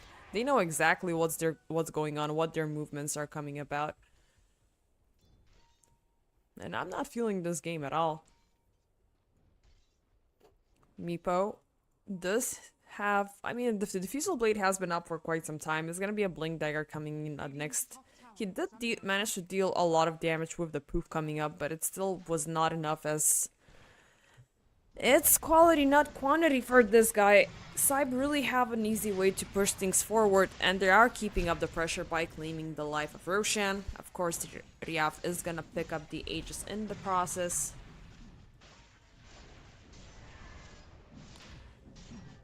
And it's really feeling like an uber one-sided game. What Casey can potentially do here is attempt to try to find these single pickoffs left and right, but it doesn't feel like SIBE are going to give them the pleasure. They're actively going in 3+ players deep into enemy territory, locking down any single person they find in sight. I mean, aside from the Razor, all they have on their draft is a bunch of lockdowns. They have the Magic Missile, they have the Wraithfire Blast, they do have the Snowball with the Shards, and to top it all off, we have the Light Strike Array with the AoE stun. So this is a very, very menacing and very disgusting draft that they have pulled up here. And they're definitely not subsiding on any aggression. They're just being uber active about everything they do. It just feels so good. But as for Casey, there's finally the Blink Dagger up and running. It's gonna be the Aghanim Scepter upgrade, so the Mega Meepo with the Mega Meepo Flank. It's the very last chance of hope they can have here if SIBE allow that to happen, and possibly the answer is not. Overgrowth is going to be thrown to get a lock onto Class Node, double Soulbind. Rain Prince is going to go down with the double Doom as well. Skylark is going to stop in his tracks, but they still finally get a lock onto him. They're going to hit him with the Array. Supreme coming into the picture. Nice little jump there with the poof. They will erase the Tusker from the equation. Nesphere still into the team fight. They do have a lock on him. There's the damage coming in from the Meepo. And finally, some sign of life from Casey. A very, very welcome turn of the tide there, as they very nicely interrupted SIBE in the attempt to... How many... They didn't get anybody out of that, which was actually quite amazing. Even though I'm pretty much convinced the Meepo did a lot more damage than 780. But maybe... I mean, yeah, he was kind of late to the team fight. Definitely not willing to show his face first there. But it was a great play from Spartan coming in with that Overgrowth being popped up very, very smoothly. And they will find Klosno as well. Skylark pushing himself forward with the Shiva's Guard. Snowball for the save there. They will keep it up onto Spartan. Punch, double Soulbind once more, but they don't have the double Doom this time around, so they gotta be careful. Skylark damage has completely been soaked up. They keep up the chase, and they will burst him down. Probably a small victory for Casey on the long run, but it does allow for some items to be popped up for Otakar, for the Meepo as well. Even though Otakar is still kind of slow there, this Muerta is not looking that farmed up. Has the Maelstrom, has the Dragon Lance popping up, and it's gonna be a Mjolnir right after. She does have the Hyperstone up and going. Just needs the courier to bring it to her, but this Lena already has the double scepter and shard upgrade already. Flame cloak with the Fury soul upgrade. Still has the Aegis in her hands, and well, it's just gonna be a little bit of a turn there. Not gonna go in for the E-Blade before the BKB, just to make sure things are gonna be, well, better be safe than sorry either way. As of course, Astral has been delivering this amazing combinations. The Soulbind is really commendable, and especially landing in those double dooms bring things a lot more in control for KZ, but after that, they pretty much have nothing left on their repertoire. Skylark is gonna get locked down. Nice little jump forward on his side. And Spartan once more with the overgrowth. Rain Prince is gonna risk his life throwing in the swap there, but they still have a lock on the Tusker, who's gonna get silenced down for a little while. And it's just one kill. And a very nice prevention of SIBE to do anything more out of this.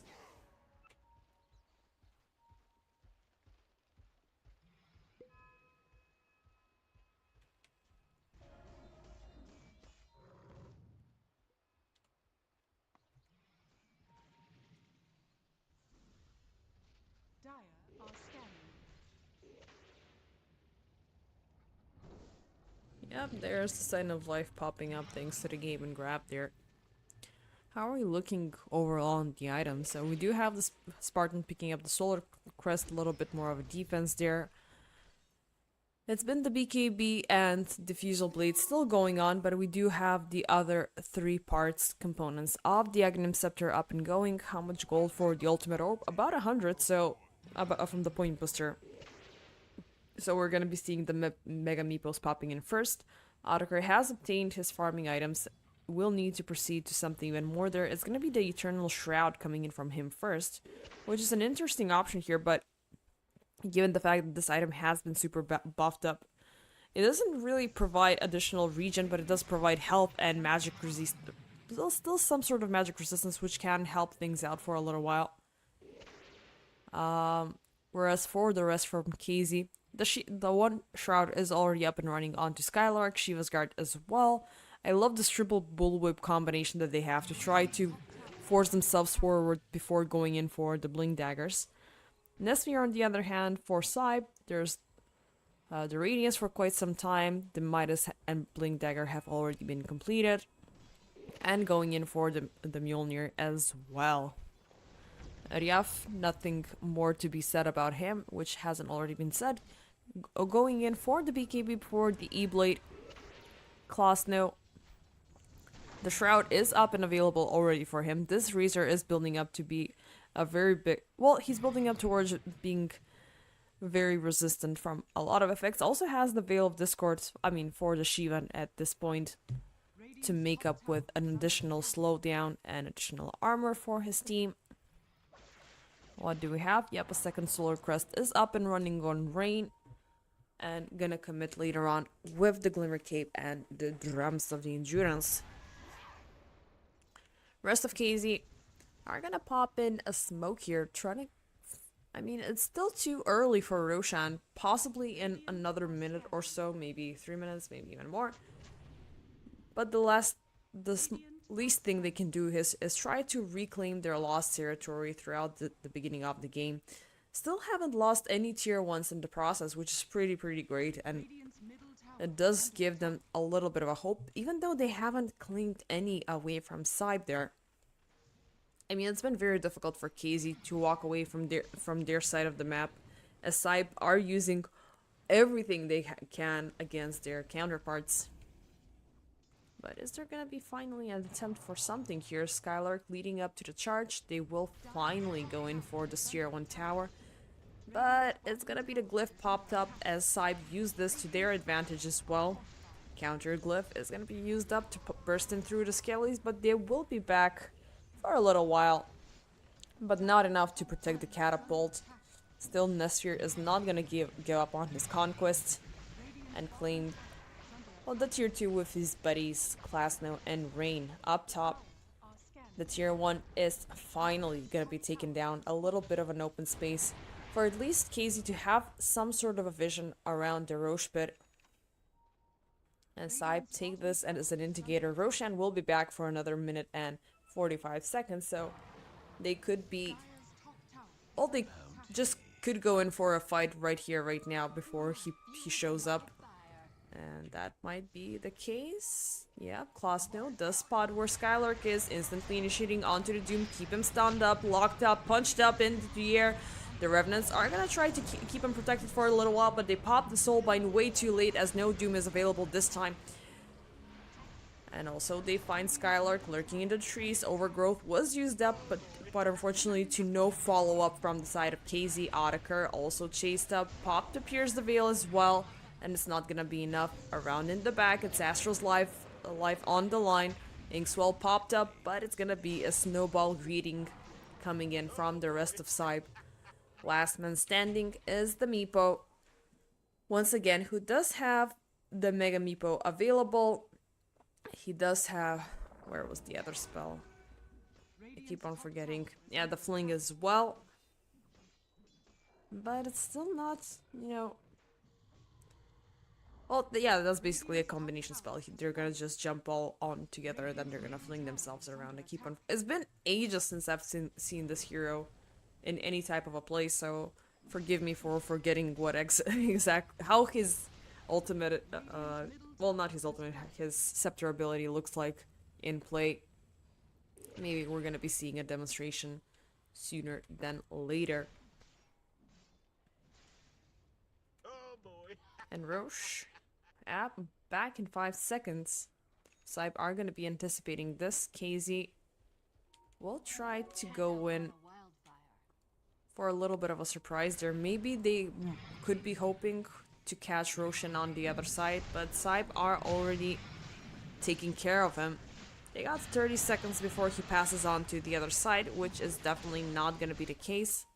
So it's just gonna be maybe a twin portal play, but throwing themselves on the other side there is gonna be Omega dangerous. As KZ, well, as SIBE easily claimed the life of Roshan. They are aware that they are close to the portals, but they're not gonna be using it.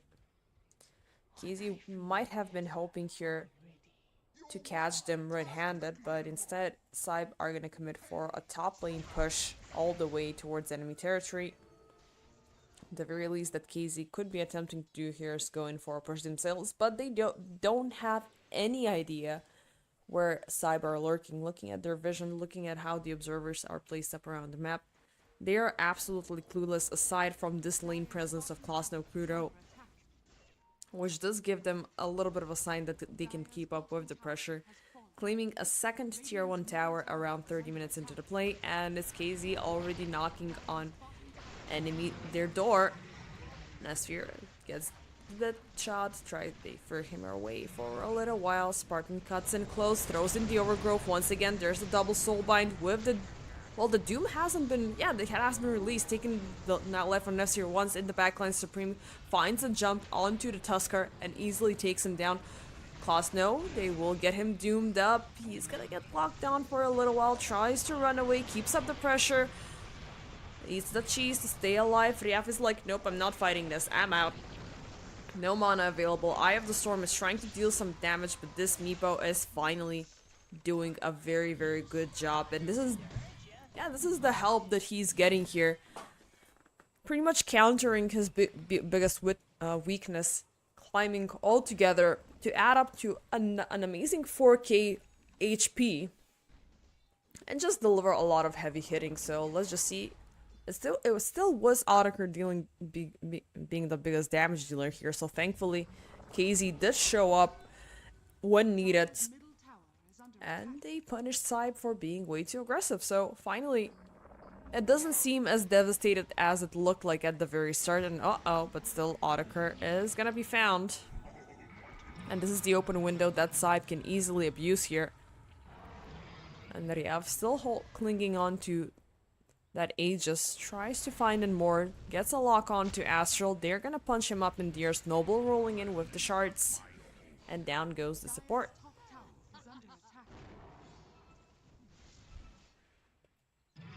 And for another 30 seconds, And along with another 30 seconds away from the Soulbind, SIBE are gonna be going on the move in hopes of maybe finding Skylark here, who they find him under a scan.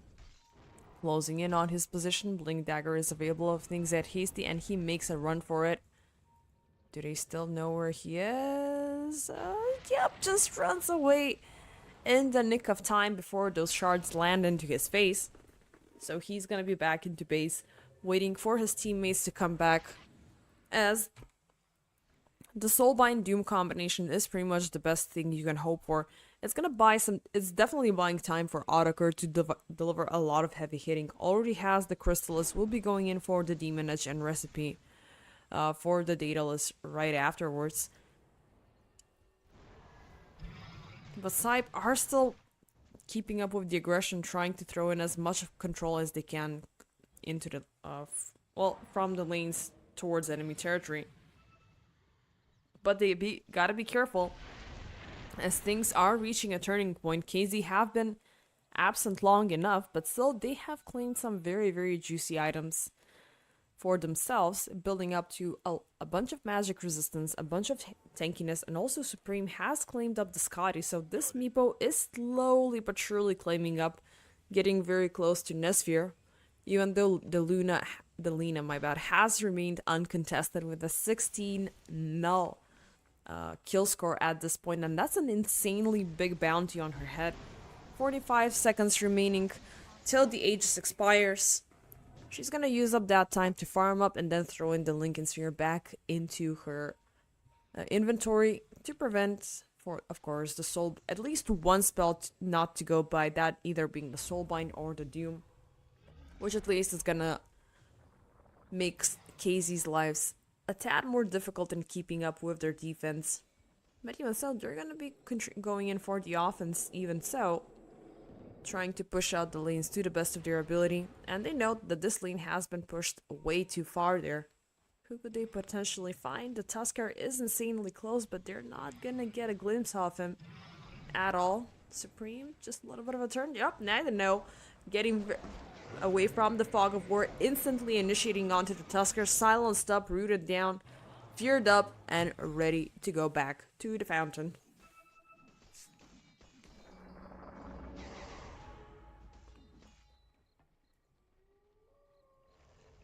And of course, afterwards, we're going to be having a disperser being upgraded from the diffusal blade. So a little bit of an eagle song for the extra agility. And yeah, it's actually very positive to see this. I really underestimated this Meepo, not gonna lie. It did feel like they're gonna burst him down very easily. He did die 4 times, but afterwards he's been playing an Omega stable game. Nesfir gonna be caught it up, found, Solar Bind. Oh, it's gonna be onto the Lena herself, but pops the BKB in the very last second and blinks out of danger to make it out of lives. It's gonna be Spartan's life claimed for the first Rain Prince. Takes up all the Doom damage along with Nesfir, who's gonna lose the first life that he have, landing in the strike there. Supreme tries to run away, but he got buffed up, 5.5k HP on the Meepo. He can turn things around. Klasno has not managed to static life himself, a lot of damage away from him. And it's gonna be on the run for KZ. Supreme still keeping up the pressure. They're gonna get a lock on him, still keep up with the hitting, but this Meepo is not dying at all. Nesfir is still in danger. It's gonna get bursted down from Otakar, having a very nice POV from the high ground.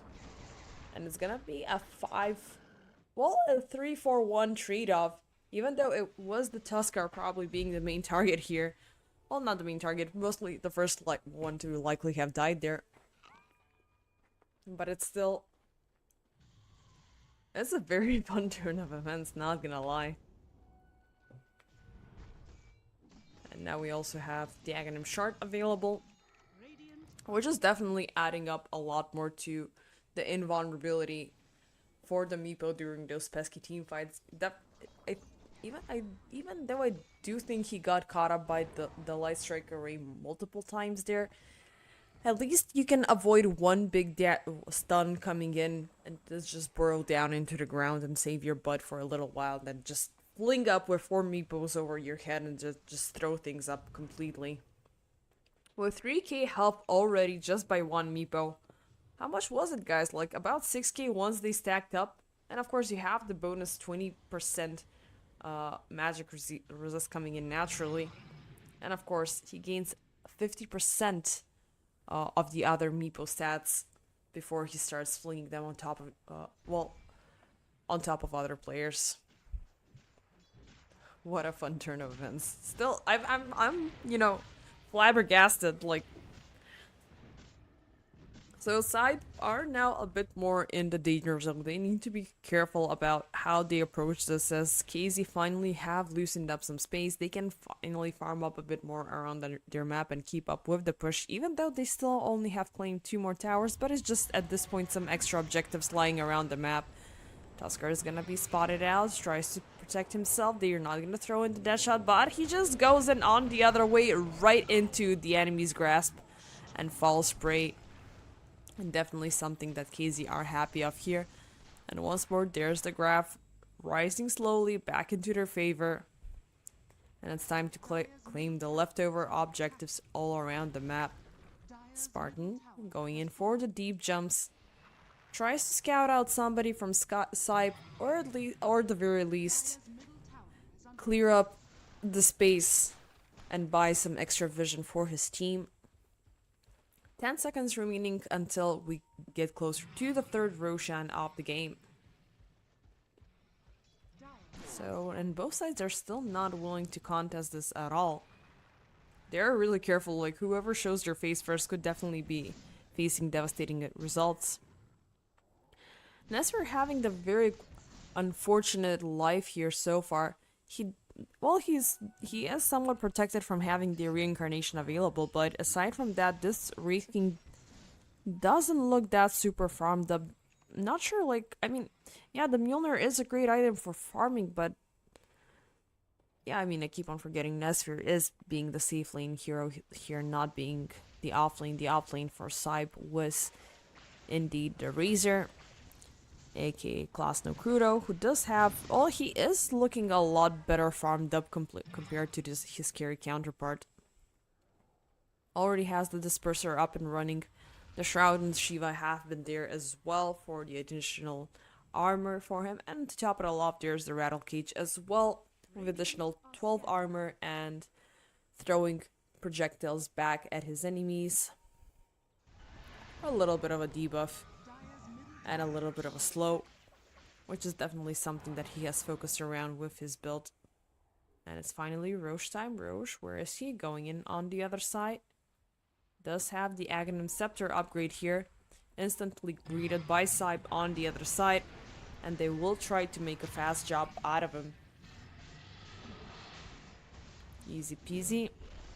Right before KZ have any way to respond to the Spartan, oh, going in from the other side, instantly lands into Rain's grasp. And yeah, you cannot turn around anymore there, buddy. They used up, I think. No, they didn't. Yeah, they used up the scan way too late there. And lost their initiation for another 40 seconds. And SIBE can, well, they are willing to keep the pressure up for the very least. They don't know if Treant is having a buyback, but at the very least he's not gonna commit a buyback for another 20 seconds. Which he just claimed while I was talking about it. Which means SIBE are gonna use these very important seconds to try to push this tier 3 tower. Nice swap, saving the first life from Nesfir. Autocurve is gonna pop the remnants, not available for another 20 seconds, but they will buy enough time for the return of their support to make things a lot easier for their defense, which means SIBE are gonna go back into farming. And KZ are gonna use this as an aggressive move, even though they haven't claimed any lives during that attempt for the high ground heist. They will try to throw in a little bit of an aggression back at SIBE. They have everything they needed. They have the Soulbind Doom combination already up and going. This Muerta has obtained the Daedalus, so it's definitely gonna be a little bit more of a heavy hitting from coming in from her side. Definitely empowered with Pierce the Veil along with the process. Question is, who will they find and where that person might be? SIBE are just gonna go back to farming. And they really want the overwhelming blink on Nesphere to try to get something more out of it for the next team fight. Klasno Krudo, yeah, still clinging on to the items that he has for quite some time now, but it's gonna be a Scepter rolling in for him next. Ryaf does have the Arcane Blink for quite some time now, and it's gonna commit for the Mage Slayer as well. Maybe now, maybe for another 3 minutes. We'll see how it goes. So, well, it's gonna be postponed for a bit later as SIBE are gonna keep up the pressure, taking down Spartan for yet another time. Another minute without the Treant. They are feeling comfortable of at least pushing the lane and claiming the Tormentor for themselves. Another shard for the Taken, and it's gonna be the upgraded Ice Shards for the Tuskar, who is actually going in for a BKB himself as well to make sure things that don't go back. Skylark commits for a jump. They will get a lock on him shortly, but Supreme finds Rain. Well, it's gonna be Rain for a little while. Nice nether swap there to protect the Tuskar for a little while, but it's gonna be the pressure still up. Supreme, ooh, he's gonna be taken down. Ryaf with the long range Laguna Blade will manage to find enough time to claim Meepo before he stacks up. 85 seconds without him. Nice kick back onto Skylark, drawing him off of the high ground, right into SIBE's hands. Link, stun, pops the blade mail. It's just not gonna be enough. Astral and Spartan commit with buybacks on their own to try to turn this around. As I mean, it definitely should have been an indicator for SIBE that this Meepo is not coming back anytime soon. But I guess they're just happy with forcing out these dual buybacks. How much damage? It looked like, yeah, Ryaf did manage to deal a lot of heavy hitting, but it was definitely mainly because the Meepo didn't get together when he could have had the chance. It was just a little bit of a poof and an Earthbind with a double magic missile and of course a 4-time light strike array. What is the cooldown on this thing at this point? It's just 7 seconds. That's insane. AoE stun every 7 seconds, which is super good. You're gonna just keep Meepo divided as much as you can. Oh god. It does feel like a missed up opportunity for SIBE here to go in for at least the one claim off the top racks. But I guess they're not willing to overextend just that much.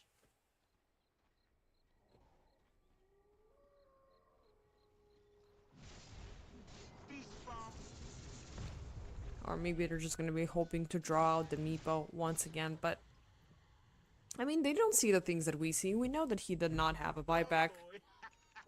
The only buybacks available left remaining for KZ here are the ones for Autaker and the one for Skylark.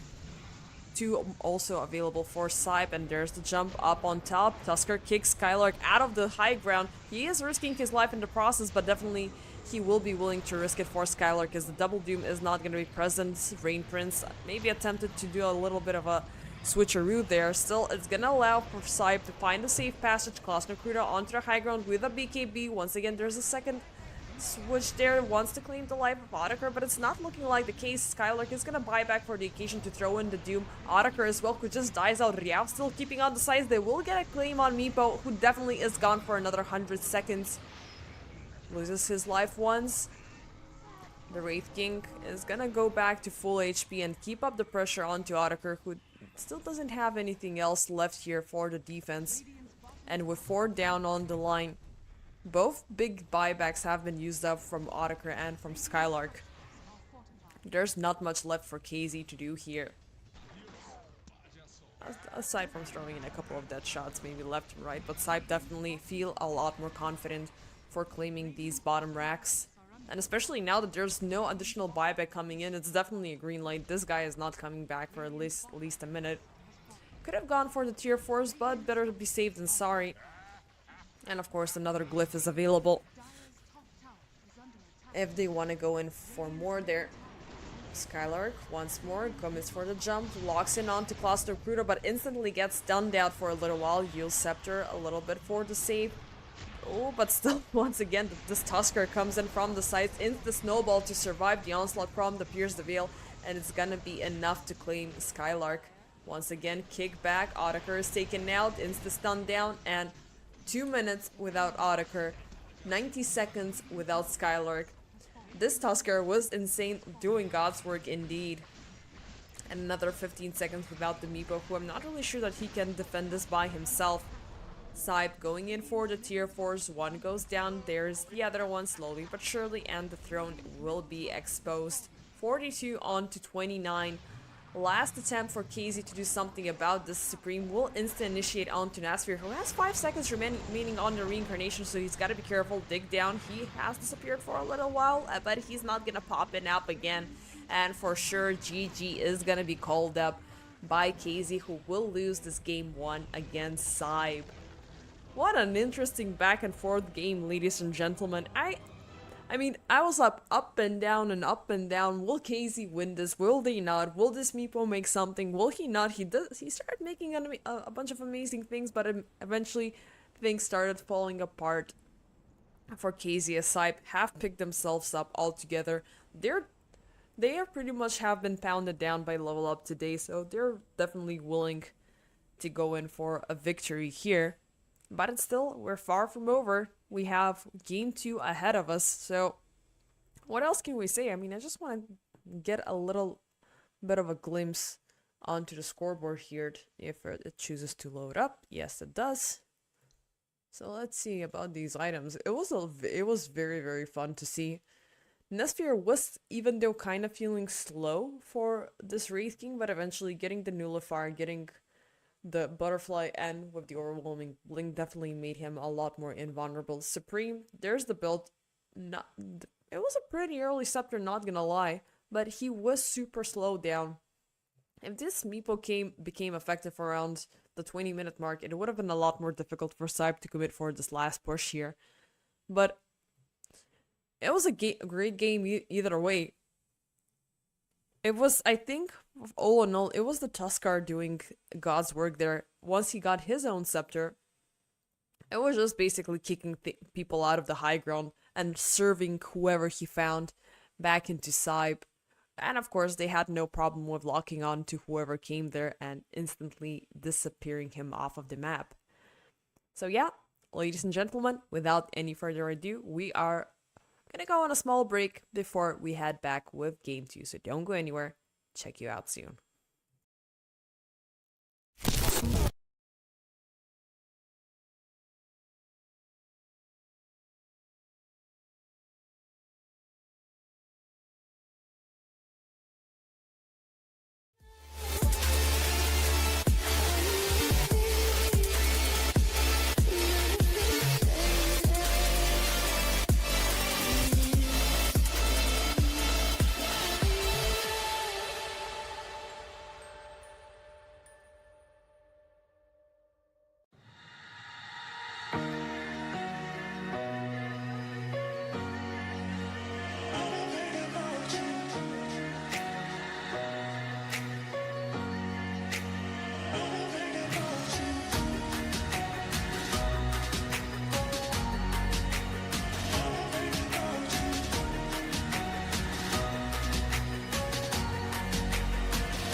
10 seconds remaining. Radiant team ban.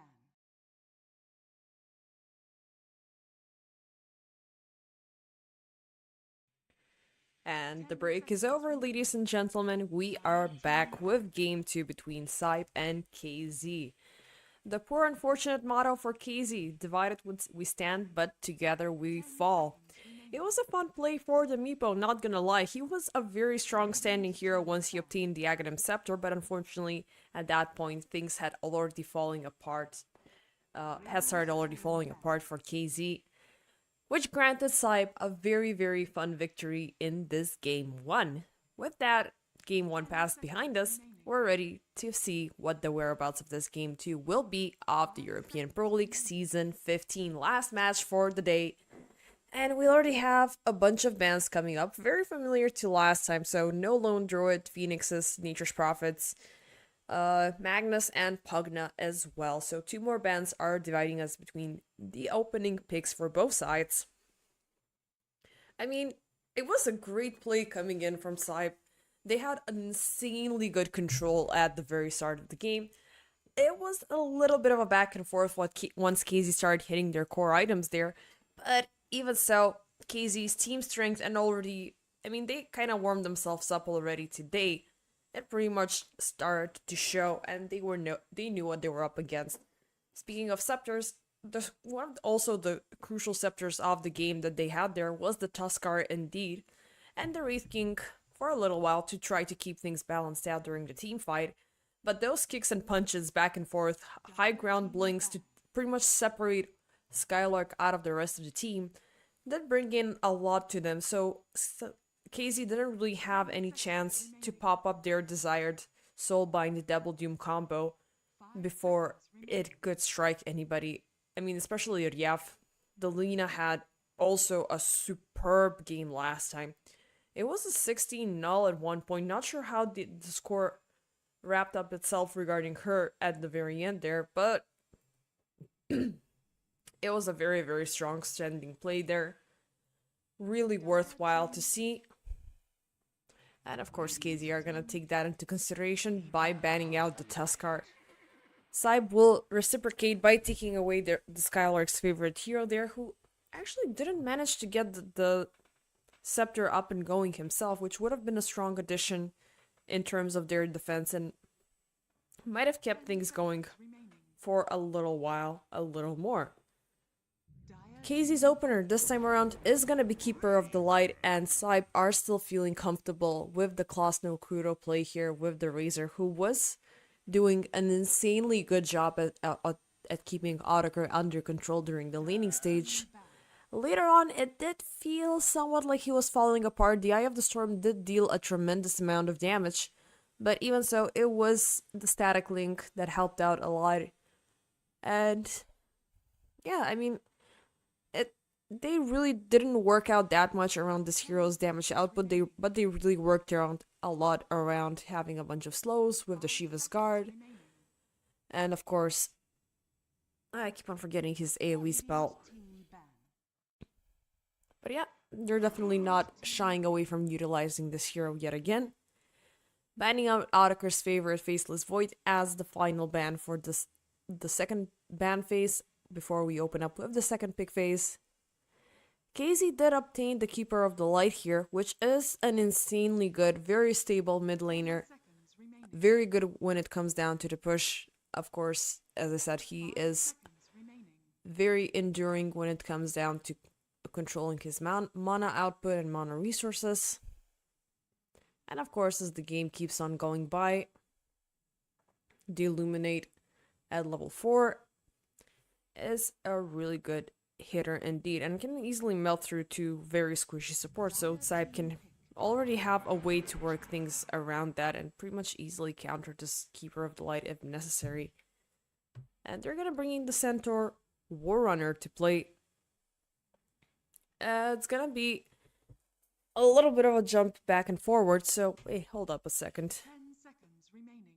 If the Centaur Warrunner is here, that means that the Razor is more likely to be mid laning.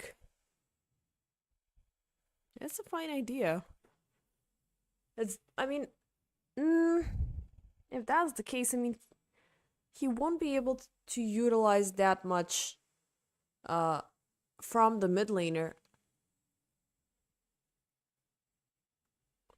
But definitely he will be getting a lot of solo experience sooner than later and just commit with the push a little further. And of course it does make a little bit of a sense due to that back and forth between exchanging the creeps. And then KZ are gonna once again get the Treant and the Muerta combination, which I really do hope they're gonna roll back to a support here, because I mean, as fun as Otakar had with this hero, it's still a lot better for him to be having control with the remnants and with the dead shot rather than, you know, throwing all the responsibility of him being the carry. And Oracle with the Bad Rider are gonna enter play here from SIBE. Yeah, it is feeling like it's a Bad Rider position 4 with an Oracle position 5. Which does leave remaining for the carry to be seen from this team. Which still could be anything. I mean, Luna, sure, maybe sounds interesting, but I wouldn't really like that. Maybe, I mean, the Wraith King was a great pick last game, but oh yeah. The Night Stalker is kind of better here. Definitely, KZ are going to be bringing in the Hunter's mentality here with the Balinar. Crippling Fear with the AoE Silence is definitely gonna... This hero will definitely like to get in close and personal, but at the same time, SIBE have a very good fortification of their position with the Oracle. There's the stun, there's the heal, and of course, the false promise to buy some additional time. They could utilize and throw in something a bit more with in terms of healing to try to keep things a bit more in balance. As KZ have a lot of heavy hitting, and SIBE will not be able to fully mitigate it with just the Oracle alone. What could they go for? I mean, yeah, Slark is pretty much a good ban call here.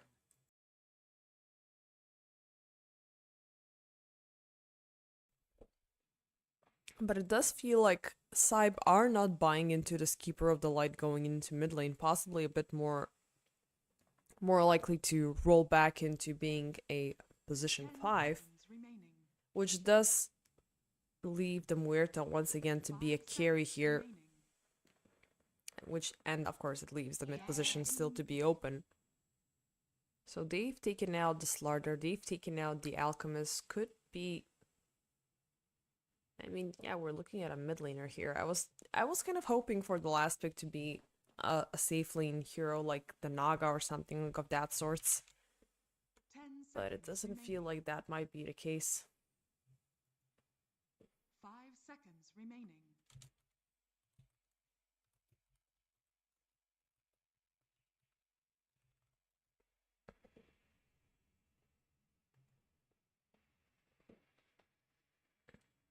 I mean, it still feels like a very vague draft. But even so, last pick will pretty much determine everything for KZ here. I mean, personally, I'm gonna say it again. I'd rather have the Muerta as a support rather than her being a carry. I mean, it's kind of feeling way too much, and SIBE once again do have the potential to handpick whoever they find and then just draw it out of the play. Maybe KZ could be looking at picking up the Meepo once again. I mean, just reminiscing from last game, it's gonna add up a lot of tankiness to this draft, and it's gonna be super annoying to deal with. As I mean, yes, I will be able to counter it with the Razor Center combination, of course, with the Bad Rider handpicking anybody at their disposal.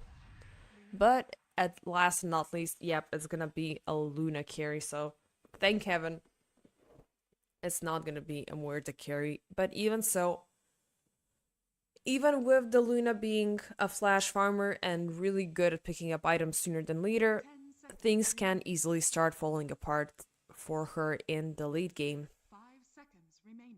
But of course, this is where we have the Night Stalker coming into play. he will be able to definitely dictate the tempo for KZ. I mean, they can throw in a lot of aggression with this Night Stalker Muerta combo that they have here and try to get anybody in control from SIBE. And of course, during nighttime, things are going to be a lot more easier for them to keep up the pressure.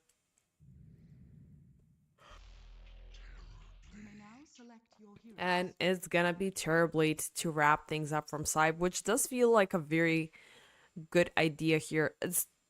I mean, they can really easily keep things in check here for the Luna, as this is a better scaling carry here, a lot more sustaining as well.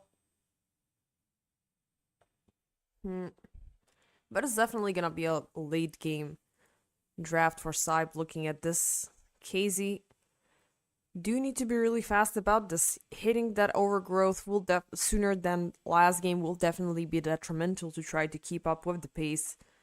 Supreme in the mid lane is gonna be having a pretty good time when it comes down to getting his farm up and going.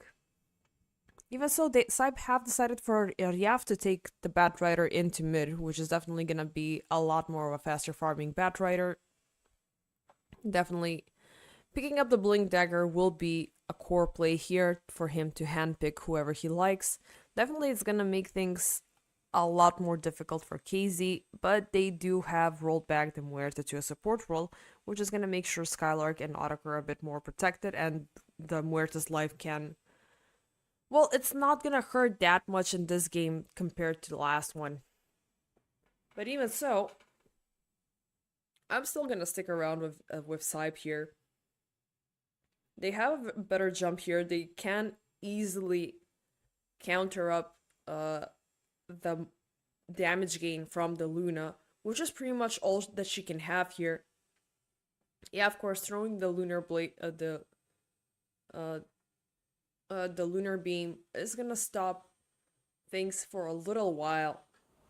But even so, I'm scared of SIBE. They have pretty much hit the pedal to the metal, and they're gonna be willing. They can move uber fast here once more. But yeah, enough of the draft.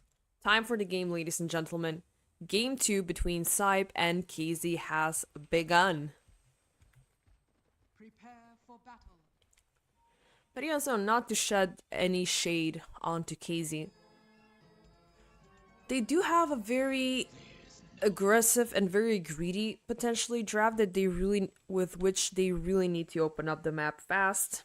If they do so nicely, that will definitely choke away the farm that Nesphere will be needing with the Terrorblade.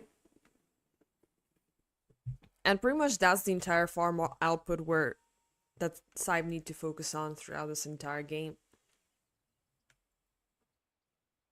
Adios, time to cut you off. Already with the voice lines.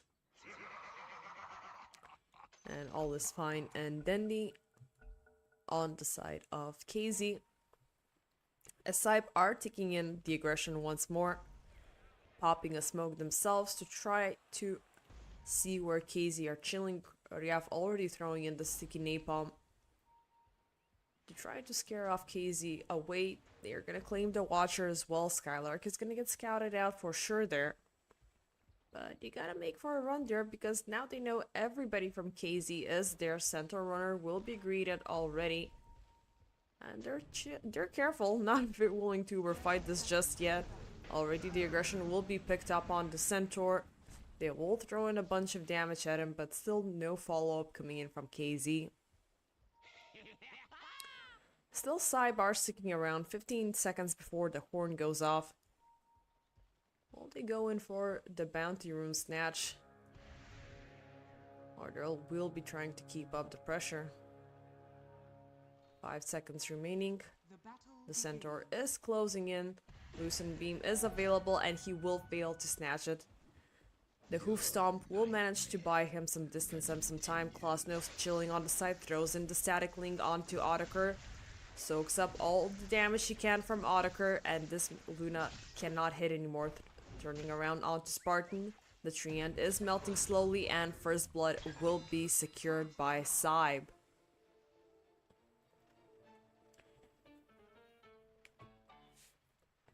And once again, with a little bit of a dancey to wrap things around.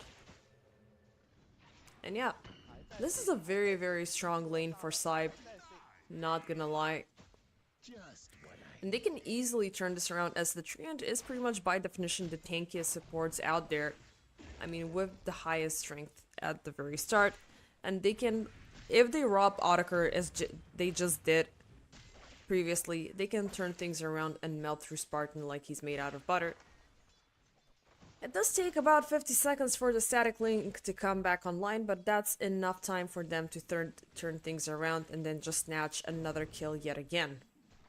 Down on bottom, it's Nesfir and Rain Prince, the Terror Blade, with the Oracle combination. Definitely a good lane here as well for SIBE, as they can throw in the illusions, try to throw Skylark and Astral. I mean, Skylark definitely away from his farm. Astral is a pretty squishy support here, which can be easily countered up. Does have the death shot already queued up and ready to go if things get nasty. But he's gonna try somewhat throw it there in vain. Rain with the long range stun. Still, the Fortune Zen is not doing a lot of damage, but it's enough to force Astral away from his buddy. And there's the Creepling Fear throwing themselves onto Nesfir, but it's just a short duration for the time being. Nesfir just actively doing his best to harass with the reflection. Metamorphosis is up and going, so if they want to commit, they can go in all the way. But they're just gonna wait it out, maybe to get some more stick charges going about to make sure Nesfir is not gonna die in the process. And don't overextend it. He's gonna be feared up closer to the tower. So you gotta be careful. You do have a very strong combo, but you're not gonna need to show it that soon. Unless you're ready to go for it. Skylark, on the other hand, Night Stalker is a very good offlaner. Very strong scaling later on as the game keeps on going, and a great hunter to keep things super punished. But there's Nesfir finally dedicating himself with the Metamorphosis. They're gonna throw in the Revenants at the second Astral gets that level 2. And Spartan, however, is gonna be found once again by Klosno and by the Centaur. And of course, this is gonna make things a lot more difficult for the Luna, as without any proper frontliner, she is not gonna be willing to show her face and farm up. But yeah, going back to down bottom, Nesfir and Rain gotta be careful, as Astral definitely already has the two very highly impactful spells to keep things in check for Skylark to also farm his heart out. And yeah, Night Stalker being left unattended and free farming could definitely lead to devastating results. It's gonna be very easy for him to jump onto any supports he finds along the way and pretty much melt them down. Around in the mid lane, it's Riaf versus Supreme. Riaf already throwing in a lot of charges off the sticky maple.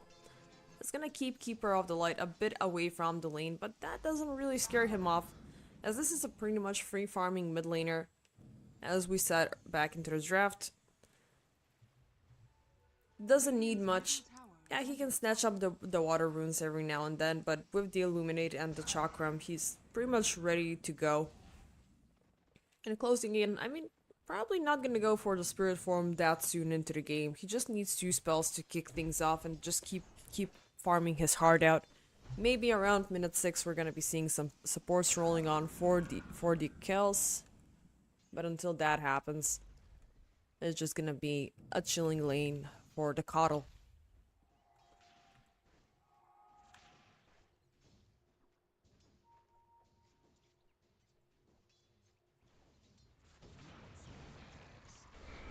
And down bottom, Skylark will throw himself onto Nesfir. Rain keeps his body protected up and tries to buy some distance, 15 seconds away from the Metamorphosis.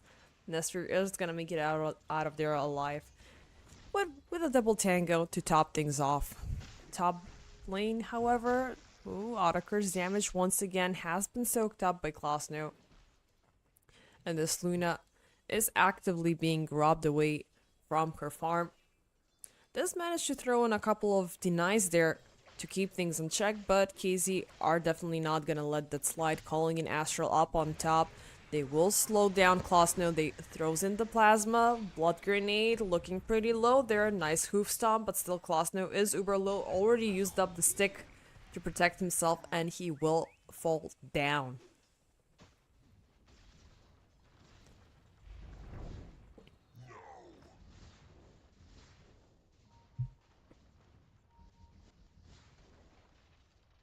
Just what I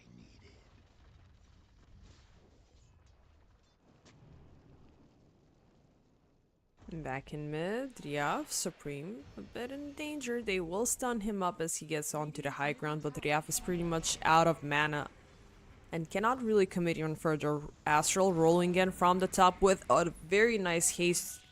He will get the entire damage from the Illuminate, and Riaf is gonna be blown down to smithereens. Supreme rotating on top to make sure the absence of Astral doesn't go unpunished.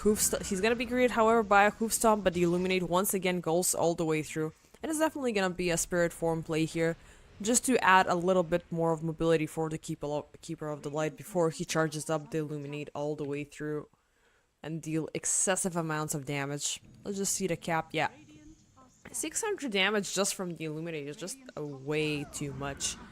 KZ have a very good setup to find these easy pickings, but once again, Spartan's gotta be taken down, as he was kind of in the danger zone there and not looking at his best.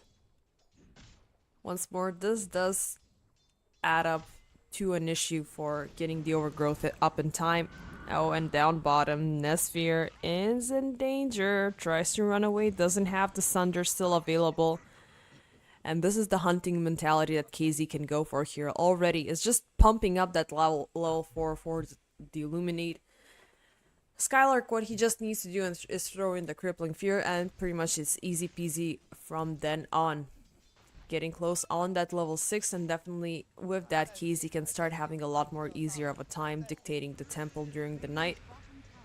Up top, Klosno in danger. They don't have the Lucent Beam anymore, so this TP will go away uninterrupted. Still, however, the Centaur is left up by himself. They're gonna miss out on the Illuminate and with the slow as well. And this Centaur is just charging away very, very nicely. And it's gonna throw in a Sentry Ward as well to make sure things are not... I mean, his position is not gonna be seen.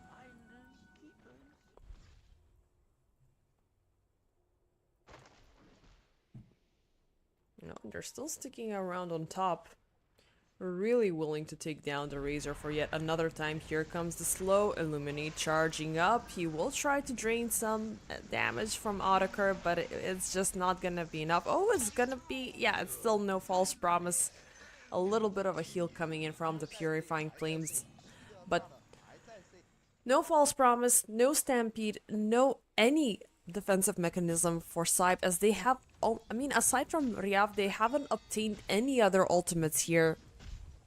Whereas KZ already have 3 at their disposal to use up, along with the Dark Ascension, so definitely the day will turn to night sooner than they're anticipating. And with this type of mentality, I mean, Keeper of the Light has been let loose away from being dependent on his lane, even in that minute 6, and now the Gandalf can just run around and just burst through whoever he finds along the way. Oh, Raf cutting in close there, but he does expose his location. Centaur coming in from behind. They will make sure he's alive, but Skylar cutting it out as well, coming in closer with the Crippling Fear. The Batrider is slowly but surely melting.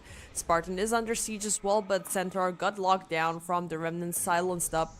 They still have him slowed down, and boom! The Illuminate once again melting every target it sees on its path. It's looking really good for KZ already at the start, not willing to jinx it. They have allowed for Nesphere to survive for a little while, and he's gonna be very defensive about this. Cannot fight, just gotta run. It's gonna take a lot more time for this carry to be up and alive. Well, up and active in team fights at the very least. And all of this action has allowed Otakar to find a little bit of a breathing space to get some items on his own, but eventually ooh, they will find Skylark there, as the lasso is finally available in play. And definitely, if Skylark is left alone, that's gonna be a very easy kill, but for another minute remaining, they won't be able to do it again. Stampede is available this time around along with Eye of the Storm, so finally SIBE are hitting on to their ultimate abilities. Of course, they have obtained all of them. Last one remaining across the entire map is Spartans, but he's cutting close as well. Another creep could have died there and he would have claimed it, but still Klasno instantly finds him out, bursts him down into smithereens.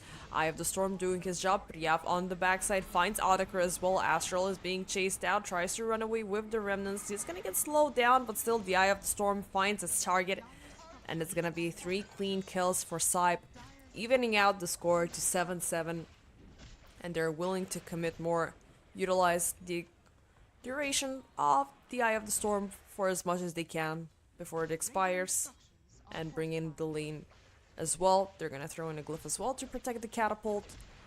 Spartan coming back, does have the overgrowth ready this time if things get very bad, but Klaslo is just dedicated towards claiming this tier 1 tower. All KZ can do here is watch. And yeah, in contrast to the last game, this is the first tower being claimed in under 12 minutes. Last time around, we had 2 towers being taken down in minute 8, which was super fast. And it was SIBE's time to shine. This time around, their draft doesn't really allow them to pick up the pace that much, and that was a very juicy deny coming in from Supreme, robbing Ryaf for claiming it in his bottle. And of course, prevent any further initiation coming in from SIBE for the time being. Which KZ are gonna use up to their momentum. And as we can see, there's a smoke bomb coming up. They are not gonna pop it onto anybody, even though Supreme is insanely close. They do see where the Centaur is running around, but gonna get an instant lock on to Rain Prince, who will try to purify himself. Overgrowth gets a lock on right after the Stampede. The damage output is kind of not enough now that we have also the Pavis, and it's the run for their lives. Rain slowed down, tries to hide under tower. Nice bounce there, but he's gonna pop the false promise to make sure he stays alive. Still, the Centaur is slowed down. Oh, the Illuminate once more. Super strong. They find Spartan though in the sidelines, using up the lasso. It's a bit of an overextension just for the support. The Supreme is still willing to hunt, of course, enabled by Skylark, who keeps up the chase. No false promise this time. Silence, slow, and he goes down. And will they go for more? Klasno does have the Eye of the Storm available, and yeah, just get out of here. That's all that we came for. And of course, we're gonna take these stacks as well. I don't think you guys need them anymore. And of course, Nesphere won't be able to farm them up. He does have the Dragon's Lance available. For the time being, only has the Band of Elven Skin. And he's just gonna go in for the stick upgrade for a little while before he goes in even further for the Manta potentially. But still, definitely he needs to be babysitted for a little bit more time to get active into the game. And of course, to prevent any Skylark Gandalf combinations, aka Supreme, popping up from the middle of nowhere and stomping him down sooner than later. And of course, it's gonna be the E-Blade being built up on the Keeper for the additional spell cast range, and of course the additional spell lamp. Dire's middle tower is under attack. And already has the Boots of Travel up and going, so he can be pretty much all present around the map to do insane amounts of control, pushing the lanes back and forth. If we're not able to take towers in this game, or at least the least we can do is control the lanes and control the creep as much as possible. But even with that being said, it is Ryaf once again topping the net worth, very close by to the Keeper of the Light. I mean, what we've seen from this player, he's been insanely good. Very, a very good mid player. Very good on his item timings, regardless of the situation. And we pretty much see what he did with the Lina next time. But Nesir is gonna get scouted out. They will throw in the Dark Ascension with the Overgrowth, completely locking down the Terrorblade without having anything to do here. Riav does have the Blink Dagger, chooses Lasso, he's gonna be disarmed, Spartan still burning down ever so slowly, and he will not survive the onslaught. Supreme also jumps into the flaming fire. Riav keeps up the pressure, they won't throw in the dead shot and him, and Riaf looking pretty low there, needs to make it out alive. The false promise is not gonna last for long. Still, Klasner, Krudo, and the rest of the gang will find a jump onto the Keeper of the Light and prevent Astro from TPing away. Insanely nice turn of events coming in from SIBE, who will fortify their position onto protecting Nesfir, as they kind of have lost too much from KZ's aggression at the very start of the game. And definitely all efforts will need to be put up for Nesfir to try to farm up as much as they can. Dire's middle tower is under attack. Dire's structures are fortified. And the action does not subside. Driav has handpicked Spartan once again, and this guy has a bullseye on his head last game and this one. They're just actively pressuring him down. We don't want you to use your overgrowth. Hell no. We don't want you to block our TPs or anything of that sorts. So we're just gonna punish you at every single chance we got.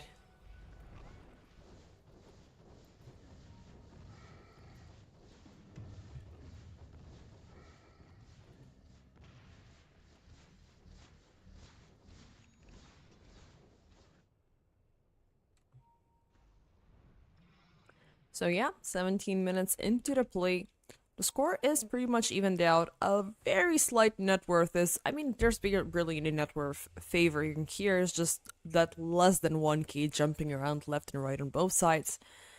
The graph is favoring KZ still, even though the experience is leaning more into SIBE's favor after those last couple of team fights, as they are picking up their weight slowly and surely.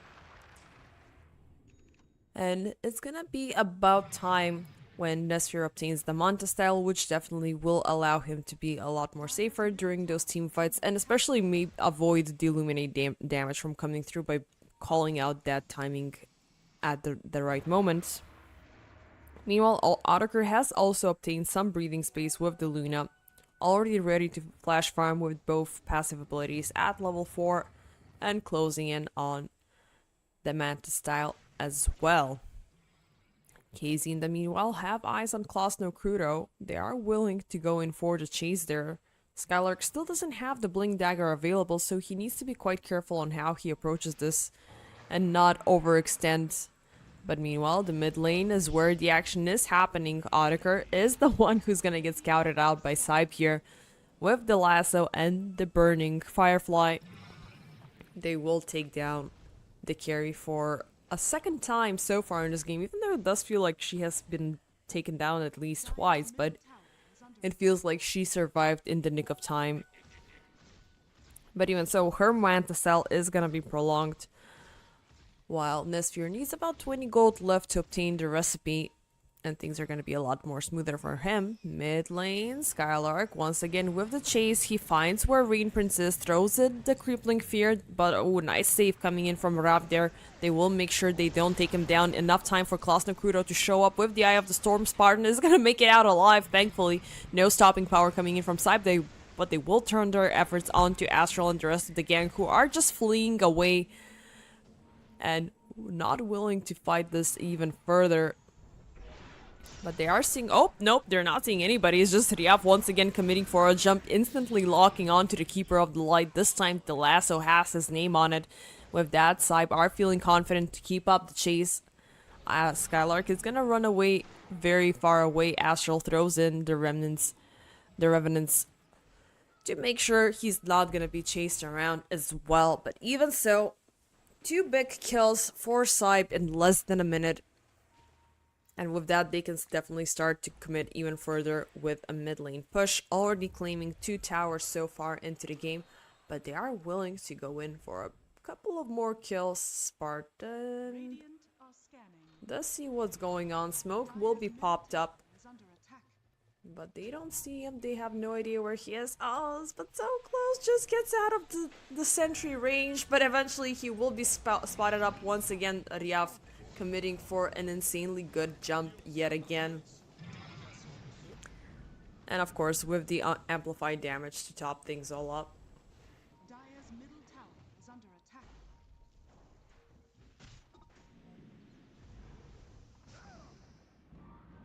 Supreme.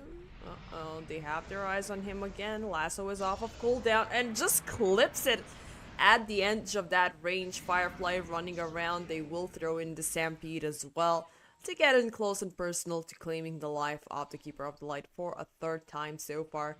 So the reign of the Coddle has pretty much ended so far within this game, Is under attack.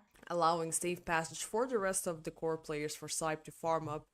If not the creeps, the heroes at the very least. Tower has fallen. Looking at Otaker, he is still choked up. This Luna has still remained passive, possibly waiting on the 3rd upgrade, level 3 upgrade for the Eclipse, which is a little bit far behind for the next team fight, but it will be definitely detrimental for her to obtain a BKB or something of that sorts to add up to her durability. Is under attack. Or maybe if KZ do find a fight here, they can try to even it out by her getting a kill. Centaur, uh-oh, spotted up. Skylark, there's the Blink Dagger, jumping up close and personal, silenced up, double silenced up, and nowhere to go, nowhere to hide. Stampede won't be available for another 20 seconds, 40 by the time the Centaur comes back.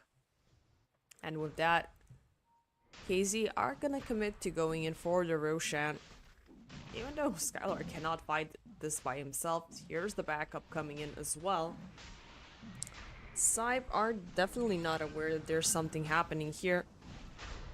They're just going in on the sides, maybe finding some solo kills themselves. Are scanning. KZ throwing in a scan, realizing that SIBE are not to be found there. The Watcher, oh, I thought there was a jump there. It was a jump though, but it's on to Spartan, who will throw a last second overgrowth, which Riaf will walk away from, and the rest of KZ are just gonna TP away, running for their lives. As they probably didn't expect SIBE to be jumping in, as they didn't detect anything from the scan. But definitely they are not undermining their opponents here, who are definitely actively on the move at all times. Up top, uh-oh, Supreme in danger. Stampede is gonna be popped up. Riaf once again, Hoof Stomp for the save and for the kill. Riaf once again wreaking havoc onto KZ. He may have died twice, but since then he has claimed 9 lives, one by one, obtaining him an Octarine Core, a Solar Crest, and the Blink Dagger has been doing wonders for the time being. And also we're gonna be seeing the Scepter upgrade coming in with the Flaming Lasso, of course, to get double upgrade, 2 targets into it. And a little bit of an upgrade has been given to abilities such as this one with the latest patch update. Thanks to Valve, we have gotten some quality of life features to make the game a little bit more visible of what you're doing. And when you try to throw in the lasso, you're gonna see which target you're gonna be hitting next. So definitely, it's not a direct spell impact, but even so, Riaf will have a lot more easier time picking up which targets he wants to take back into his teammates to blast down into smithereens. And speaking of, KZ will be attempting to do that by themselves. Skylark running around, throws in the Dark Ascension instantly onto Rain Prince, and no spells to be casted there as the silence was just way too strong. Still, Riaf uses this as opportunity. Will lasso back Skylark, melt him down slowly but surely. There's the Stampede cutting in close. Plasma not gonna do much, but there's the overgrowth for the defense there. Still, Spartan is gonna make it out alive. Eclipse just for the Centaur and making it out for the run. Still, the Spartan is being chased up. Is it gonna be enough though? No, it won't be. He's gonna make it out alive, still burning into the fountain. But we'll live to see another day. Up on top, Nesfir a bit in danger. Otakar keeps up the chase, but there's the Sunder. Now without it, things are gonna be a tad more difficult, but Klosno closing in from behind. Eye of the Storm is still being active. Bullwhip for the slow, and Otakar is like, nope, I'm not gonna fight this anymore. Astral, good luck to you, buddy. And, wait, what? They found Supreme once more. Hurry off. Level 3 of Lasso, already down to 37.5 seconds cooldown, of course, with the Octarine Core. Once again, so every about 37 seconds we're gonna be seeing this guy jumping around, handpicking targets, and it's pretty much Supreme always being the target here. But even so, it's been not that big of a loss for KZ. They didn't lose Otakar, they didn't lose the second life onto the Luna. But still, they cannot be feeling that confident anymore. As SIBE are slowly pushing in closer and closer to Ryaf once again, trying to find a jump. He's not gonna connect the lasso as Skylark will throw in the crippling fear at the right moment.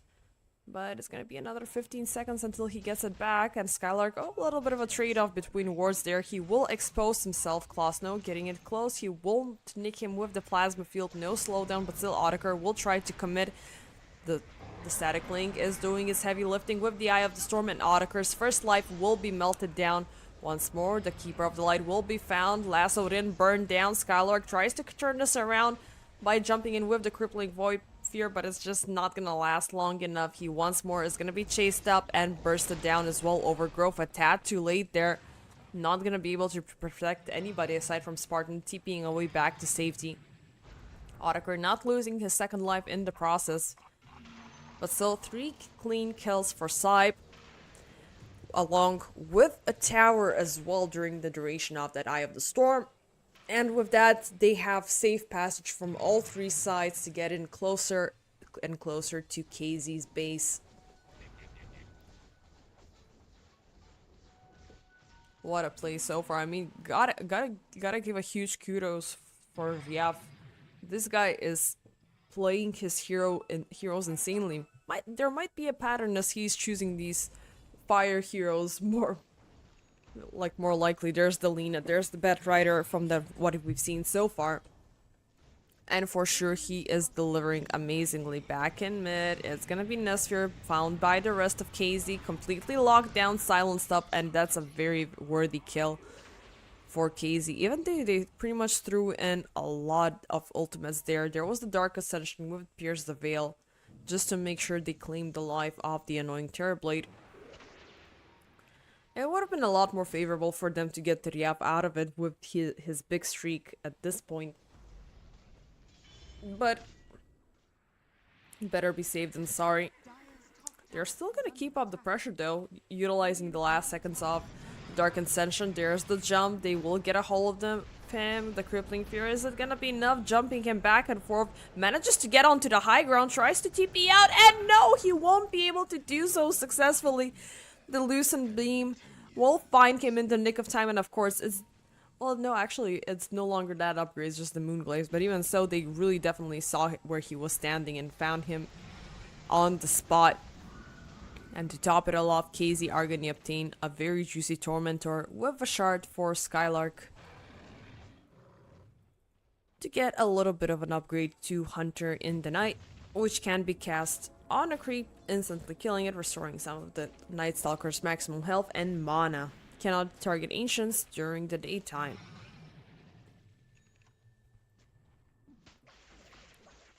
A nice breath of fresh air for KZ. Not sure for how long of a while, but definitely they can start moving around a bit more around the map now that it's still nighttime. I mean, this is definitely where they do have the advantage. And of course, they can keep on rinsing and repeating it as much as they can. But without Skylark, of course, things are gonna be a lot more difficult. Roshan probably gonna be back up in another minute, which definitely is gonna be the possible place of conflict for the next team fight. As SIBE have turned around for a little bit, retracted back to farming up. As Nesfir really wants to get his hands on the Jescati sooner than later. Meanwhile, Luna, with a similar combination, already has the butterfly up and running with the Dragon Lance as well. Mask of Madness already up, and it's gonna be a Satanic coming up for her. Still no BKB, might I add. I mean, it does feel a bit awkward. But even so, well, yeah, you cannot really do much against the static leg because it does burst through the spell immunity. A double smoke from both sides. Scan. Does see where somebody might be lurking there. It's Spartan walking in close there. Definitely he knows where Nesfury is, and it's a bit of an awkward position for SIBE there. There's the into the darkness being used up. Klasner will initiate onto Spartan, soaking up all of his damage and burst him down. Instant buyback coming in as he hasn't used the overgrowth. Stampede turning around onto Otakar. The Eclipse has gone off, but it hasn't claimed any lives in the process. Rain Prince has survived the onslaught so far. Nesfear keeping up the pressure, taking Spartan one more time. Right after he pops up the overgrowth, Otakar is going to be able to TP out back to safety. But the rest of KZ will only be able to claim the life of the Centaur Warrunner. Otakar, well, it's not Otakar this time around, it's Astral. Sorry, reminiscing from last game. Will make it out alive and throw SIBE away from their main objective. However, Riaf once again has eyes on Supreme. He is gonna lasso him up right in the middle of that TP, and Coddle will be burned down once more. And I love the fact that this guy has obtained the Ogre Steel Totem to top things all off, to get in close and personal, up and down off of the high grounds and closer into the face of his enemies. And with that reassurance, SIBE definitely do have a chance to at least push one lane in, and that is Klasner Kuro with the Eye of the Storm. They do know that Otakar is not gonna try to initiate without the Keeper of the Light, and now that Spartan doesn't have the Overgrowth, definitely their jump potential has been robbed away from them in a sense. And one set of racks exposed, second ones are cutting in close. Otakar is still chilling onto the high ground. They will stop Riaf from popping up the Bling Dagger to try to handpick one more target yet again, but as soon as it's off, there's the double lasso popping up. They will burn through Astral and through Otakar, along with a pair of barracks. Maybe gonna go in for the mid ones as well. And no, Klasno committing to a big jump as well. Did pop up the Eye of the Storm yet again. He is slightly into the danger zone, but he's not fearing anybody at this point. Keeps up the pressure, finds Spartan, yes, once again. The Plasma Field slowing Skylark for a little while. They try to toss him out of the fountain, but it's just not gonna be enough. Still, two people only standing on the side of KZ. Tier Force under siege. Will they go for more? Skylark trying to play around here, but he's just not gonna... Well, I mean, SIBE are not gonna be distracted by those types of cheap tricks, as Riaf once again finds yet another lasso onto the Coddle, and GG will be called up. SIBE walking away with an insanely strong victory of Game 2 and taking Skylark just before the Ancient falls and crumbles apart. What an insanely nice, very clean play coming in from SIBE during this game too. I mean, the Bat Rider was a very strong pick here. It did seem a bit difficult with the Coddle, but even so, they got what it takes. They weren't exhausted from their day so far, and they took down KZ with an insanely, well, in an insanely fast fashion, might I add. Kind of disappointing for KZ, but they had a very long run yesterday as they won both games. One versus Yellow Submarine, the other one versus Level Up. But this time around, they pretty much got outdrafted and outsmarted by the power of SIBE. Turblade did an amazing job. Riaf, once again, MVP of both matches, if I may say so. And they pretty much measured up to KZ. They knew what they were up against. KZ lost their momentum at one point, focusing down Spartan every single chance they got. And of course, Supreme's life was in danger every single time right after. And yeah, with that being said, ladies and gentlemen, we're ready to close off this day. Not sure how many days we've gotten so far, but it's been about a week since EPL Season 15 started, and we're done for today. Once again, a huge shout out to Joe XD Try for carrying this day so hard. 9 matches into the bag.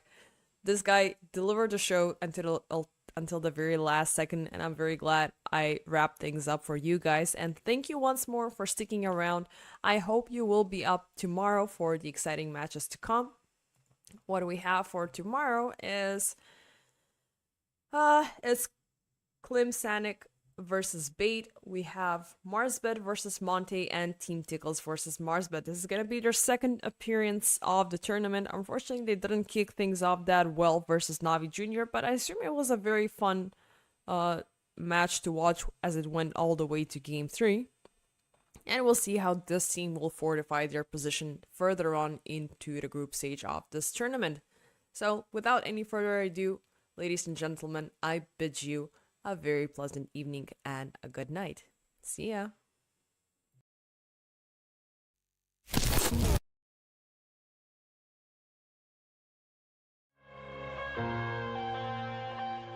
I'm headed to the bottom of the bottle. I've been drowning, I've been floating away. Every other dollar that I got in bed, I probably went and pissed it away. I ain't fucking okay, I ain't liking it day. I don't even wanna talk, I'm just smoking my haze. I've been stuck in my ways, I've been stuck in for days. I've been staring at the clock as the radio plays. I'm enslaved. Yeah, rolling another, I'm stuck in my seat from the whole control of my speech. Yeah, I've been trying to get off this couch for a minute and a whole damn week. No kidding, I'm skinny, I cannot eat. Got a million motherfuckers that depend on me. Yeah, every friend in my family, from a girl, every fan I meet myself. I'm too on till I'm too off. Come down, make new thoughts, like jumping off of that rooftop. Oh my devil, when I do not to make moves based on my mood drops. Like who's lost? Like who's lost? It's yo, standing killing me, running my brain full of shame. I don't wanna lose it. Full of stage, trying to find my pain. There's something coming out of that rain. My game really not game. I'ma never slow down. I'ma never be hate. Stuck inside this prison, inside this cage, it's taking over.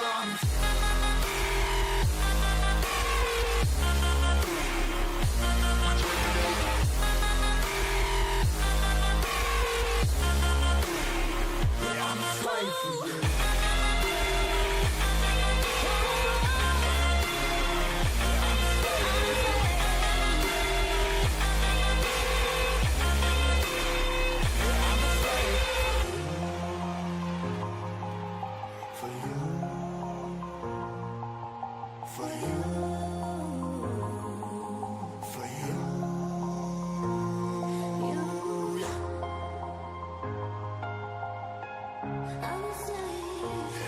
Slave for you.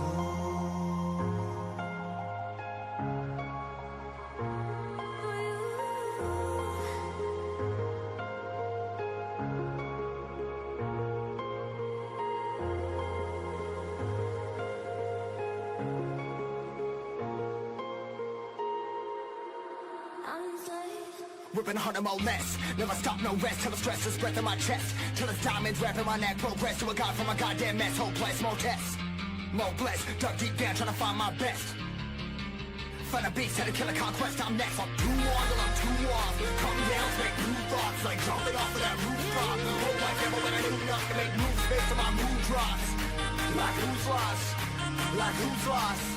It's yo, standing killing me, running my brain full of shame. I don't wanna lose it. Full of stage, trying to find my pain. There's something coming out of that rain. My game really not game. I'ma never slow down. I'ma never be hate.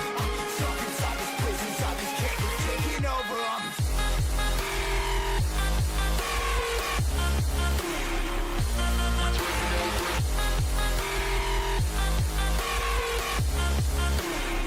Yeah, I'm a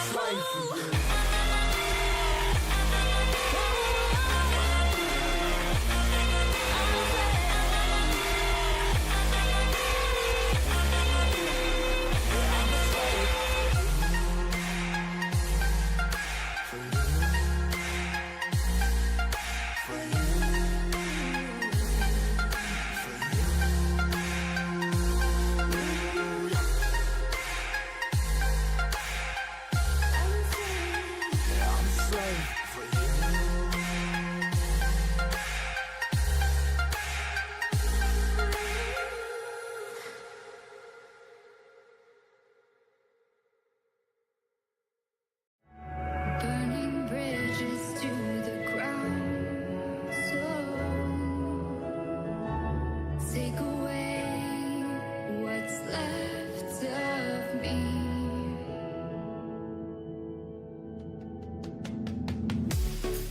blinded by the ones I lost, connecting lines of which we cross,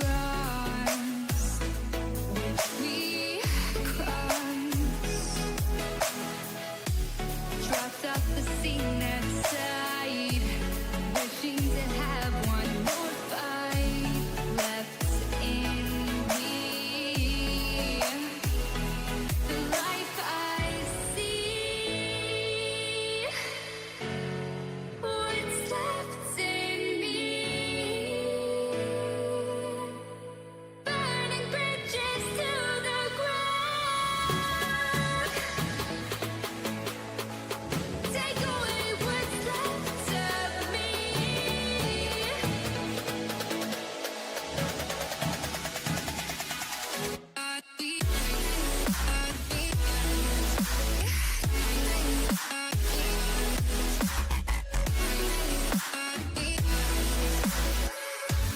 Burning bridges to the ground.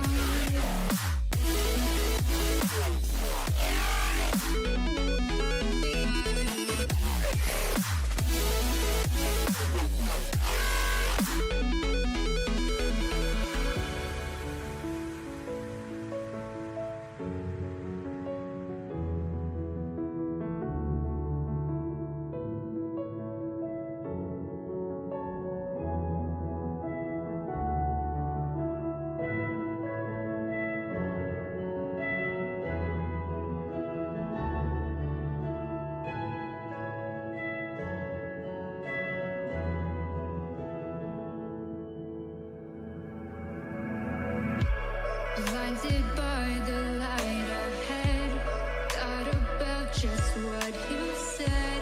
Connecting lives is what you planned. After all, let's take a chance. Turning dust into diamonds, turning love into guidance.